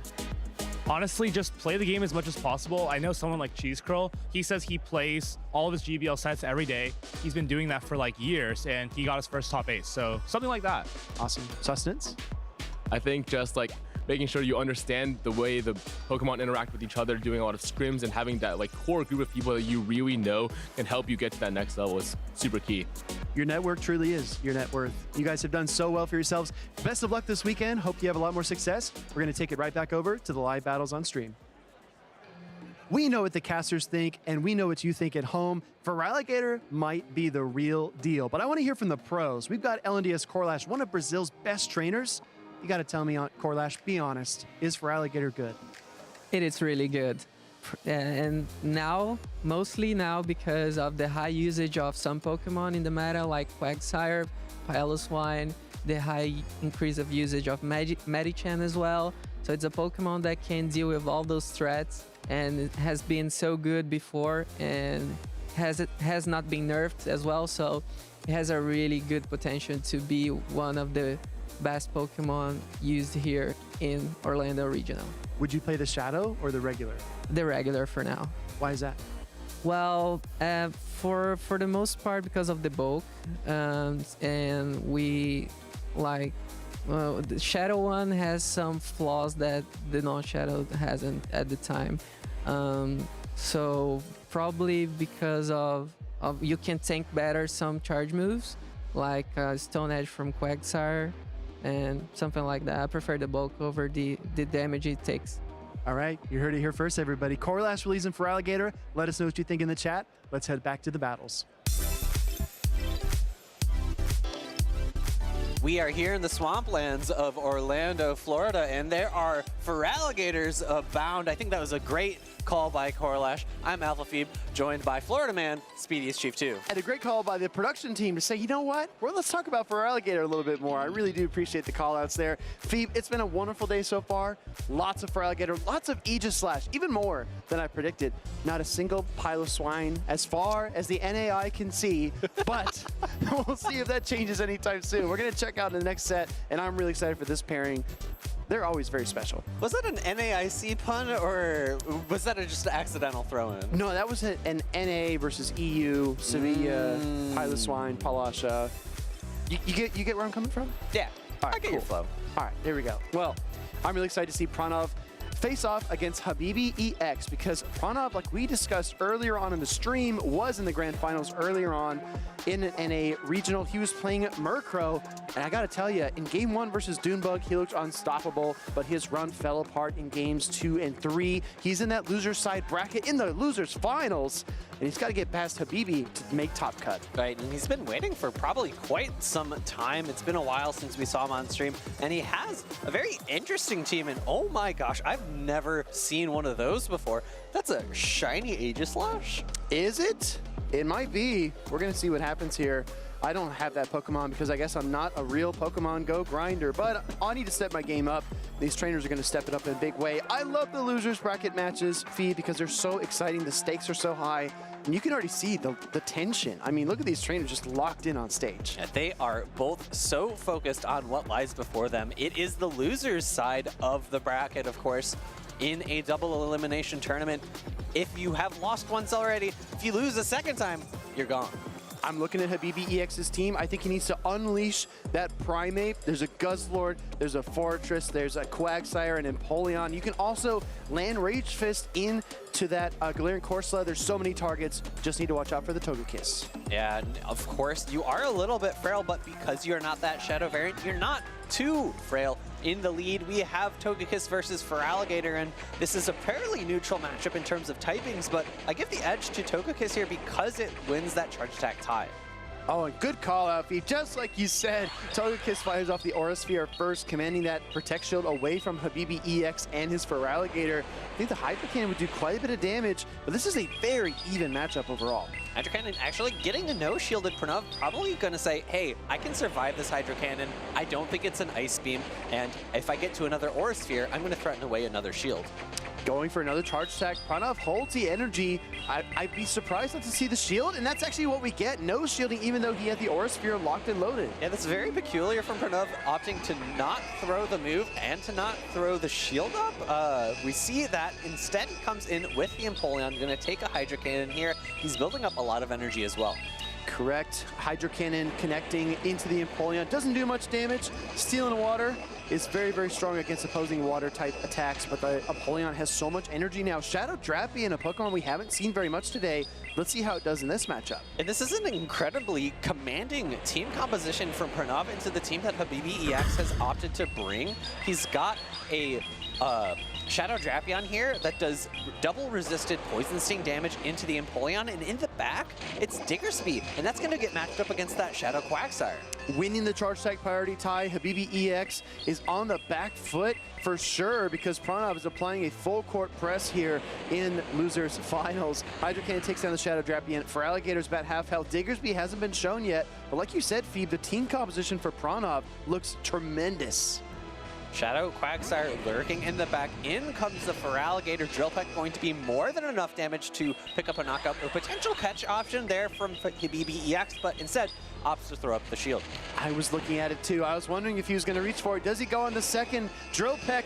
Hydro Cannon gets thrown, and if he would have swapped, he would have taken an entire Hydro Cannon. But is this enough to pick up the KO against Feraligatr? Ooh, it's going to be really close. I think maybe just barely picking up the knockout, and in comes the Quagsire. Habibi EX shaking his head, not very happy with how this team composition has gone for him. Pranav saw the catch opportunity. He throws a Hydro Cannon. He can get the job done either way, and that's a very high skill expression play by him. But team composition, I mean, that's the really outstanding factor here in battle number 1. Pranav, eyes open, scanning the team sheet, probably looking for, hey, does this trainer have a Hyper Beam on his Diggersby? No Hyper Beam available, just Scorching Sands. Gets the attack drop, but Aqua Tail, super effective damage, gonna do a lot. Gonna do a lot, but it's not the strongest charge attack either, so he's gonna need 2 to pick up the KO and the win. Scorching Sands numero 2 gets fired off here by Habibi EX, and this is just going to chip down the Quagsire, but this is basically all said and done. Shadow Quagsire gonna take the win here. Yeah, no Feraligatr in the back. It did not survive with 1 HP and get immediately swapped out, so no catches available. No Pokemon remaining. That is game over. Game 1 going to Pranav. Staying alive on that loser side bracket. Pranav needs 1 more win to make top cut. It's tough no matter which way you cut it. So many talented trainers in Orlando. Pranav, again, falling to Dunebug 97, but having a solid run up until this point. Volt Switch Fortress, surprisingly the oddity here in Orlando as Bug Bite has become the norm. And I think going into game number 2, Habibi EX is going to have to respect the water types that Pranav brought into that game number 1. They both looked so powerful into the team that Habibi had brought, right? You have the water v water matchups, and Feraligator's going to do fairly well into the Empoleon and quite well into the Quagsire, but because he allowed that Feraligator to get whittled away by the Togekiss and then it was taken out by the Empoleon, it just didn't have enough to carry through the additional matchups where it was needed. Perfectly said. I think Pranav did such a good job of neutralizing that Pokemon, and sometimes you don't need to hard beat a certain pick on your opponent's team. You just need to pace yourself, work your way through the matchups, and beat Pokemon by committee. And I think Pranav did a great job of that. Going into game number 2, I called out the Primeape in game 1. We did not see it. Do you think we see it in game 2?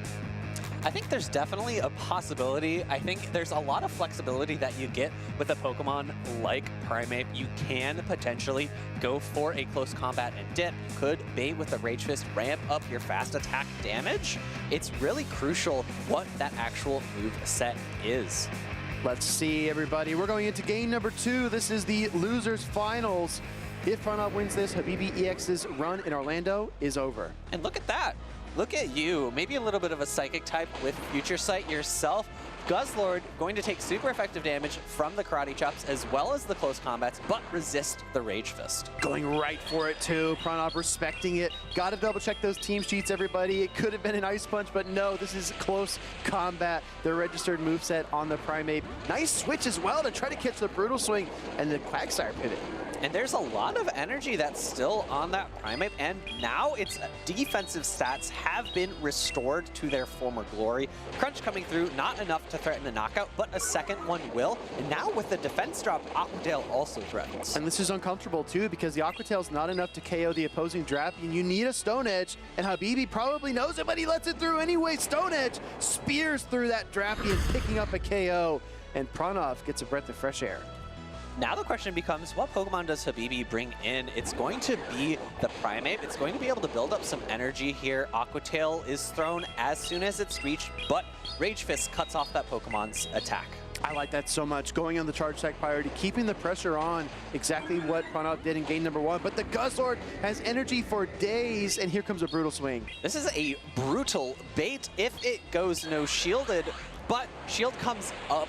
No damage is applied, and another fast attack comes through, and one more for the road. I wonder if Habibi no shields this one here. No, he actually protects the Primeape, doubling down with both of his Protect shields. Guzzlord's pretty weak, but he can't afford to switch out.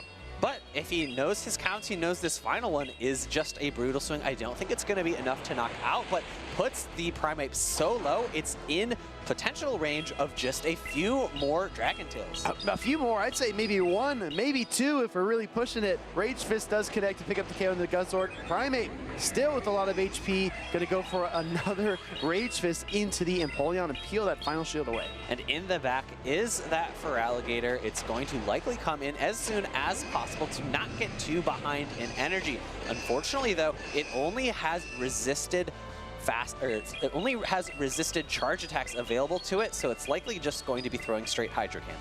I think 2 Drill Pecks is the recipe, and 2 Hydro Cannons is the recipe for the Feraligator. So it's going to be really tough, but I have to give a slight edge to Empoleon for the reasons you outlined. Resisting the Hydro Cannon that much, it just sets you ahead. Meanwhile, fast attacks are actually neutral and then resisted. Drill Peck isn't the best charge attack, so if this does not knock out, I think Habibi EX wins this game. The Hydro Cannon coming back does not happen. It does pick up the knockout, and that is actually going to be game number 2 going to Pranav. But I feel like that Drill Peck was really close to not picking up that knockout. Oh no, I agree. That was maybe 1 or 2 HP different. Pranav very satisfied to make day 2 here in Orlando after a tough fall in that matchup to Dune Bug, but Habibi EX has to be proud of himself as well. His tournament run is over, but I'm sure he got some championship points for his trouble. Some championship points, some Pokemon card packs. What else can you ask for? Exactly. Pranav advancing to day number 2. We're starting to wind down a bit of our coverage here, but we're going to show you as many losers side matches as we possibly can, because that's always so exciting to see. We know that there's several Brazilians in Top Cut. We know that there's several talented trainers like Dune Bug that have also made it, but on that loser side bracket, we have some upstarts. Definitely a lot of names to look out for. Maybe some new, maybe some old, maybe some... I don't know where I'm going You're with gonna that. say Like blue, red right? and blue? Yeah, I like don't know. 1 fish, 2 fish, red fish, blue fish. Am I Dr. Seuss? Yeah, almost there. But we have more battles waiting in the wings, getting set up and ready to go. But Phoebe, what a day it's been. Again, no Piloswine anywhere. Do you want to talk about it? No, I'm just kidding. We can talk about it. We can talk about it. Okay.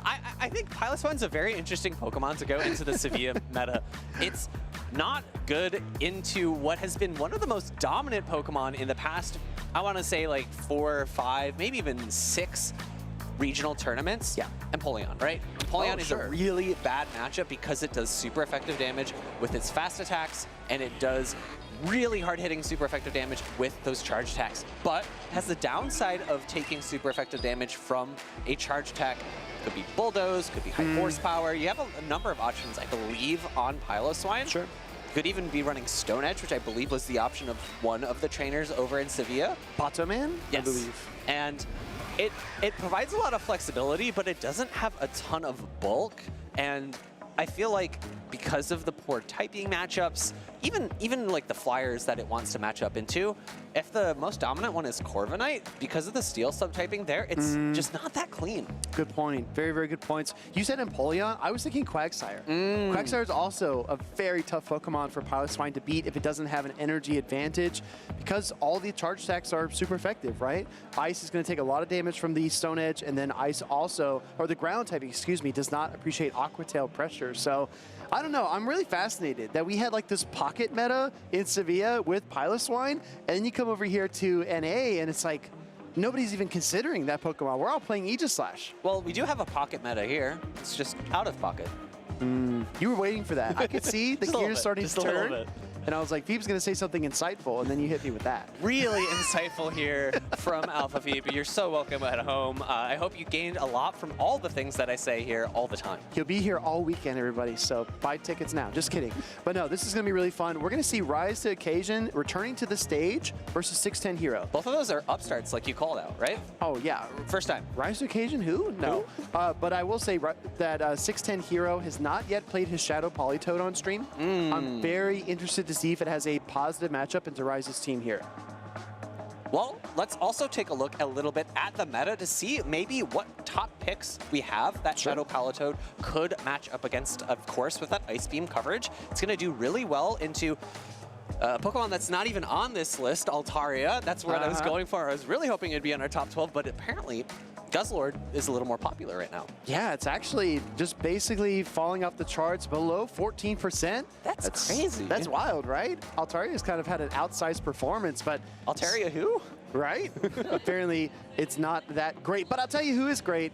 That's Pranav, who just punched his ticket to day number 2. Caleb's going to talk with him down on the floor. Please take it away. All right, thank you, Speedy and Phoebe. I'm here on the floor with Pranav right off his victory and getting that top or day number 2 spot. How are you feeling after that victory? I'm feeling great. I mean, I didn't get to see the Aegislash against him, so I was a little nervous. But other than that, I mean, there were close battles, and I'm just thankful to be in Top Cut again. And this is your second tournament, major tournament in the season. Your last time you got second place in Milwaukee, and you told me this earlier. You're a busy student right now, so what motivated you to come out to Orlando?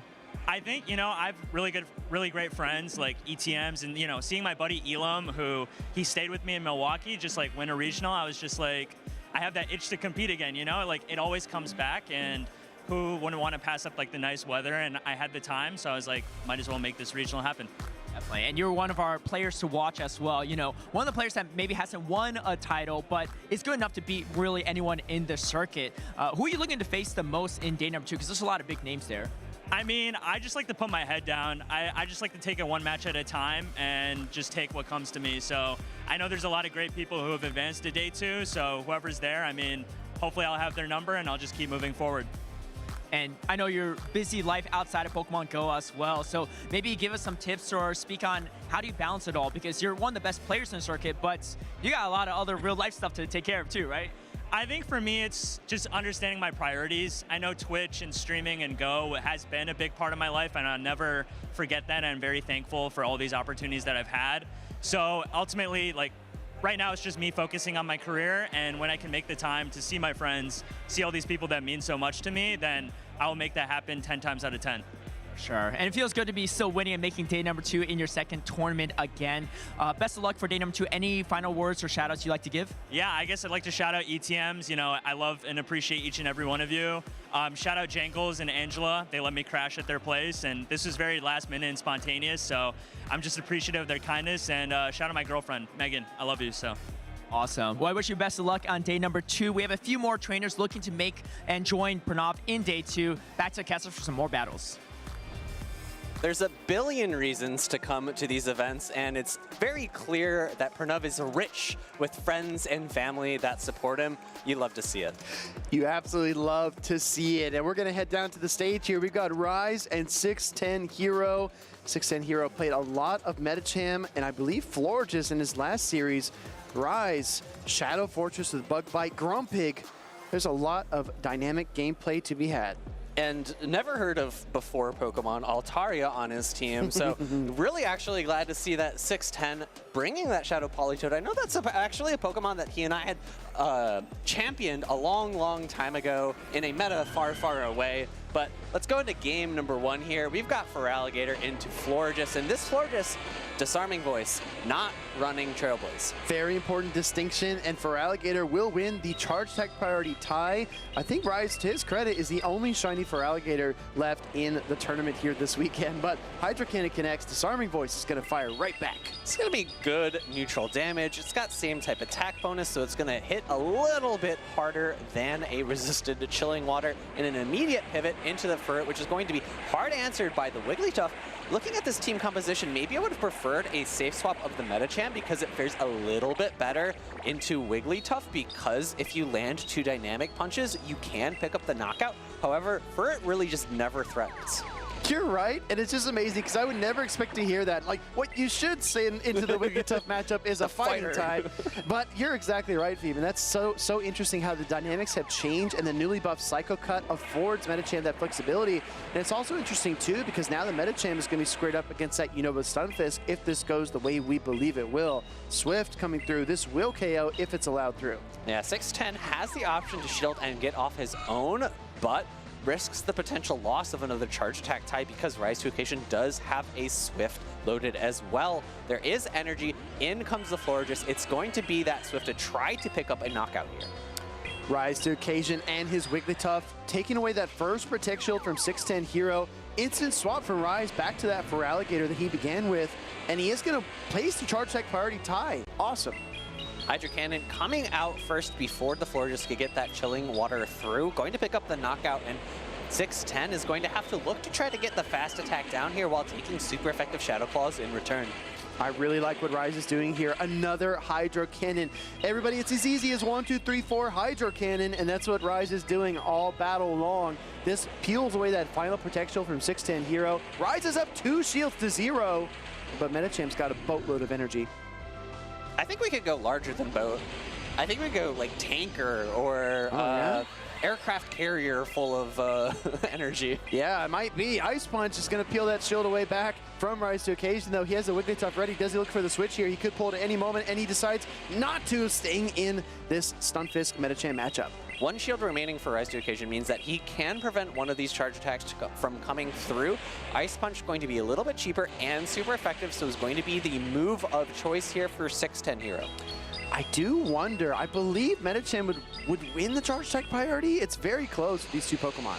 Yeah, Stunfisk is so bulky, it's a little bit deceptive because the ground and electric subtyping is not quite as good as the Unovan counterpart of the ground and steel typing, but they have the same stats. They have the same exact bulk, so they have the same aptitude of tanking charge attacks outside of their typing.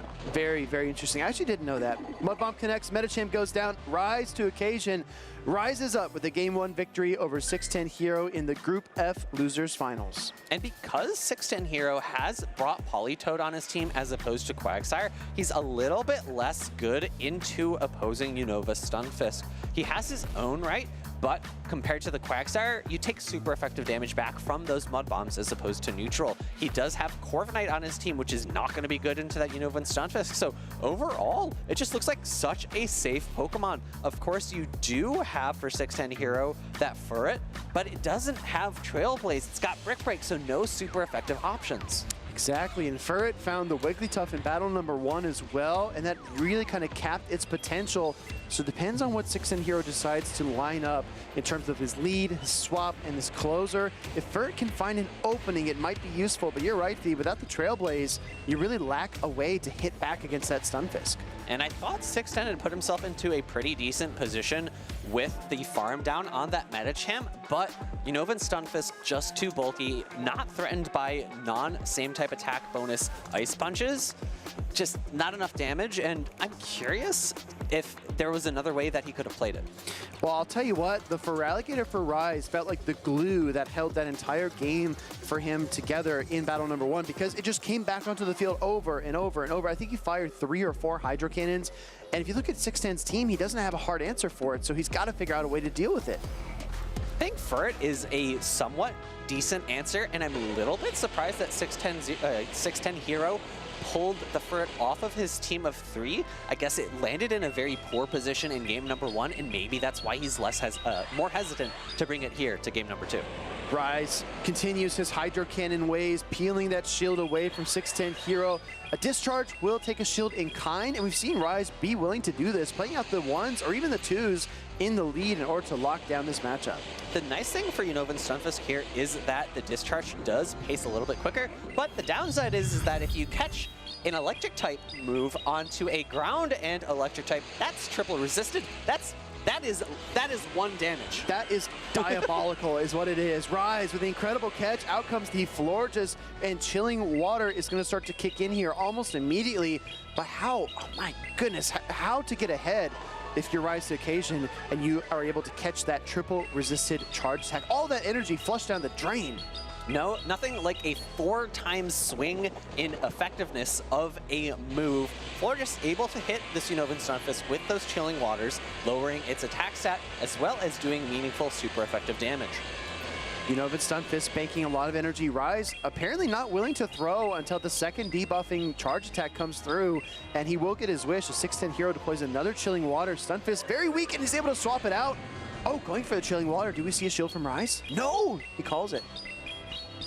Chilling Water going to be resisted into the Feraligatr, not really threatening, but an immediate pivot into the Stunfisk. This is a little bit curious because there is a significant energy advantage. However, there is enough bulk on these Unova Stunfisks to no shield here, get the charge attack through and either force the final shield from Rise or peel away the energy that he's built up on this Feraligatr. I think he's actually going to do the latter. To your point, 610 Hero wants the knockout. He wants Feraligatr off the field.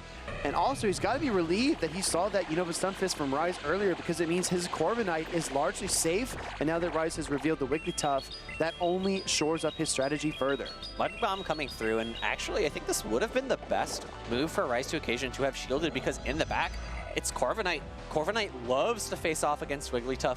Rise to occasion may be predicting the same team composition that 610 Hero brought in game number 1, but instead the switch up into Corviknight.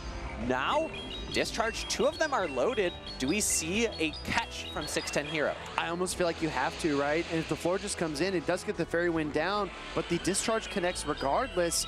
I don't think this is quite enough to KO. I don't know if you agree with me, but it's going to be close. I think it's going to be short as well, and I think the unfortunate thing for Rise is that 2 more Fairy Winds going through means that I think his Wigglytuff's going to be taking a Chilling Water. Oh, no, not quite. Whoa, all right. Wigglytuff is able to get the Charm down and then the Icy Wind immediately into the opposing Corviknight. If you look at the math here, 610 Hero needs to break the shield with an Air Cutter. He probably needs to land 2 more Air Cutters on top of that. Can Rise get to another Icy Wind before all that goes down? And does that Icy Wind even knock out is the question, because it is only neutral damage and these charms are resisted. Attack rises for 610 Hero. That's really tough for Rise. I see what you did there. The attack did in fact rise on that Corviknight battling against Rise. We're gonna see an air cutter get fired off here. That's the final shield for Rise to Occasion, and the Icy Wind is gonna get queued up.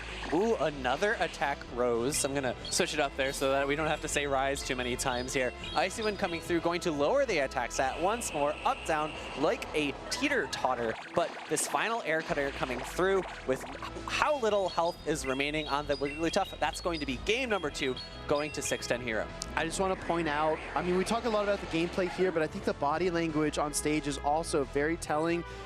You can see it in Rise's expression. As soon as he saw that Corviknight come out, it took him probably 5 or 10 seconds, and then he shook his head.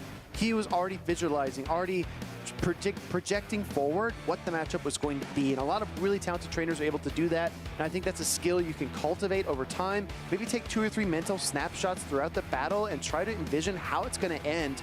And that's going to do wonders for your win condition prediction and execution. And it can be really tough to do in those more drawn out matchups, right? We saw how long it took for the Wigglytuff versus Corviknight matchup to play out. There were 5, 6 charge attacks thrown.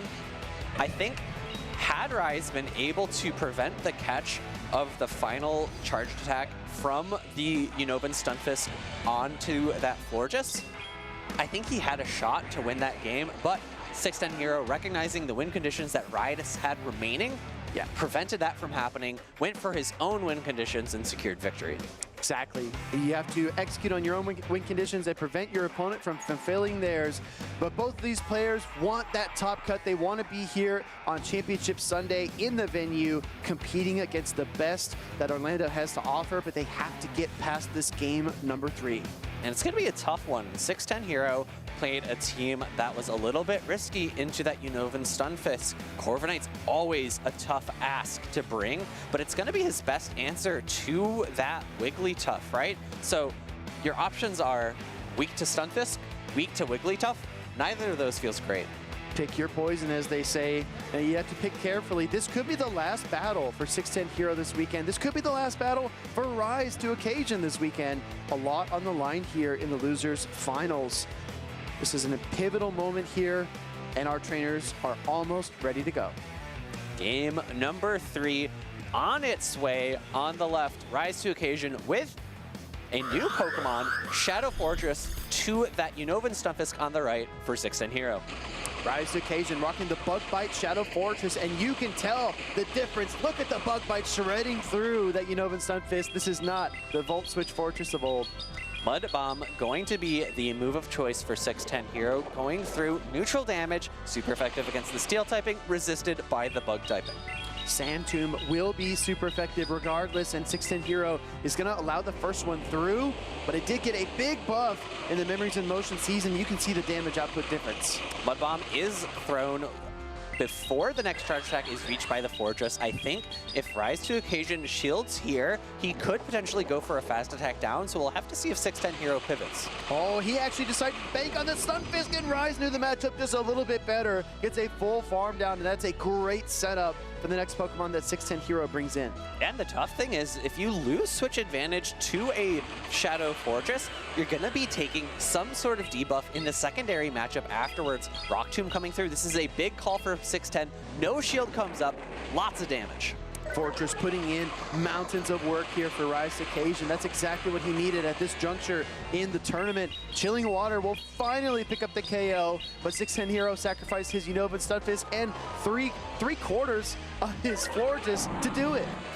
Importantly, in the back, he brought the Furret once again, and Rise to Occasion has left the Wigglytuff on the benches, which is a bit of a surprise, maybe calling out that Corviknight once more. In comes the Altaria.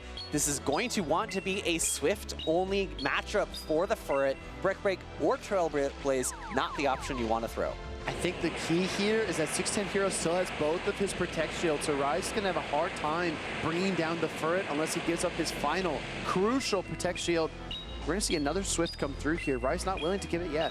And really importantly, the changes to Dragon Breath, right? Doing less damage now, you are generating more energy, but because there are 2 shields on the side of this Furret, I think 610 here is going to be a little bit more comfortable with throwing up at least one of them. Will he reach the next Swift before the second Sky attack? He definitely will, and he knows that 610 Hero is going to deploy this charge attack Rise with a critical decision to make. Decides to shield his Altaria. This is a pressure point, and the swap might be available. Florges is ready, but it's a cap tie. No switch possible because that Sky attack was thrown at the same time. 610 Hero now has a decision of his own. Lets it go, switches immediately into the floor, just can't get the fast attack down. Disarming Voice is ready, and this is actually now looking a little bit good for Rise to Occasion because he does have a significant amount of energy, and Disarming Voice doesn't threaten a knockout. Yeah, he's so far ahead. He's only 1 Shadow Claw away now from the double up. He goes over it, actually, on the charge attack priority tie. I'm really kind of confused by the play. Yeah, now I think Rise to Occasion is recognizing his mistake. 610 Hero can just shield, get the charge attack through, which knocks out the Feraligatr. Who cares if this is resisted? This is going to pick up the knockout, and all that's left in the back is the Altaria that's energy dry. Rise had the double up. He had the energy. Here comes the Altaria. He does get the Dragon Breath down, but can it finish off the Furret as well? Out comes the Furret. It's going to be really close, and Rise toppled by 610 Hero. 610 Hero popping off on stage, and a rare mistake from Rise to Occasion costing him that game. Maybe a miscount, maybe a little bit unaware of the situation that was at hand. It's so tricky when your opponent has a shield remaining and you're left with your last Pokemon.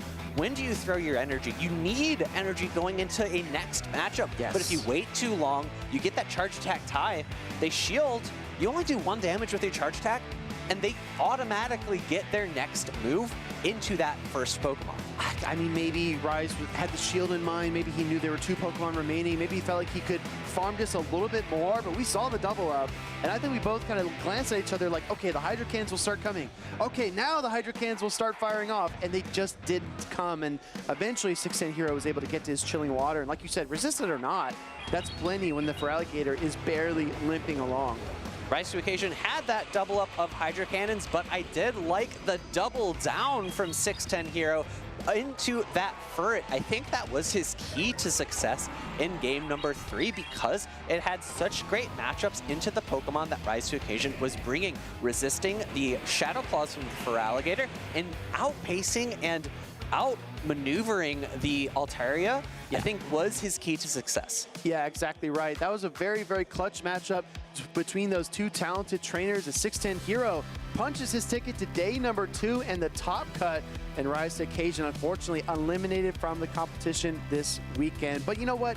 He's already had such a great career. I feel like Rise is only going to continue to climb. I'm not going to use the word Rise twice. I thought you were going to do it. He's going to climb up that competitive ladder, and I'm sure all of his fans will be watching. But meanwhile, 610 Hero is leaving his mark in the Sunshine State.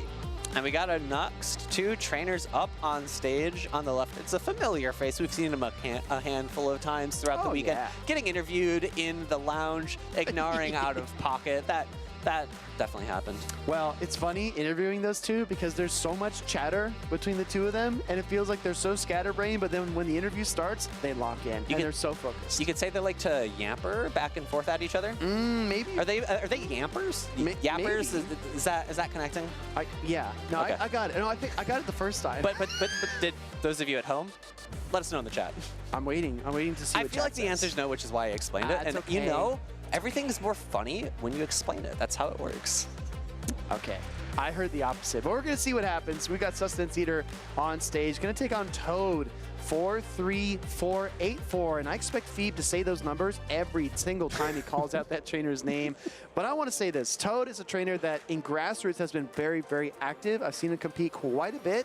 Very talented. He's been scrimming like crazy. So I think that all of that work is paying off big time. He's actually in the losers finals versus a trainer that was top 10 at EUIC, and that says a lot about his ability. And he's one of the younger trainers on the scene too, right? Yeah. So he hasn't had as long of an ability to play. He hasn't had as long of an ability to perform at these tournaments, right? So the fact that he's made it this far speaks to his ability as a trainer. And the thing is too, right? There's always inherent advantages and disadvantages. You can say, oh, I've got so much experience, I can lean on that, that's my advantage. And while that's true, there's also something to say about trainers that come into the format brand new. Fresh eyes, fresh approach. They don't carry any of the, the tendencies that other trainers have acquired over the years. And Toad is a great example of that. He's probably going to do some pretty crazy stuff that Sustenance Eater might not be ready for. And I think it starts with that Galarian Moltres and that Aegis Slash. Galarian Moltres? This day and age? That's what I see. Haven't heard of her lately, at least. I know. Not since Beelzebub rocked the World Championship stage with it. But let's see if Toad can do a great impression of that as our trainers get queued up here on stream. I mean, I think into this meta, especially if you're looking at picks like Grumpig or Aegis Slash kind of showing up a little bit more, it's going to have a pretty decent matchup into that Quagsire as well, because it's a flying type, so you resist all of that fast attack damage. Of course, you have to be wary of the Stone Edge, but if you're a pretty bulky Moltres, I think you can hang on to a Stone Edge and land some super powerful flies or Brave Birds or paybacks if you're being a little bit funky. I think so too. I think there's a lot that Moltres has to offer, and we're going to see if it can find an opening here, because we have seen a pivot more towards the normal types. We've seen more Furret, more Licky, but I gotta say, the bad news for Toad here is that there's only one normal type on the team for Sustenance. It's going to be the Diggersby, but the Galarian Corsola looks like a prime target for the Dark and Flying type. And I think even I almost said the Galarian Diggersby. The Diggersby is still a pretty solid matchup, right? We saw how little damage that those Fire Punches do when they aren't super effective. Correct. And because it's on Mudshot now, as opposed to Quick Attack, you're not really ever threatening a fast attack down again, even though Moltres isn't the bulkiest Pokemon. It's not like Guzzlord that has 17,852 HP, right? It's oddly specific. Extremely specific. Well, it's not Beeb's Diggersby either. This is not Hyper Beam Diggersby. So like you said, that Moltres has less things to worry about. But in terms of other Pokemon that stand out to you, I'm not sure what you think about Malamar. I think Shadow Malamar is a very interesting Pokemon because it gets to its charge attacks very quickly and it's very threatening. To a Pokemon such as Jellicent, it's just incredibly dominant. However, Toad does have that Galarian Moltres, and that's a little bit of a back and forth game. You're doing neutral damage as the Galarian Moltres. You're doing basically no damage with your fast attacks as the Malamar, but Malamar is able to outpace, get to those neutral superpowers, and let's see how this matchup plays out in game number 1. I don't know if he might be bending spoons like Alakazam back here, because he called the lead perfectly. We're going to see the Empoleon counter swap from Sustenance Eater into the Galarian Moltres, and a late pivot into Feraligatr. He's going to enjoy this Hydro Cannon, a nice little shower. Yeah, that's a great catch from Toad. I don't think it's going to necessarily be the most impactful catch, because I think... Oh, no, I take that back. I think 2 Drill Pecks would have probably been enough, whereas Hydro Cannon plus Drill Peck now is going to be not enough, and Toad can even farm up additional energy if he so chooses. Yeah, I agree. I mean, there's even a slight chance we've seen Undercharge here and a Shadow Claw down, but Toad wants the full effect of the Hydro Cannon, and I think that's the right call, because he's able to get 3, maybe 4 more Shadow Claws. Wow, great play by Toad. And this energy just goes everywhere into the rest of Sustenance Eater's team, right? The Empoleon is gone, it's down, it's out. What Pokemon wants Hydro Cannon in the back? Nothing. Nothing wants to absorb the damage, but it's got to go somewhere. Out comes a Shadow Malamar. Sustenance Eater allows the charge attack through. He knows it's got a tough matchup versus the Moltres. He's going to go ahead and try to pace to a charge attack here. This is a very, I think, easy read. This can't be superpower, can it?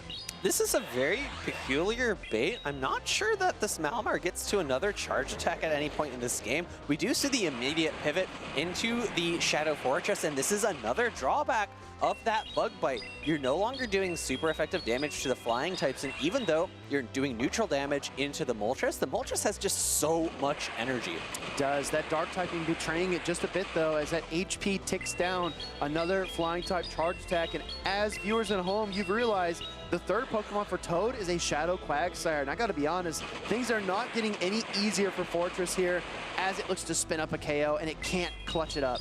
Just not quite enough damage into this Galarian Moltres. Fly coming through, not able to pick up the knockout quite yet, and actually Sucker Punch down occurs first, but this Malamar is on its last Squidblix? Yeah, we're gonna let that one stand. Let's let that phrase hang in the air for a minute, Phoebe. It looks like Toad is able to win that battle number 1, and you know what? It really started with the swap. The catch of that Hydro Cannon on the Feraligatr put Toad ahead. It looked like a small play, but it made a massive impact. Right. The ability for Toad to basically farm down afterwards and get so much energy loaded up onto his Feraligatr just gave him so much momentum into the remainder of the game that Moltres really strong into the Malamar. I was a little bit surprised by the bait. Doesn't matter in the end game, right? You had so much energy on the Moltres. You were able to throw 3 flies into the Shadow Fortress, and we actually see a pivot out here from the Moltres into that fortress. Instant pivot. Feraligatr comes out to meet the fortress. Bug bites are adding up, and we see the first protection of the game. While we were chatting, Phoebe, Sustenance Eater locked in his team almost immediately. This could be the last battle of his Orlando run, and he is certain that this is the team composition to get a win. Let's see if he pulls it off. Fortress is looking quite good for him here. He was able to push away that Moltres. Rock Tomb coming through, lowering the attack of this Feraligatr, and because this is the non-Shadow variant of Feraligatr, this Hydro Cannon is not going to threaten a knockout, especially with that attack drop. Hydro Cannon connects, Fortress gets rocked, but stays steady, looking for a big bug bite down. Can he get there? Feraligatr trying to hang on and gets KO'd, ripping through the one-turn fast attacks. Rock Tomb or Sand Tube available. Sand Tomb is going to be more effective, but depending on what you want to do with this Shadow Quagsire, Sustenance Eater has a choice. Sand Tomb going to do a little bit more damage and lowers the defense, so if you want to do more fast attack damage with your Fortress, that's the key. That's absolutely the key. Somehow, I blinked, I looked away for a second, and this Quagsire is deep into the yellow, only at 1/3 of its overall HP, and Empoleon comes back in. Yeah, I think this is a great call, especially since Sustenance Eater knows the full team from Toad. He knows it's the Galarian Moltres in the back, so he has no fast attack pressure into his own Togekiss. You're going to soak up all of this energy. A Stone Edge bait? I don't think it's a bait. I think it's one charge attack to deal a little more damage than usual. And we see the swap into Togekiss. Counter swap met by the Galarian Moltres. But like you said, you got to give a slight typing advantage here to the Togekiss. It's going to be resisting all of these sucker punches. And it's going to be doing reasonable damage with Peck. Aura Sphere coming through, neutral damage into the dark and flying type of that Galarian Moltres. Aura Sphere doing a little bit more than half of the remaining damage. And it's going to be a little bit close. You shield up this fly. Do you get to 2 Aura Spheres in time? That's the great question. The shield comes up as predicted, but I'm almost wondering if this is a peck down win condition. Can he outpace? Galarian Moltres is close, and it does get there on charge attack priority. Great counting by Sustenance Eater. Shield coming up, going to prevent this damage from coming through. No swap possible because it was the charge attack tie. The question is how bulky is Togekiss? Togekiss is gonna get hit with a fly from a Galarian Moltres. It lands right on top. Togekiss barely hangs on, and a switch into Empoleon. Metal Sound down, Hydro Cannon. Sustenance Eater is primed to tie up the series. Looking confident, throwing the Hydro Cannon, going to pick up the knockout, and that Moltres has very little health remaining. Although both fast attacks are neutral, Empoleon has so much more health. Empoleon, Shadow Fortress, and Togekiss. That was the recipe for Sustenance Eater to win battle number 2. But will Toad make an adjustment? We haven't seen his Aegislash. We haven't seen his Clodsire. Is there any reason to change up now? It's tough. I think Aegislash is a little hard to bring into Sustenance Eater's team because of the Digger Speed and because of the Malamar, actually. And arguably the Galarian Corsola too, because you're dealing so much super effective ghost type damage. But as we took that zoom in look at Sustenance Eater's team, I really think that this Shadow Malamar and Diggersby duo is innovative, but it might not be the right combination versus Toad, especially in the face of that daunting Galarian Moltres. Additionally, I think Toad will have to think about how he deals with the Shadow Fortress. And very peculiarly, you called out how last game, Sustenance Eater locked in immediately. He's actually taking significantly more time this time around to lock in his team. maybe a little doubt creeping in, or maybe just trying to concoct the perfect plan? You know, my suspicion is that he kind of YOLO'd that team in game number 2, and he's like, wait, that worked? All right, I got to lock in. I've got a real chance here. Let's find out, everybody. Game 3, losers finals, Group G, Sustenance Eater versus Toad. And this is going to be an interesting matchup. Toad looking at the camera, happy with this lead. It's going to be Bug Bite into a Ghost in Steel type. We see that he is opting to charge up energy. Will we see a Shadow Ball and dip from this Aegislash? Throwing the Hydro Cannon, trying to start to work his way through this Aegislash's enormous stat product in the shield form. Hydro Cannon bounces off, no problem, and it's going to find the Shadow Ball. I like this play quite a bit from Toad. The question is which Pokemon does Toad pivot into afterwards? Is it going to be the Moltres, or is it going to be that Feraligatr? I think either has play, but he has to make a call about what's in the back. And keep in mind, we only saw the Shadow Fortress, so Toad does not know that Sustenance Eater's third Pokemon is that Togekiss. Sends in the Feraligatr. In comes the Drill Peck. I think this is a little bit of the safer play from Toad, depending on which third Pokemon Sustenance Eater did bring. You're able to force the Empoleon to throw the less efficient Drill Pecks into your Feraligatr. You're not taking those really hard-hitting Hydro Cannons. Hydro Cannon coming through into the Empoleon in return. I think a second one will be necessary to pick up the knockout. I agree with you. Hydro Cannon bounces off the Empoleon. Switch drivers are heavily displaced, and that allows Sustenance Eater to throw that Fortress back onto the field. Bug Bites shredding like they tend to do when you have a Shadow variant, and the Hydro Cannon will be fired off to kind of slow down that Fortress. And I think this is a very comfortable no shield from Sustenance Eater, because you know you're going to be met by the Aegislash afterwards. In comes the Sand Tomb, going to do super effective damage into this Aegislash, but it is back into its shield form, not taking all that much. Aegislash gearing up for another charge attack here. Does get to the Shadow Ball. Good counting by Toad. But I think Sustenance has to realize if he shields, he might be able to work his way through the matchup. Decides not to. Lets the Fortress go. I think he's going to try to get back to his Empoleon, perhaps. That is one option. You could also come in with Togekiss and see just how much damage those packs do, and wow, those do not look resistant. Do we see a catch here? Got the Gyro Ball, goes for the Shadow Ball instead in case there was the swap. I like that play a lot by Toad, and it commands the shield either way. Shadow Ball coming through, taking the last shield. We do not see an immediate pivot out, wanting to ensure that he maintains his switch ability later into this game. Toad does have a shield and is able to use that catch here, catching Sustenance Eater off guard. Incredible catch, realizing that Sustenance was at the double up, and that's when trainers tend to throw. He uses that knowledge to throw out that Feraligatr, absorb all that damage, and kind of reset, or at least push back this Togekiss away from the double charge attacks. There is energy on Sustenance Eater's Empoleon, and there are only flying type moves for this Galarian Moltres. However, I think it's going to be potentially possible to get a fast attack down. No, opting to preserve HP. Yeah, I think Toad realized he wasn't going to get all the way there, and this is the smart play because you're still outside of Aura Sphere range, and you eliminate the Empoleon as a threat. Going for another fly. Not even the Brave Bird. I think Brave Bird would have been a little bit safer if this doesn't knock out, though. I think we're still outside of Aura Sphere range, but that's going to be game number 3 going over to Toad, showing just how potent Aegislash can be in the right spots. Wow, incredibly well done by our young upstart Toad. He was able to claim that 2-1 victory over a trainer, again, that plays within the top 10 at EUIC. This is a very talented player in Sustenance Eater. Unfortunately, his Orlando tournament run comes to an end.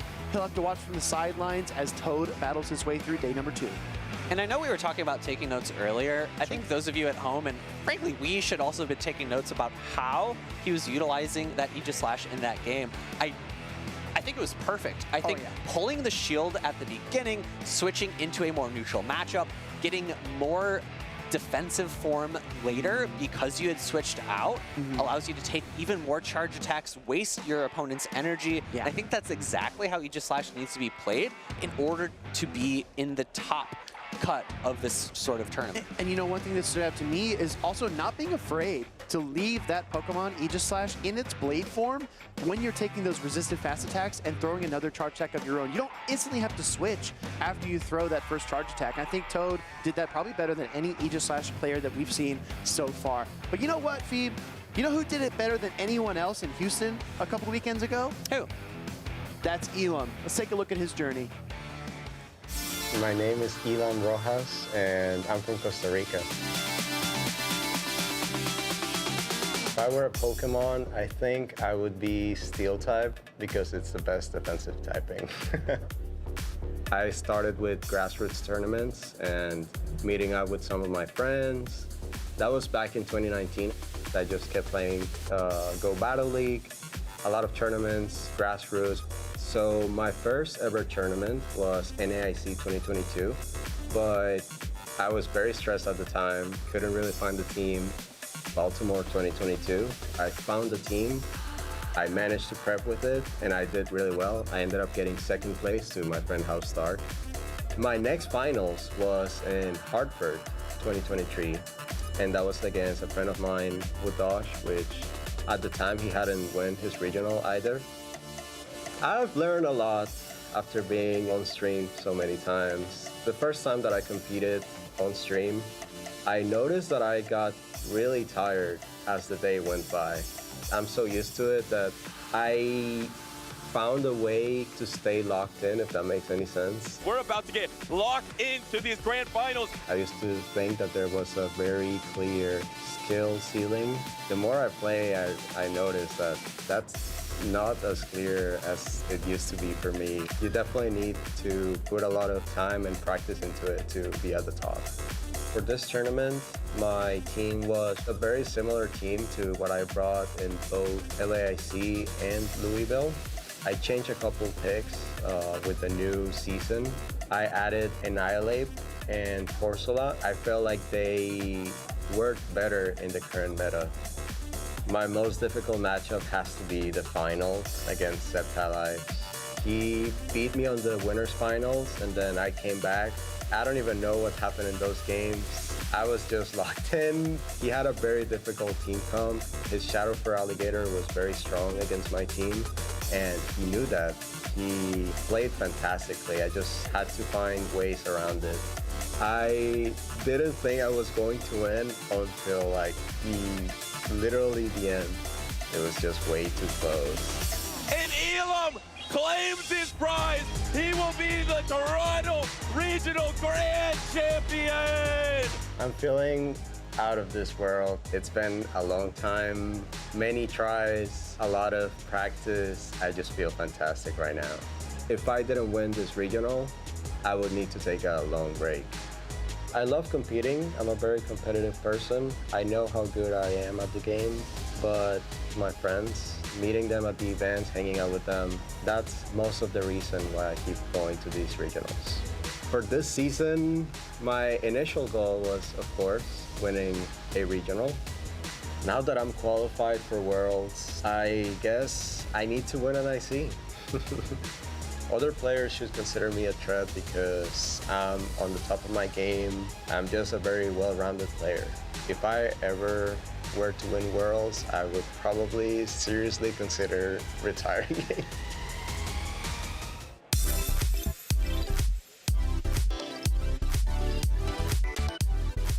And that was just about a year ago that Elam said he was at the top of his game after winning Toronto. Well, it's been about 15 months since then, and he just won Houston a couple weeks ago, and we're about to see him try to go back-to-back here as he takes on Frankie in the losers finals. My name is Softo. I'm here with Caleb Pang, and we're here to bring you the last couple of matches of day one of the Orlando Pokemon Go Regional Championships. All right, only 2 matches left, and it's going to be Elam right after the highlight against Frankie T, 52, both Florida natives. And Frankie T has played in every Orlando tournament so far. First ever tournament was Orlando 2023 for him. He got 4th place there, and then the last time it was in Orlando in 2024, he got 13th. So definitely performs really well in general, but also very well in his home state. But he is going against Elam, one of our top players in the circuit. He was talking about that in that last interview, right? He was excited to even win his first regional title. Well, since a little over a year ago, he's won 2 more, including just 2 weeks ago in Houston. So he knows this meta well, and let's see if he has, he's able to take out Frankie T for another Top Cup finish, or Frankie T has a way to upset this matchup. He knows the meta, but he also knows his opponent, like you mentioned. These two are locals, and they've played countless times. I actually asked them backstage if one of them has the other's number, and they said the record's actually pretty even when they meet up at locals, so we'll have to see here. Also, we've been talking about Elam's record a lot, but Frankie, like you mentioned, does really well in Orlando. Also has a couple top 16s under his belt over the seasons, and so let's see if he can make yet another. All right, losers finals, Group H, Elam versus Frankie T52 to kick things off. It's going to be the Feraligatr versus Galarian Corsola. Fairly neutral matchup throughout, but the Super Vector Shadow Claw damage will definitely add up against the Corsola. And this is one of those matchups where you might prefer the Shadow Feraligatr over the regular to get just a little bit of extra damage with those Shadow Claws, but either way, still a decent matchup for Feraligatr. Hydro Cannon coming through. This is going to do quite a bit of neutral damage, and then Elam's going to decide how much he wants to farm up before maybe throwing a Nightshade. The next Hydro Cannon will, plus the Shadow Claw damage, will come close to KOing this Galarian Corsola. Let's see if Elam decides to stay in and let that happen, or maybe he's going to swap out to something else. Both players are running Volt Switch Fortress, the older moveset, but also a still very reliable moveset in this current meta. Elam decides to spend his first shield to preserve this Galarian Corsola and try to fight for switch advantage. And Frankie T's probably thinking, once I get this Corsola out of the way, my meta champ is pretty free. However, Elam has a chance to pivot out if that's going to be the case. In comes the Corviknights, and Elam's actually going to throw the Nightshade instead. Looks like he doesn't decide to pivot out. Just going to maybe let this Corsola go down, maybe try to get to another Nightshade.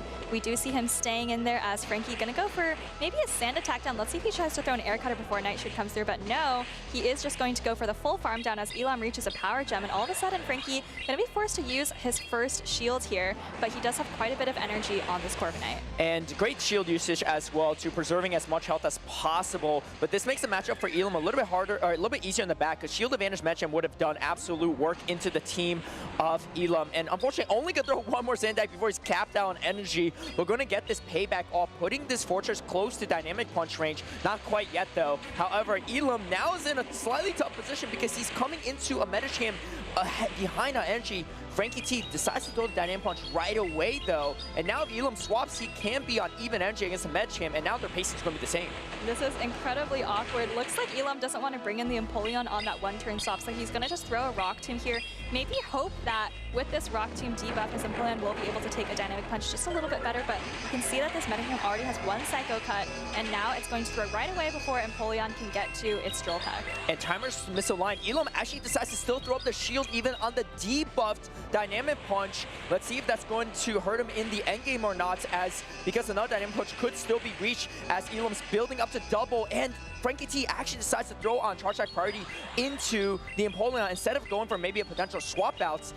Knowing that Metchem lose Charge Attack priority out of the way, maybe not the worst decision from Elam, and now this will put Elam's Empoleon in a little bit lower health range. It is debuffed though, so not going to be as bad as a fully charged damaging Dynamic Punch, but that still does a lot of damage though. Oh, and Elam actually throws the Hydro Cannon on the Metachamp. It looks like he waited a turn. Maybe he wanted to see if the Corviknight was going to come in, but no, decides to just fully charge the Hydro Cannon. Frankie now has a ton of energy on this Corviknight. Elam trying desperately to reach another charge attack. Frankie doesn't want to let that happen and throws an Air Cutter, but that Fortress in the back is so low. I think Frankie is going to be able to take this one either with an Air Cutter or with Sand Attacks. Yeah, and no energy banks on the Fortress. Frankie T playing clean in the endgame and gets the sweep with the Corviknight to close game number 1.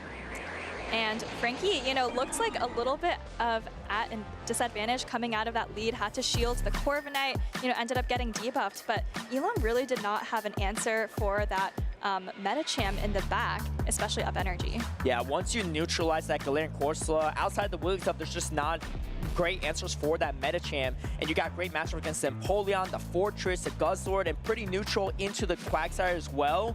And the thing is, you can even win the zeros against Wigglytuff. So this Metachamp really looks strong into Elam's team. Let's see how he's going to make the adjustment. He did have the Corsola, but just couldn't get it onto the right target. And from there, Frankie T was able to take advantage of that. I think Elam is just maybe a little bit too comfortable with Corsola versus Feraligatr, because yes, you can win that one shield scenario, but I mean, you get pretty low. Actually, Frankie got a very, very aggressive farm down there. Looked a little bit difficult, but it ended up paying off for him as this Metacham was able to do quite a bit of damage and make Fortress and Empoleon very uncomfortable. All right, Frankie T facing the most recent regional winner in North America, Elam, and also Elam just has so many other medals and titles under his belt. Definitely a tough matchup, but he has the 1-game advantage. He's on match point as well. Let's see if he can pull off this upset, or Elam can bring us to a game number 3. For Alligator, definitely the star, I feel like, of Orlando, being really prominent on a lot of teams, and, you know, it was pretty solid, I think, for Frankie throughout the tournaments. It's got great matchups into Elam still, right? Empoleon, the Galarian Corsola, the Quagsire, and yes, you have, you know, kind of winning matchup in Fortress, Guzzlord, and Wigglytuff, but it can still hit back. And that's the symptom of really just grass types being non-existent in this current meta.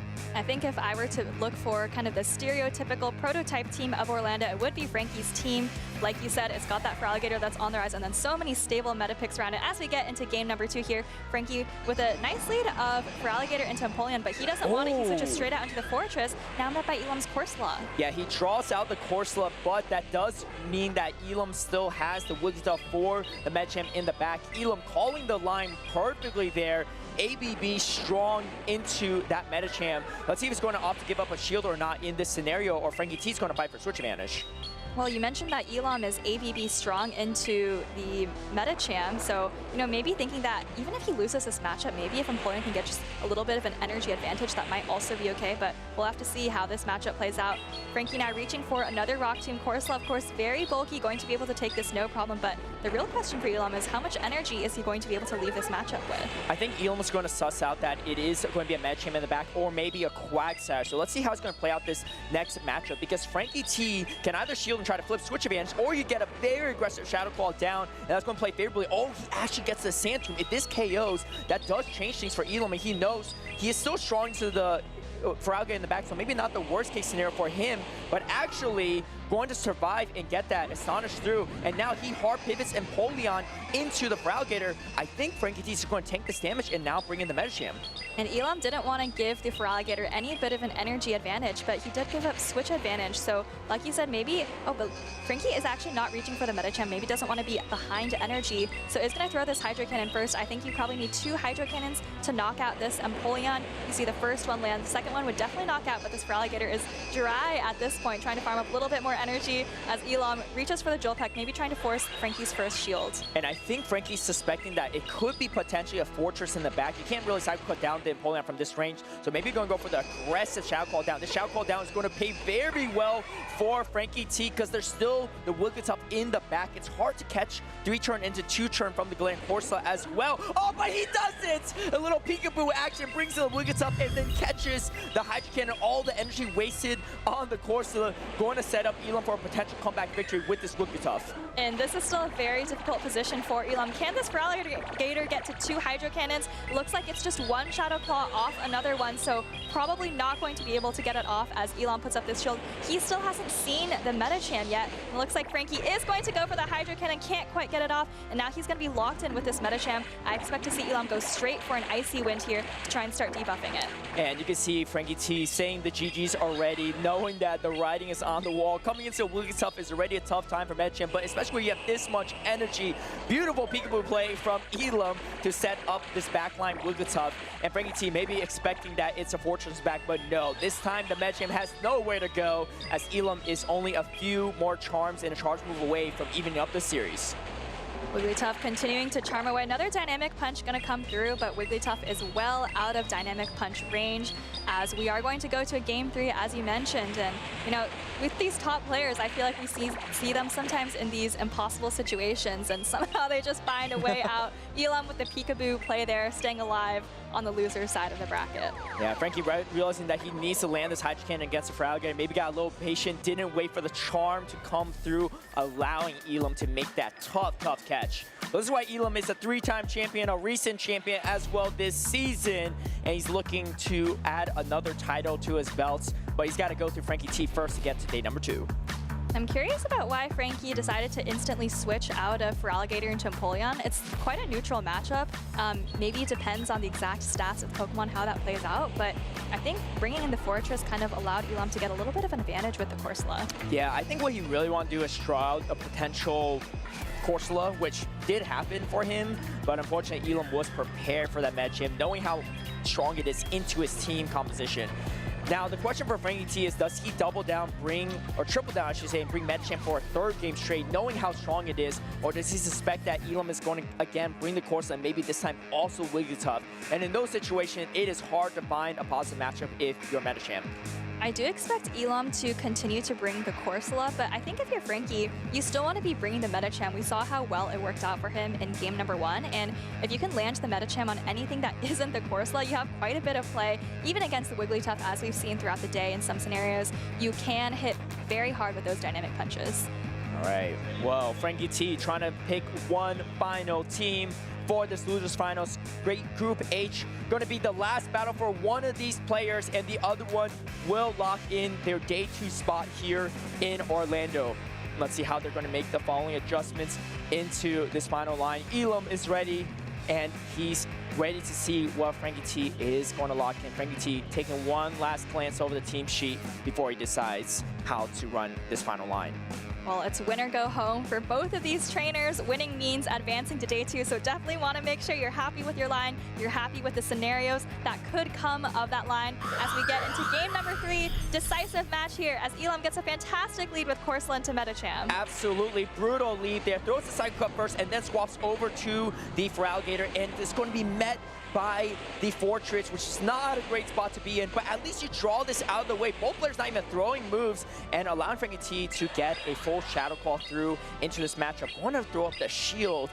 I don't know if you can ever flip Switch Man, especially with the Rock Tomb debuffing at this point in time, but is at the back-to-back Hydro Cannon. Going to throw the first one. The second one may be shielded up from Elam, knowing how positive a matchup he has with that Galarian Corsola into the Metacham. He's well over back-to-back, I believe pretty much at 100 energy at this point, throwing his second Hydro Cannon. Like you said, probably going to pull the shield from Elam, but I think after this, Frankie is just 2 Shadow Claws away from yet another Hydro Cannon, so Elam's going to have to throw right away if he wants to prevent that from happening. This is just a Sand Tomb, though. I actually don't know if this knocks out Feraligatr. Elam's shaking his head, maybe spoiling it a little bit, that it doesn't knock out, and you can see there the Feraligatr comfortably lives and is going to be able to get off this Hydro Cannon. That's pretty massive as well. 2 turn to 4 turn means he's not going to take that Volt Switch damage before throwing the move, and that's going to set up Frankie T for a potential comeback victory. Shields down, this Corviknight is pretty scary into the team of Elam, but the problem is he can't really pivot out here because he only has one option for this Metachamp, so he's just going to have to allow the Metachamp to farm up extra energy into this Fortress. The good news for Elam is that this energy doesn't really go that far into the Corsola. He's also debuffing the Metacham, and now Metacham, after building up to 100 energy, is going to throw the Dynamic Punch. Frankie T probably going to be ready to swap over to Corviknight right away. Elam's probably going to bring in the Corsola, and then like you said, he's going to see the Corviknight come in and switch straight into the Empoleon. And I don't think that Empoleon wins this matchup, especially down shields, but for Elam, I think your goal here is just maybe to land a Hydro Cannon and then hope that somehow Corsola can clean up. Yeah, and this is going to be tough because Corsola doesn't have a move banked. You could potentially land the payback and even go for a Sand Attack down to see if Elam can get to, indeed, 3 Hydro Cannons. He has the double, but that's not going to be enough. He's going to need to land 2 additional more to take out this Corviknight, and I just don't think he has the time. This really sets Frankie T up for a farm down, and all that energy on the Metacham might actually come to fruition, as after 1 payback, only a few more Psycho Cuts and Ice Punch might be enough.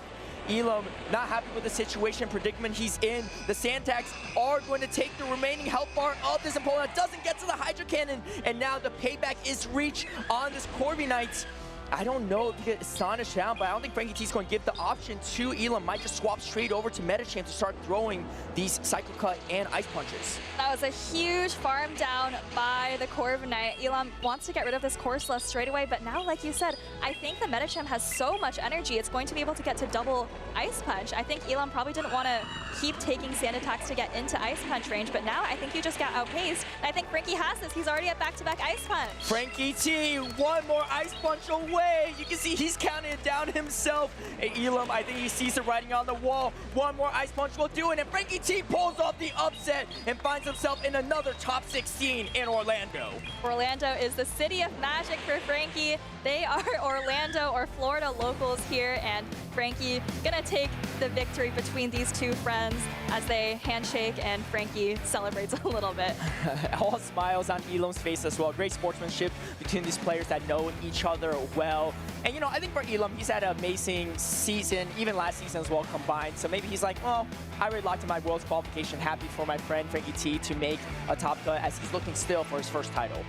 Well, I think Orlando is actually Elam's unluckiest city, as a little bit of a fun fact. He's never made top cut in Orlando, and so that pattern is going to have to continue for another year as, you know, Frankie gets another top cut for himself in Orlando. Well, you know, a lot of people can join Elam in the company of not making top cut in Orlando, but sometimes, again, these accomplished players, we got to find the little tidbit fun facts because they're so accomplished. There's very few cities they haven't top cut in. As we take a quick look at the replay here, terrible lead for Frankie T, but it did not phase him at all. The aggressive sand attack down was what set him up for victory, and we initially said, you know, I don't think the extra energy on that is going to come in handy, but it sure did come in handy for Frankie T.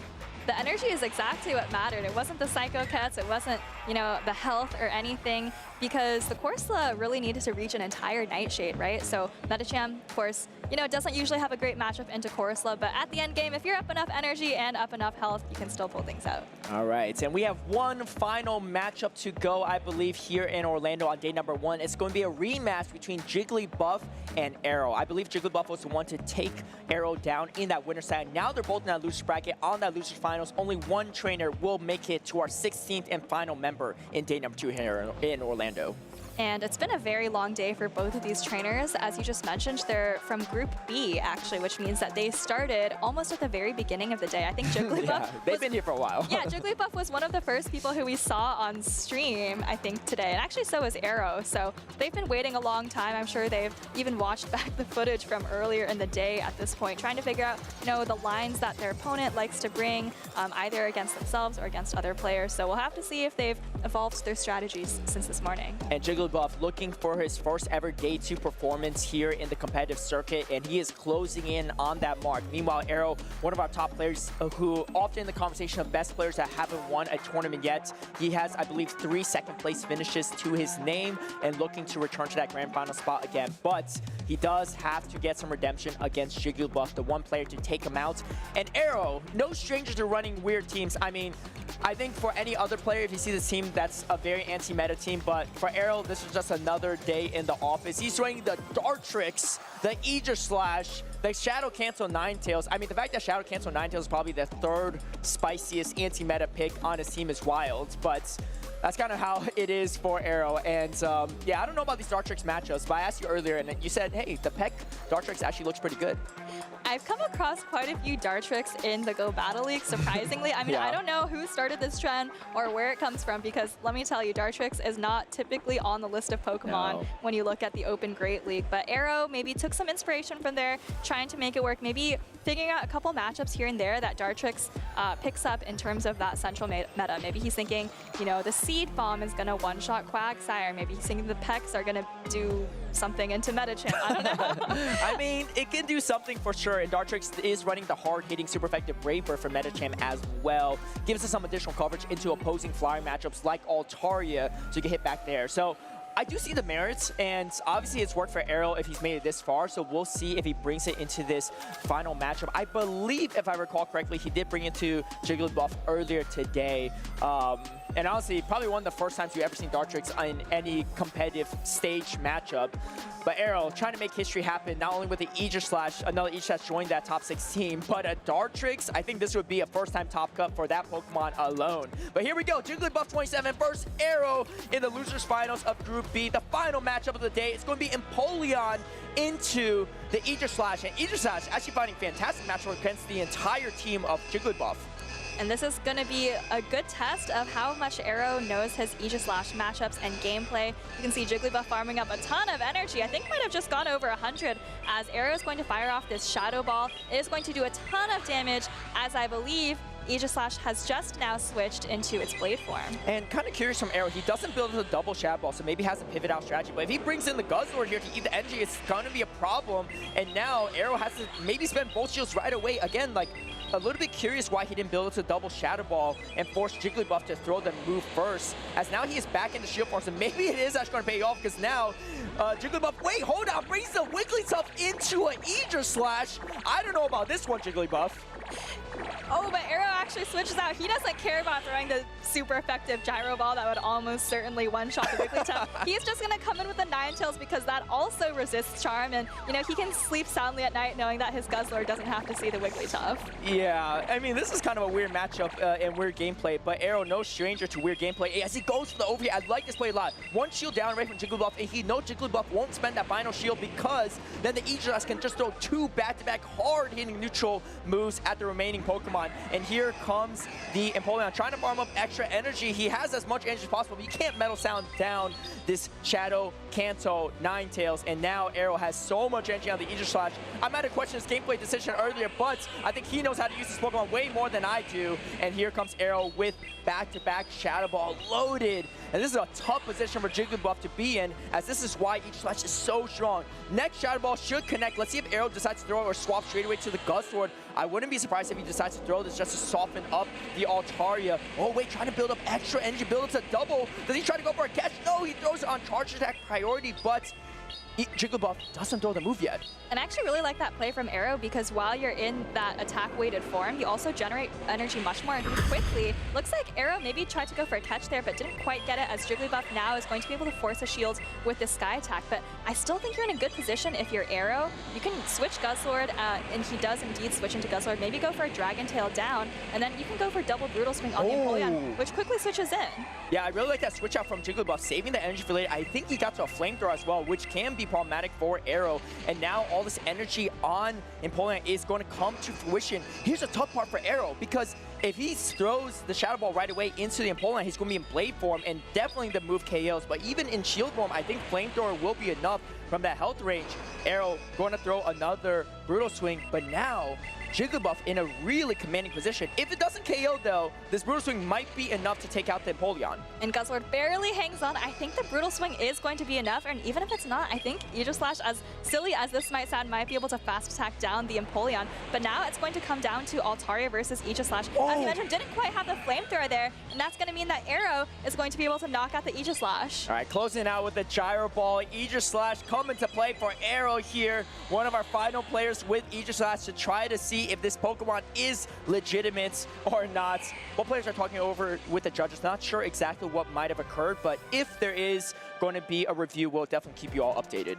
And that was an interesting game for sure. Lots of great Aegis Slash gameplay from Arrow. I really like how he danced around, you know, built up to back sometimes, and other times, you know, we saw him willing to stay in with the Aegis Slash even when he was in the Blade form, right? Farming up all that extra energy versus Altaria at the end, really paying off. Yeah, I'm very curious too, because in the early parts of that game, JigglyBuff swaps Wigglytuff into a loaded Aegis Slash. And I don't know if he meant to do that, or maybe it was a misclick or something happened in the game. I don't know if that's what's happened, because I remember he started saying something the moment that occurred. I mean, it's a pretty wild play in my mind, because that's an absolutely terrible matchup for Wigglytuff. But let's see what the trainers, what the judges are going to say on this specific situation. Could be something else. That's just what I saw, Soph.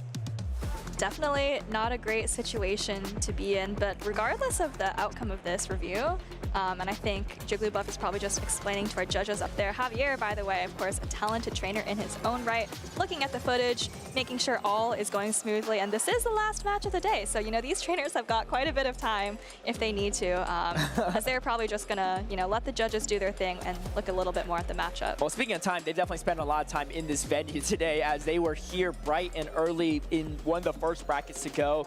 It looks like the review is potential lag disputes, and they're going to just review the game footage. So nothing too detailed after that, but we'll keep you all updated if we have more details. And we're just getting a message here that there is a potential lag dispute. Not entirely sure where exactly in the game yet that lag took place. I see JigglyBuff picking up his trusty JigglyBuff plushie, not the grass flying type that Arrow has in that Dartrix, but maybe both of these trainers like their grass flying types.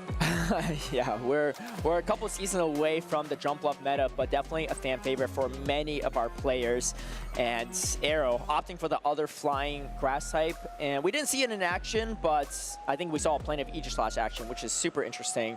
Again, for those that don't fully know the mechanics of Aegis Slash, because even I was surprised when I first faced it in Go Battle League, Aegis Slash is a very unique form change Pokemon, where only one of its kind, where it changes forms based on the moves and decisions you do. So anytime you shield the Aegis Slash, it always goes back to shield form if it's not in shield form already. It'll stay in shield form if it is, or every time you swap it out, when it comes back into the field of battle, or when it starts the field of battle, it will be in that shield form. Anytime it throws a charge attack though, typically Gyro Ball or Shadow Ball, it will always throw it from the blade form. It will transform first before throwing it, which means a lot of players will typically tank all this damage, build up the double moves, then throw hard-hitting moves. And the problem is, no matter what Pokemon it is, very few Pokemon resist the Steel and Ghost type. And because of that, even if it's neutral damage, it's going to hit so hard because the blade form is so attack-weighted. Thanks for that explanation. And a couple of notes there as we get the message that there will not be a rematch is that Aegis Slash, because it's always throwing from the attack-weighted form and it can always farm up back-to-back charge attacks, that makes its charge attacks always going to do a ton of damage. And so if you're JigglyBuff, you know, we saw the overheat land in the mid-game. Knowing that the Aegis Slash had so much energy, that's probably why he was letting those charge attacks go. And it's very tough to play into, right? Because if you don't have a really strong, solid answer, you could just tank all this damage, even into Epona, tank all this neutral Hydro Cannon and resistant metal sound damage, no problem on the shield form, bank up the energy, and then throw or swap out. And it's just a very high skill Pokemon to use, but also a very difficult one to play into if you're playing against an opponent who knows what they're doing. And Arrow, I know he ran the Aegis Slash in Houston as well. He didn't make top cut with it, but he swore by it. He was a big believer of it. And 2 weeks later, he is here trying to make day number 2 with it again in this tournament. Let's see if he has what it takes, as both players are locking in. Match point for Arrow. JigglyBuff still has a chance to make his first ever day 2 performance, but he's going to have to win 2 more here. As here we go, it's going to be the Dartrix, the costume Dartrix into the costume Wigglytuff. Obviously, double Super Vector Ice Wind's going to do a ton of damage, but if you don't land it, the moves from Dartrix will come out way faster. And we know Arrow loves to put on a show. He definitely wouldn't want to leave this tournament without bringing the Dartrix out one more time as he goes for the Seed Bomb. JigglyBuff no shield straight away. Maybe think he could live a Brave Bird even if it was that, but luckily for him, it's not, as Arrow trying to make a catch, maybe bringing in the Quagsire to absorb the Swift. And it's going to be actually JigglyBuff maybe going for that bait move against the Dartrix, but now there's a chance that the Wigglytuff can still match up against the Guzzlord in the back, which is not going to be a great time for Arrow. Arrow actually doesn't even build up the stone, throws the Aqua Tail right away. Want to just do as much damage as possible. I mean, this is not terrible for Arrow because you draw the Corviknight, which is also a great matchup for Dartrix, but Dartrix doesn't have anywhere to go. It's got double Flyers in the back, plus a Wigglytuff, a double super effective Icy Wind for it. Arrow might need to try pulling something out where he's putting in the Dartrix in a situation where it can land a Brave Bird, but we'll have to see as we're still in this Quagsire versus Corviknight matchup. Looks like JigglyBuff is just going for another Air Cutter. Arrow can definitely take this if he wants to, but looks like he doesn't want to and is going to shield up the Quagsire. And that's going to be a great shield bait for JigglyBuff and gets the boost on top of it. How does Arrow play around this? He gets to another Aqua Tail. He didn't really bring an answer to Corviknight. Corviknight fantastic into the Dartrix and not bad as Guzzlord or Quagsire. Just doesn't have a great answer to it despite the fact that he brought Kanto Ninetales in the first game.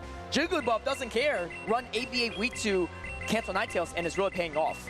And I like this no shield from Arrow. He realizes that he can't really afford to shield this Quagsire as the Corviknight is very close to another charge attack and now has to decide how he wants to absorb this energy. He is going to reveal that he has the Guzzlord in the back. Now at this point, if you're JigglyBuff, you're probably thinking, wow, I can just get my Wigglytuff on this. But is there ever a universe where Arrow can somehow get a huge Dragon Tail down on this Corviknight? Well, the boost is not going to make things easier for Arrow. Oh, and he catches the resistant Brutal Swing on the Wigglytuff, but now Arrow avoids the matchup Wigglytuff into Guzzlord. So maybe not the worst case scenario for Arrow. Can he get a peck down? It's going to be massive because then he has a lot more play into Altaria. He doesn't know it's Altaria in the back, so he's probably going to throw right before the move is reached. And he does go for the peck down. Going to have to shield this double super effective Icy Wind, and now he's going to be debuffed for the remainder of the game.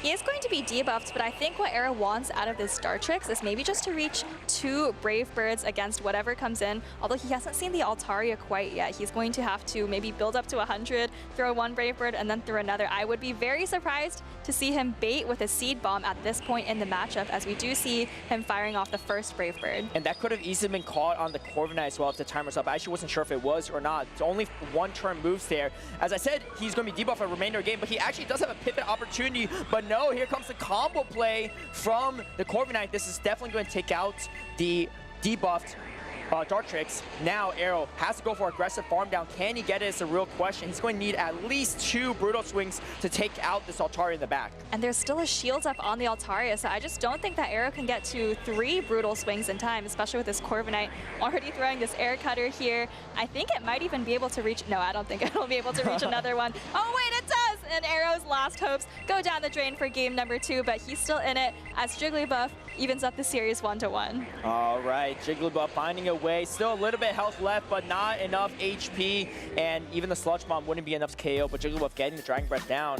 Arrow, maybe not expecting the Wigglytuff to come back into that game, was very weak to it, but also very weak to the Corviknight, so not a lot of great options there for him. I don't know if the Dartrix is it. You know, like, yes, you have a great matchup into Quagsire, but that's pretty much it. You know, everything else has so much play into it, and some of them have even more positive matchups than the others in those neutral scenarios. So may leave the Dartrix on the table, but I mean, it's fun to see, right? I don't know if it's still his best Pokemon or sorts, but I feel like the Kanto Ninetales is much stronger and safe for him, as well as that Aegislash.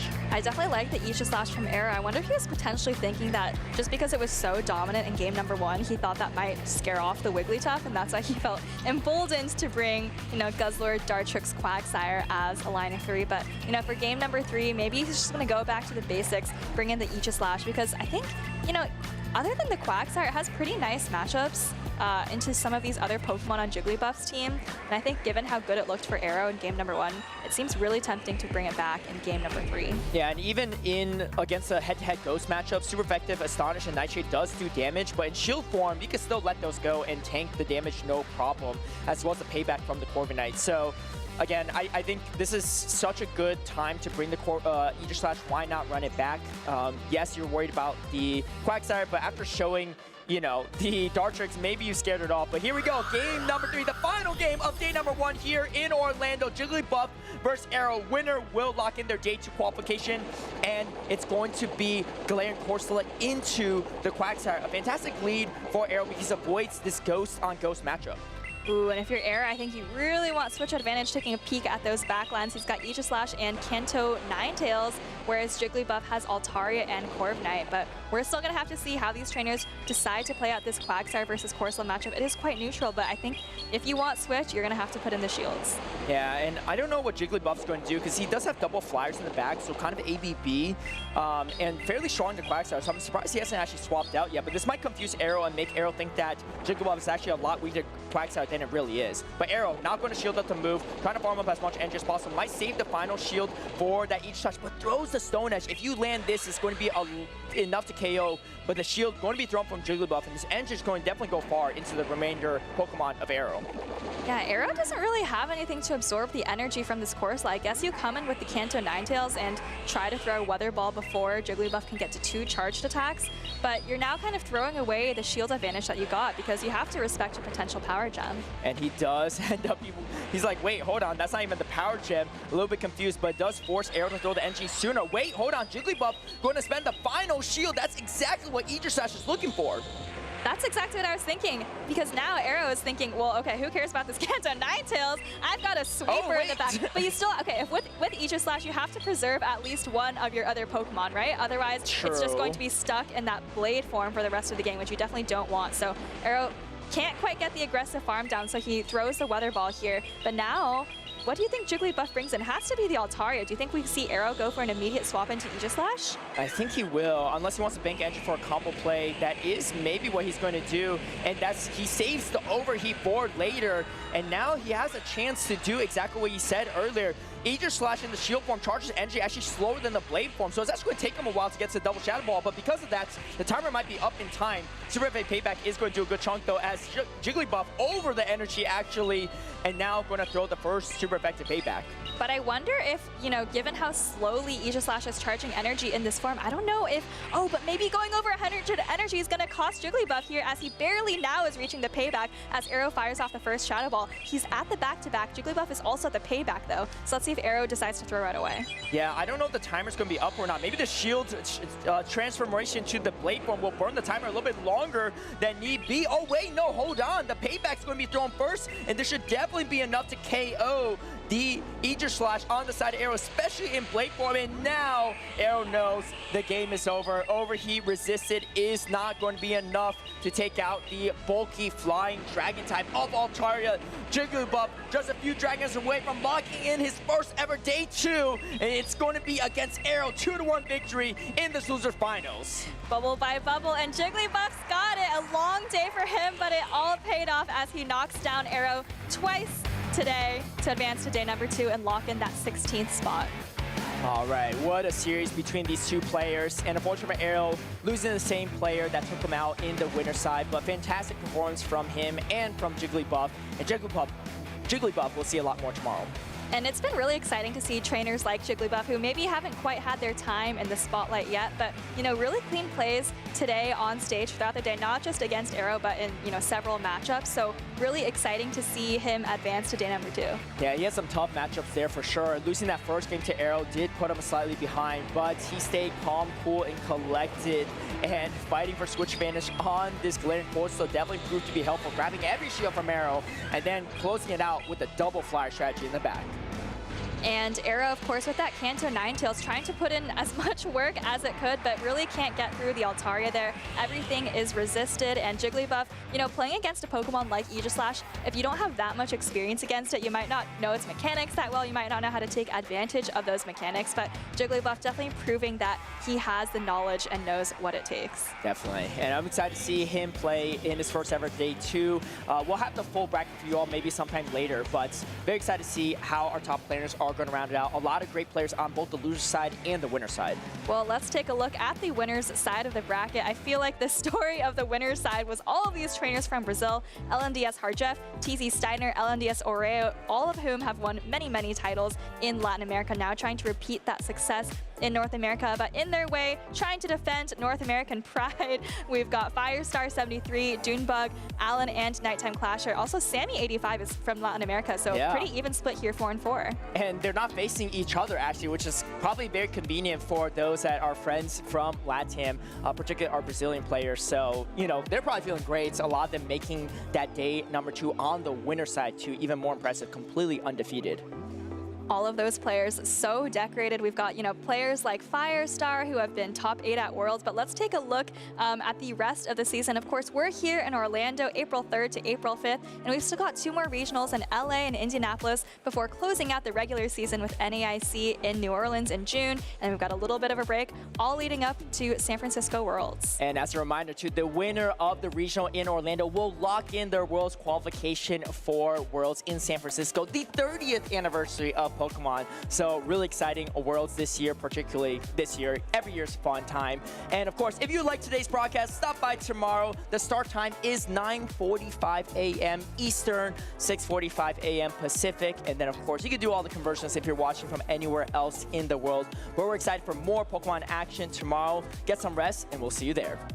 And we still have, you know, if you're interested in getting in on the action yourself, make sure to take a look at this NAIC hotel QR code. If you scan this, you know, that's going to make your travel to NAIC just a little bit easier if you want to join us for the end of the regular season. All right, and make sure you follow our channels as well. Turn the notifications on so you don't miss any tournaments that we go live for in Orlando or elsewhere. But that's going to be it. Follow our socials as well, and be sure to use that hashtag #PlayPokemon if you want to be featured on a broadcast. We'd love to see how you're enjoying the stream, who you're cheering for, maybe some cool Pokemon that you've caught while watching the stream. So like Caleb said, make sure to follow us on all the channels, use those hashtags, and we'll catch you out there on social media.